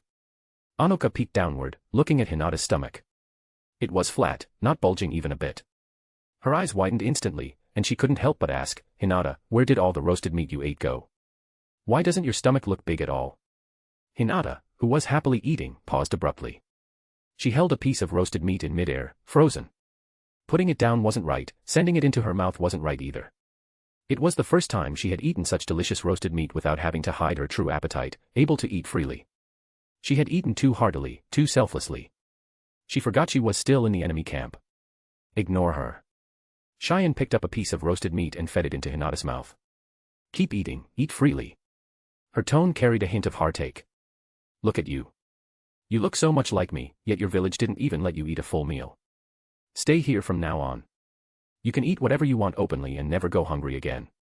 Hinata opened her mouth, wanting to deny it a little, but thinking that she really hadn't eaten her fill in all these years, she didn't say much. Under Cheyen's enthusiastic feeding, she buried her head and continued to eat fiercely. Right, there's enough roasted meat, eat as you please. Anoka excitedly started grilling meat again. Samui and Ryuzetsu did the same. They all wanted to join the feeding team and see the limit of Hinata's stomach capacity. Come, Hinata, mine is ready, open your mouth quickly. Mine is ready too, eat mine first. What are you fighting for? You underestimate Hinata too much. It's just 3 pieces of meat, she can eat them in one bite, no need to fight. The laughter of the girls rang out in the pavilion, full of joy and harmony. Konan stood at the edge of the deck, admiring the surrounding sea of clouds. The breeze blew on her face, very pleasant. Kamita stood respectfully not far away, carrying a wooden bucket on his chest. Inside was juice chilled by ice blocks, ready to provide iced juice at any time. Kamita. This subordinate is here, Lady Konan. Kamita walked forward silently a few steps. How many days until we reach the land of swamps? Lady Konan, the land of swamps is located remotely. At the Sky Fortress's speed, it is estimated to take 3 more days to arrive. 3 days. Konan narrowed her eyes, thinking silently. Now 5 bloodlines had been successfully fused. Only the fusion of the Hyuga bloodline tomorrow remained to achieve the Akatsuki bloodline. As for enemies, the 5 great ninja villages weren't much of a concern. Sasuke Uchiha would definitely swap for Itachi's eyes during this time, achieving the eternal Mangekyo Sharingan. Obito Uchiha, his life or death was unknown. And Black Zetsu. Kabuto Yakushi, the sage of 6 paths. These guys were all hiding tightly, plotting conspiracies in the dark. The time spent searching for the moon passage and obtaining the Tenseigan would probably be the last peaceful days in the ninja world. The calm before the storm. Kamita wasn't clear about the situation in the ninja world, so naturally, he didn't understand the meaning of Konan's words. He just stood with his head lowered, doing his part well. He didn't need to worry about other things, nor did he have the ability. Rustle, rustle. Just then, half-meter-long sheets of white paper floated in front of Kamita. They were engraved with dense, twisted black runes. Konan said in a deep voice, "Kamita, place these sealing papers at the designated locations of the Sky Fortress. Go do it now." "Yes." Kamita raised his hands, and the sheets of paper landed neatly in his hands. The top one contained the placement locations and operating instructions. This subordinate will go do it immediately. After speaking, he retreated quickly. Alex floated beside Konan, sighing, finally able to set up a barrier for the Sky Fortress to replace that shallow hiding in mist technique. Konan looked at Alex. Is it similar to Nagato's Rain Tiger at Will technique or the barrier covering the entire Konoha village? Stronger than theirs, Alex said proudly. I have fully absorbed the Uzumaki clan sealing jutsu. Integrating the advantages of all sealing jutsu, I specifically designed a brand new sealing barrier. Not only can it make the Sky Fortress invisible, but it also has powerful defensive and counterattack capabilities, because we have sufficient energy. Konan thought for a moment and realized, is it because of the Zero Tails? Correct. Alex nodded. Konoha's barrier should accurately be called a warning barrier. Its function is merely to know who enters and exits the village at any time. It has no defensive capability. For such a large barrier, the chakra consumed every moment is massive. Just maintaining the warning capability makes the barrier team struggle. If they wanted to upgrade the level to possess defensive capabilities, the chakra consumption would grow exponentially. Those few people's chakra simply couldn't handle it. But the Sky Fortress barrier didn't require humans to bear the chakra consumption, the Zero Tails was enough. Alex had improved the Zero Tails twice, making its chakra conversion efficiency higher and faster. It could basically meet the daily consumption of both the Sky Fortress and the protective barrier simultaneously. Alex laughed. Kamita is really fast. All the sealing papers have been placed in position. Next, it's up to me. He instantly activated all the sealing papers. The sealing papers placed by Kamita in various locations suddenly emitted strong chakra fluctuations. They shot out semi-transparent beams of light into the air, clearly visible. What happened? Is it an enemy attack again? Inside the pavilion, Samui's face changed. She immediately stopped feeding Hinata and flickered to Konan's side. Lady Konan. Ryuzetsu and Anoka were just half a beat slower, jumping over as well. Cheyen dragged Hinata and arrived last. Don't worry. Konan looked around at everyone. This is setting up a barrier for the Sky Fortress, not an enemy attack. Barrier. Anoka was startled, looking at the beams shooting into the sky from different positions of the Sky Fortress. Lady Konan, such a massive barrier covering the entire Sky Fortress, the consumption must be huge, right? Energy is supplied by the Zero Tails, no need for manpower. Sugoi. Anoka shouted excitedly. The others also stared at the sky with widened eyes. Alex began to control it further. The beams of light in midair began to flatten and elongate, spreading to the surroundings. Connecting in pairs, they finally formed a giant semi-transparent barrier covering the entire Sky Fortress. Like an oval dome. Then the color of the light curtain gradually faded, finally disappearing into invisibility. From the outside, the Sky Fortress only appeared briefly in the high altitude for an instant before vanishing again. This barrier could automatically adjust its light and color according to the changes in the surrounding environment, achieving invisibility at any time. Support this fanfic by leaving reviews, comments, and power stones. For advanced chapters, visit Chapter 167, Chapter 167, Konan, Alex, use ice release. Chapter 167, Konan, Alex, use ice release. The hiding in mist technique that originally surrounded the Sky Fortress stopped, and the white mist dispersed. The Sky Fortress descended to a certain altitude, flying in the vast and boundless sky. The surrounding scenery was visible at a glance. Wow. Anoka's eyes lit up. So beautiful. Finally, we don't have to look at that unchanging white mist anymore. With the brand new transparent protective barrier, whether it was day or night, the changing scenery of the landscape as the Sky Fortress flew could be seen at any time. Samui didn't pay much attention to the aerial scenery. As an elite jonin, she focused more on performance. Lady Konan, the functions of this barrier. Invisibility, early warning, and defense. Invisibility, early warning, and defense. Samui was surprised. Even Hinata, who was standing aside with her head bowed, had a change in expression. She knew the barrier covering Konoha only had early warning, there wasn't enough chakra to endow the barrier with defensive functions. Not to mention, for such a large area, how great would the chakra consumption be? Lady Konan, Samui asked curiously, how strong is the defensive function of this barrier? Konan waved her hand lightly. Try it. All right. Excitement in her eyes, Samui formed hand seals and shot a blue lightning bolt into the air. Her large assets trembled boing, boing. Crackle, crackle. The lightning struck the empty void, and a small patch of semi-transparent barrier appeared. It steadily blocked the lightning without any damage. After the lightning's power dissipated, it disappeared into invisibility again. Amazing. Samui praised. I didn't expect it to block a B-rank lightning release so easily. Konan received Alex's explanation and introduced, the barrier's defensive efficiency can block at least A-rank ninjutsu. As for more powerful ninjutsu, it would inevitably cause drastic chakra consumption. Alex couldn't judge how long it could hold, but it could at least support for a while and wouldn't shatter instantly. A-rank ninjutsu. Anoka exclaimed. The defense is so strong. Ryuzetsu was also excited. With the barrier, the Sky Fortress's concealment and defense would be greatly improved in the future. Thinking of something, she immediately asked, Lady Konan, this barrier covers the entire Sky Fortress. How do we enter and exit? Do we need to learn the seal release method? No. Konan shook her head. With a wave of her hand, sheets of white paper with black sealing runes floated in front of them. This is a seal release talisman, also called a key. As long as you carry it with you, you can pass through the barrier light curtain from anywhere. The aura is bound to you, only the owner can use it. What shape do you want? Bracelet, ring, or other things, this paper can create it. Lady Konan. Anoka raised her hand. Make it into a bracelet for me. I'll wear it all the time. Okay. Konan nodded. With a thought, the paper floating in front of Anoka immediately curled and closed, forming a seamless snow-white bracelet. With the quality of the paper, it feared neither water nor fire, nor dirt, it would last a long time. Thank you, Lady Konan. Anoka was delighted, picking up the floating bracelet and putting it on her left wrist, looking very happy. It was equivalent to a gift from Lady Konan.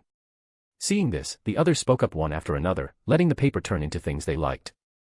Ryuzetsu chose a small paper flower, turning silver-white like her hair, pinned to her head.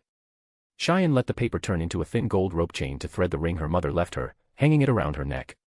Samui raised the ninja sword she always carried, letting the paper wrap around the handle, flashing slightly to become the same color as the handle. As for Hinata, Cheyen put hers away first.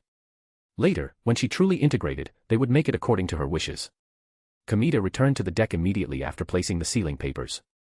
Seeing that Anoka and the others all had keys to enter and exit the barrier they liked, he felt envious. But he knew his place and still waited honestly on the side. Lady Konan could give such treatment proactively, but as a subordinate, he couldn't ask for it proactively. Kamita. Konan naturally wouldn't forget the diligent Kamita. She controlled a piece of white paper to fly in front of him. What shape do you want the access talisman to be? The sun. Kamita blurted out as if hearing celestial music.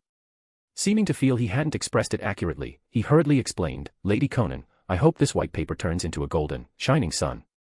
Ah. Konan was momentarily stunned by his bizarre request. Alex was laughing internally at Kamita. This guy was truly a talent. Interesting, too interesting. Since Konan was stunned, I'll satisfy your request. I must satisfy it greatly. Alex immediately controlled the paper, curling it into a ball. For Kamita's convenience, it was only the size of a ping-pong ball. At the same time, he injected Senjutsu chakra, engraved new sealing runes, and covered the surface with a circular barrier.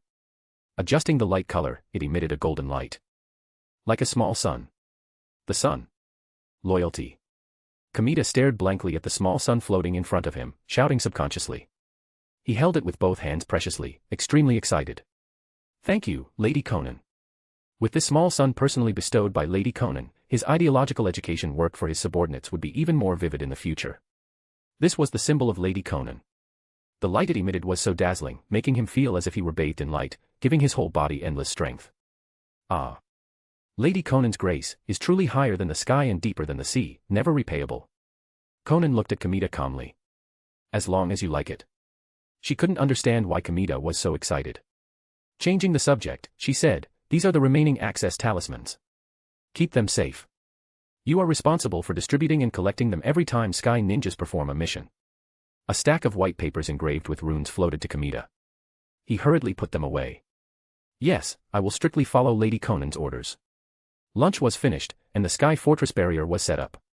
Konan gave a few instructions and returned to her room. Bang. The door closed. Before sitting down, Konan turned around to look at Alex floating behind her. Her eyes were full of charm as she licked the corner of her mouth, saying inexplicably, "Alex, I ate a bit too much roasted meat just now, and now I'm a little thirsty." Thirsty? Alex paused. Then wait a moment, I'll fly to the deck to bring down the ice juice. No need. Konan walked closer step by step, her hot breath hitting his paper body. It was itchy and hot. Use ice release to make it. The weather is hot, and I also want to eat some ice, suck on an ice lolly to cool down. Alex smiled inwardly. So it's like this.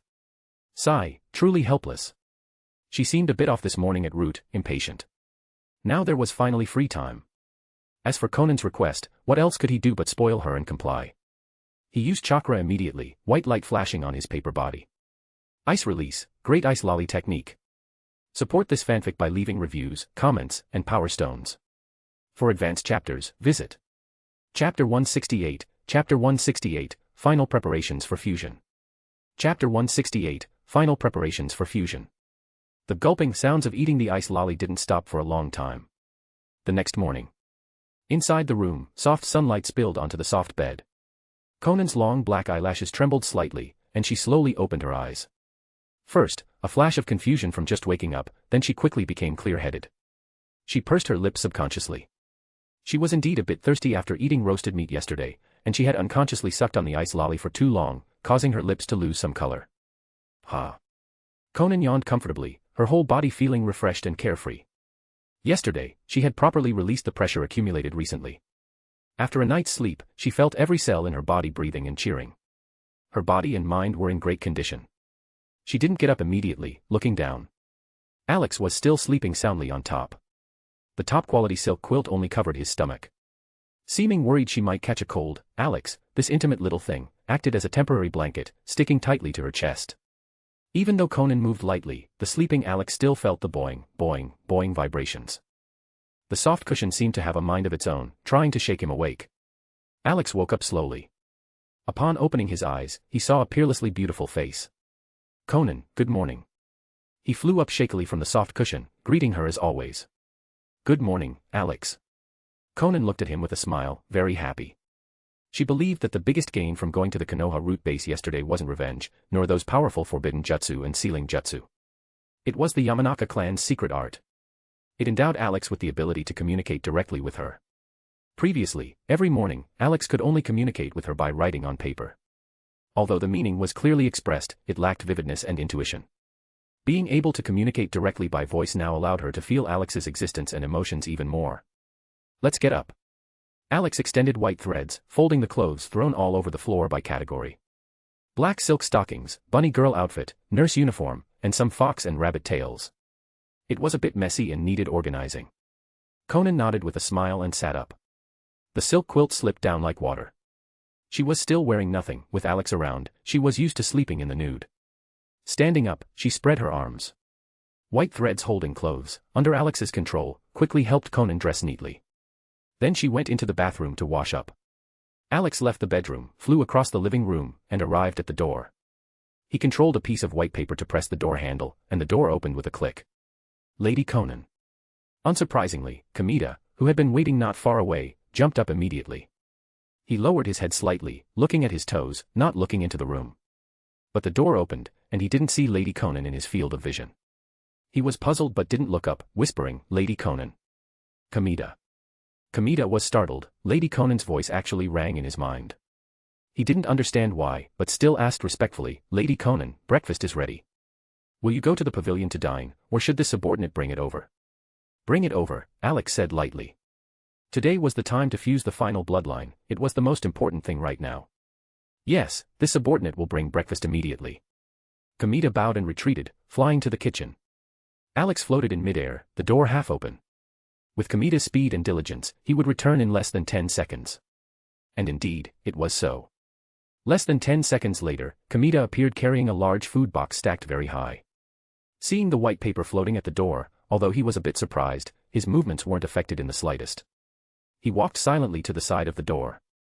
Lady Konan, do you need this subordinate to set the table? No need.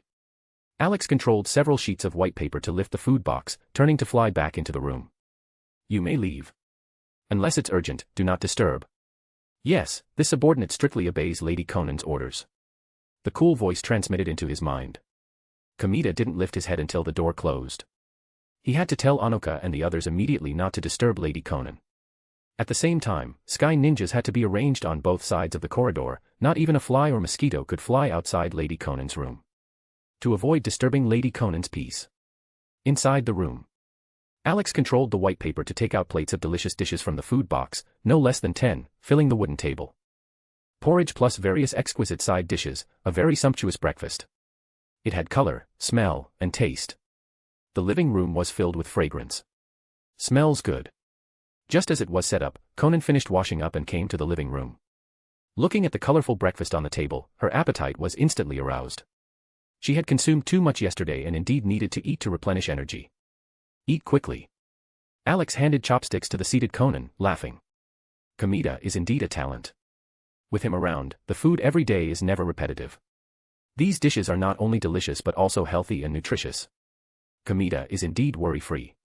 Konan nodded, picking up a piece of fresh bamboo shoot and chewing carefully with the porridge. After eating and replenishing energy, we'll start the final bloodline fusion. Alex finished speaking and stopped talking, focusing on feeding Konan. The morning was tranquil and warm, putting one at ease. Half an hour later, Konan finished breakfast and rested briefly. Standing up, she looked at Alex. Alex, let's start. Okay. Alex nodded. But to be safe, let's activate the ceiling barrier first. Rustle, rustle. 4 sheets of white paper landed in the 4 corners of the living room respectively, emitting strong chakra fluctuations. Next. Alex shouted low. Rise for me, 4 red yang formation. As his voice fell, 4 fiery red light curtains shot out from the white papers instantly, completely enveloping the entire living room. As the 4 red yang formation that only 4 Hokage-level ninjas could use together, its protection and toughness were naturally extremely strong. Then, with a thought from Alex, sheets of white paper floated out from his body. Wrapping around the 2 of them, they formed an airtight white paper space. A cube instantly appeared in the center of the living room. Rows of black runes twisted on the surface, emitting strong ceiling fluctuations and even spatial attributes. The whole thing looked both real and illusory, with overlapping shadows, as if wandering between the void and reality. This was an extremely strong spatial ceiling barrier created by Alex, combining the full set of Uzumaki clan sealing jutsu and the spatial essence understood from that black fragment. It was almost equivalent to being half independent of reality and half integrated into the void. Its ability to isolate aura and provide protection was stronger than the 4 red yang formation. Inside the black and white cube, fluorescent white light enveloped them, it didn't appear dim at all. Alex. Konan looked at the 4 walls in surprise. She could clearly feel how solid and powerful it was. It could be called absolute defense, she hadn't expected Alex to come up with this. Alex floated in front of her. Among all ninjutsu and messy abilities in the ninja world, sealing jutsu is the most top tier. After obtaining the full set of Uzumaki sealing jutsu from Konoha and copying it, I gained an essential understanding and application of sealing jutsu. Creating the sealing barrier is also for insurance. The fusion of the final bloodline must absolutely not be disturbed, or all previous efforts will be wasted. The tone of the last sentence was serious. Konan took a light breath, her face equally serious. Let's start. Fuse the final Hyuga bloodline. Support this fanfic by leaving reviews, comments, and power stones. For advanced chapters, visit Chapter 169, Chapter 169, Achieving Postnatal Otsutsuki, Next Target.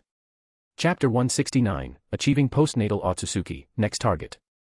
Okay. Konan, get ready, I'm going in. Konan nodded, activating the dance of the Shikigami, her whole body turning into paper. Alex tightened his paper body and inserted himself into her chest position with a whoosh. Fitting seamlessly, with the cooperation of Konan's will, he took over her body actively. Alex felt a slight strangeness on his lips. He pursed them subconsciously. Seems like too many ice lollies were eaten yesterday. Can't be so greedy next time. He took a light breath, his expression returning to calm. Holding his breath and focusing, he took out the test tube containing Hinata's blood from the storage white paper. Crimson and cold. Without hesitation, he pulled out the cork with a pop and poured it onto his right palm. A ball of white light emerged from his palm synchronously. Chimera technique activated. White sparkles representing the Hyuga bloodline precipitated rapidly.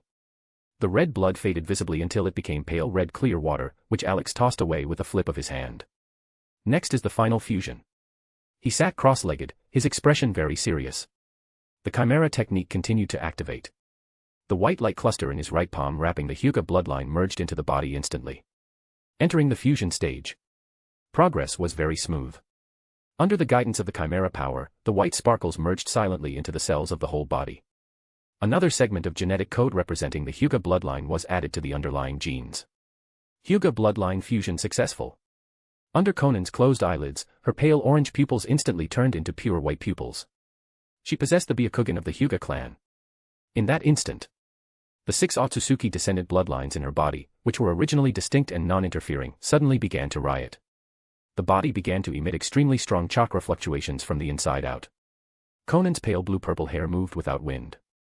Inside her body, the 6 bloodlines, Senju, Uchiha, Hyuga, Uzumaki, Kagaya, Shikatsumi-aku, and Hagoromo, faintly transmitted a desire to merge into one. This was a call and instinct from the depths of the bloodline. 1,000 years ago, they were one. They were just forced apart by the passage of time. If one merely obtained these 6 bloodlines mechanically through cell transplantation or other means, although the call would still come, they couldn't truly merge into one. Each bloodline could only truly merge into the body with the help of the Chimera power. And at this moment, only the Chimera power could help the 6 bloodlines merge into one. Alex fully activated the Chimera technique. Following the instinct of the 6 bloodlines, he used the Chimera power as a catalyst and fusing agent to merge them. Time passed slowly. The cells and genes in Konan's body were undergoing drastic changes. The 6 underlying codes representing the Otsutsuki descendant bloodlines, under the full traction of the Chimera technique, merged step by step. Finally, a brand new, stronger underlying code was generated in the genes. Only this one. Representing the brand new Otsutsuki bloodline. At this moment, Senju, Uchiha, Hyuga, Shikatsumi-aku, Hagoromo, and Uzumaki all merged into one. Achieving postnatal Otsutsuki. The goal all along had finally succeeded. In an instant, Konan's shoulder-length short hair extended with a whoosh, reaching her waist. Alex opened his eyes, which were filled with endless joy and excitement. Success. Haha, Otsutsuki. Finally made it with my Chimera technique. He stood up abruptly, feeling the state of the body. Indescribably light and powerful. The overall cell activity and vitality had increased by too much. More importantly, Alex raised his arms. The skin was snowy and crystal clear. It became even whiter, not pale, but a white purer than ice and snow. Even the hair, aside from growing longer suddenly, didn't turn silver white. Perhaps because of the postnatal synthesis of Otsutsuki, Konan's skin didn't become pale like Kagaya's. It was still within the scope of a normal person. After feeling it for a while, Alex flew out of Konan's body, returning control to let her feel her own changes too. Konan, how does it feel? So strong. Konan felt carefully, clenching her fists. Physical strength has increased by a large margin again, and chakra is growing rapidly. I can hardly estimate it, it seems inexhaustible. Alex nodded. Aside from various dojutsu, the Otsutsuki clan has the most robust bodies. Strong defense and strong regeneration capabilities are their capital to traverse the universe. Alex, do I have 6 paths strength now? Alex hesitated. I'm not too sure either. Normal strength is probably between Super Kage and 6 paths. The Otsutsuki clan isn't all 6 paths level either. Before eating the chakra fruit, Kagaya was obviously not a 6 paths level powerhouse. Konan looked at Alex. Then how can I become 6 paths level? Alex answered directly, as far as I know, one way is like the Sage of 6 Paths, becoming the Ten-Tails Jinchuriki. The other is like Kagaya Otsutsuki, eating a complete chakra fruit, becoming a top-tier Kekkei Mora powerhouse in one fell swoop. Ten-Tails Jinchuriki. Chakra fruit. Konan murmured. Both required tailed beasts. As for how to make her 6 paths level, Alex had already decided. Konan, we will replicate Kagaya Otsutsuki's path, directly eating a complete chakra fruit to achieve Kekkei Mora.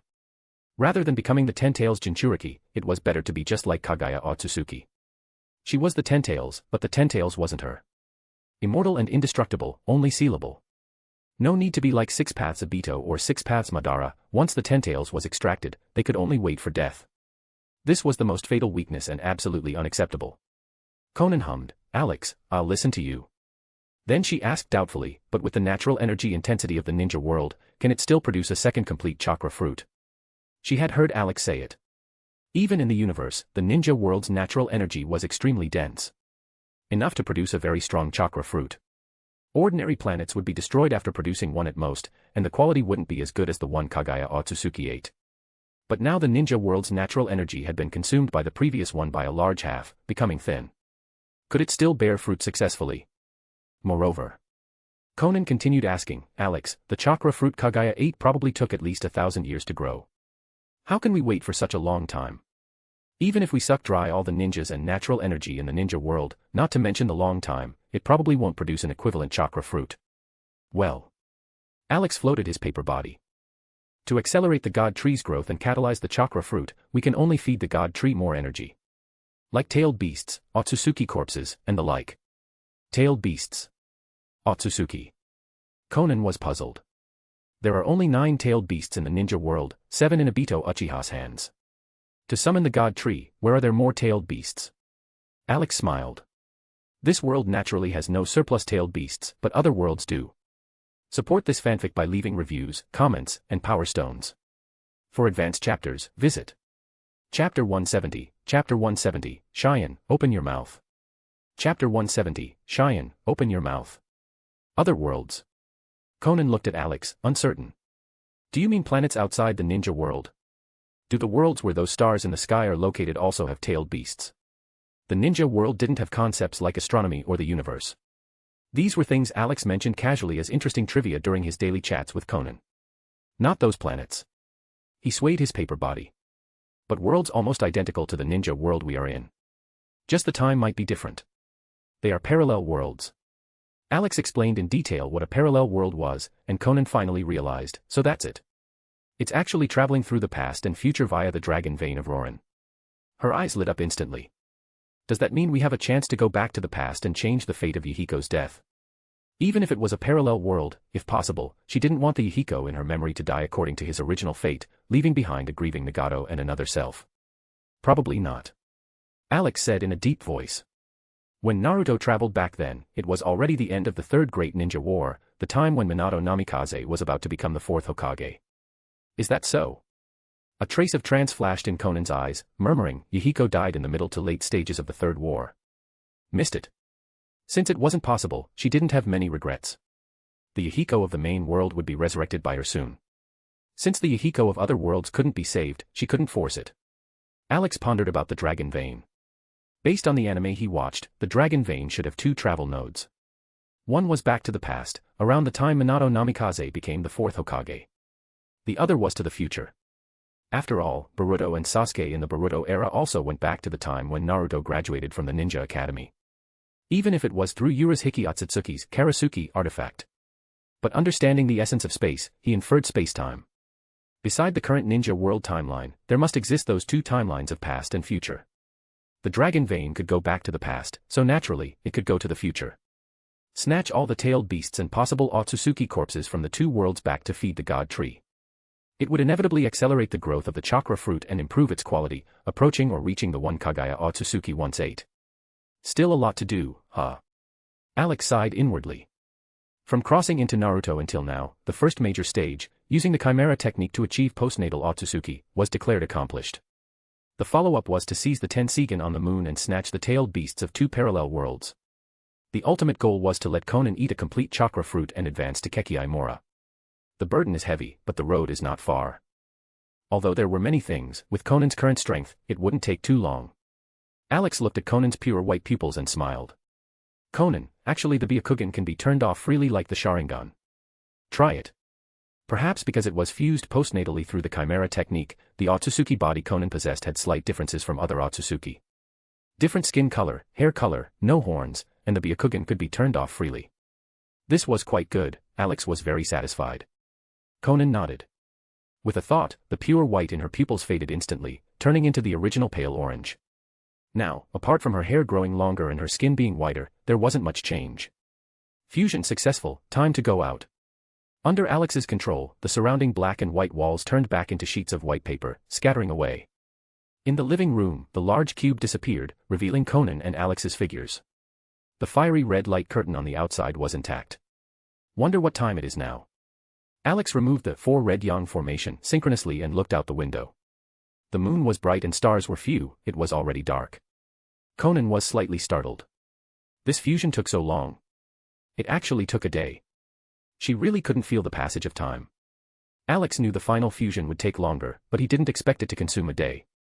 Let's go out. He smiled. That guy Kamita has probably been guarding outside all along. After Konan advanced to Akatsuki, her chakra underwent a qualitative change, and he himself gained great benefits. Chakra volume and the toughness of the paper body were all greatly improved. His strength went a step further. He and Konan truly achieved mutual success and grew together. Click. The door pushed open, and Konan walked out of the room. Lady Konan. Kamita ran lightly to her front. You stayed in the room for a day. The food has been kept warm for you.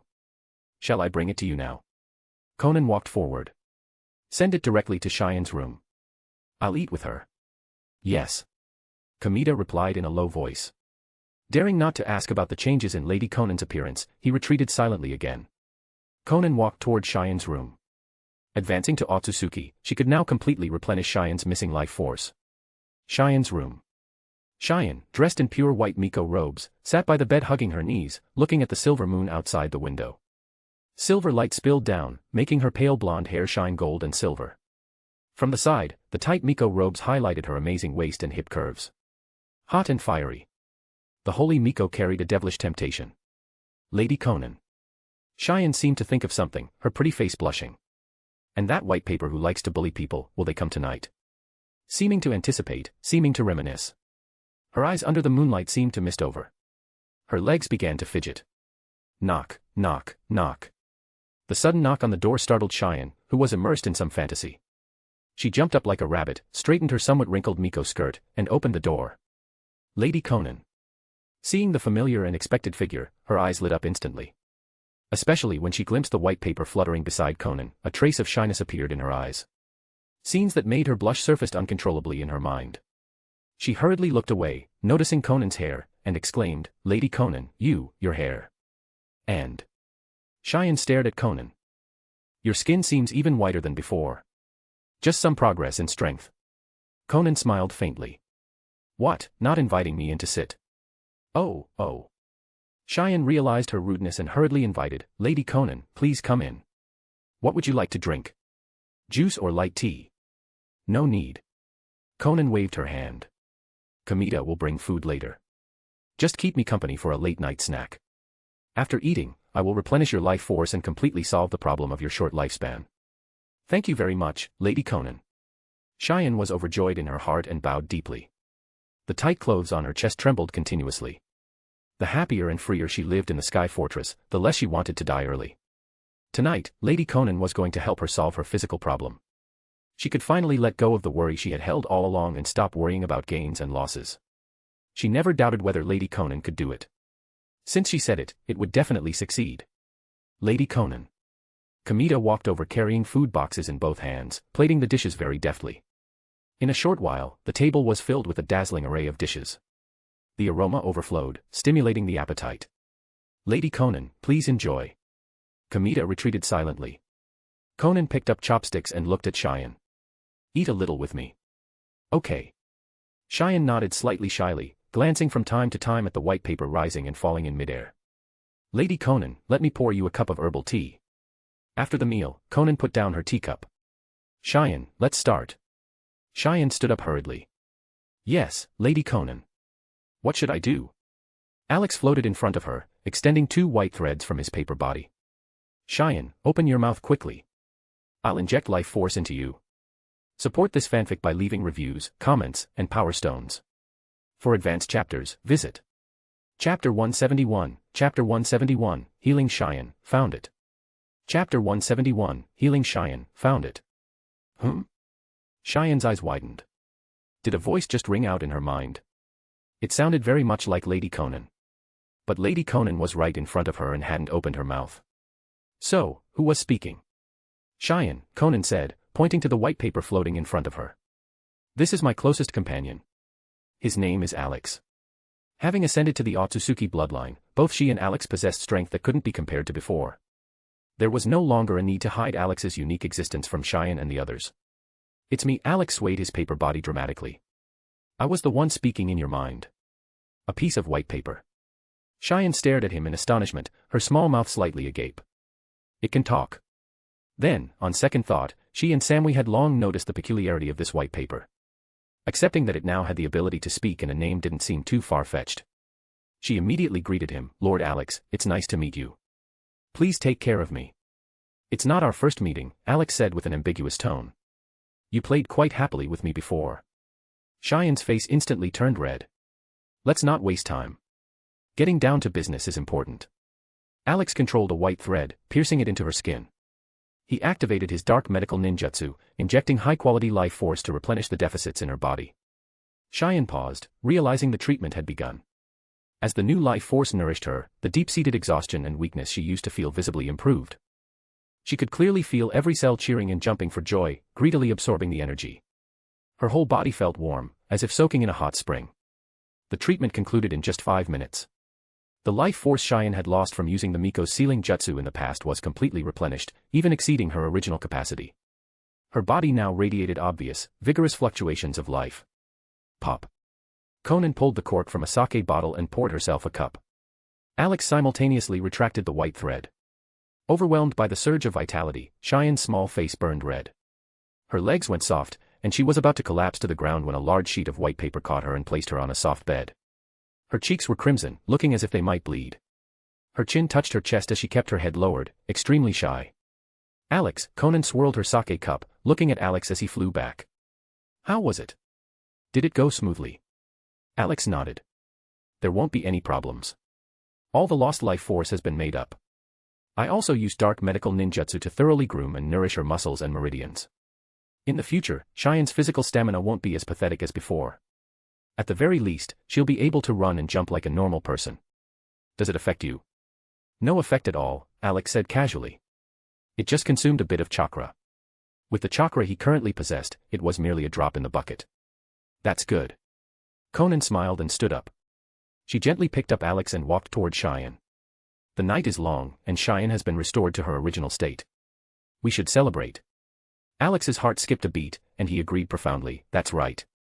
Just to prevent any possible omissions in Cheyen's body, we must conduct a late-night guidance session." For a time, strange sounds once again filled the room. The land of swamps was famous for its vast lakes and marshes. Located deep inland, the territory contained countless lakes of all sizes. By the edge of a massive lake, the sound of joyous laughter rang out. Cheyen, Samui, Anoka, Hinata, Ryuzetsu, and Konan, 6 women in total, were wearing skimpy bikinis, exposing large areas of skin as they played by the water. "Lord Alex, here I come." Samui jumped up fiercely, arching her upper body to spike the falling white paper ball over the net. "Don't even think about it." On the other side of the net, Anoka refused to yield. With hands behind her back, she used the same motion to receive and bounce the ball back. It was a 3v3 special volleyball match. As for the white paper ball, it was naturally Alex in disguise. This was their 3rd day in the land of swamps. Kamita was leading a group of sky ninja, diligently searching for the entrance to the moon passage outside. Seeing the water was clear and bright, and it was a hot summer day, Alex immediately suggested playing water volleyball. After several consecutive days of teaching and dozens, if not hundreds, of tormenting sessions, Hinata had finally realized her past mistakes and narrow-mindedness. She had essentially opened her heart and was slowly integrating here. Even if her mouth had been as stubborn as Samui's at the start, so what? Under such inhumane interrogation, it was impossible to hold out. When subjected to 10 times the sensitivity, what was left to persist for? Smack. Konan steadily caught the ball formed by Alex and said to the girls, "You guys continue." She immediately replaced the ball with another made from sheets of paper, then carried Alex back to the shore. "What's wrong, Konan? We've been playing for a while. I'm thirsty. Drink some juice with me." "All right." Konan sat on a beach chair, the table beside her filled with fresh fruit and iced juice. The sun was bright and beautiful. She lay down comfortably and waved her hand. A large sheet of white paper flew into the air, blocking the somewhat scorching sunlight. It emitted a visible chill, instantly making the surrounding temperature cool and pleasant. Alex lay on Conan's chest, his gaze turning to Cheyen and the others still frolicking in the water. It was a sea of white skin, incredibly eye-catching and pleasing to look at. The breeze carried the sound of silver bell-like laughter. Days like this were truly comfortable. "Alex," Konan set down her juice. "Kamita has been searching for 3 days. What if he can't find the entrance to the moon passage?" Alex retracted his gaze and mused for a moment. "Let's wait another 3 days. The ninja world has been calm recently. The 5 great ninja villages are still holding that 5 Kage summit, and neither Black Zetsu nor Obito Uchiha has come out to cause trouble. Wait 3 more days. If we still can't find it, we'll use the Dragon Vein to travel to the parallel world first, leaving Kamita here to continue the search. Okay. Konan nodded, having no objections. Their increase in strength gave them a lot of leeway, so there was no need to be too urgent. Evening approached. As the sky gradually darkened, the women put on their clothes and gathered around a bonfire by the shore to eat barbecue. They chatted happily, laughter ringing out from time to time. Lady Konan. Just then, Kamita flew down from midair. Although he looked bedraggled and exhausted, he couldn't hide his excitement. Found it. This subordinate has found the location that matches your requirements. He actually found it. Alex felt a jolt of spirit. Kamita was quite capable after all. A flash of joy passed through Konan's eyes. She stood up and said, Kamita, you've done very well. Where is the entrance? Support this fanfic by leaving reviews, comments, and power stones. For advanced chapters, visit Chapter 172, Chapter 172, The Moon Passage. Chapter 172, The Moon Passage. Lady Konan, Kamita caught his breath and pointed south. In this direction, about an hour's flight away. It's located inside a cave. I have arranged for a squad to guard the entrance. Lady Konan, should we set off now? This subordinate can lead the way. No need, Konan said, looking at Cheyen, Hinata, and the others. You all return to the Sky Fortress immediately. Naturally, she couldn't take them to the moon. The surface still held threats like Obito and Black Zetsu. While she was away, it was safer for them to remain in the Sky Fortress with its high defenses. They nodded without saying much and quickly stood up. Alex shook his paper body slightly. 6 sheets of white paper inscribed with black runes pasted themselves onto Kamita, Cheyen, and the others respectively. Whoosh. Whoosh. Whoosh. In the next instant, the Flying Thunder God technique activated. The 6 of them disappeared instantly, teleported back to the Sky Fortress. Thanks to the black fragment, Alex's profound understanding of the nature of space allowed him to use the Flying Thunder God without needing to physically transport people himself. He only needed to attach a paper tag with the Flying Thunder God seal to the target to perform a point-to-point teleportation. The lakeside instantly became quiet, save for the crackling sound of the bonfire. Konan waved her hand, extinguishing the fire in an instant. The light vanished, and the surroundings turned dim. Alex, let's go. Okay. Alex nodded, lying on Konan's shoulder. Sensing the location of the Sky Ninja Squad, he activated the Flying Thunder God again. Whoosh. The 2 vanished without a trace, and the location returned to complete tranquility. On the other side, hundreds of kilometers away, a 5-man Sky Ninja Squad in black robes guarded the entrance of a cave. They were silent, carefully alert to their surroundings.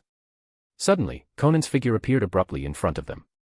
They all carried Flying Thunder God papers, making it easy for Alex and Konan to arrive instantly. Lady Konan. The Sky Ninja Squad leader hurriedly stepped forward, bowing respectfully. The place you are looking for is the cave behind me. However, there is a giant crab inside. Its size is terrifying and its strength is formidable. My squad is no match for it, so we couldn't explore further. A giant crab. Alex smiled. It seemed they had found the right place. He vaguely remembered a giant crab living at the entrance of the Moon Passage, acting as a gatekeeper. Good, Konan said calmly. Return to the Sky Fortress.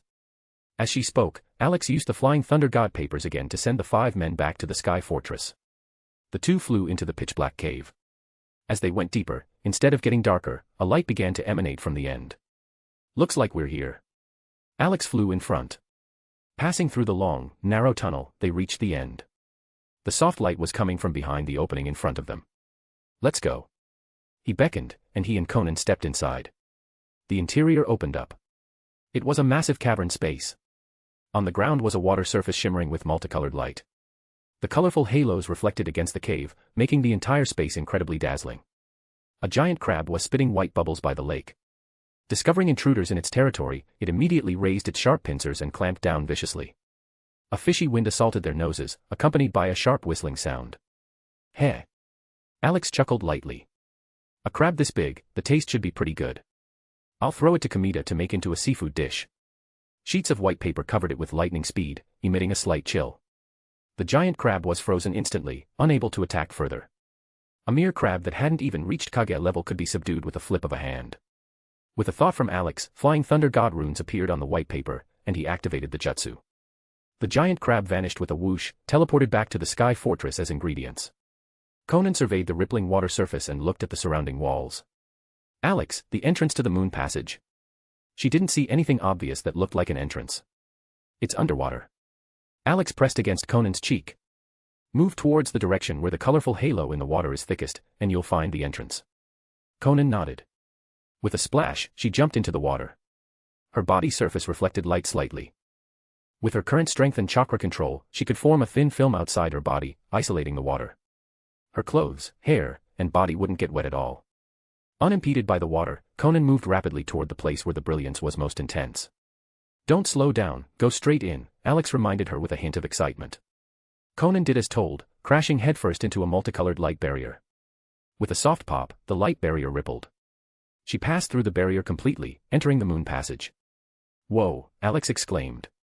It really is bright and colorful. Before their eyes was a fantastical, glazed scene. Visible streams of light and colorful stardust drifted everywhere. There were also clusters of multicolored light spheres of varying diameters scattered all around. It was dazzling to the extreme. Konan was also momentarily stunned by the beauty before her eyes. It was indeed the most beautiful place she had ever seen. The moon passage was like a flowing river of light. There was no need to confirm the direction, as long as they flew forward, they would reach the moon. She spread her wings, taking Alex with her as they sped through the brilliant moon passage. Along the way, they passed small phantom bubbles. Inside, they could actually see scenes from various places in the ninja world.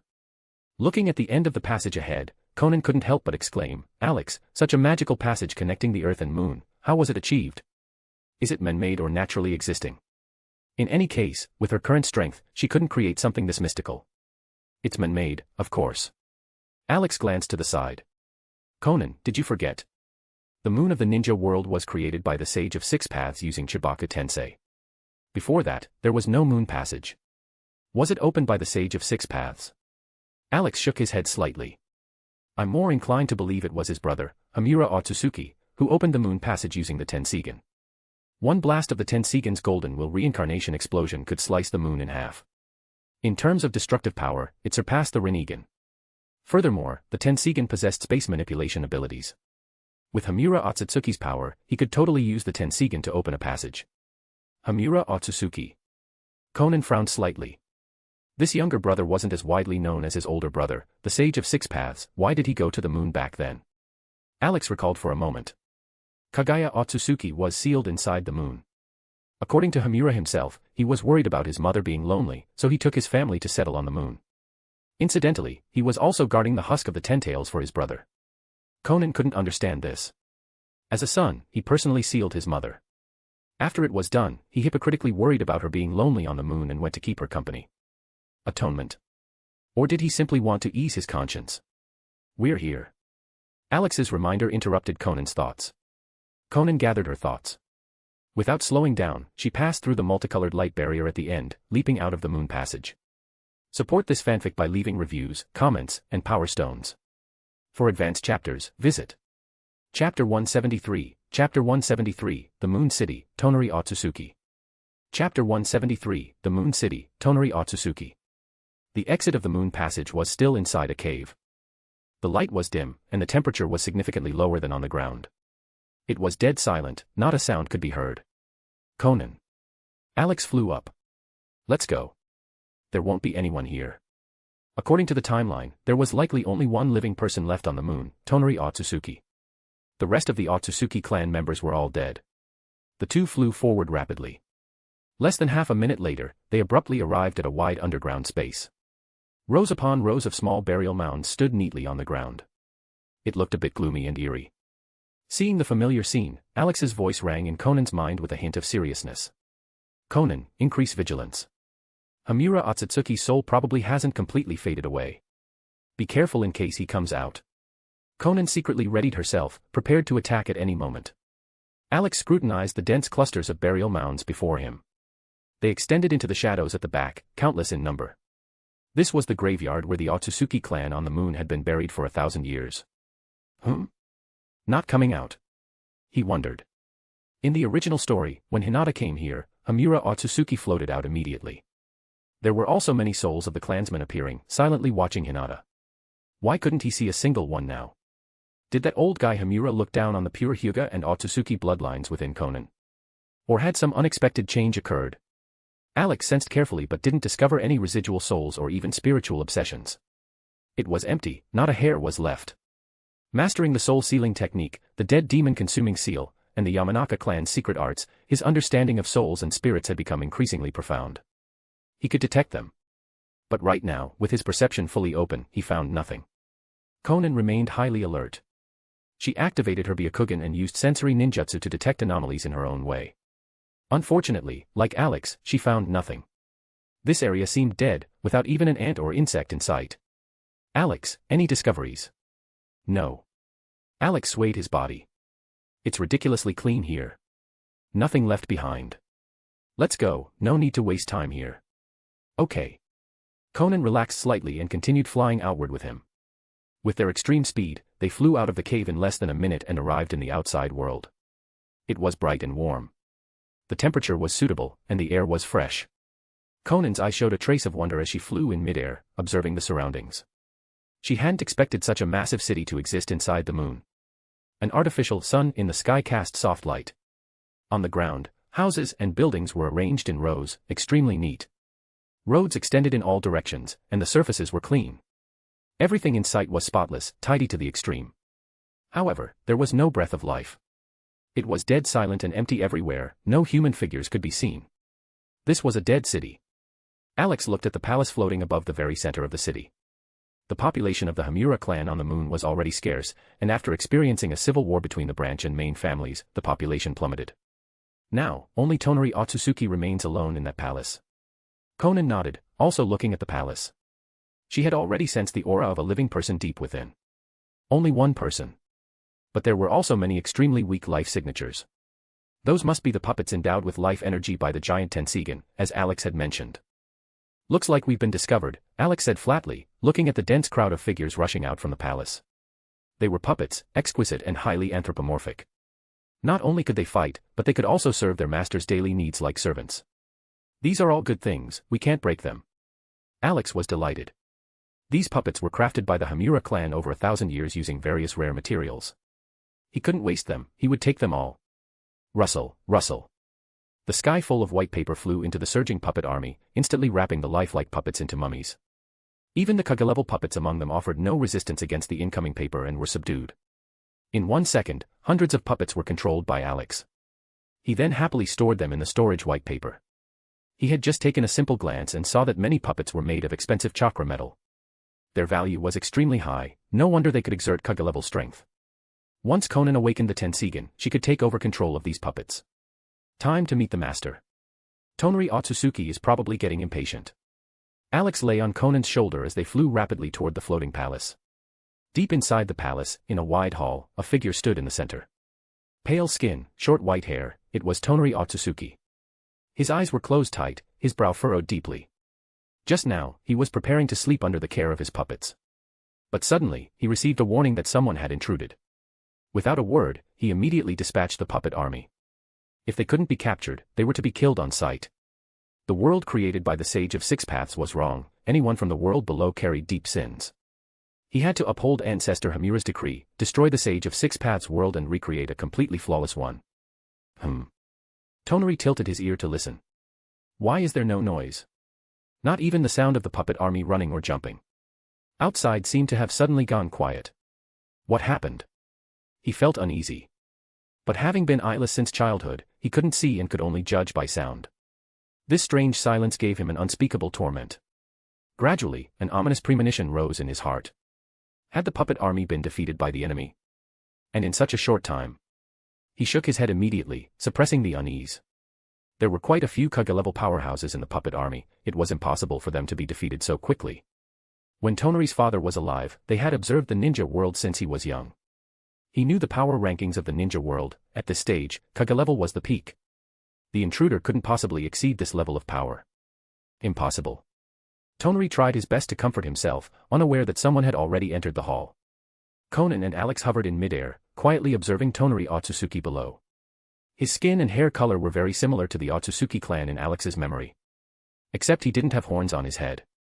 Although claimed to be the closest to the original Otsutsuki clan, the bloodline in Tonari's body had degraded over 1,000 years and still had a gap compared to a true Otsutsuki. How do we handle him? Konan asked. Capture him first. Alex didn't care about Tonari's life or death.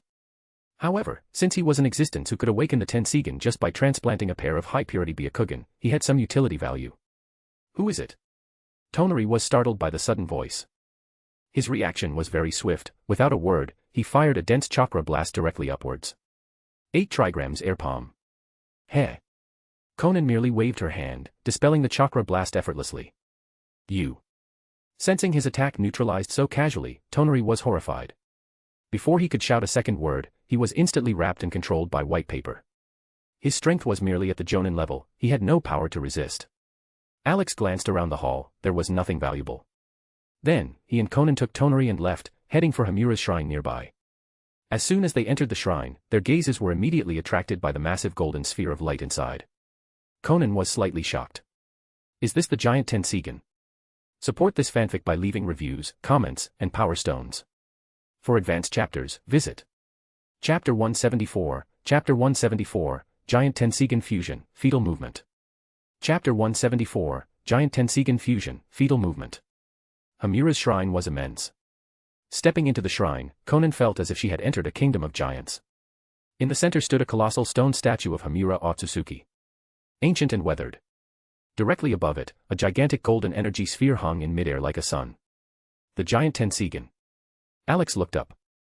I didn't expect it to be this big. It was at least 10 meters in diameter. Surrounded by beams, it formed an altar-like structure. Konan and Alex flew above, landing on a thick beam, facing the giant Tenseigan directly. It was right within reach. At such a close distance, it really was like facing a golden sun. The dazzling golden light plated a layer of brilliance onto both their bodies. Konan's pupils were dyed gold as she stared at the giant Tenseigan in shock, murmuring, "This is the Tenseigan. I can feel the terrifying energy fluctuations contained within." Alex circled beside her, praising, after all, it's formed by the fusion of Byakugan from the Hamura clan over 1,000 years. Its power is extremely formidable, otherwise, it wouldn't be able to move the moon to destroy the ninja world. Move the moon. Konan's eyes shook. This Tenseigan actually possesses the power to move the moon. She was truly startled by such power. Although the moon was smaller than the ninja world, its volume and mass were still incredibly terrifying. The giant Tenseigan before her eyes could control the moon to crash into the ninja world. This kind of power to manipulate nature was simply frightening. Those so-called Kage-level powerhouses in the ninja world, no matter how much they fantasized, probably couldn't imagine that such terrifying power existed in this world. Alex. Konan took a light breath to steady herself. How should we use this giant Tenseigan? Use the Chimera technique to absorb and fuse it. Alex didn't hesitate, staring at the giant eye. Help you open your own Tenseigan. Konan now possessed Otsutsuki chakra and the Hyuga Byakugan, yet she hadn't awakened the Tenseigan directly like Tonari. There must be some unknown extra factors involved. But it didn't matter. Since that path didn't work, they would directly borrow the power of the giant Tenseigan to help Konan's Byakugan evolve into the Tenseigan. Maybe she could even open a more powerful, higher-level Tenseigan. Konan pondered slightly. Can this be fused? It should be possible, Alex said confidently. After all, you already have the Otsutsuki bloodline. Your body is extremely durable and has strong compatibility with various powers. It's enough to contain the power of the giant Tenseigan. And he floated in front of Konan. Even if it fails, there won't be much danger. Otherwise, who knows when your Byakugan will turn into a Tenseigan. Okay. Konan nodded. Then let's try. I must possess the power of the Tenseigan. She activated her paper person technique immediately. Come on, Alex, insert quickly.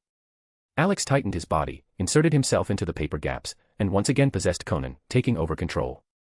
He raised his right hand, and a white sphere of light floated in his palm. Chimera technique activated. Using Otsutsuki chakra to power the Chimera technique made the effect even more potent. As chakra was injected, the white light sphere expanded rapidly. Alex aimed at the giant Tenseigan in front of him, and the white sphere expanded with a whoosh, enveloping the entire giant Tenseigan inside. The dense Chimera power began to take effect. The golden giant Tenseigan vibrated slightly, emitting a humming sound. Inside, thousands of Byakugan moved erratically. Alex held his breath and focused, controlling the Chimera power to carefully extract the energy of the giant Tenseigan. It merged into his palm, traveled up his arm, and finally fused into his eyes. He unconsciously activated the Byakugan. He could clearly feel the eyeballs heating up, and the visual range extended visibly. It works. Alex felt a jolt of excitement. He was right.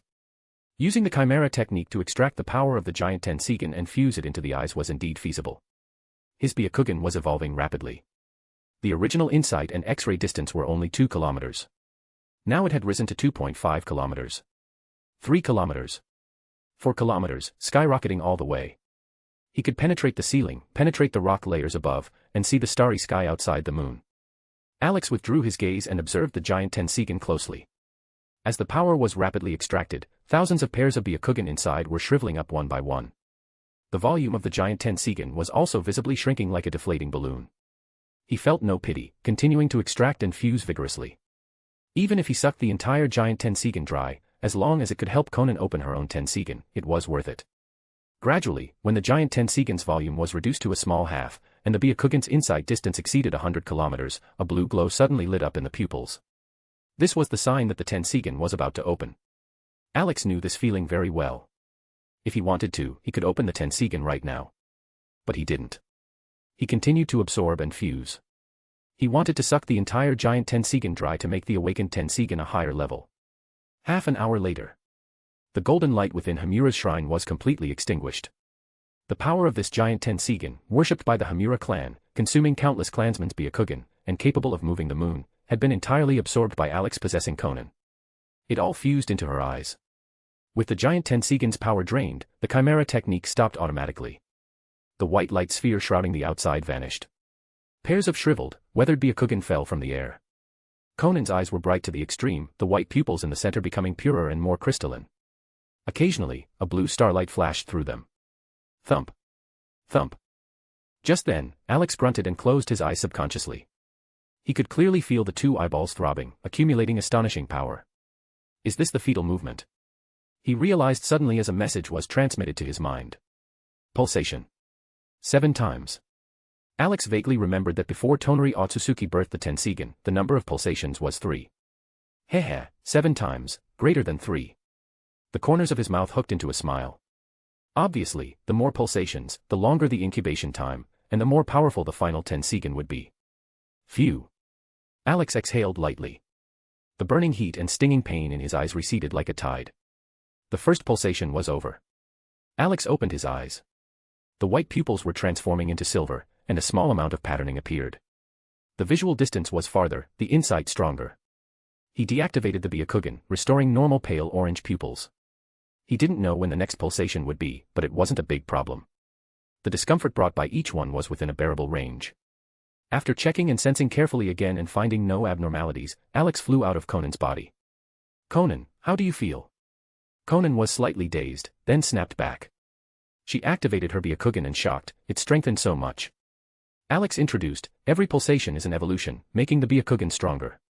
Until 7 times are completed, the evolution will be finished, opening the final Tenseigan. Rumble, rumble, rumble. As soon as his voice fell, a massive roaring sound came from outside. Even Hamura's shrine was vibrating violently. Alex quickly landed on Konan's shoulder. The entire living space was maintained by the power of the giant Tenseigan. Now that it's gone, this place is about to collapse. Let's bail quickly. Whoosh. Flying Thunder God activated. The 2 of them took Tonari and vanished from the spot instantly, leaving the moon and returning to the ninja world. The rumbling sound shook heaven and earth. This living space on the moon, inhabited by the Hamura clan for 1,000 years, collapsed and disappeared. Support this fanfic by leaving reviews, comments, and power stones. For advanced chapters, visit Chapter 175, Chapter 175, Using Tonari as an Incubator. Departure for Sunagakure. Chapter 175, Using Tonari as an Incubator. Departure for Sunagakure. Sky Fortress, Deck. As always, whenever Konan went out, Kamita stood like a sculpture, bowing and waiting. The sky had turned completely dark. Lights were arranged all over the deck, on the lawns, green trees, and even along the canal running from front to back. It was clearly carefully laid out. The lights twinkled, soft and not dim. Anoka, Cheyen, Hinata, Ryuzetsu, and Samui sat in the pavilion, chatting in small groups. Whoosh. Just then, Konan's figure suddenly appeared on one side of the deck. Alex, lying on her shoulder, very nimbly climbed the peak and finally shrunk in, nestling into the most comfortable spot. Tonari Otsutsuki stood blankly behind her. His spiritual body had been completely locked down by Alex using sealing jutsu combined with the Yamanaka clan's secret art. Only a wisp of consciousness remained, like a puppet, able to simply execute commands. He also used the 5 elements seal to seal all the chakra in Tonari's body. Restricting him like this for now, arrangements would be made later. Lady Konan. Kamita jumped over immediately, eagerly taking juice from the wooden bucket in front of him. You've worked hard on your outing. This is apple juice I've kept on ice, please enjoy. You did a good job. Konan took the juice, offering a word of encouragement. After all, finding the moon passage so quickly allowed her to obtain the Tenseigan's power, so he deserved credit. Hearing the praise, Kamita was instantly elated, his eyes full of joy, his chubby face flushed with excitement. Lady Konan, this is all part of my duty. Konan finished the juice, and Kamita immediately took the empty cup. Controlled by her, Tonari walked to Kamita's side. Take him down and settle him in properly. Just feed him on time every day. Yes. Kamita accepted the order in a low voice. Glancing at the blank-faced Tonari but asking no questions. Then, Lady Konan, should we serve the food now? The giant crab you teleported back has been prepared. Konan nodded in agreement. Having gone to the moon to work without eating dinner, she was indeed a bit hungry. And that giant crab counted as a top-tier ingredient, Kamita had surely prepared it well. She walked toward the pavilion. Kamita grabbed Tonari's right hand. Follow me. Tonari obediently let him pull him off the deck. Lady Konan. Anoka and the other 4 women stood up to greet her, their eyes full of joy. However, they glanced behind her occasionally, puzzled as to why they didn't see Lord Alex, who always liked to tease them. Alex didn't show himself, nestling comfortably in Konan's chest. His gaze swept over the 5 women one by one, finally resting on Hinata. Or more accurately, on her Byakugan. A thought gradually rose in his mind. Hinata was known as the Byakugan princess. Since Tonari could awaken the Tenseigan by transplanting Hanabi's eyes, then Hinata's should naturally work too. Perhaps he could use Tonari as a nursery, transplanting Hinata's eyes into him. Borrowing his body and Otsutsuki chakra to open the Tenseigan, then transplanting them back. In the original story, after Hanabi's eyes were transplanted back, although they reverted to the Byakugan state, they had opened the Tenseigan after all. With a few more studies, they should be able to maintain the Tenseigan. Rather than controlling an untrustworthy Tonari with a Tenseigan, it was better to let Hinata, whom he knew inside out, possess the Tenseigan. Crab is served. Kamita walked over with a huge serving board, his face full of smiles. Before he got close, the scent of fresh seafood hit their noses. He placed the board on the stone table. Arm-thick crab legs were cut into equal lengths, stacked neatly, with the shells already sliced open, revealing the reddish crab meat inside. Lady Konan, Kamita introduced. That crab was too big. These are just 2 of the legs. And they are the most tender parts. As for the body meat, it's tougher and a bit fishy, so I didn't cook it. Konan looked at the crab sticks and crab roe on the table with a satisfied expression, waving her hand. You arranged it well. Arrange for the people below to eat that crab, don't leave it for too long. Seafood needed to be eaten fresh. Tasting the most tender parts was enough for her. If she, Hinata, Cheyen, and the others really had to finish that huge crab, who knew how long it would take? You all did well on the search mission. Remember to distribute the relevant rewards. Yes. Kamita's eyes glistened with tears as he bowed quickly. On their behalf, I thank Lady Konan for her grace. Sigh. Lady Konan treats us so well, how can we repay this kindness? Kamita silently wiped the corner of his eye and retreated quietly. Eat. Konan sat down, picking up a crab leg first. With a slight pick, the tender, smooth crab meat came out of the shell. A light taste filled her taste buds with a soft, fresh flavor. It was indeed a top-tier seafood ingredient. Kamita's control of the heat was excellent. Let's eat. Seeing Konan start, Anoka called out, also picking up a crab leg to gorge herself. Hinata, Cheyen, and the others followed close behind, enjoying this rare delicious crab. The next morning. Konan stood at the edge of the deck, looking at the rolling sea of clouds around her. Kamita. This subordinate is here. Kamita stood behind her, bowing slightly. After I leave, the sky fortress will stop in the sea of clouds. Keep the barrier open at all times and wait for my return. She was heading to Roran to use the dragon vein to travel through the past and future, collecting the tailed beasts of the parallel world. She didn't know when she would return. Currently, Aito, Black Zetsu, and Ishiki Otsutsuki were nowhere to be seen. Although the sky fortress had protective barriers and mimicry concealment, it was safer and more secure to submerge into the sea of clouds. Yes. Kamita's face turned solemn. I will strictly follow Lady Konan's orders, keeping the Sky Fortress in a silent state. No personnel will go out, eliminating any risk of exposure. With the fortress's current supplies, they could last at least a month without needing to go down for replenishment. Good. Konan nodded. With matters explained clearly, she stepped out, falling from the Sky Fortress. Her wings flapped, and she vanished into the clouds at high speed. Target, Rorin, Dragon Vein. But first, a detour to Sunagakure to obtain Rorin's location. Otherwise, it would be hard to find the destroyed Rorin in the boundless desert. Alex pressed against Konan's cheek, looking in the direction of Sunagakure. Kazekage Gaara was still attending the 5 Kage summit in the Land of Iron. There probably wasn't even a single Kage-level powerhouse in Sunagakure right now. Rummaging for information would present zero difficulty. Incidentally, he would collect Sunagakure's ninjutsu for his collection. It was one of the 5 great ninja villages after all. There had to be some good stuff, right? Support this fanfic by leaving reviews, comments, and power stones. For advanced chapters, visit Chapter 176, Chapter 176, The Kazekage Building. Chapter 176, The Kazekage Building. Sunagakure. Located in the desert, it was covered in sand and dusty around. It was the height of summer, and the heat was unbearable. In the afternoon, after half a day of flight, Konan and Alex arrived in the skies above the hidden sand village. Looking down, they saw rows of buildings that looked like earthen yellow fortresses.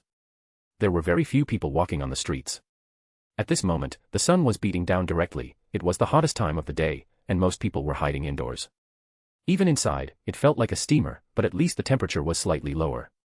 Alex, Konan narrowed her eyes slightly. Why does Sunagakure insist on surviving in such a harsh environment? We just flew all the way here. There are clearly plenty of habitable places in the Land of Wind. Even some of the Gobi areas are better than the depths of the desert. Ah. Alex thought for a moment. It seems to be the first Kazekage's idea. He believed that only by surviving in the harshest environment could one temper the most resilient will. Konan found this difficult to understand. Alex also couldn't comprehend the first Kazekage's brain circuit. Looking at Sunagakure's actions over the past few decades, they basically started wars first, only to end up surrendering and paying reparations. Did this count as resilient will? Fighting and losing repeatedly, yet repeatedly fighting after losing. Konan withdrew her gaze and took Alex straight toward the tall building in the center of the village, the Kazekage building. The written records she wanted to find should be inside. She landed in the center of the roof. For Sandumbu, who were alerting and observing the outside, heard a slight movement behind them and subconsciously turned their heads. They saw only a flash of red light, and then, there was no then. They turned back blankly and continued their previous observation duties. They were already under a Sharingan Genjutsu. Konan, with her 3-tomo Sharingan active, calmly walked down the stairs, heading toward the Kazekage's office. Along the way, whether it was the guards in the open or the Umbu hiding in the dark, all were controlled by the Sharingan. There was no resistance, it was silent, as if she were entering an unpopulated land. After awakening the Mangekyo Sharingan, her ocular power had increased tremendously. Even her 3-tomo form had become stronger.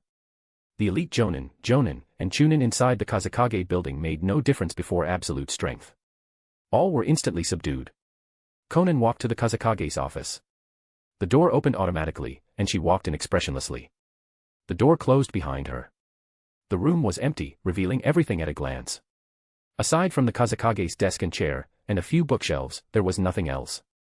It seemed that nothing important would be left out in the open here.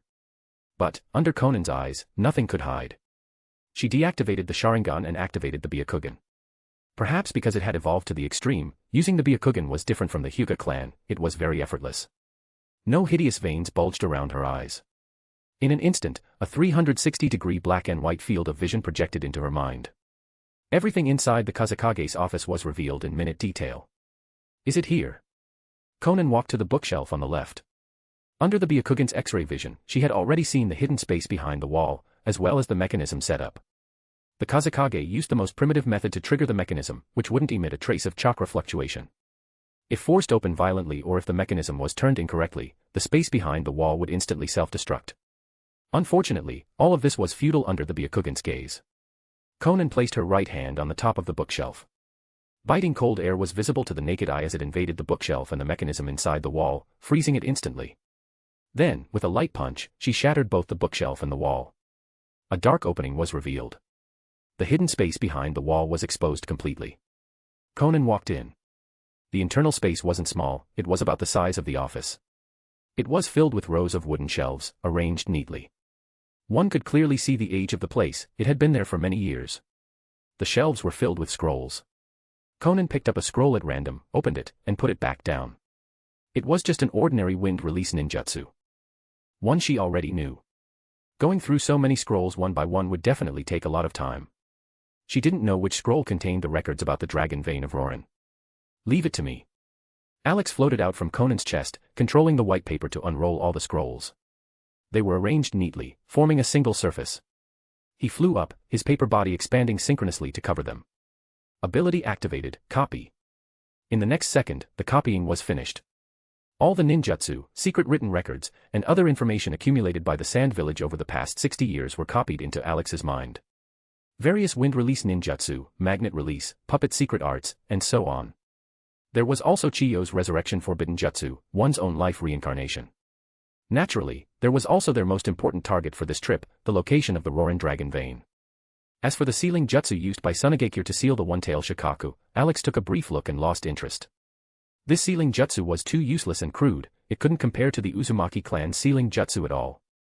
No wonder the one-tail always went on a rampage in the Sand Village, it was basically a defective seal. Konan, found it, Alex said, returning to his normal paper size and attaching himself back to Konan. Good. Konan nodded. Let's set off immediately. She turned and walked out of the opening, leaping out from the window of the Kazekage's office. Her wings flapped, and following Alex's guidance, she flew rapidly toward the location of Rorin. A moment later, all the sand ninja in the Kazekage building recovered from the genjutsu. But in their consciousness, they had just spaced out for a moment and didn't realize they had been under an illusion. They continued to maintain their pre-genjutsu actions, loyally guarding the Kazekage building. They had no idea their home had been raided. It would probably take until Gaara returned from the Land of Iron for them to discover that the village's accumulation over decades had been taken away unknowingly. They might just vomit blood from anger. On the other side, Konan flew deeper into the desert. The temperature got higher and higher, and the ground became more desolate. Aside from the sky full of yellow sand, no signs of life could be seen. Fortunately, with her current constitution, she didn't fear the heat or cold at all.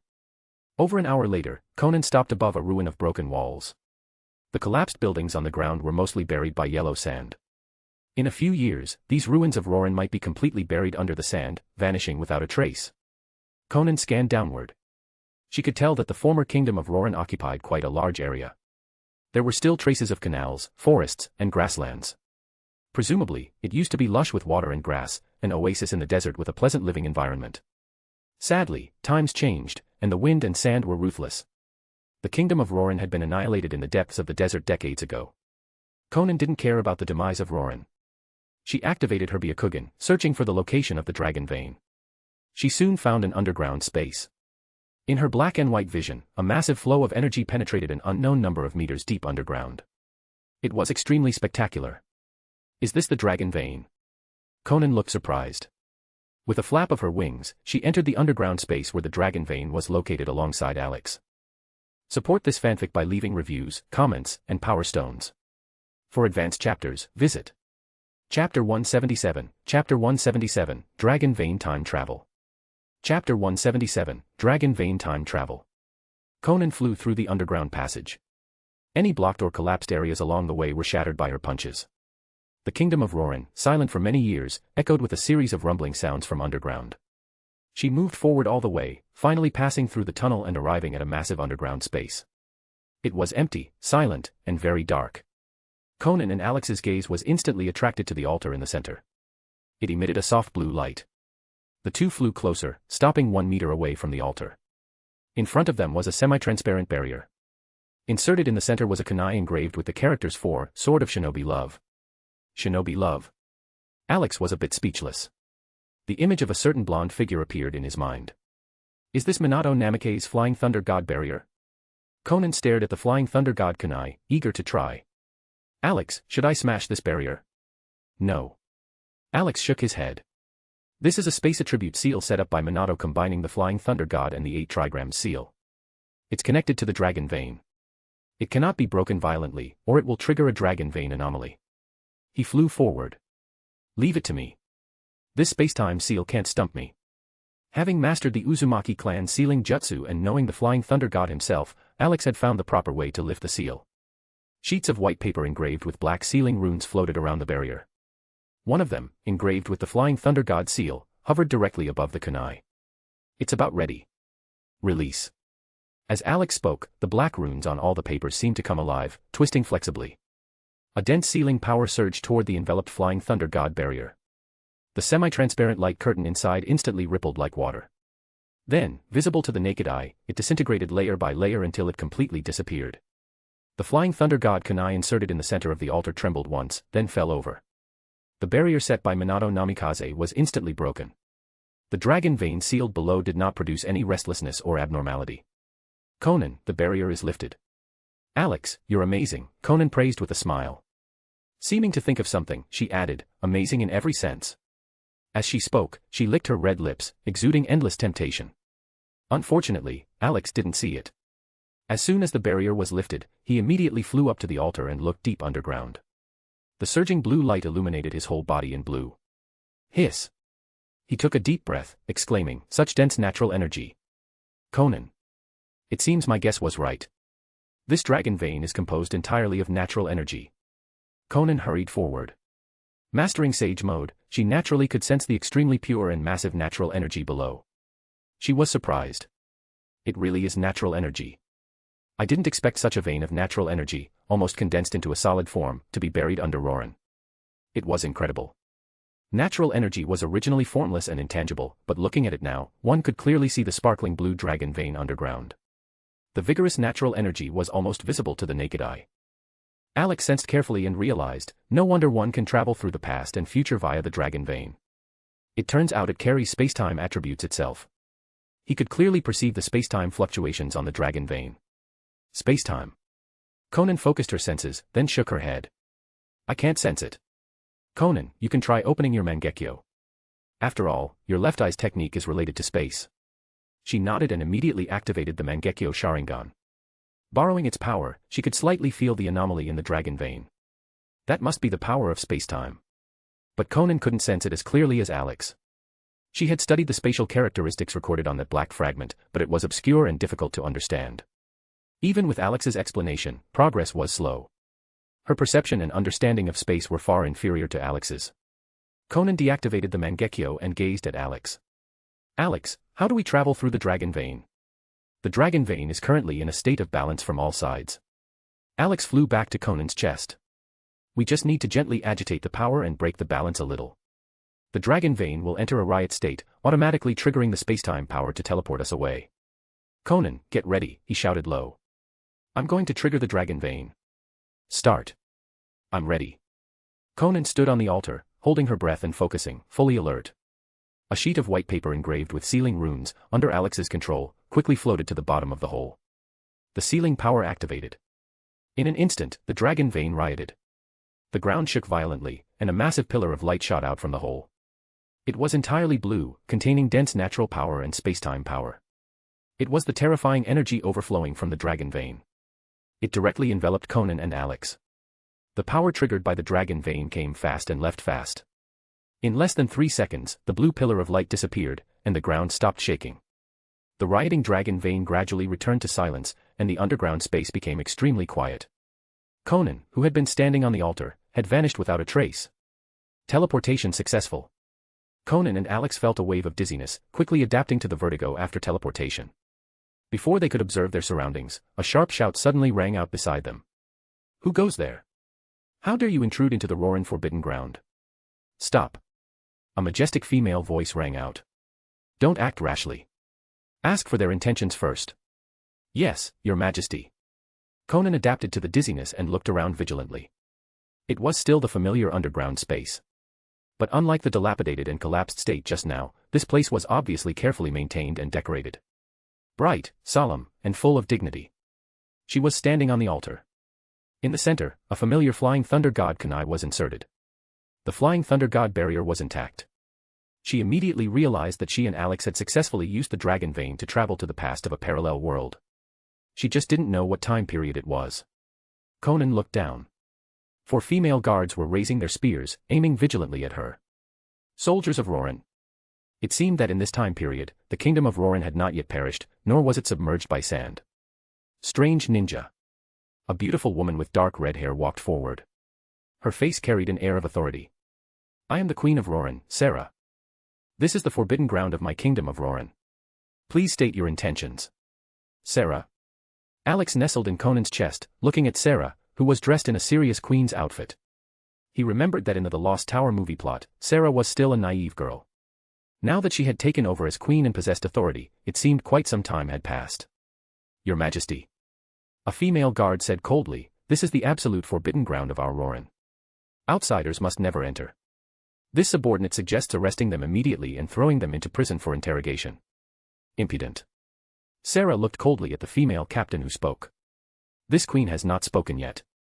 I do not need you to offer suggestions. I wouldn't dare.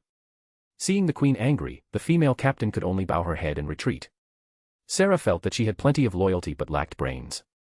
The visitor appeared on the altar in an extremely strange way. Obviously, she wasn't someone to be trifled with. Their kingdom of Rorin had experienced the chaos of Macade, and the population had withered. The army numbered less than 100. They couldn't afford any more turmoil or attrition. If she could send the visitor away with polite words, that would be good enough. Sarah steadied herself, took a light breath, and looked at Konan. My kingdom of Rorin bears no malice. If you have no business here, you may leave as soon as possible. Rorin will not stop you. If you wish to tour Rorin, I can also play the host and make proper arrangements. I only ask that you do not do anything to harm my Rorin. Konan remained unmoved and asked, who is the Hokage of Konoha right now? Sarah paused, but answered directly, it is the 4th Hokage, Minato Namikaze. Support this fanfic by leaving reviews, comments, and power stones. For advanced chapters, visit Chapter 178, Chapter 178, Clones in Action, Capturing Targets. Chapter 178, Clones in Action, Capturing Targets. Minato Namikaze has become the 4th Hokage. Alex mused. Last time Naruto traveled here, Minato was still a Jonin. Now that he was Hokage, the timeline had advanced quite a bit. He just didn't know how long Minato had been Hokage. Before he could ask, Sarah tactfully shared what she knew. According to news from the outside, Minato Namikaze became Hokage more than half a year ago. More than half a year ago. Alex had a rough idea of the timeline. It was likely not far from the Night of the Nine Tails. He suddenly stared at Queen Sarah of Rorin. No, to be precise, at Sarah's head. A faint aura of a seal was coming from it. After a moment's thought, he understood what was going on. It must be the memory seal left by Minato back then. To prevent knowledge of the future from affecting the present. Actually, it was unnecessary worry. This was a completely different world. Even if changes occurred, it wouldn't affect the ninja world where Naruto was. Alex slowly flew toward Sarah. Your Majesty. Seeing a piece of white paper flying strangely toward them, the 4 female guards were vigilant to the extreme. Don't think about hurting Her Majesty the Queen. They shouted and tried to step forward to stop it, but were horrified to find that their bodies couldn't move at all. They were firmly restricted in place, unable to move even a finger. They could only watch helplessly as the white paper approached the Queen. You. Sarah barely maintained her composure, suddenly pulling out a chakra kunai. She vaguely remembered that this was given to her by the hero in her dream. Holding the kunai to her chest, she said, please do not do anything that causes misunderstanding. My Rorin will definitely not harm you. Whoosh. Ignoring everything, Alex appeared above Sarah's head like lightning. A light flashed on the paper body, and a dense sealing power descended, sinking into Sarah's mind. Instantly, the spiritual seal in her brain was lifted. Sarah froze on the spot, her eyes full of confusion as forgotten images surfaced one by one. Finally, they froze on that blonde figure. Naruto. She subconsciously gripped the kunai, tears in the corners of her eyes. You are the hero of the dream. Why did I forget? I shouldn't have forgotten. You saved me, saved the kingdom of Rorin. Not bad. Alex flew away from Sarah's head with satisfaction. He had just probed the memory seal, having understood the principle, he learned it in an instant. Sarah didn't immerse herself in the turbulent emotions for long. She was now a qualified queen and quickly regained her calm. She looked responsibly at Konan on the altar. This guest, you must have traveled from the future using the dragon vein, just like Naruto. She took a deep breath, her attitude respectful. I wonder if there is anything you need Rorin to do. Rorin will not refuse. Someone who could think of using the dragon vein to travel through time was definitely no weaker than the Kage-level powerhouses she knew of. Such a strong person could easily destroy a country, including Rorin. She only hoped the other party was easy to talk to and would do her best to provide help so they wouldn't harm her country. Alex landed on Konan's right shoulder. As his paper body fluttered, 4 sheets of white paper flew out, landing around the dragon vein opening respectively. 4 beams of light activated, connecting to each other to form a fiery red dome, sealing the dragon vein opening. It was the 4 red yang formation. After all, they were leaving soon, and the dragon vein was crucial for returning to their original world. Absolutely no mistakes could occur. Konan didn't answer Sarah's question. A large amount of white paper floated from the surface of her body, condensing into a paper clone beside her. It was responsible for guarding the dragon vein after the main body left. With her current strength, even just a paper clone possessed Kaga-level power. Moreover, it carried a sheet of white paper storing Senjutsu chakra, allowing it to instantly enter Sage mode at a critical moment. This would significantly boost its strength. It was enough to ensure the dragon vein's safety. Konan walked down from the altar, while the paper clone stood quietly outside the 4 red yang formation. This guest, you. Sarah looked at the fiery red light barrier and the paper clone above it. Then she looked at the approaching Konan, asking somewhat fearfully, please give your orders. My Rorin will definitely do everything to satisfy your requests. No need. Konan walked past Sarah, speaking calmly. You don't need to do anything, and don't approach the altar. I will return very soon. Alex also transmitted a message, Queen of Rorin, when I lifted your memory seal just now, I left the future ending of Rorin in your mind. Take a look quickly. Whether you can change the fate of future destruction depends on your own fortune. The voice ringing in her mind stunned Sarah on the spot. What terrified her more was the meaning of the words. Future. Rorin will perish. She couldn't believe it and couldn't accept this prophecy. But thinking that the other party came from the future, she had to believe it. And such a strong person had absolutely no reason to lie to her. For herself, it might be very important, but for a powerhouse, it was just information spoken casually. Sarah turned subconsciously, wanting to ask further. However, she only saw a pair of snow-white wings speeding away. Left. Her heart was full of panic and unease. Thinking of the words from the voice just now, she hurriedly recalled the information in her mind. Instantly, she learned the reasons for Rorin's demise. Dragon vein anomaly, desert encroachment, swept into war. Alex had informed her of all the reasons he knew for Rorin's destruction. Sarah's face turned pale, and her body lost strength. A great fear and powerlessness swept through her. Even knowing the reasons for Rorin's destruction in the future, so what? Dragon vein, desertification, war, none of these 3 causes could be solved by her or the current Rorin. She was powerless, unable to solve them. Is the kingdom of Rorin really going to perish? Is destiny really unchangeable? Sarah slumped to the ground dejectedly, her gaze involuntarily turning toward the altar. Outside. Konan flew through the tunnel and soared into the sky from the exit.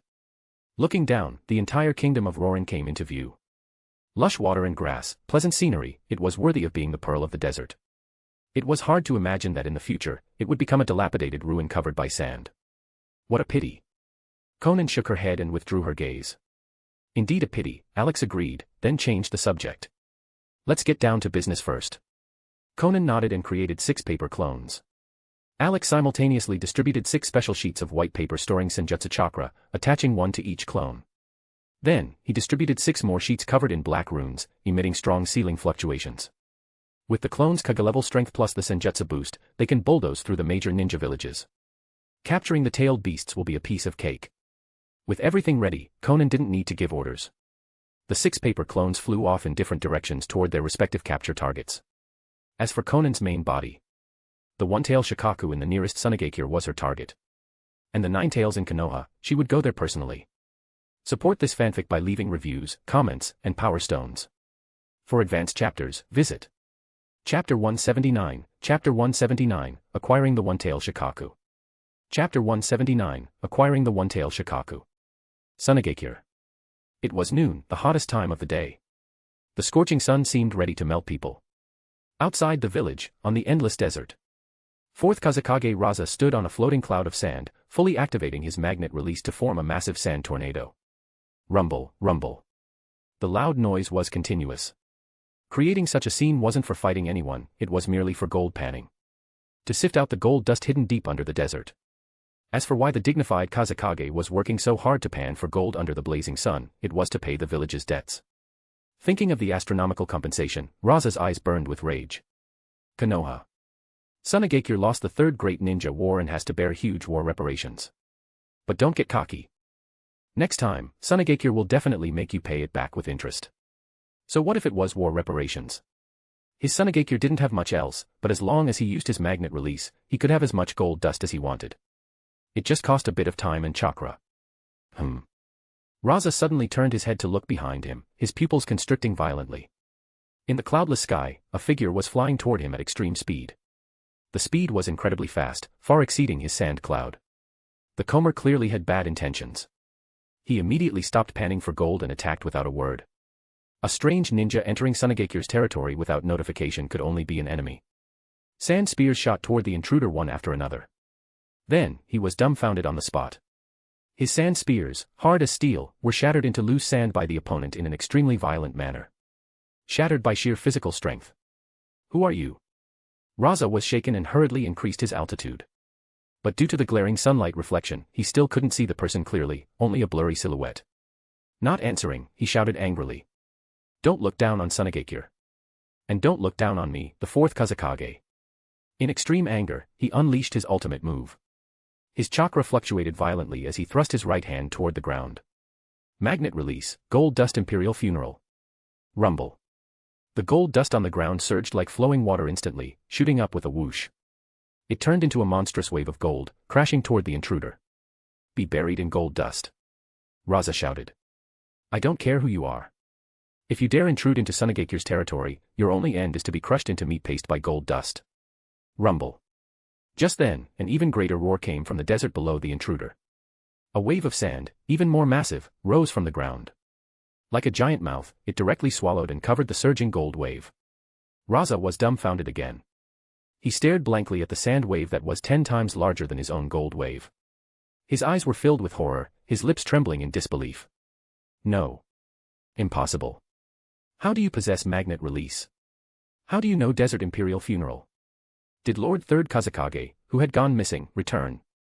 Raza thought about it and immediately extinguished the idea. Even the Third Kazekage couldn't unleash a Desert Imperial Funeral of this scale. It definitely wasn't him. In the next instant, the answer was revealed. Taking advantage of his momentary shock, the intruder flew before his eyes like lightning. A black robe with red clouds came into view. Akatsuki. Before he could say more than a word, Raza's expression instantly became dull. Tomo faintly appeared in his pupils. He was already under the Sharingan Genjutsu. Alex flew beside Konan. Looking at the massive Desert Imperial Funeral he created below, he commented, the momentum does look scary, like a natural disaster, but the power is just average.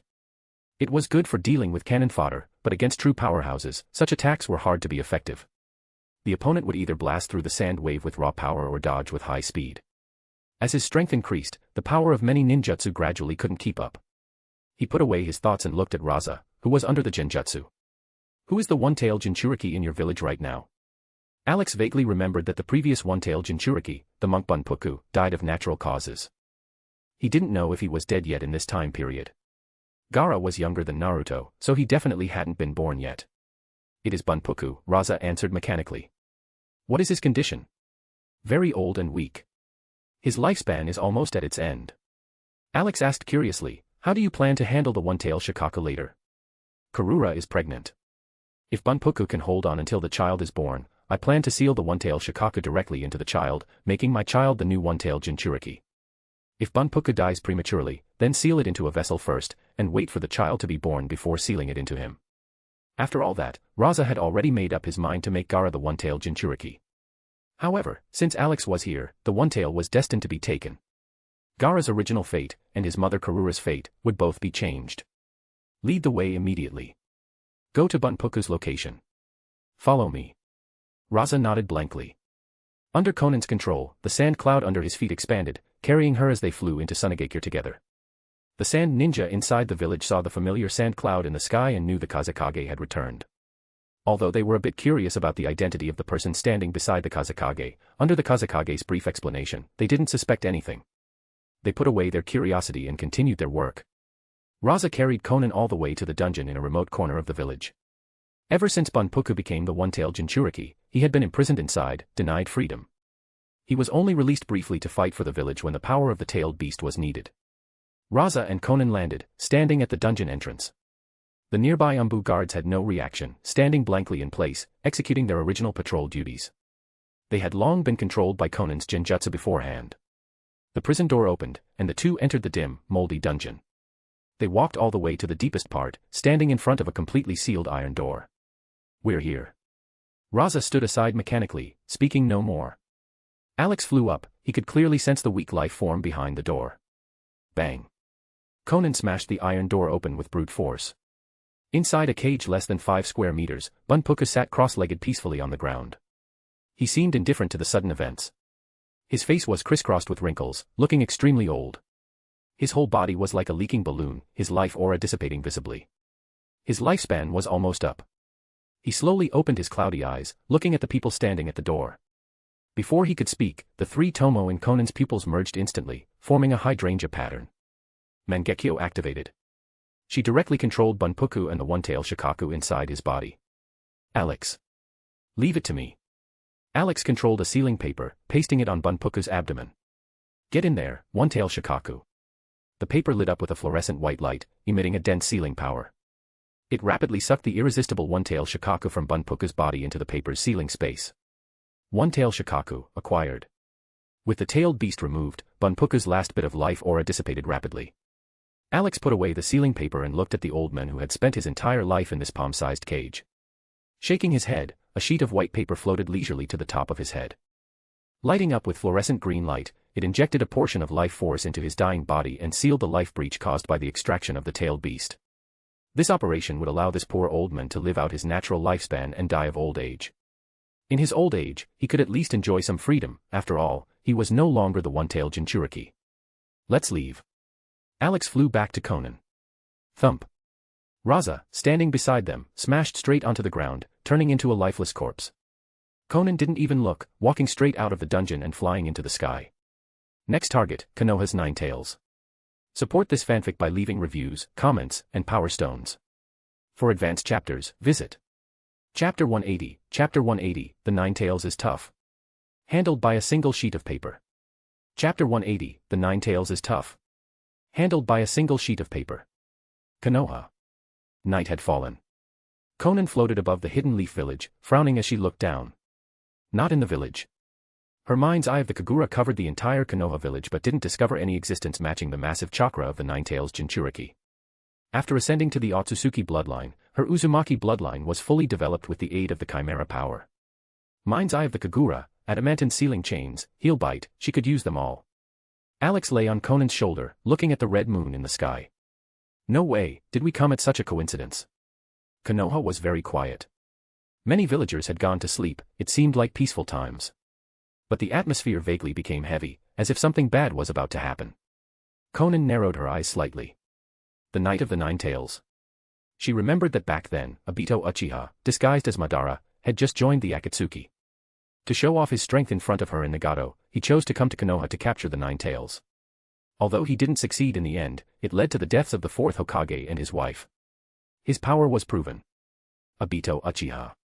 A thick killing intent rose in Konan's eyes. Even if it was the Aito Uchiha of a parallel world, she would absolutely not let him off. He must die. Konan, Alex checked the surroundings. It's probably the moment of Kushina's delivery. The delivery site is in a secret location outside Konoha. We just need to roar. Before he finished speaking, he was interrupted by a fierce beast roar. It came from outside Konoha, quite a distance away. Looks like we don't need to waste time searching. The target showed up on its own. Konan immediately turned, flying at extreme speed toward the source of the roar. A pure white mask with no decoration appeared on her face. Her Akatsuki robe was also changed into a plain dark robe. Her blue-purple hair flowed in the wind. Konan flew extremely fast. After rapidly crossing several hills, the complete 9 Tails, over 100 meters tall like a giant mountain, appeared in her field of vision. Below was a lake surface.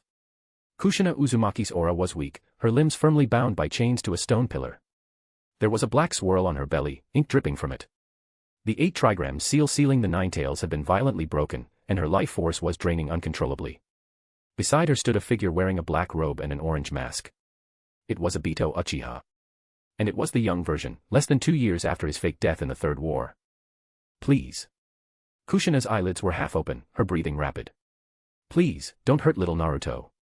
He is innocent. With the 9 Tails violently extracted, she knew she, the Jinchuriki, was doomed to die. But right now, she didn't care about her own life or death in the slightest, she only cared about her child. Even bound and unable to do anything, she begged with words, simply because she was a mother. Unfortunately, the current Aito was completely consumed by hatred, fallen into darkness. His right eye shone red as he looked coldly at his master's wife, devoid of any emotion. He cackled, "The vitality of the Uzumaki clan is truly powerful. You didn't die immediately after the Ninetales was extracted." The red light in his eye intensified. "Since you are the Ninetales Jinchuriki, then I'll let this guy kill you." Master's wife, teacher, after Rin died, he didn't care about any of them anymore. To create a world where Rin existed again, he could give up everything and sever the past. Even if it meant killing relatives, friends, and elders, he wouldn't hesitate. "Rin. This is just the beginning. Wait for me." Roar. The three giant Tomo in the Ninetales' eyes flashed red, controlled by Obito's Mangekyo. Its mountain-sized claw slammed violently down toward Kushina below. Whoosh. Whoosh. Whoosh. In this nick of time, 9 golden chains descended from the sky. In an instant, they wrapped around, binding the Ninetales' massive body tightly. The powerful sealing force constricted the Ninetales' virtually endless chakra. It could no longer move a muscle, not even a fingernail. The claw hung over Kushina, unable to slam down. Adamantine sealing chains. Kushina looked up, staring in astonishment at the golden chains wrapped around the giant claw. Under the night sky, the golden light was clearly visible. Familiar sealing power, familiar bloodline ability, she could use it too. Was the person who just acted an Uzumaki clansman. But, after the destruction of Uzushio-Gakure, she hadn't heard of any Uzumaki clansman for a long time. Which clansman had come? Kushina looked eagerly toward the sky through the gaps in the Ninetales' claw. She saw a clear, beautiful figure descending from high altitude.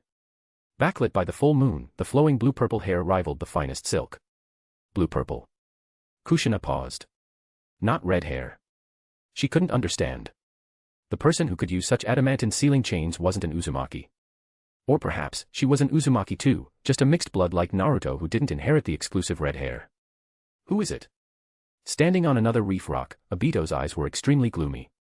He stared dead at Konan, who had landed beside Kushina. He felt an inexplicable sense of familiarity. His plan, which was going well, was interrupted. The unexpected arrival wore a mask just like him, concealing her identity. But her strength appeared extremely formidable. One move subdued the complete Ninetales, rendering it immobile. Intentions unclear, no. Obito shook his head internally, fully alert. He sensed a dense killing intent from the other party, clearly directed at him. He was puzzled. When did he make such an enemy? It was simply baffling. However, thinking of his Mangekyo Kamui, Obito quickly calmed down. No matter who the Komer was or how strong they were, he stood in an invincible position. Konan looked at Kushina bound to the stone pillar. Her bright red hair was beginning to lose its luster, just like Nagato's. Both were Uzumaki, perhaps they were even related. She looked at Alex. "Leave it to me," Alex's confident voice rang in Konan's mind. He slowly flew up. Controlling a white paper engraved with black runes, he flew to the top of the subdued Ninetales' head. With a whoosh, it expanded until it was almost as big as the Ninetales. It began to spin, lighting up with fluorescent white light. A faint, massive 8 trigrams phantom appeared below, emitting extreme suction and sealing power. The solid-looking Ninetales visibly turned into a massive chakra, sucked into the white paper's body. Sealing complete in an instant.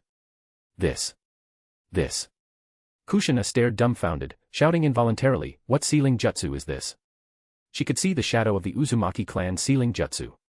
But even if she mastered all the Uzumaki sealing jutsu, she couldn't perform a seal of this power so effortlessly. And using a sheet of paper as a medium. What shocked her more was that it actually sealed such a large Ninetales into a piece of white paper. That was the complete Ninetales.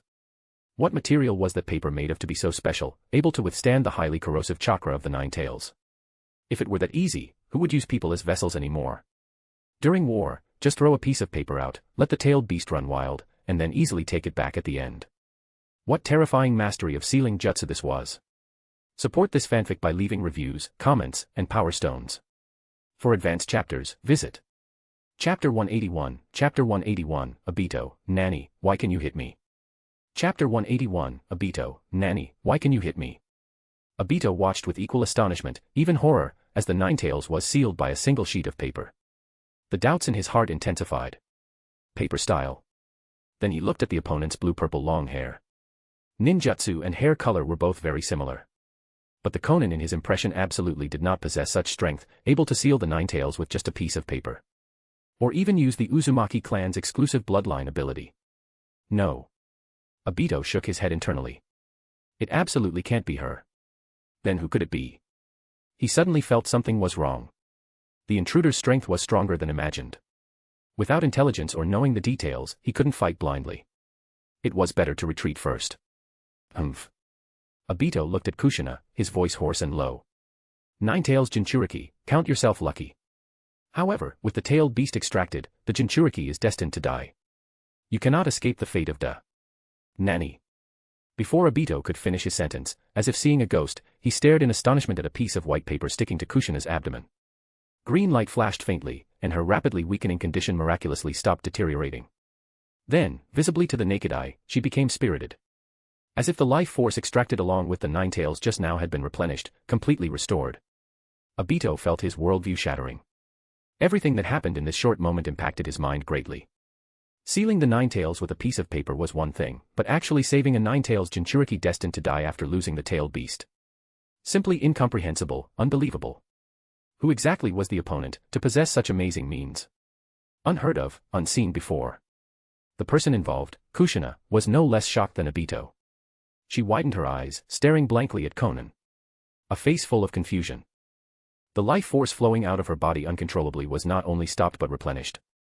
Right now, apart from missing a Ninetales inside her body, there was no difference from before. Swish.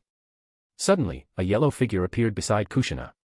It was the fourth Hokage, Minato Namikaze, holding a flying thunder god kunai and wearing the Hokage cloak. His expression was extremely grave, unable to hide his grief. Kushina. The moment he appeared, he glanced at Konan beside her and Aito not far away. His eyes held surprise, unclear why another white-masked person had suddenly appeared. But he couldn't care about so much, he grabbed Kushina. Transferring Kushina to a safe place first was the most important thing. Minato. Wait. Kushina hurriedly interrupted Minato's flying thunder god. She's not an enemy, she saved me. Minato paused, subconsciously stopping the flying thunder god. Kushina, you mean? He looked at Kushina in disbelief. He hadn't noticed just now, but perceiving carefully now, he discovered that Kushina had miraculously recovered. You're okay. Yeah, I'm fine. Kushina moved her wrist. Being tied up just now made her blood flow a bit unsmooth. Then. Ninetales. Minato subconsciously looked at Kushina's stomach, frowning. The seal is gone. Ninetales didn't return to your body. Then how did she recover? Kushina immediately recounted what had just happened excitedly, making Minato exclaim that it was incredible. Konan ignored the couple's joyous reunion, looking coldly at Aito. The latter secretly thought things were bad but remained calm. With Kamui's intangibility, no matter how strong the opponent was, it was futile if they couldn't hit him. Humph. You're impressive. He sneered. Although I don't know who you are, next time, you won't be so. Swish, swish, swish. Dense ice kunai, emitting biting cold air, whistled towards him, interrupting his words. Hee. Your attacks are useless against me. I possess power you cannot understand. He stood on the reef, his body like a phantom, as kunai after kunai passed through him. It seemed just as he said, unable to be hit. His expression was very smug. So what if you can seal the Ninetales with a piece of paper and save the Ninetales Jinchuriki? I am an existence you cannot hit or do anything about. Squelch. In the next instant, the sound of a sharp blade piercing flesh rang out. The smugness on Aito's face froze instantly, and a burst of severe pain came weirdly from his chest. His eyes trembled with shock, looking down at his chest in disbelief. An ice kunai emitting biting cold air was stuck straight into his chest, buried to the hilt. Drops of blood were frozen before they could seep out. It was Konan's Mangekyo pupil technique, Futsunomitama. Endowing one of the kunai with the property of cutting space, directly hitting the intangible Aito. Wah. He spat out a large mouthful of blood, horrified to the extreme. Impossible. Absolutely impossible. How could your attack be effective? How could you hit me? This is impossible. Aito was terrified and panicked to the extreme. The Kamui he relied on to run rampant in the ninja world was actually broken. And in a way he didn't understand at all, it just failed. Biting cold ice release power spread rapidly from his chest to the surroundings of his body. Aito felt his whole body getting colder and stiffer. He staggered back a few steps, unable to maintain intangibility anymore. He watched in horror as hard ice covered his whole body step by step, yet could do nothing. Even using Izanagi couldn't change the reality that his chest was pierced by a kunai. No. I can't die. Aito lost his cool completely, screaming hysterically. Rin. Rin hasn't been resurrected. The new world hasn't been created yet. I can't die. Unfortunately, it was all incompetent rage. It couldn't change the status quo at all. Finally, he could only watch in despair and horror as he was frozen into a block of ice. Completely unable to resist. Rin. Kushina and Minato heard the shout and froze simultaneously. Obito's final desperate roar didn't disguise his voice anymore. Minato. Kushina's voice trembled slightly, saying in disbelief, the masked man's voice just now sounded very familiar, could it be? Obito. Minato looked exceptionally grave, slowly spitting out these two words. As a teacher, he was very familiar with his student's voice. Without a doubt, the voice just now was Obito. That masked man. Kushina still couldn't believe it. It's really Obito. Why did he do this? Is it because of Rin's death? Her face was full of pain, tears sliding down her cheeks. She couldn't believe that the boy who was always sunny, a bit silly, and always shouted Master's wife, loudly would become like this tonight. Not only wanting to kill her but also hurting Minato and little Naruto. Why? Minato felt heart-wrenching pain and self-blame. His former disciple turning dark like this was probably directly related to the deceased Rin. If he could have arrived earlier back then, not a step slow, maybe Rin wouldn't have had to die, and Obito wouldn't have turned dark and become the masked man today. Minato took a deep breath, forcing himself to calm down. He wasn't just a husband and teacher, but also Konoha's Hokage. The threat of the masked man was temporarily lifted, but there was another unidentified person. He looked at Konan, who walked to the frozen Obito, and said in a deep voice, "Thank you very much, Your Excellency, for saving my wife and subduing the masked man. But the Nine Tails is my Konoha's strategic weapon. I hope Your Excellency will return it. I am willing to do my best to compensate Your Excellency in other ways." Konan deactivated her Mangekyo and remained silent. Alex, however, had a sudden idea. What reaction would the parallel worlds Minato couple have if they knew about Naruto's experiences in the future? Thinking of it, he did it. He directly took out a piece of white paper and floated it in front of the Minato couple. Come out, Edo Tensei Kushina. Support this fanfic by leaving reviews, comments, and power stones. For advanced chapters, visit Chapter 182, Chapter 182, Two Kushinas Meet, Minato questions himself. Chapter 182, Two Kushinas Meet, Minato questions himself. Kushina, careful. Minato held a kunai, blocking in front of Kushina. Looking solemnly at the flying white paper. Didn't know what the opponent meant. But relying on a piece of white paper to seal the Nine Tails, one could imagine that if it attacked, the power would inevitably exceed imagination. Minato.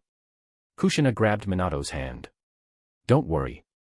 Since she saved me, she shouldn't do anything superfluous to hurt us. But Nine Tails. Kushina shrugged, looking relaxed, even a bit gloating. Then there's no way.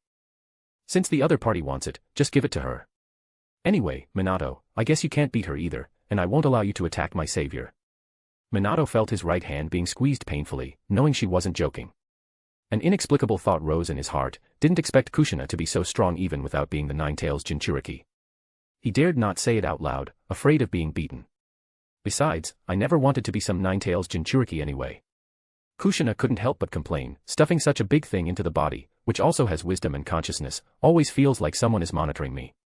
It's inconvenient to do anything. I've wanted to get rid of the Nine Tails for a long time. Now taking this opportunity to let someone else take it away is fine. It's force majeure, Minato, don't be a busybody. Minato sweated, cold sweat flowing in his heart. While feeling Kushina was a bit rash, deep guilt rose in his heart. As a husband, he should protect his wife and make her happy. But he was also the Hokage of Konoha village, needing to protect the entire village and all villagers. The Nine Tails was Konoha's important asset, a strategic weapon to deter other ninja villages. Once lost, if learned by the other four great ninja villages, the consequences would be unimaginable. What to do?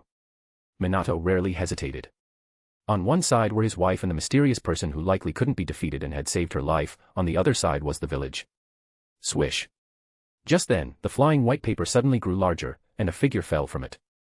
Minato suppressed his thoughts and concentrated on the person falling from midair. Too late to investigate why a person could pop out of a piece of white paper, the moment he saw the figure clearly, he was stunned and stupefied on the spot. He shouted involuntarily, Kushina. Red hair, green and white robes. Exactly the same as the Kushina beside him. He subconsciously looked at his wife beside him, then looked back at Edo Tensei Kushina. Two Kushinas. His brain found it difficult to process this bizarre scene and temporarily crashed. Kushina's expression was no better than Minato's. Her eyes widened huge, her jaw about to drop, pointing tremblingly at Edo Tensei Kushina. Stammering, another me, then who am I? No. Minato calmed down immediately, looking at Edo Tensei Kushina. Skin cracking like paper all over, cracks in the pupils. His tone was certain. This is not a living person, but the dead returning to life. This is the second Hokage's impure world reincarnation jutsu. Minato was quick-witted and soon thought of something, his pupils contracting violently. You are indeed Kushina. But not the Kushina of this time period, but from the future. His face was solemn. You traveled from the future using the dragon vein. Then she. Minato subconsciously looked at Konan not far away, having guessed pretty closely. She must have also traveled using the dragon vein.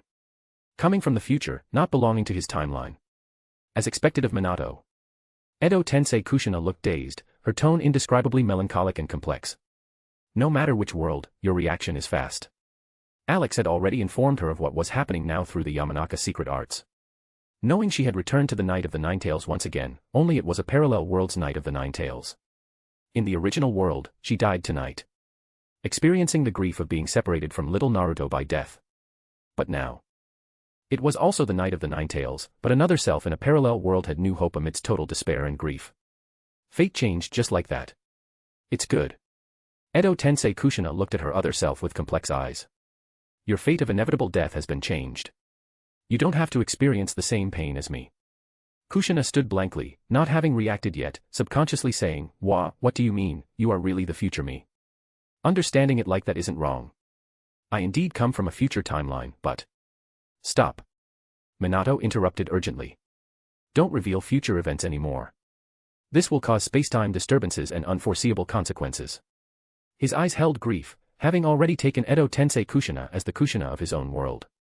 Unexpectedly, she would still die in the future. But he still adhered to his philosophy, pressing down his trembling voice, people from the future absolutely cannot interfere with what has already happened in the past. We people of the past also cannot know future events. Time and space move forward constantly and cannot be changed. Indeed the familiar Minato. Edo Tensei Kushina suddenly laughed. Always taking responsibility so heavily, when clearly some things shouldn't be borne by you alone. If not informed in advance, she would really think she had returned to the past. The Minato before her eyes was the Minato she knew well. Really exactly the same, no difference. Her memory was fixed at the moment after death on the Night of the Nine Tails. Her experiences were almost identical to the parallel world's Kushina. Even though she didn't need to breathe, Edo Tensei Kushina still exhaled lightly, shaking her head. Minato, things aren't as serious as you think. Your world and my world aren't the same, just parallel worlds. It's just that your world's timeline is in the past relative to mine. Making any changes here won't affect my world, nor will it cause disaster to your world because of it. She sighed, your world is now. Fate and future are grasped by yourselves, no need to be constrained, worrying about unfounded fears. Have the chance to change tragedy, not causing irreversible regrets, nor letting little Naruto lose his parents from a young age, living in a village where everyone treats him as a demon fox and hates him. Everything is still in time to change. Unknowingly, Edo Tensei Kushina's tears fell, her voice choking. Really can, change everything, no need to experience those sorrows again. Sob, sob, sob. She burst into tears, weeping uncontrollably. Why are you so sad? Kushina stepped forward, gently hugging Edo Tensei Kushina. In the future, you must have experienced very terrible and sad things, right? Another me, you really, suffered. If you, and she hadn't intervened, I probably would be like you, experiencing the same tragedy. Same separation from little Naruto by death. Same destruction of family. Seeing the two Kushinas hugging and crying, Minato's hand holding the kunai horizontally couldn't stop trembling. His eyes were blank and extremely self-reproachful. Was my choice really wrong? Without the mysterious person's help, Kushina, having the nine tails extracted, would surely die. He originally planned to die sealing half of the nine tails and seal the other half into little Naruto. Making him a Konoha hero while also leaving a new nine tails Jinchuriki for Konoha. But looking at it now. Seeing Edo Tensei Kushina in such agony, that grief so thick it couldn't dissolve, really proved that this choice was very wrong. As for the parallel world explanation, being skilled in space-time ninjutsu, after a hint and expanding his thinking, he figured it out quickly.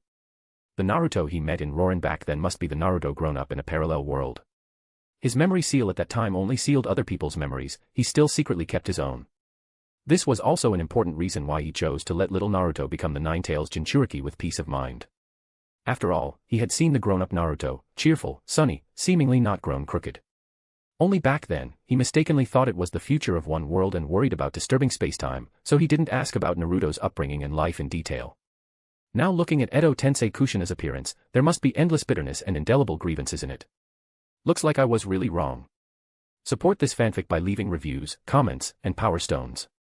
For advanced chapters, visit Chapter 183, Chapter 183, Insta-Killing Root, Fugaku, I'll just eat melons quietly, won't act. Chapter 183, Insta-Killing Root, Fugaku, I'll just eat melons quietly, won't act. On the reef, Konan looked at the frozen Obito Uchiha, killing intent surging in her eyes. Then it slowly subsided, returning to calm. No need to get angry with a dying person anymore. Bang. The ice block shattered with a boom, and Obito's entire body instantly turned into countless red ice crystals. However, under Konan's intentional control, the Mangekyo right eye remained intact. It was caught by a piece of white paper and thrown into a test tube to soak. Although the person wasn't much, the Kamui pupil technique was still quite valuable. Alex. She looked at Alex. Leave it to me. Alex took a white setsu from the storage white paper and threw it on the red ice crystals. Edo Tensei. Ninjutsu activated successfully. Countless paper scraps wrapped around, and amidst the white setsu's wretched screams, it rapidly turned into Obito Uchiha's appearance. You. Before he could speak, his will was directly deprived. Then sheets of sealing paper emitting rich sealing power stuck to his body with snap, snap, snap sounds. Covering every corner. Soul seal, chakra seal, body seal, etc., Alex performed all the sealing jutsu he knew. Using this broken Edo Tensei body as a shell, trapping him in it for eternity. Unable to move, unable to speak, only consciousness remaining clear. This was torment and despair unimaginable to ordinary people. And the punishment he deserved. Alex. Konan looked up at the moon. When we go to the moon to get the giant Tenseigan again, banish this guy to outer space, trapped forever in the deadly silent and cold absolute domain. Okay, listen to you. Alex didn't care. He knew Konan's plan. Whether she or himself, they would only stay in the parallel world briefly. If possible, wipe out all conspirators in this world. Wiping them out wasn't enough, get their souls out and seal them, completely preventing them from being Edo Tensei'd out to cause trouble again. Konan looked at the contemplating Minato Namikaze not far away. Konoha village, under his leadership, should take a different path. Nagato in the land of rain and her parallel world self should also walk a brand new path. This world would be created by the brand new them. Pain, regret, conspiracy, she would cut them all down. Time for the next one. Konan looked coldly in the direction of Konoha. Her figure vanished with a swish. Alex took her away using the flying thunder god. As for Edo Tensei Kushina, let her stay here temporarily to have a good talk about future encounters. Anyway, they would return soon, just killing someone wouldn't take long. Konoha. Due to the continuous roars from afar, many villagers were awakened at night. Konoha ninjas' expressions changed one after another, knowing what this roar represented. Ninetales out of control.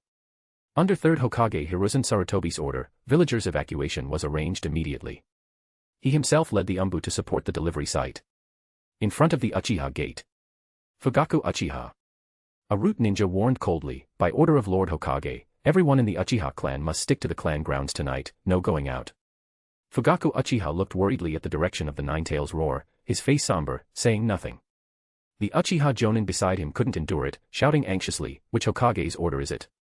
Now that the Ninetales is rioting, you don't let us Uchiha clan support. Do you distrust us Uchiha? Clang. The lead root ninja drew his ninja sword, and the root ninjas behind him surged forward. Holding kunai and ninja swords, surrounding the Uchiha gate exit tightly. Final warning. Any reckless move will be treated as betraying the village. Your Uchiha clan must not step out of the clan gate tonight. You. Shut up. Fugaku Uchiha crossed his arms, interrupting his clansman's angry scolding sternly. Gritting his teeth, since it is Lord Hokage's order, my Uchiha clan naturally must obey. He took a light breath. All Uchiha clan members, absolutely no stepping half a step out of the clan grounds tonight. As soon as the words fell, no matter how indignant the Uchiha clansmen behind him were, they could only helplessly obey the clan leader's order. The lead root ninja nodded coldly, his figure disappearing from the spot. In the next second, he appeared in a shadowy corner not far away. Kneeling on one knee, Lord Danzo, the order has been conveyed. Fugaku Uchiha has issued the order prohibiting going out. Danzo's face was cold, looking at the Uchiha clan grounds from afar. The naturally evil Uchiha clan, this old man will wipe you out sooner or later. He touched his right eye under the bandages, saying greedily, only this old man is worthy of possessing the power of the Sharingan. It should all belong to this old man. Swish, swish, swish. Suddenly, a large patch of kunai descended from the sky. The speed was extremely fast. The root ninjas standing below, whether beside Danzo or surrounding the Uchiha gate, were all deeply pierced by kunai with squelch, squelch sounds. The surprise attack came extremely fiercely, they couldn't react at all, nor could they dodge. More critically, every kunai emitted biting cold air. Before blood could even spurt out, their bodies were frozen into ice blocks along with it. In a breath, hundreds of root ninjas led by Danzo to warn and deter the Uchiha clan were all scrapped. Destroying the dead, as simple as crushing an ant. Vulnerable. Danzo was horrified. Fugaku Uchiha was horrified. The entire Uchiha clan was equally horrified. All stood stunned on the spot, staring in disbelief at the ice sculptures before their eyes. Those were root ninjas. The root ninjas who were insufferably arrogant in Konoha, cold as killing machines. Cruel, bloody, irresistible were their synonyms. But now, every single one didn't even see the enemy's face, instantly frozen to death by the opponent, sent to the Pure Land. Fugaku Uchiha and all Uchiha clansmen looked subconsciously at the sky. They saw a figure appear in the originally empty midair at some point. Purple hair fluttering, wearing a white mask. The whole body emitted a terrifying aura and chill. Slowly descending. Many Uchiha clansmen had fanatical eyes, not vigilant against the enemy, but secretly applauding. They had long been unhappy with these root ninjas. Now that they were all killed at once, if not for the inappropriate occasion, they would have clapped their hands and cheered directly. Fugaku Uchiha's hands inside his sleeves were gripping until bruised. Daring not to move recklessly, looking at the opponent land in front of Danzo with trembling eyes. She obviously came to find trouble with Root and Danzo, it should have nothing to do with Uchiha. Even though Danzo and the others were also part of Konoha. But, this mysteriously originated person was too strong. Even if he used the Mangekyo, he couldn't instantly insta-kill hundreds of elite root ninjas. That was an elite ninja force of at least Chunin level and above, not cabbages. Moreover, under the opponent's pressure, his body instinctively began to tremble. This was the instinctive reaction facing a supreme powerhouse. Unbeatable, attacking meant certain death. Just the pressure alone could make him lose the courage to attack. The terror of the Komer's strength was evident. Able to insta-kill Root, naturally able to insta-kill his Uchiha clan. For the sake of Uchiha, it was better not to collide. At this moment, Fugaku Uchiha's throat bobbed, swallowing saliva with difficulty, and chose to follow his heart, be cowardly. It was really too scary. When did such a strong person emerge in the ninja world? Why had he never heard of them before? Support this fanfic by leaving reviews, comments, and power stones. For advanced chapters, visit Chapter 184, Chapter 184, Danzo dies, Kushina's choice. Chapter 184, Danzo dies, Kushina's choice. Fugaku Uchiha and the crowd of Uchiha were silent as cicadas in winter, acting like ostriches. They didn't even dare to breathe loudly, afraid of attracting the mysterious person's attention. Step. Step. Step. The scene was silent. Konan walked step by step toward Danzo Shimura, clear footsteps ringing out. Like echoes of death, hammering on Danzo's heart. The heavy atmosphere and terrifying pressure were like a giant mountain pressing on everyone. Ah. He let out a strange cry, breathing rapidly, finally breaking the stagnation, fierce in appearance but weak inside. Who are you? Daring to intrude into Konoha and massacre Konoha ninjas wantonly, do you not put my Konoha in your eyes? He tried hard to pull the big flag, tying himself and Root firmly to Konoha.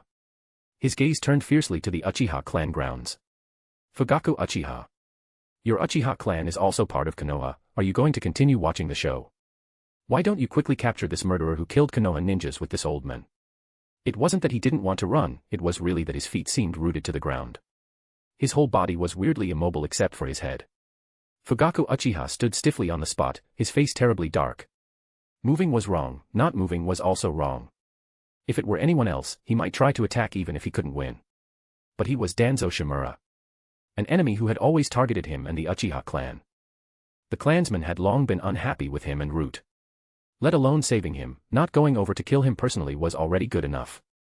Moreover, to save him and anger an existence who was obviously a supreme powerhouse, putting the Uchiha family at risk of destruction. Obviously not worth it. Not saving. Just pretend not to see. Fugaku quickly made a decision, looking up at the moon as if appreciating the moonlight.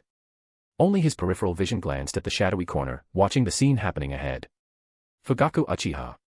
Danzo was so angry his nose was crooked, shouting sternly, pretending not to see. This old man is the village elder. If I die at the gate of your Uchiha clan grounds, your Uchiha won't be able to escape responsibility. Why don't you fast? Buffed, buffed, buffed. Danzo could no longer make a sound. Needles pierced through every pore of his body like lightning, inflicting the torture of 10,000 needles penetrating the body. Dense small blood spots appeared on his body surface. He didn't die immediately. His eyeballs protruded to the extreme, bulging out of their sockets. Mouth wide open, screaming silently. Only the slight sound of breath being exhaled.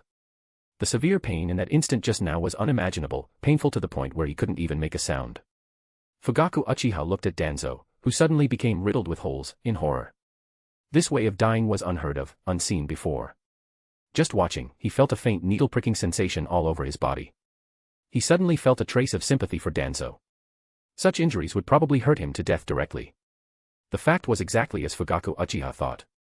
In a short while, Danzo's weak breathing sound became visibly faint until it disappeared completely. Painfully died. Alex looked at the dead Danzo. He was indeed dead.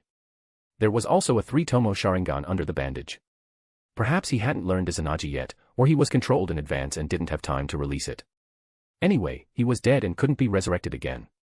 Currently, the Uchiha clan was still alive, so his right arm wasn't the look full of Sharingan like in later generations.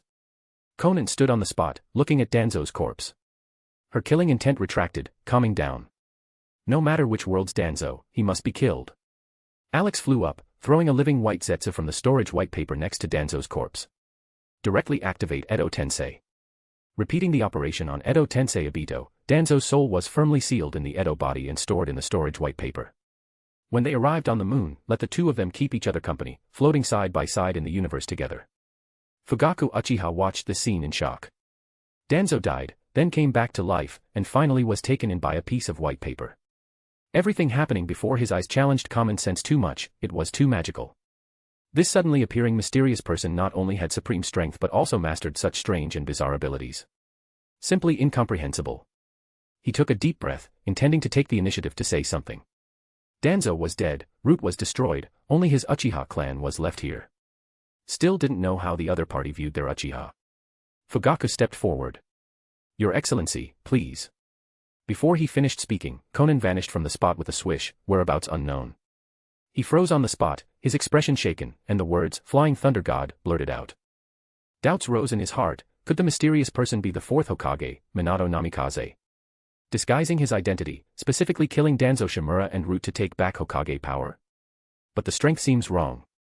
On the other side, on the lake surface. Konan suddenly appeared beside Edo Tensei Kushina. Minato's pupils contracted, subconsciously saying, Flying Thunder God.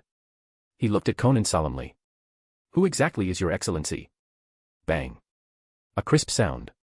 The parallel world's Kushina punched Minato fiercely on the head, saying angrily, Minato. What time is it now, why are you still dwelling on this? She saved me, saved Naruto, and saved our family. Our child doesn't have to live such a miserable life as in the future. She held Edo Tensei Kushina's hand tightly. Are you the Hokage or my husband and Naruto's father? Is your responsibility to those ungrateful villagers heavier than to us mother and son? After learning about the original fate of herself and little Naruto from her other self, Kushina was instantly outraged. She felt a strong sense of alienation towards Konoha village, the villagers, the third Hokage, and even Jiraiya. Good guys. I and my husband risked our lives to seal the Nine Tails and save Konoha village, but in the end, they couldn't even take good care of the only child. Often going hungry, eating expired food, pinching pennies on living expenses. And having to endure the curses and bullying of all villagers. Little Naruto is so small, yet has to bear the malice of the entire village. The grievance is simply unimaginable. Minato was dejected and silent, as if he had lost all his spirit. Having learned about Naruto's future encounters, he really couldn't defend the villagers, the third Hokage, and Jiraiya. The development was completely beyond his expectations. He thought that after his death, Naruto would receive the treatment of a hero's son, but he didn't expect that he, the father, would personally create the beginning of the disaster for Naruto. He was suffering immensely. Facing the angry Kushina, he opened his mouth but couldn't say anything in the end. Kushina wouldn't spoil him. Minato, I warn you. Let the other party take the Nine Tails. Don't show off your Hokage responsibility to me, otherwise, don't dream that little Naruto and I will stay by your side. Kushina. Minato was instantly anxious. Don't say such things, since you don't like the nine tails, then. He said dejectedly, I just won't ask, pretend I didn't see it. Konan looked at Minato and said coldly, I won't stay in this world for long. The fate of you and Kushina has changed. Konoha, and how this world develops. I believe you will do better than the Konoha of later generations. With your talent, you should be the real power-holding Hokage of Konoha, not a puppet placed in the open. Konan waved her hand backward, and instantly, kunai emitting biting cold air filled the sky. Swish, swish shooting backward like meteors. Minato's pupils contracted. Combining with the words he just heard, he seemed to realize something. Subconsciously picking up the flying thunder god kunai, he was suddenly held down firmly by a familiar hand, very forcefully. Kushina's expression was serious as never before and indifferent. Minato, if you insist on saving that old man, I will take Naruto and leave Konoha village immediately. She sensed the direction the kunai were shooting at, it was exactly Hiruzen Sarutobi rushing over with Umbu. That damned old man, now not only holding Hokage power firmly, claiming young people need more experience and listen to seniors' opinions. In little Naruto's original tragic fate in the future, he was one of the executioners, just an old schemer. Damn him. Support this fanfic by leaving reviews, comments, and power stones. For advanced chapters, visit Chapter 185, Chapter 185, Parting, Omega Kure. Chapter 185, Parting, Omega Kure. Minato Namikaze froze. His hand was gripped by Kushina with great force, showing her determination, she wasn't joking. If he really went to rescue the third Hokage, he might truly lose Kushina and Naruto forever. Exhale. Minato exhaled weakly, feeling he had sighed more tonight than in the first half of his life. The chakra gathered in his body slowly subsided, and finally, he said nothing. Expressing his choice with action. He still stood on the side of Kushina and Naruto. As for the third Hokage, knowing what he did to Naruto in the original future, he could no longer view this former Hokage as a respected elder. And the facts were exactly as Kushina said. He, the fourth Hokage, was truly unworthy of the name. Everything in the village had to be reported to the third, asking for his opinion. Some policies he wanted to implement were all rejected by the other party with the sentence, young people, immature thinking, don't aim too high. Apart from the Hokage guard platoon he recruited personally, he couldn't even mobilize a squad of Umbu. He thought that after realizing his dream and becoming Hokage, he could display his skills fully and bring new changes to Konoha and the entire ninja world. But he was constrained, acting extremely stifled. Maybe this is good too. Minato finally figured it out internally. Wife and child were still alive, the Hokage position was about to be worthy of the name, what else was there to worry about? Swish, swish, swish. Just then, 6 Konans suddenly appeared out of thin air. They were the paper clones sent to various villages to capture tailed beasts. Through the flying thunder god paper Alex left on each clone, they could return to the main body instantly upon activation. The moment the 6 returned, they dissipated immediately, leaving behind a dozen sealing papers. Memories returned to the main body, and a flash of joy appeared in Konan's eyes. Alex smiled. Looks like things went very smoothly. That's right. The paper clones encountered basically no obstacles. Even the Raikage and Tsuchikage couldn't stop them. Not only brought back 7-tailed beasts but also quite a few ninjutsu scrolls. 7. Alex paused, then quickly understood. 3 tails is still in the resurrection period, missing 1 is nothing. Konan put away the dozen white papers. Sealed inside were 7-tailed beasts and some remaining Senjutsu chakra. As for the ninjutsu scrolls brought back, they were stored in the storage white paper. Alex removed the soundproof barrier. Minato and the other 2 nearby hadn't heard the conversation just now. Konan thought for a moment and looked at Minato. Fourth Hokage, apart from the dead 3 tails, all tailed beasts in the ninja world have been retrieved by me. The piece of the ninja world in the future will be partly built by you. As for the remaining part, naturally, it was Nagato of this world and another self. This was all she could do. Eliminating or taking away factors that would cause turbulence in this world as much as possible. Time was short, doing it in passing was enough, no time or energy to waste here. The peace and future of this world ultimately relied on the people of this world to create. Kushina. Hearing their name called, 2 Kushinas answered simultaneously, looking at Konan. The parallel world's Kushina reacted immediately, knowing the other party was calling her other self. Edo Tensei Kushina turned around, sighing, leaving. Not much time left. Matters in Konoha are done. However, you can also choose to stay here. After a brief hesitation, Edo Tensei Kushina shook her head. No need. She looked at Minato, then at her other self, speaking slowly, this is not my world after all. Your fate has changed. Grasp the future well. Little Naruto should grow up in a family full of happiness. This is quite good.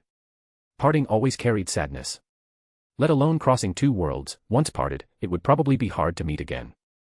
Kushina lunged forward fiercely, hugging Edo Tensei Kushina, crying, "Other me, you are so strong, you really are so strong. If I experienced that kind of sad thing, I don't know if I could hold on." She was truly sad and sorrowful for her other self. Live well. The happy second half of life has just begun. Edo Tensei Kushina had a faint smile on the corner of her mouth. Live happily carrying my share. At least I know that in another world, there is another happy ending. Other me, Naruto, and Minato are all living happily together. Edo Tensei Kushina left Kushina's embrace and walked toward Konan not far away. Kushina. Minato stepped forward, walking to her side. Minato. Sob sob. Kushina cried on Minato's shoulder. Exhale. Edo Tensei Kushina sighed deeply, walked in front of Konan, turning her back to the two behind her. Not looking back again, she said calmly, "Let's go." A piece of white paper floated to the top of her head, taking her in. Minato knew it was time to speak at parting. If some words weren't said now, there might never be a chance. He immediately shouted loudly, "Although I don't know who you are, I thank you very much." He bowed deeply. "Thank you for saving my family and changing our originally tragic fate. Please rest assured, I will continue my childhood dream, lead Konoha to guard the peace of the ninja world, and prevent more tragedies from happening. Hope you can do it." Faint words fell, and Konan's figure had disappeared. Minato. Kushina. Minato wiped her tears gently, speaking softly, "It's all over. You, and Naruto, are safe. Our family is safe." Wait. Kushina suddenly remembered something, looking at the forest, anger appearing on her face. "Haven't confirmed if that old immortal really died. Minato, take me over to look." Tone cold, "Only by confirming he's dead can our family live in Konoha with peace of mind. Otherwise, she would always feel conspirators were coveting her family, unable to sleep soundly." Minato looked at the silent forest, silent for a moment, spitting out one word, "Okay." Then he took Kushina and teleported over using the flying thunder god. Swish. In the dim forest, the two emerged from the void. Minato stared in shock at a large patch of white ice blooms before his eyes. Faintly reflecting white light. Inside were dozens of masked Dumbu frozen, and an old and thin figure. Third Hokage, Hiruzen Sarutobi. Pierced by kunai, frozen firmly inside. Not knowing if it was an illusion, Minato seemed to see the third's cloudy eyes move. Not dead yet. Third. Bang. Minato was petrified on the spot. Kushina beside him swung her fist without a word, smashing it over. The frozen layer shattered layer by layer instantly. Along with everyone inside, all turned into red ice particles. She had long been unable to stand the third's old face. Being frozen now made him look even more detestable, smash them all. Kushina clapped her hands refreshingly, looking at Minato. "Minato, what were you shouting just now?" "Ah." Minato was instantly stuck, smiling wryly and shaking his head. "Nothing, this is good too, this is good too." On the other side. Alex took Konan to the edge of a Megakure via the Flying Thunder God. Previously, when the paper clones went to other countries to capture tailed beasts, they passed by here and left a Flying Thunder God mark incidentally. That was why they could transfer over in an instant. Konan looked at the familiar village ahead, ripples rising in her heart. Taking a light breath, she said, "Let's go in." Support this fanfic by leaving reviews, comments, and power stones. For advanced chapters, visit Chapter 186, Chapter 186, Meeting, straight to the main body. Chapter 186, Meeting, straight to the main body. Night. The rain pattered pitter-patter down. Dark clouds weighed heavily, not letting through a sliver of moonlight. Konan walked quietly on the water, toward a Megakure ahead. Letting the rain wet her. The familiar rain, familiar village, familiar aura, all made her feel like a lifetime had passed. It seemed she really returned to the Megakure in her memory. Alex lay on Konan's left shoulder. Raindrops fell patter, patter, sliding off his paper body, not wetting a single fiber. Konan. He looked at a Megakure, close at hand. He should know we're here. Konan nodded and continued walking toward the village entrance. Both she and Alex could sense a trace of chakra in the rain. Extremely weak, ordinary ninjas couldn't discover it at all. This was Nagato's exclusive, Rain Tiger at Will technique. Through the enveloping rain, sensing anyone approaching a Megakure. Konan came to the village entrance, and mind's eye of the Kagura covered the entire Megakure. Clearly sensing the chakra locations of Nagato, the 6 paths of pain, and her other self. They were all hidden inside the village. Startled by her unfamiliar arrival, they were on alert and didn't show up immediately. This situation was almost identical to when Jiraiya sneaked into Omegakure back then. Thought he wasn't discovered, but in reality, the moment the rain hit him, Nagato sensed him. After advancing to Akatsuki, Konan's current chakra was very different from before. It could be said to have undergone an essential change, distinct from her parallel world self. Relying solely on the perception of the rain tiger at will technique, Nagato couldn't judge the owner of this unfamiliar chakra. Konan didn't stop walking, stepping into the familiar Omegakure. The rain ninja guarding the village entrance stood there blankly, continuing their work, as if they didn't see her. It was late at night, and there were hardly any human voices in the entire village. Only the clamorous sound of drainage from pipes. A few scattered buildings had lights on, it was dim everywhere. Konan walked on the street, making tap sounds on the rain-soaked road. Not walking fast. Looking at the surroundings, ripples gradually arose in her heart. Every grass, every tree, every building was the same as the Omegakure in her world. Living in the same village for nearly 20 years, it was hard not to be touched by the scene. Konan walked towards the tallest building in the center of the village. At the top, there was a tongue-shaped vertical slab extending outside the building. That was the position where Deva Path Pain stood most often, getting rained on. Looking up now, a blurred figure seemed to be standing there. Crack! A bolt of lightning streaked across the dark clouds, suddenly illuminating Omegakure below. The loud thunder of rumble followed closely. By the light, the figure on the tongue-shaped vertical slab was clearly visible. Orange hair, purple ripple eyes, face embedded with black rods. It was Deva Path Pain. Looking down coldly. Rustle, rustle, rustle. Just then, sheets of familiar white paper flew from all directions. Then converged and formed a human shape, blocking in front of Konan. It was her parallel world self. Similarly cold eyes, body full of impressive killing intent. Konan stopped walking, looking at her other self, her expression a bit dazed. Around 20 years old, the grief deep in her eyes was so thick it couldn't dissolve. Always immersed in the despair of Yahiko's death and Nagato's broken legs. Without an accident, such grief would continue for a full 16 years. Until finally dying at Obito Uchiha's hands. This was something she had experienced personally. But Alex's appearance changed her established fate. And made her regain closer, more important companions. Brought new hope, goals, and courage to live on. Now. Konan could also change the tragic fate of her parallel world self. With the power of this moment, she could do it, ending the parallel world self's pain ahead of time. No need to suffer bitterly for 16 years. Speak. The parallel world's Konan said coldly. Who are you? Unknown why, looking at the white-masked person below, she felt an inexplicable familiarity.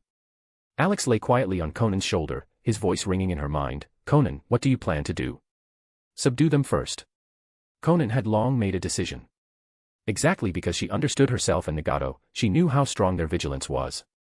A sentence or two couldn't explain her existence clearly at all. As for gaining their trust, it would take more time. She didn't have that much time to waste here. Subdue them first, do what needed to be done, and they would understand in the end. Konan took a light breath, her figure suddenly disappearing.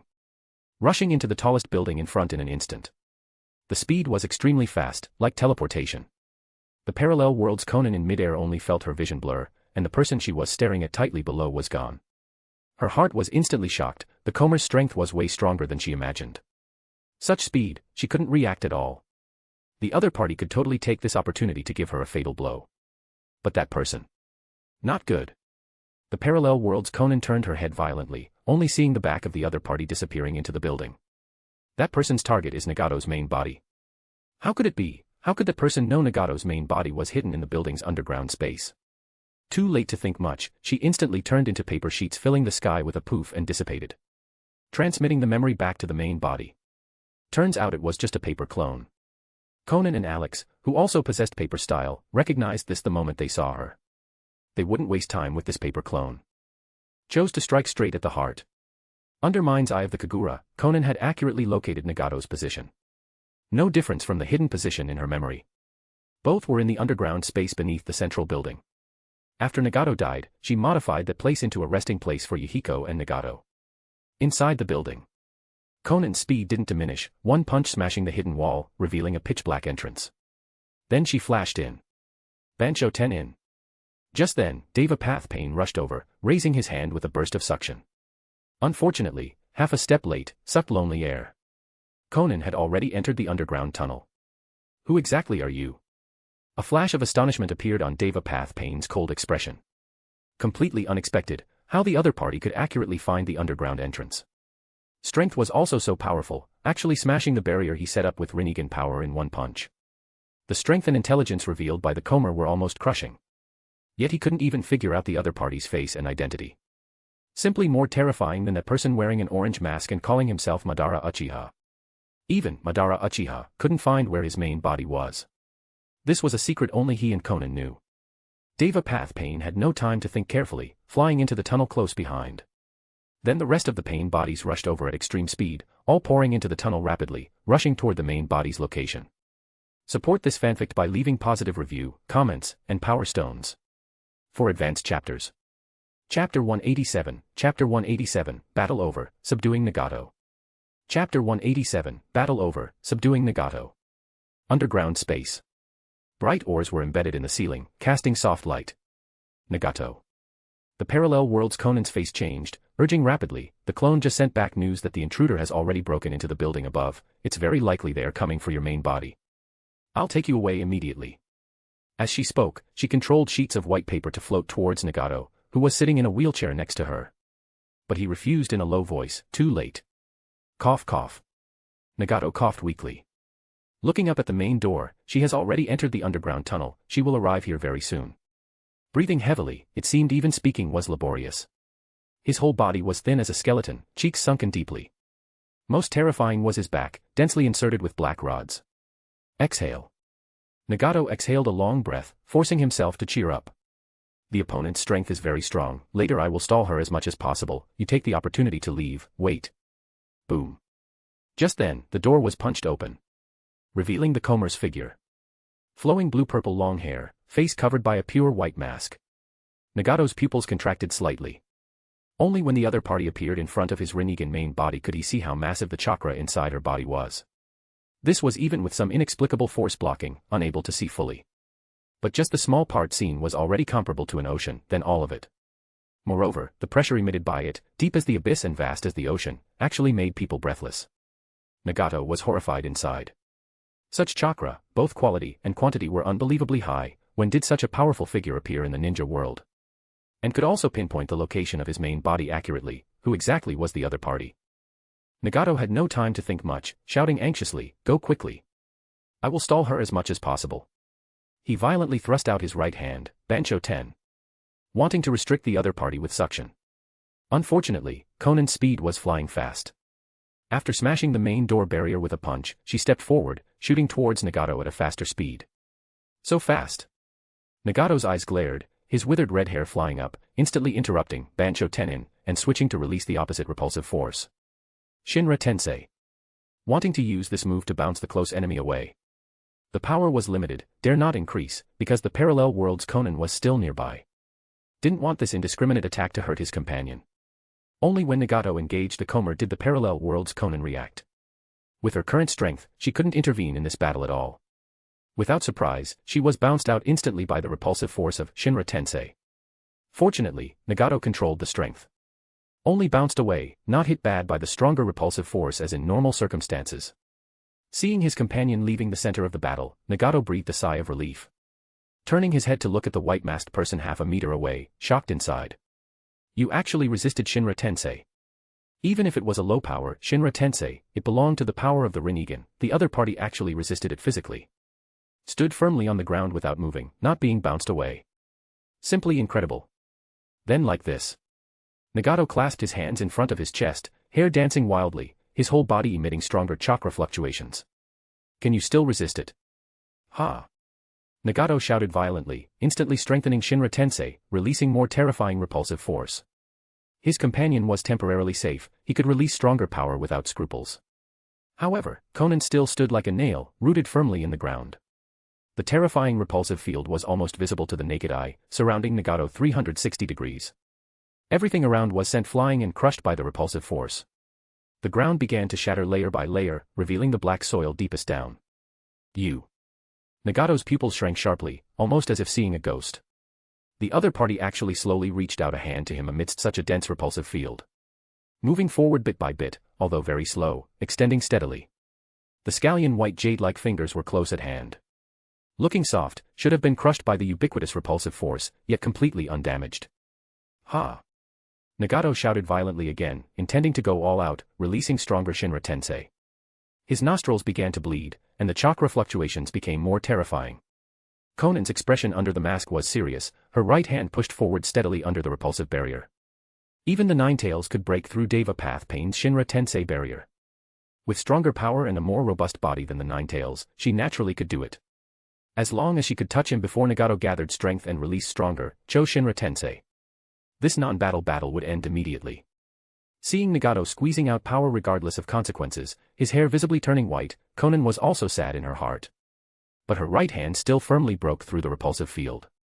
Nagato, it will all end soon. Konan's finger reached Nagato's forehead, distance less than 1 centimeter. Ha! At this exact moment, Nagato's power gathering completed, shouting angrily. Shinra!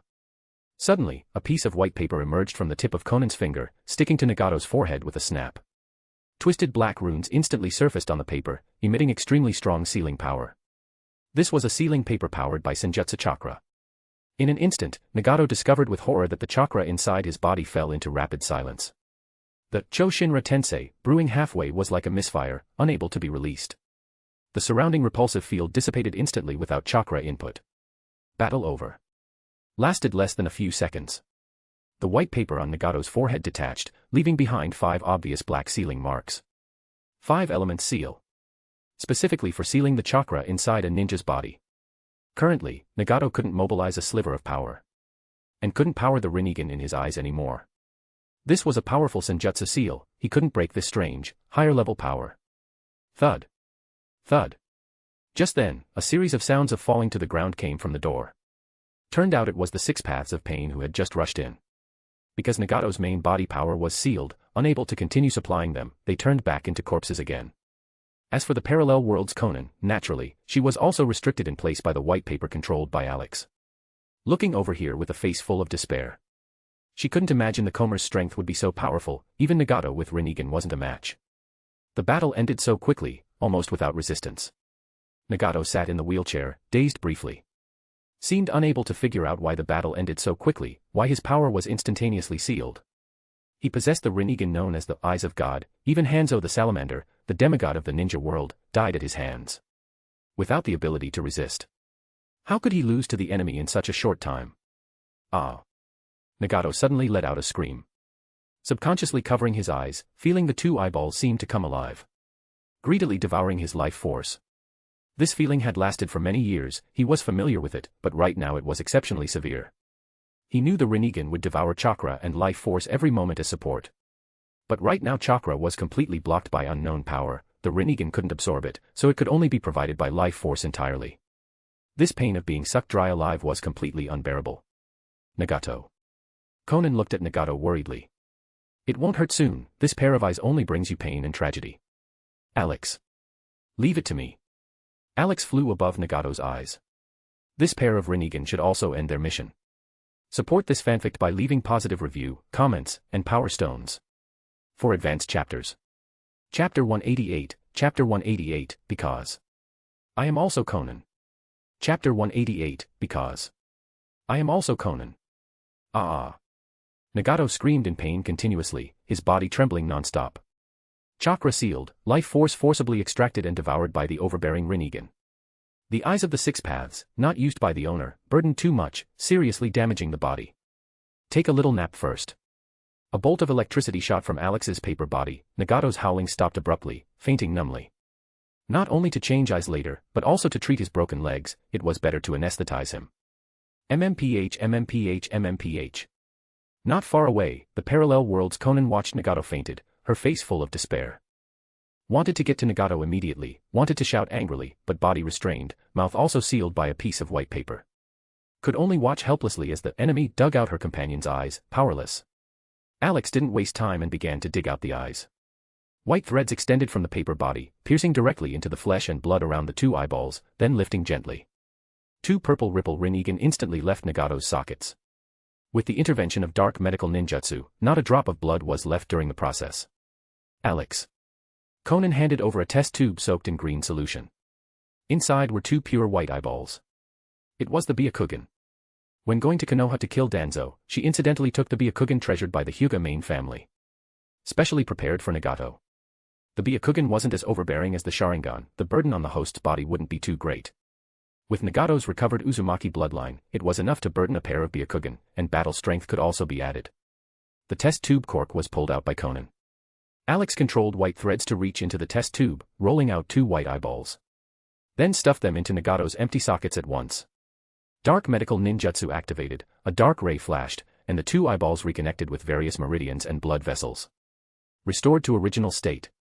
A simple hot swap operation, very relaxed.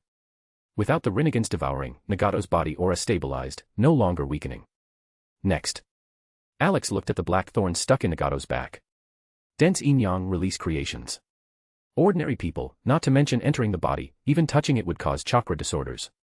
But with his current strength, he wouldn't be affected anymore. Naruto could pull the black rods from Deva Path Pain's body one by one after defeating him. He wouldn't be affected by black rods even more. Swish, swish, swish. Alex violently extended a large number of white threads, wrapping all the black rods, just listing gently up, pulling all the black rods out of Nagato's body. His back was left with deep blood holes visible to the bone, like a honeycomb. Looking very creepy and terrifying. A white thread pierced the center of Nagato's back neck, continuing to activate dark medical ninjutsu. Chakra with powerful healing attributes and life force was injected into Nagato's body. The blood holes on his back healed visibly to the naked eye. The emaciated body swelled like an inflated balloon, quickly restoring to normal healthy human form. Even the withered white hair became fiery red again. Alex used white threads to check Nagato's legs. Grown crooked and deformed already. But this couldn't stump him. Bones grown crooked, blood vessels and veins deformed. Then break them and reorganize them. Even if the legs were gone, he could regenerate them. Crack, crack, crack. A series of toothacheing bone fracture sounds rang out. 2 white threads wrapped around Nagato's legs respectively, applying force inward, leg bones shattering instantly. Then under the treatment of dark medical ninjutsu, bones, muscles, and meridians regrow. The legs that had degenerated, becoming thinner than a baby's arm, restored to size. Nagato's aura completely stabilized, whole body overflowing with youthful life force. He who was skinny as a rake and disabled in legs before, changed into another person, revitalized. Body restored to health, becoming a normal person. Lying quietly on the paper bed, seeming to sleep peacefully. The entire treatment process took less than half a minute. Konan looked at Nagato, a flash of joy in her eyes. Changed back to the appearance when the Rinnegan wasn't activated. Calm, a bit introverted. Still felt comfortable looking like this, making one feel at peace. Alex, is Nagato completely recovered? Alex waved his paper body, confidently saying, I take action, you can rest assured, treating this little injury is just sprinkling water. With his current medical ninjutsu attainments, it was indeed no difficulty. Even if the head fell off, it could be reattached and cured.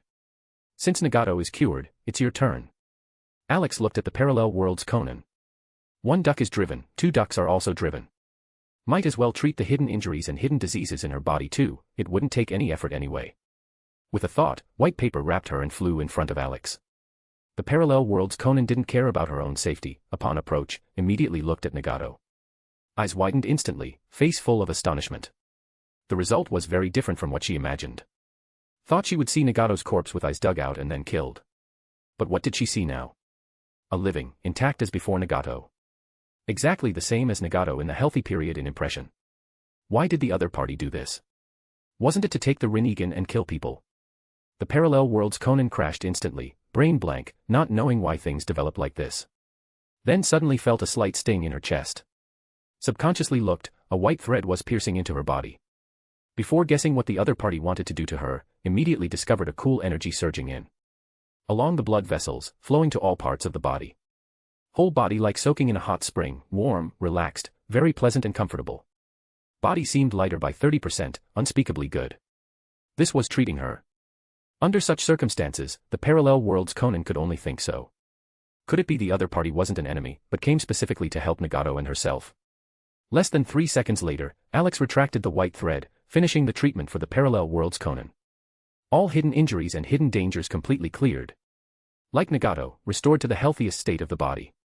Then released the control over her, regaining freedom.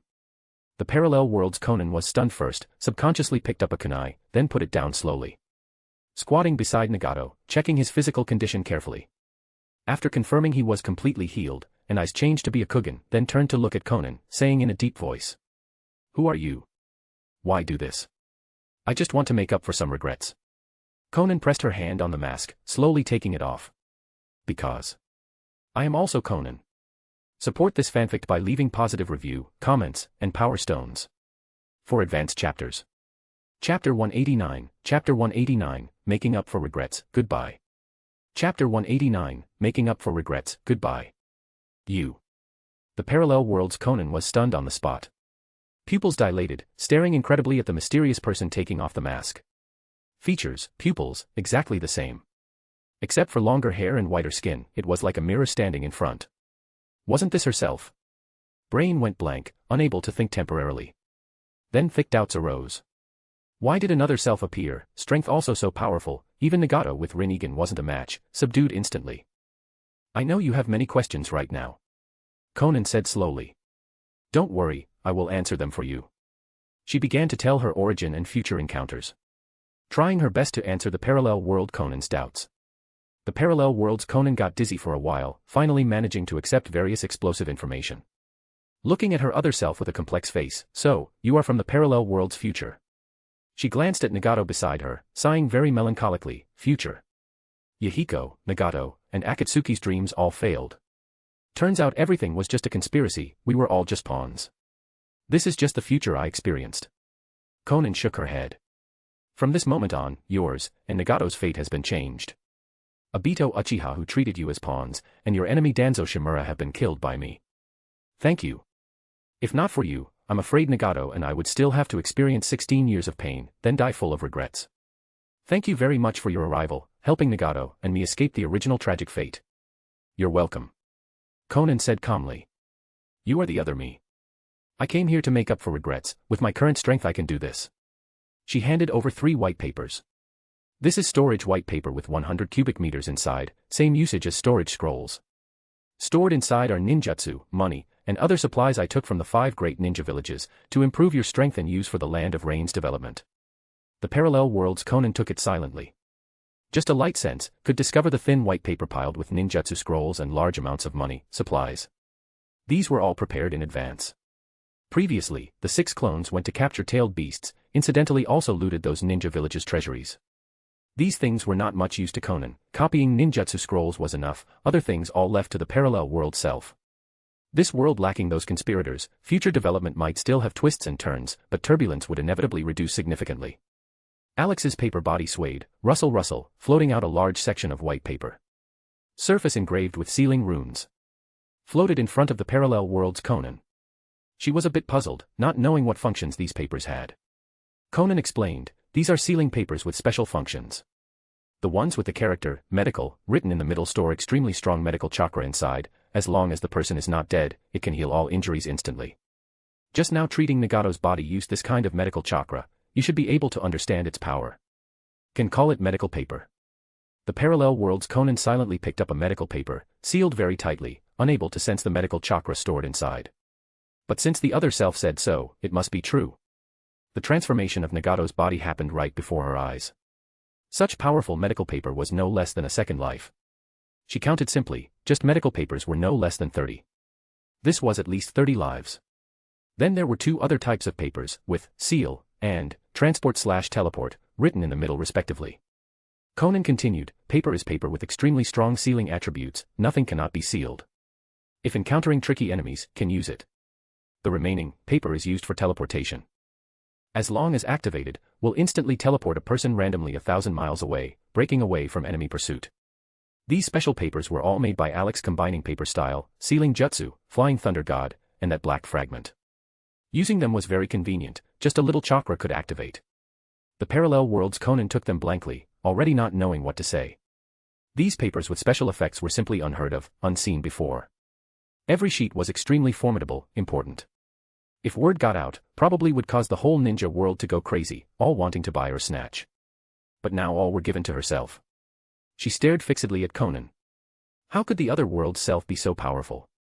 This miraculous ability, how different was it from a god? Huge amounts of ninjutsu, forbidden jutsu, money, supplies, and 3 types of papers with heaven-defying effects, the Land of Rain and Omega Kure would presumably get great development. Then it's your strength. Konan looked at her parallel world self. This world 30+ years in the future would face Akatsuki invasion. Hard power still needed to improve a bit, at least leave a seed that could resist. Don't resist. Konan's eyes flashed red, instantly releasing Sharingan Genjutsu on her. She was controlled without surprise, not expecting Konan would suddenly attack. Then according to Konan's will, activated full body paper transformation. Alex. Understood. Alex tightened his body immediately, saw the opening, and submerged into the parallel world's Konan's chest. Because the opponent's mind was under Genjutsu, took over her body without resistance. Konan raised her right hand, drawing a red round blood bead. Alex controlled the parallel world's Konan to catch it, palm glowing with hazy white light wrapping the blood bead. Chimera technique activated. Using current Konan's Akatsuki bloodline to also endow the parallel world's Konan with Akatsuki bloodline. Fusion completed very smoothly, quickly. After completion, Alex didn't detach immediately, instead continuing to activate ninjutsu, strength of 100 seal. In an instant, a green rhombus mark appeared on the parallel world's Konan's forehead. Immediately storing large amounts of Senjutsu chakra inside. Learning Senjutsu in the future was inevitable. Everything done, Alex detached from her body, flying back to Konan. With Akatsuki bloodline, there would be endless possibilities in the future. But how far she could go in the end still depended on the parallel world's Konan herself. Alex just sensed the situation inside the opponent's body. Although chakra and life force grew rapidly, still far inferior to Konan. Perhaps still needed step-by-step fusion, adaptation, to fully exert Chimera's creative power. One step was fast, but more was modifying bloodline, failed to stimulate deep characteristics of those 6 bloodlines fully. Konan simultaneously released Genjutsu. The parallel world's Konan had a trance, immediately discovering her own strength skyrocketed.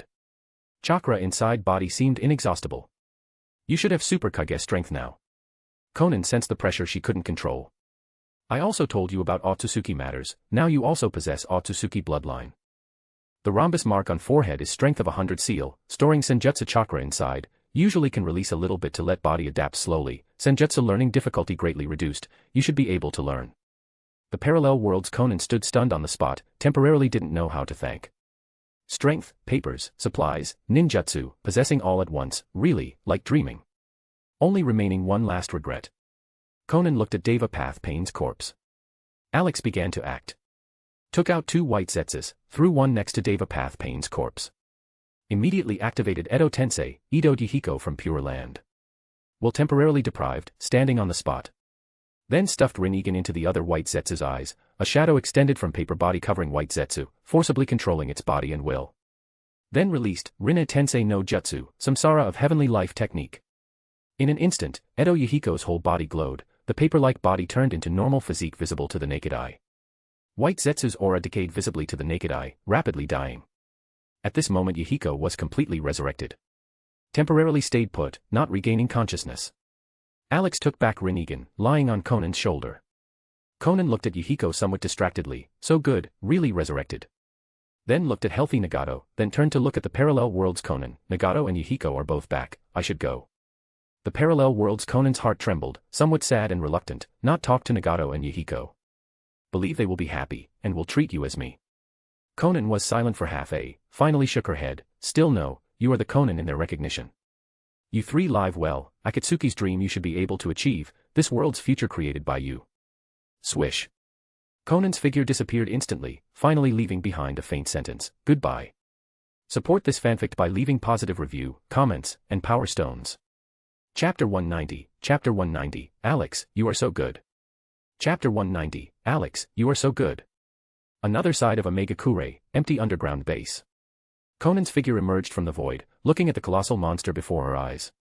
Like a giant mountain, appearance terrifying, ferocious. It was the Ghetto statue. Alex flew up from Konan's shoulder. Since Rinnegan was taken, this Tentail's husk naturally couldn't be let go either. Alex, can Ghetto statue be sealed? No problem. A sealing paper under Alex's control flew to the top of Ghetto statue's head. Swish enlarged, spinning while sealing power covered the entire Ghetto statue. Giant monster instantly melted like water, rapidly sucked into the sealing paper. Sealing completed in a flash. Alex happily took back the sealing paper and stored it well. Worthy of the most bug sealing jutsu in the ninja world, really nothing couldn't be sealed. Coming to this parallel world, not only obtained 8-tailed beasts, but also recovered Rinnegan and Ghetto statue, simply profited immensely. Konan looked at the empty surroundings, vigilance lowered slightly, puzzled. Rinnegan and Geto statue both taken away by us, how come Black Zetsu still not come out to stop? These two were the most important things for him to resurrect Mother Kaguya Otsutsuki, plan plotted for 1,000 years. Shouldn't just let things be taken away by her and Alex simply like this. From arriving at Omegakure to find Nagato, Konan and Alex had been on high alert all along. Not against Nagato with Rinnegan, but Black Zetsu hidden in the dark not showing up, body remaining Kaguya Otsutsuki's residual power. But Rinnegan taken away smoothly, now taking away Geto statue also didn't encounter a trace of obstruction. All obtained smoothly, but where was Black Zetsu? Yeah. Alex floated up and down in midair. Indeed very strange, that old schemer should have jumped out early. Where did he go? A lightning flashed in mind, seemed to think of something. Could it be? Alex, do you have any guess? Ha ha ha. Alex laughed. Until now Black Zetsu hasn't appeared, only one explanation, he can't come out. Konan surprised, you mean? Right. He should be trapped in Obito's Kamui space. Alex laughed heartily, only this reason could explain why Black Zetsu didn't appear. Perhaps was transferred by Obito using Kamui to travel together, didn't come out in time. Or there were other reasons, anyway just trapped in Kamui space couldn't come out. This timeline Madara Uchiha already pulled his own oxygen tube early, Black Zetsu pretending to be his will followed Obito all along. Konan couldn't help smiling, only this possibility remains, otherwise Black Zetsu would have jumped out early. Then took out the test tube soaking Kamui Mangekyo Sharingan. Eyes narrowed, Alex, want to destroy this Mangekyo, make that guy completely unable to come out. Kamui space didn't know where the alternate space was located, how far from the ninja world.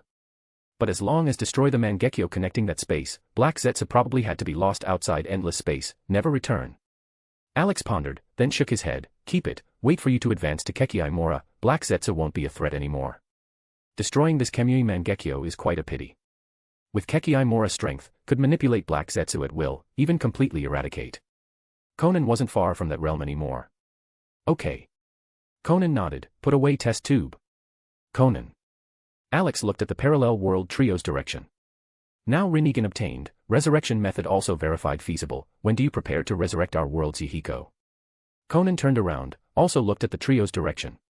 Byakugan opened silently, could clearly see the three talking joyfully with tears. Silent for slowly said, still wait for everything to end then resurrect. She hoped to resurrect Yahiko and Nagato in a truly peaceful, tranquil world.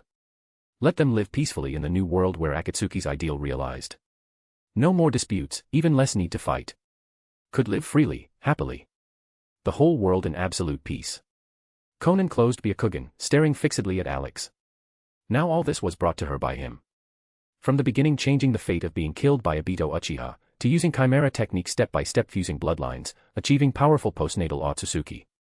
Then obtaining Rinnegan, resurrecting parallel world Yahiko, truly verified resurrection method. Every step couldn't do without Alex's help. From birth a piece of paper on her chest, to unknowingly becoming the closest, most important companion. Occupying the most important position in her heart. Importance already exceeded Yahiko and Nagato. Although two childhood companions also important, but now seeing resurrected Yahiko, and restored as before Nagato. Heartmore was joy reuniting old friends separated for years. She and Alex were the companions close without gap, accompanying forever until the end of time. Konan. Alex looked at Konan. Why dazed, what are you thinking? Nothing. Konan came back to her senses, suppressing the strong emotion and waves in her heart. Smiled faintly, Alex, good to have you. Hope you can always accompany each other until the daytime and world end. Smile on face like a blooming hydrangea. Sweet and clear. Light words, but the world's most sincere love words. Alex was stunned briefly, seemed to hear his thump-thump heartbeat. Then replied, that goes without saying, you and I lives connected, inevitably accompany forever, never separate eternities. Konan's smile became brighter, eyes seemed to shine, this is good, Alex, I'm already inseparable from you. In all aspects, inseparable. Alex was born abruptly, she was really afraid one day would disappear abruptly again. If there really was such a day, she didn't know what she would do. Probably would destroy the world. World without Alex's existence, everything had no meaning. Rest assured, we won't separate. Alex flew to Konan's face, gently kissed her cheek. Seems parallel world Yahiko's resurrection, and trio reunion, made Konan's emotions somewhat agitated. Konan gently held up Alex, hugged in arms, said softly. Alex, you are so good. Support this fanfic by leaving positive review, comments, and power stones. Chapter 191, Chapter 191, Return to the Moon, Tonari's Parents. Chapter 191, Return to the Moon, Tonari's Parents. Moon. Inside the cold, empty hall, a weak cough echoed. Cough, cough. Pale-faced Shira Otsutsuki sat on a soft stool, murmuring, 3 more months. I can still wait. Someone come. He stood up. Help me to the rear hall. A puppet walked up respectfully, supporting him toward the rear hall. The sound of light breathing could be heard from inside. Cough, cough. Seeing her husband enter, Shiori Otsutsuki, lying on the bed, tried to sit up. But her body was too weak, and she was pregnant. After struggling for a bit, she still couldn't sit up. No need to get up. Shira Otsutsuki approached, his face cold. He seemed not to be looking at his wife, but at a stranger. Only when looking at her bulging belly did his expression fluctuate. Deep in his eyes was filled with excitement and fanaticism. Shira. Shiori Otsutsuki looked at her husband with some fear, asking nervously, have you named the child? I thought of a name, see if it fits. No need for you to worry. Shira Otsutsuki said heavily, interrupting directly. I have already named him. Tonari. He will be called Tonari Otsutsuki. As my child, he will shoulder the legacy of ancestor Hamura and will also realize the long-cherished wish of my branch family. His voice was fanatical and fierce. Destroy that wrong world below and correct the Sage of Six Paths mistake. Tonari. The abandoned one. Shiori Otsutsuki repeated the name. The implication was very clear. It meant letting the child in her belly realize the 1,000-year wish, even if it meant abandoning himself. This was fate. Shira. Tears filled the corners of her eyes as she spoke with a crying tone. Does the child really have to bear such a heavy responsibility and fate? He hasn't been born yet, hasn't been born yet. In the past 1,000 years, for ancestor Hamura's legacy, how many conflicts have occurred in our clan? The casualties were severe. Now. She cried out.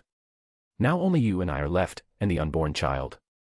Your body won't last long, and I also have a premonition that I will die after giving birth. This huge moon space will only have the child living alone, and you still want him to bear such a heavy fate. She didn't want her child to dedicate his life to the so-called family legacy. Too many people had died, the family was about to go extinct. Couldn't he spare the last child? She just wanted the child to grow up peacefully like a normal person. Shira, I beg you. Shiori Otsutsuki pleaded with a face full of tears. Don't let the child sacrifice himself to complete the ancestor's legacy anymore. Let him choose his own life freely. Don't make him bear such great hatred and mission before he's even born. We won't live long. Send the child to that distant relative branch on Earth to raise. Let him not live in this cold, suffocatingly depressing moon space from childhood, okay? Since she was very young, she saw fewer and fewer clansmen. One by one, they died. Clearly still young, not yet at the age of aging, they died of unknown causes. In the cave behind the mountain, too many remains of clansmen were buried. She was about to become one of them. Clearly, she was only in her early 20s, but her body had felt inexplicably weak since birth. Once the delivery was complete, it would be the time when her life vitality completely ended. The only thing she couldn't rest assured about was the child in her belly. Shira, I beg you, spare the child. Shiori Otsutsuki struggled to crawl up. Her hands grabbed her husband's sleeve with difficulty as she begged tearfully. But all this was destined to be useless. Shira Otsutsuki, indoctrinated with the mission since childhood, had a firm or perhaps stubborn will that couldn't be swayed. Like his father, he would transmit the mission to Tonari Otsutsuki, letting the child inherit ancestor Hamura's mission, taking the destruction of Earth and correcting the Sage of Six Paths mistake as his own duty. Tonari. Shira Otsutsuki said coldly. I have already named the child, he will be called Tonari Otsutsuki. He ruthlessly pushed away Shiori Otsutsuki's hands, his eyes devoid of any husband-wife affection. Don't use child as a substitute. His name is Tonari Otsutsuki. He is the inheritor who will complete ancestor Hamura's legacy. Don't think about stopping it, and don't even think about resisting. He looked at Shiori Otsutsuki like a stranger. Your mission is just to give birth to Tonari Otsutsuki. Once the mission is complete, you can die. Shira. Shiori Otsutsuki continued to beg bitterly. Please, don't treat the child like this. I beg you, sob, he hasn't been born yet, he will be all alone in the future, too pitiful. However, Shira Otsutsuki was unmoved, his heart like stone. His sole purpose for living now was to pass on the mission to Tonari Otsutsuki. Everything else was unimportant, even Tonari's mother. So these are Tonari Otsutsuki's parents. A sudden, cool voice startled Shira Atsuki greatly. He looked toward the source of the sound and was instantly shocked. Who are you? A figure was floating unknowingly in the air above. When they appeared and how they appeared, he hadn't sensed at all. If the other party hadn't spoken up, he wouldn't have discovered them. Person from the wrong world, who let you come up? Shira Atsuki looked manic. People like you will only pollute the moon and should be destroyed along with that wrong world below. Puppet army, where are you? Kill this intruder for me. A cold wind drifted through the hall. The puppet army that usually obeyed orders at any time didn't appear at all. The outer hall was also quiet, as if all puppets had disappeared. Konan floated down, walking toward Shiori Atsuki on the bed. Alex circled beside her. Naturally, he had collected all the puppet army outside into the storage white paper. What are you doing? Shira Atsuki panicked instantly. It didn't matter if the other party hurt Shiori Atsuki, but the tonnery in her belly absolutely couldn't suffer any accidents. That was the inheritor most likely to realize Hamura's legacy in 1,000 years. Stop. Stop. If you dare hurt Toneri, I will never let you go. He wanted to step forward and attack, but strangely, his legs seemed rooted, and his whole body couldn't move. He could only rage impotently and scream frantically. His mind was a bit unclear. The opponent had cleaned up all the puppets silently, their strength was tyrannical. Was it something he could deal with? Noisy. Konan frowned. Countless sheets of white paper instantly wrapped Shira Atsuki into a mummy, abruptly cutting off his roars. Shiori Atsuki shrank back to the head of the bed, protecting her belly with both hands, pleading, "Please, don't hurt my child, do whatever you want to me, please don't hurt the child." Konan stood by the bed, activating her Byakugan to look at the bulging belly. Born eyeless. The delivery time was about 3 months away. She deactivated her Byakugan and looked at Toneri's mother. "What is your name?" "Sure. Shiori Atsuki." Her voice trembled, but she mustered the courage to ask, You have the Byakugan. Are you from the distant relative branch on Earth?" If true, she could entrust the child to the other party. It was better than living on the dead, uninhabited moon. Konan didn't answer but asked instead, "I just heard you say you've already named the child. What is it?" "Teruaki Atsuki." Shiori Atsuki's eyes shone with maternal radiance.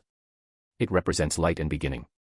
I only hope the child can grow up safely and no longer bear the family's fate." Support this fanfic by leaving positive review, comments, and power stones. Chapter 192, Retrieving the Giant Tenseigan Again, Exiled to Space. Chapter 192, Retrieving the Giant Tenseigan Again, Exiled to Space. Teruaki Atsuki. Alex felt this name was better than Toneri Atsuki. He glanced at Shira Atsuki, wrapped like a mummy beside them. Without this mentally ill father instilling extreme and wrong family missions from childhood, the Toneri of this world should be able to grow up normally. With a little guidance and cultivation, after awakening the Tenseigan, he would be a 6 paths level combatant. Judging by his mother Shiori Atsuki's performance just now, she didn't approve of the family's mission, even to the point of hostility. Currently, she was just an ordinary mother who wanted her child to grow up healthy. Once the giant Tenseigan was taken, this moon space would inevitably collapse. Alex thought for a moment. Konan, send her to the Hidden Rain Village. With the trio's personal guidance, Toneri was unlikely to grow crooked again. Instead, he would become a powerful combatant guarding the ninja world and peace. Konan had the same idea. She looked at Shiori Atsuki. "I will send you to the ninja world, a peaceful country, a peaceful village. You and your child will live there." "Okay." Shiori Atsuki didn't refuse, asking nervously, "So, sorry to trouble you." She knew she didn't have the ability to refuse, so she just obeyed the arrangement. Touching her belly gently, her only goal for living now was to give birth to the child. Everything else, including her husband Shira Atsuki's life or death, she didn't care anymore. Then, before leaving, Alex flew in front of Shiori Atsuki. He had to check her body and treat her first. Otherwise, she might miscarry or die directly during teleportation due to being too weak to withstand the spatial pressure. Shiori Atsuki looked at the white threads extending from the white paper with terror in her heart. But she still didn't resist, just trembling as she silently endured everything. The white thread gently pierced her neck, and a cool energy quickly traveled through her body. Alex soon knew her physical condition. The main situation was because this branch of Atsuki on the moon could only reproduce through intermarriage within the clan. Everyone was somewhat related, and the inherited genes were too singular. This led to genetic problems caused by inbreeding. Coupled with the depressing life here, always heavy-hearted, her body was weak, her lifespan short, and her life vitality had dissipated by a large half. However, this little ailment was easy for the current Alex to treat. Even genetic problems could be reorganized to normal. Dark medical ninjutsu activated. Powerful medical chakra penetrated deep into every cell and gene of Shiori Akatsuki's body, quickly removing the lesions. The paleness on her face faded visibly, becoming rosy. Her life vitality was replenished, she no longer looked sickly. In less than a second, the treatment ended, and Alex retracted the white thread. Shiori Akatsuki turned into a normal person's healthy state. She wouldn't die from childbirth, and her lifespan was guaranteed. Konan spoke up, "Your physical condition has returned to normal. Live well in the future." "Thank you." Shiori Akatsuki wept with joy, bowing repeatedly. "Thank you very much for your help, really. I don't know how to repay you." Her whole body was now full of vitality and strength, she no longer felt that weakness to the point of powerlessness. She hadn't felt such a healthy state in a long, long time. "No need for your repayment." A teleportation paper was leisurely pasted on Shiori Akatsuki's chest. And a test tube containing Hyuga main family Byakugan was stuffed into her arms. The relevant situation was explained on the paper, the trio would understand the beginning and end. Under Alex's control, the teleportation paper flashed slightly. Before Shiori Akatsuki could say anything, she vanished instantly, teleported to the trio in the hidden rain village. Since he personally performed the Flying Thunder God, the teleportation distance was naturally much farther than a single talisman's 1,000 miles. Time to recycle the giant Tenseigan. Alex flew back to Konan. The two left the hall together, heading to Hamura's shrine. As for Shira Akatsuki standing aside, he would be destroyed along with the moon space later. Thoroughly ending the wrong mission this clan had persisted in for 1,000 years. Hamura's shrine. Konan and Alex floated beside the golden giant Tenseigan. A large sealing paper hovered above it, powerful sealing force enveloping the entire giant Tenseigan. With a whoosh, it was sealed inside. Done. Alex happily put away the sealing paper. The power of the giant Tenseigan in the original world was all used for Konan to open her own Tenseigan. This one, whether as an energy source or for attack, had great use. After all, it was a fusion of the Hamura clan's Byakugan over 1,000 years, an existence capable of moving the moon to destroy the ninja world. Rumble. The entire moon space was vibrating violently. Houses collapsed, and giant rocks from the ceiling smashed down. Without the power of the giant Tenseigan to maintain it, this place was about to be destroyed. The interior connected with the vacuum outside. Massive amounts of air rushed out from inside. Only one last thing left. Following the direction of the suction, Konan flew rapidly toward the breach. Passing through, she arrived at the moon's surface, the vacuum of space. With her current Akatsuki constitution, she could survive in the harsh vacuum environment for a long time. So this is the universe. Her voice gently transmitted into Alex's mind. So beautiful. Seeing the real universe for the first time, her mind was inevitably shaken. Vast and boundless, with no end in sight. Although most of the vision was darkness, it highlighted the magnificence and brilliance of the galaxy and nebulas even more. That is the sun. Konan looked at the giant fireball on the left again. Seeming suspended in the void, it emitted infinite light and heat. The vastness of the universe, the insignificance of humans. A stark contrast was formed at this moment. Her narrow worldview seemed to be broadened to infinity instantly. Seeing such a vast universe, it was inevitable to think about the meaning of life. Konan instantly suppressed the magnificent emotions, looking at Alex floating beside her. Who cared about the universe or the meaning of life? Living in the moment and living happily with Alex was enough. Alex, start. Oh. Alex snapped back to reality. He was also shaken by the brilliant universe. Seeing it in pictures and videos before was far less impactful than seeing it with his own eyes. Letting out a long breath and steadying himself, he took out a storage white paper. With a flash of light, two figures fell out. They were the reanimated Obito Uchiha and Danzo Shimura.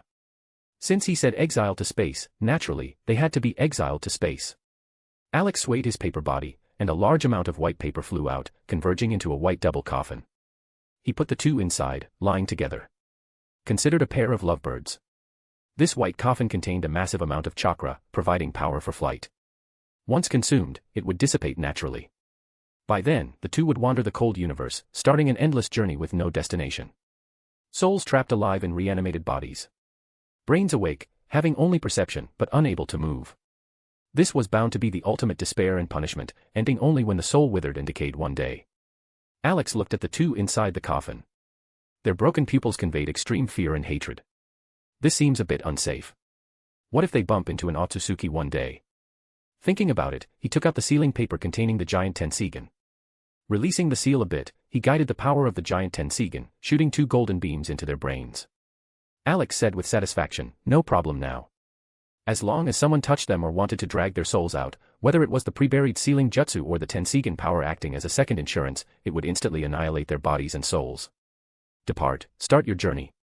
The white coffin buzzed and vibrated, then shot toward the outside of the solar system like a cannonball. Speeding fast, like a white streamer. Then it vanished with a whoosh. Teleporting far away via the preset flying thunder god array. The white coffin crossing the vacuum of space might leave unsolved mysteries and strange legends behind. Who made the white coffin, and what was its origin? Alex originally wanted to make a cool 9 dragons pulling the coffin, but gave up. Aito, Uchiha and Danzo weren't worthy of such status. "Konan, let's go." He shrank back to Konan's chest. With Konan's nod, they vanished instantly, leaving the vacuum of space. Support this fanfic by leaving positive review, comments, and power stones. Chapter 193, Chapter 193, Guiding Rorin, End of the Past World. Chapter 193, Guiding Rorin, End of the Past World. Land of Fire Border. Konan's figure emerged from the void. Then, her wings flapped, and she flew toward the designated direction. The destination was the alternate dimension where the black fragment was located. She wondered how the alternate dimension of this parallel world was. With the timeline advanced by more than a decade, would there be different gains? With her current flight speed, she soon arrived in front of the dilapidated temple in the forest. It was exactly the same as the one she had seen before, just with fewer signs of age.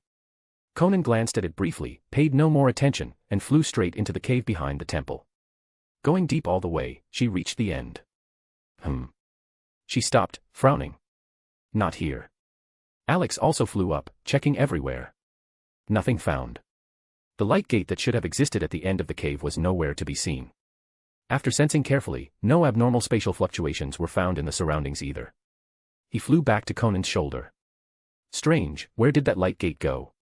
Is it not maintained constantly, appearing only at specific times? Thinking about it, this seemed to be the only explanation that made sense. Or perhaps even in a parallel world, there were different changes. Alex thought for a while, then decided not to worry about it. Fantasizing was meaningless. "Konan, since we didn't see it, let's leave." They couldn't waste time waiting for a light gate that might appear at a specific time. Anyway, it was just curiosity to take a look. Having one black fragment and mastering the things on it, getting an identical one didn't mean much. In that case, let's go. Konan nodded. Alex immediately activated the flying thunder god, vanishing from the spot with a whoosh. Deep in the desert, Kingdom of Rorin. Underground altar where the dragon vein was located. Konan's figure appeared out of thin air. In more than 2 days, everything that needed to be done in this parallel world was done. Collected 8-tailed beasts, the Ghetto statue, the Rinnegan, the giant Tenseigan, killed conspirators like Aito Uchiha and Danzo Shimura. The old schemer Black Zetsu was trapped in the Kamui dimension, unable to come out. Changed the tragic fate of Minato Namikaze and his wife. Resurrected Yahiko, cured Nagato, and let the parallel world self-possess the Akatsuki bloodline. Under the leadership of the trio, the Akatsuki organization would truly realize the initial dream of peace. There were no regrets left, it was time to leave this parallel world. As for Ishiki Akatsuki and the Kara organization, hidden too deep, no time to search and destroy. The trio knew all the potential enemies and intelligence of the ninja world now and in the future. With careful prevention, tragedy was unlikely to happen again. She and Alex had done what they could, the rest depended on them in this world. As soon as Konan's main body appeared, the paper clone that had been guarding near the dragon vein dissipated immediately. The memories of these 2 days also returned to her mind. Ninja-sama. Below, the red-haired Queen Sarah of Rorin spoke respectfully. "It seems your business is done. Are you ready to use the dragon vein to return to your own world?" Konan nodded. Looking at the hesitant Sarah, she said, "Speak if you have something to say.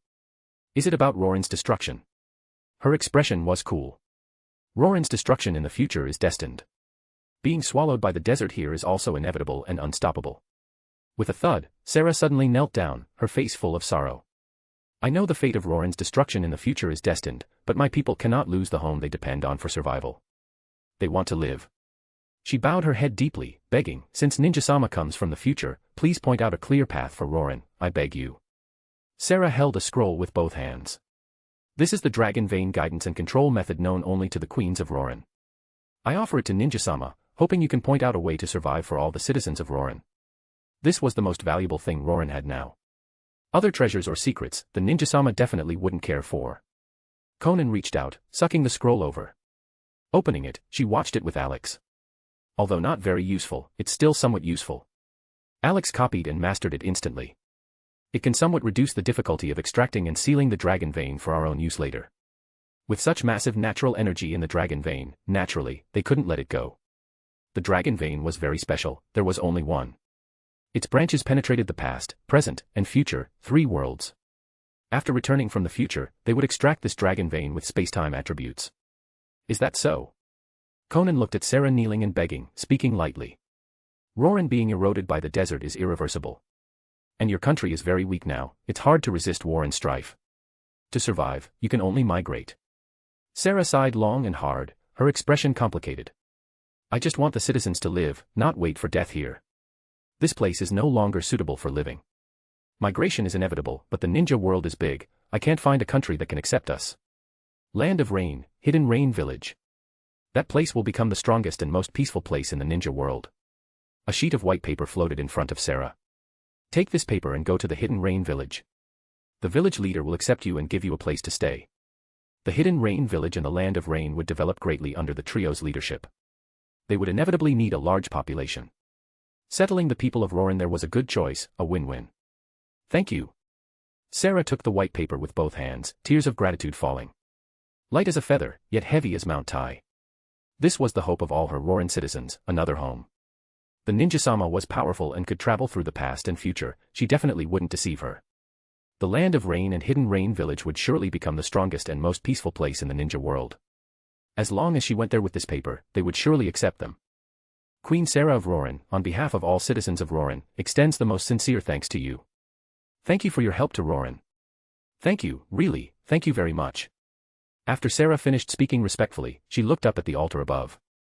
Her vision was filled with blue light. A blue beam shot into the sky. Inside the beam, a blurred figure could be faintly seen disappearing visibly. Sarah immediately understood what was happening, the other party was using the dragon vein to return to the future. She shouted, Ninja-sama. Roran will forever remember your kindness and build a statue to worship you forever. The blue beam vanished with a whoosh, leaving only Konan's faint words echoing. Live well and enjoy the peace that is coming to this world. Support this fanfic by leaving positive review, comments, and power stones. Chapter 194, Chapter 194, Traveling to Boruto, Capturing the One Tail. Chapter 194, Traveling to Boruto, Capturing the One Tail. Deep in the endless desert. The calm sand surface suddenly vibrated buzz, buzz. Whoosh. Just then. A dazzling blue light beam shot straight into the sky from under the yellow sand. Appearing suddenly, disappearing just as swiftly. Almost in the blink of an eye, it turned into blue light filaments and annihilated. A figure appeared out of thin air on the originally empty sand surface. Pale blue-purple hair fluttered, it was Konan. She looked around. Is this the Roran of the future? Traces of its existence are completely invisible now. As far as the eye could see, it was all yellow sand. In the original world, at least the collapsed ruins of Roran could be seen. Unexpectedly, in the future just over a decade later, all ruins were buried deep in the yellow sand. The kingdom of Roran seemed to have never existed. Alex circled beside her. It seems the Roran of this future world has completely perished. Sarah of the past parallel world received guidance and migrated the whole population to the Hidden Rain Village, avoiding the original path of extinction. He lay back on Konan's shoulder. Let's go to Sunagakure first to check the situation. They had to confirm the timeline first. Wonder if Momoshiki Otsutsuki's trio had appeared yet. Konan nodded, wings flapping as she flew into the sky. After finding the direction of Sunagakure, she flew rapidly. Afternoon, the hottest time of the day. Sunagakure, Kazakage office. Gaara, in his 30s, looked very mature. After reading the last document and writing comments, he stood up and walked to the floor-to-ceiling glass, looking around the entire Sunagakure. Peace is truly hard won. He remembered the tragic nature of the Fourth Great Ninja War. Fortunately, their ninja alliance won in the end. For over a decade, the ninja world had been generally peaceful. Although there was some friction, it wasn't a big problem. Under his leadership, Sunagakure recuperated. Maintaining a close alliance with Konoha, they received a lot of support. Gaara looked at the train tracks extending into the distance from the village entrance. This track leading to all directions of the ninja world, and the thunder trains running on it, were all built with Konoha's help. It greatly facilitated the travel of civilians and the transport of goods, increasing the village's development speed. Thanks to the extending thunder trains, all countries and villages in the ninja world were connected. reducing commute time, facilitating logistics and trade, connecting more closely. Sigh. Gaara sighed lightly. He was worrying about Sunagakure's future. The development over the past decade was good, but the upper limit was low. The village was located in the desert Gobi, with barren land and scarce resources. A large amount of funds was used to maintain the basic survival of the village and civilians. Funds for training ninjas and technological development were severely insufficient, ranking at the bottom among the 5 great ninja villages. If this continued in the future, the gap in strength with other ninja villages would widen. Have to ask Naruto for support again, huh? Gaara shook his head and smiled. With the bond between him and Naruto, Naruto responded to every request. But this made him feel very guilty. Always troubling Naruto was quite embarrassing. Knock, knock, knock. A knock on the door sounded. Enter. Gaara sat back in his office chair, restraining his thoughts just now. He looked calmly at Kankuro, who opened the door and entered. Gaara. Kankuro handed over a document. In less than a month, Konoha will host the Chunin exams. This is the invitation from Konoha. Who do you think we should send? Chunin exams, time flies. Gaara picked up the document and read it. Without thinking much, he said directly, let Shinki lead the team for this Chunin exam. Possessing the same magnet release iron sand as Lord Third, he should be able to represent the village and achieve good results in this exam. Kankuro. He put down the document and looked at his brother. You are getting old too. It's time to settle your lifelong event. Don't talk about me. Kankuro shrugged. You haven't found anyone either. So many female ninjas and civilians in the village admire you, the Kazekage, yet you don't like a single one. Or is it? He teased, your bond with Naruto has reached the point where you want to keep yourself pure for him. Kankuro. Gaara said speechlessly. What nonsense are you talking about? As my adopted son, Shinki is my successor. Whether I marry or not isn't important. If you don't want to get married and have children, at least find a disciple to pass on your puppet skills. I know. I know. Kankuro said relaxedly. I've been observing potential ninja students recently. I'll pick a disciple from them and pass on the puppet jutsu. You don't need to worry. As long as you understand. Then. Suddenly, Gaara's face changed drastically. He stood up with a whoosh, looking at the desert outside the village. Gaara, what happened? Kankuro looked solemn, his voice puzzled. In more than a decade, it was the first time he saw his brother, known for calmness and wisdom, react so violently. Something happened to Shikaku. He jumped out of the window, a sand cloud appearing under his feet. Shikaku just sent me a distress signal. His voice was very urgent. Kankuro, I'll go ahead. You immediately gather the Umbu and rush to Shikaku's habitat. After the Fourth Great Ninja War ended, Shikaku followed Gaara back to Sunagakure. It wasn't sealed again but lived freely in the desert near Sunagakure. They got along well. It would listen to his opinions, and they established a bond. For more than a decade, they had lived in peace without any abnormal changes. Why would it suddenly send a distress signal? Did another conspirator want to capture the tailed beast? Gaara. Be careful, I'll bring people over immediately. Seeing Gaara flying away rapidly in midair, Kankuro shouted. Then he withdrew from the Kazekage office, gathering Umbu to quickly support Gaara. High altitude. Konan flew extremely fast. Flying out from the depths of the desert, she could already see Sunagakure at the end in the distance. She stopped suddenly, looking at the desert below. Konan. Alex chuckled. Seems like you sensed it too. Really effortless. He and Konan simultaneously discovered the anomaly in the sand below. A massive chakra was underground, clear and transparent. It was the one-tail Shikaku. Seeing this guy's main body, Alex also roughly determined the Boruto timeline. Probably Momoshiki Otsutsuki's trio hadn't descended yet, and Konoha's Chunin exams hadn't started. Otherwise, Shikaku shouldn't be showing its main body now, but hiding in a small sealing pot to prevent being tracked and discovered by the Otsutsuki. Let's drag it out and seal it. No need to go to Sunagakure anymore. Konan nodded, descending rapidly and stopping in midair above the sand surface. Whoosh, whoosh, whoosh. 9 golden chains shot out from her back, piercing into the sand layer, grabbing toward Shikaku deep down. It was the adamantine sealing chains. Support this fanfic by leaving positive review, comments, and power stones.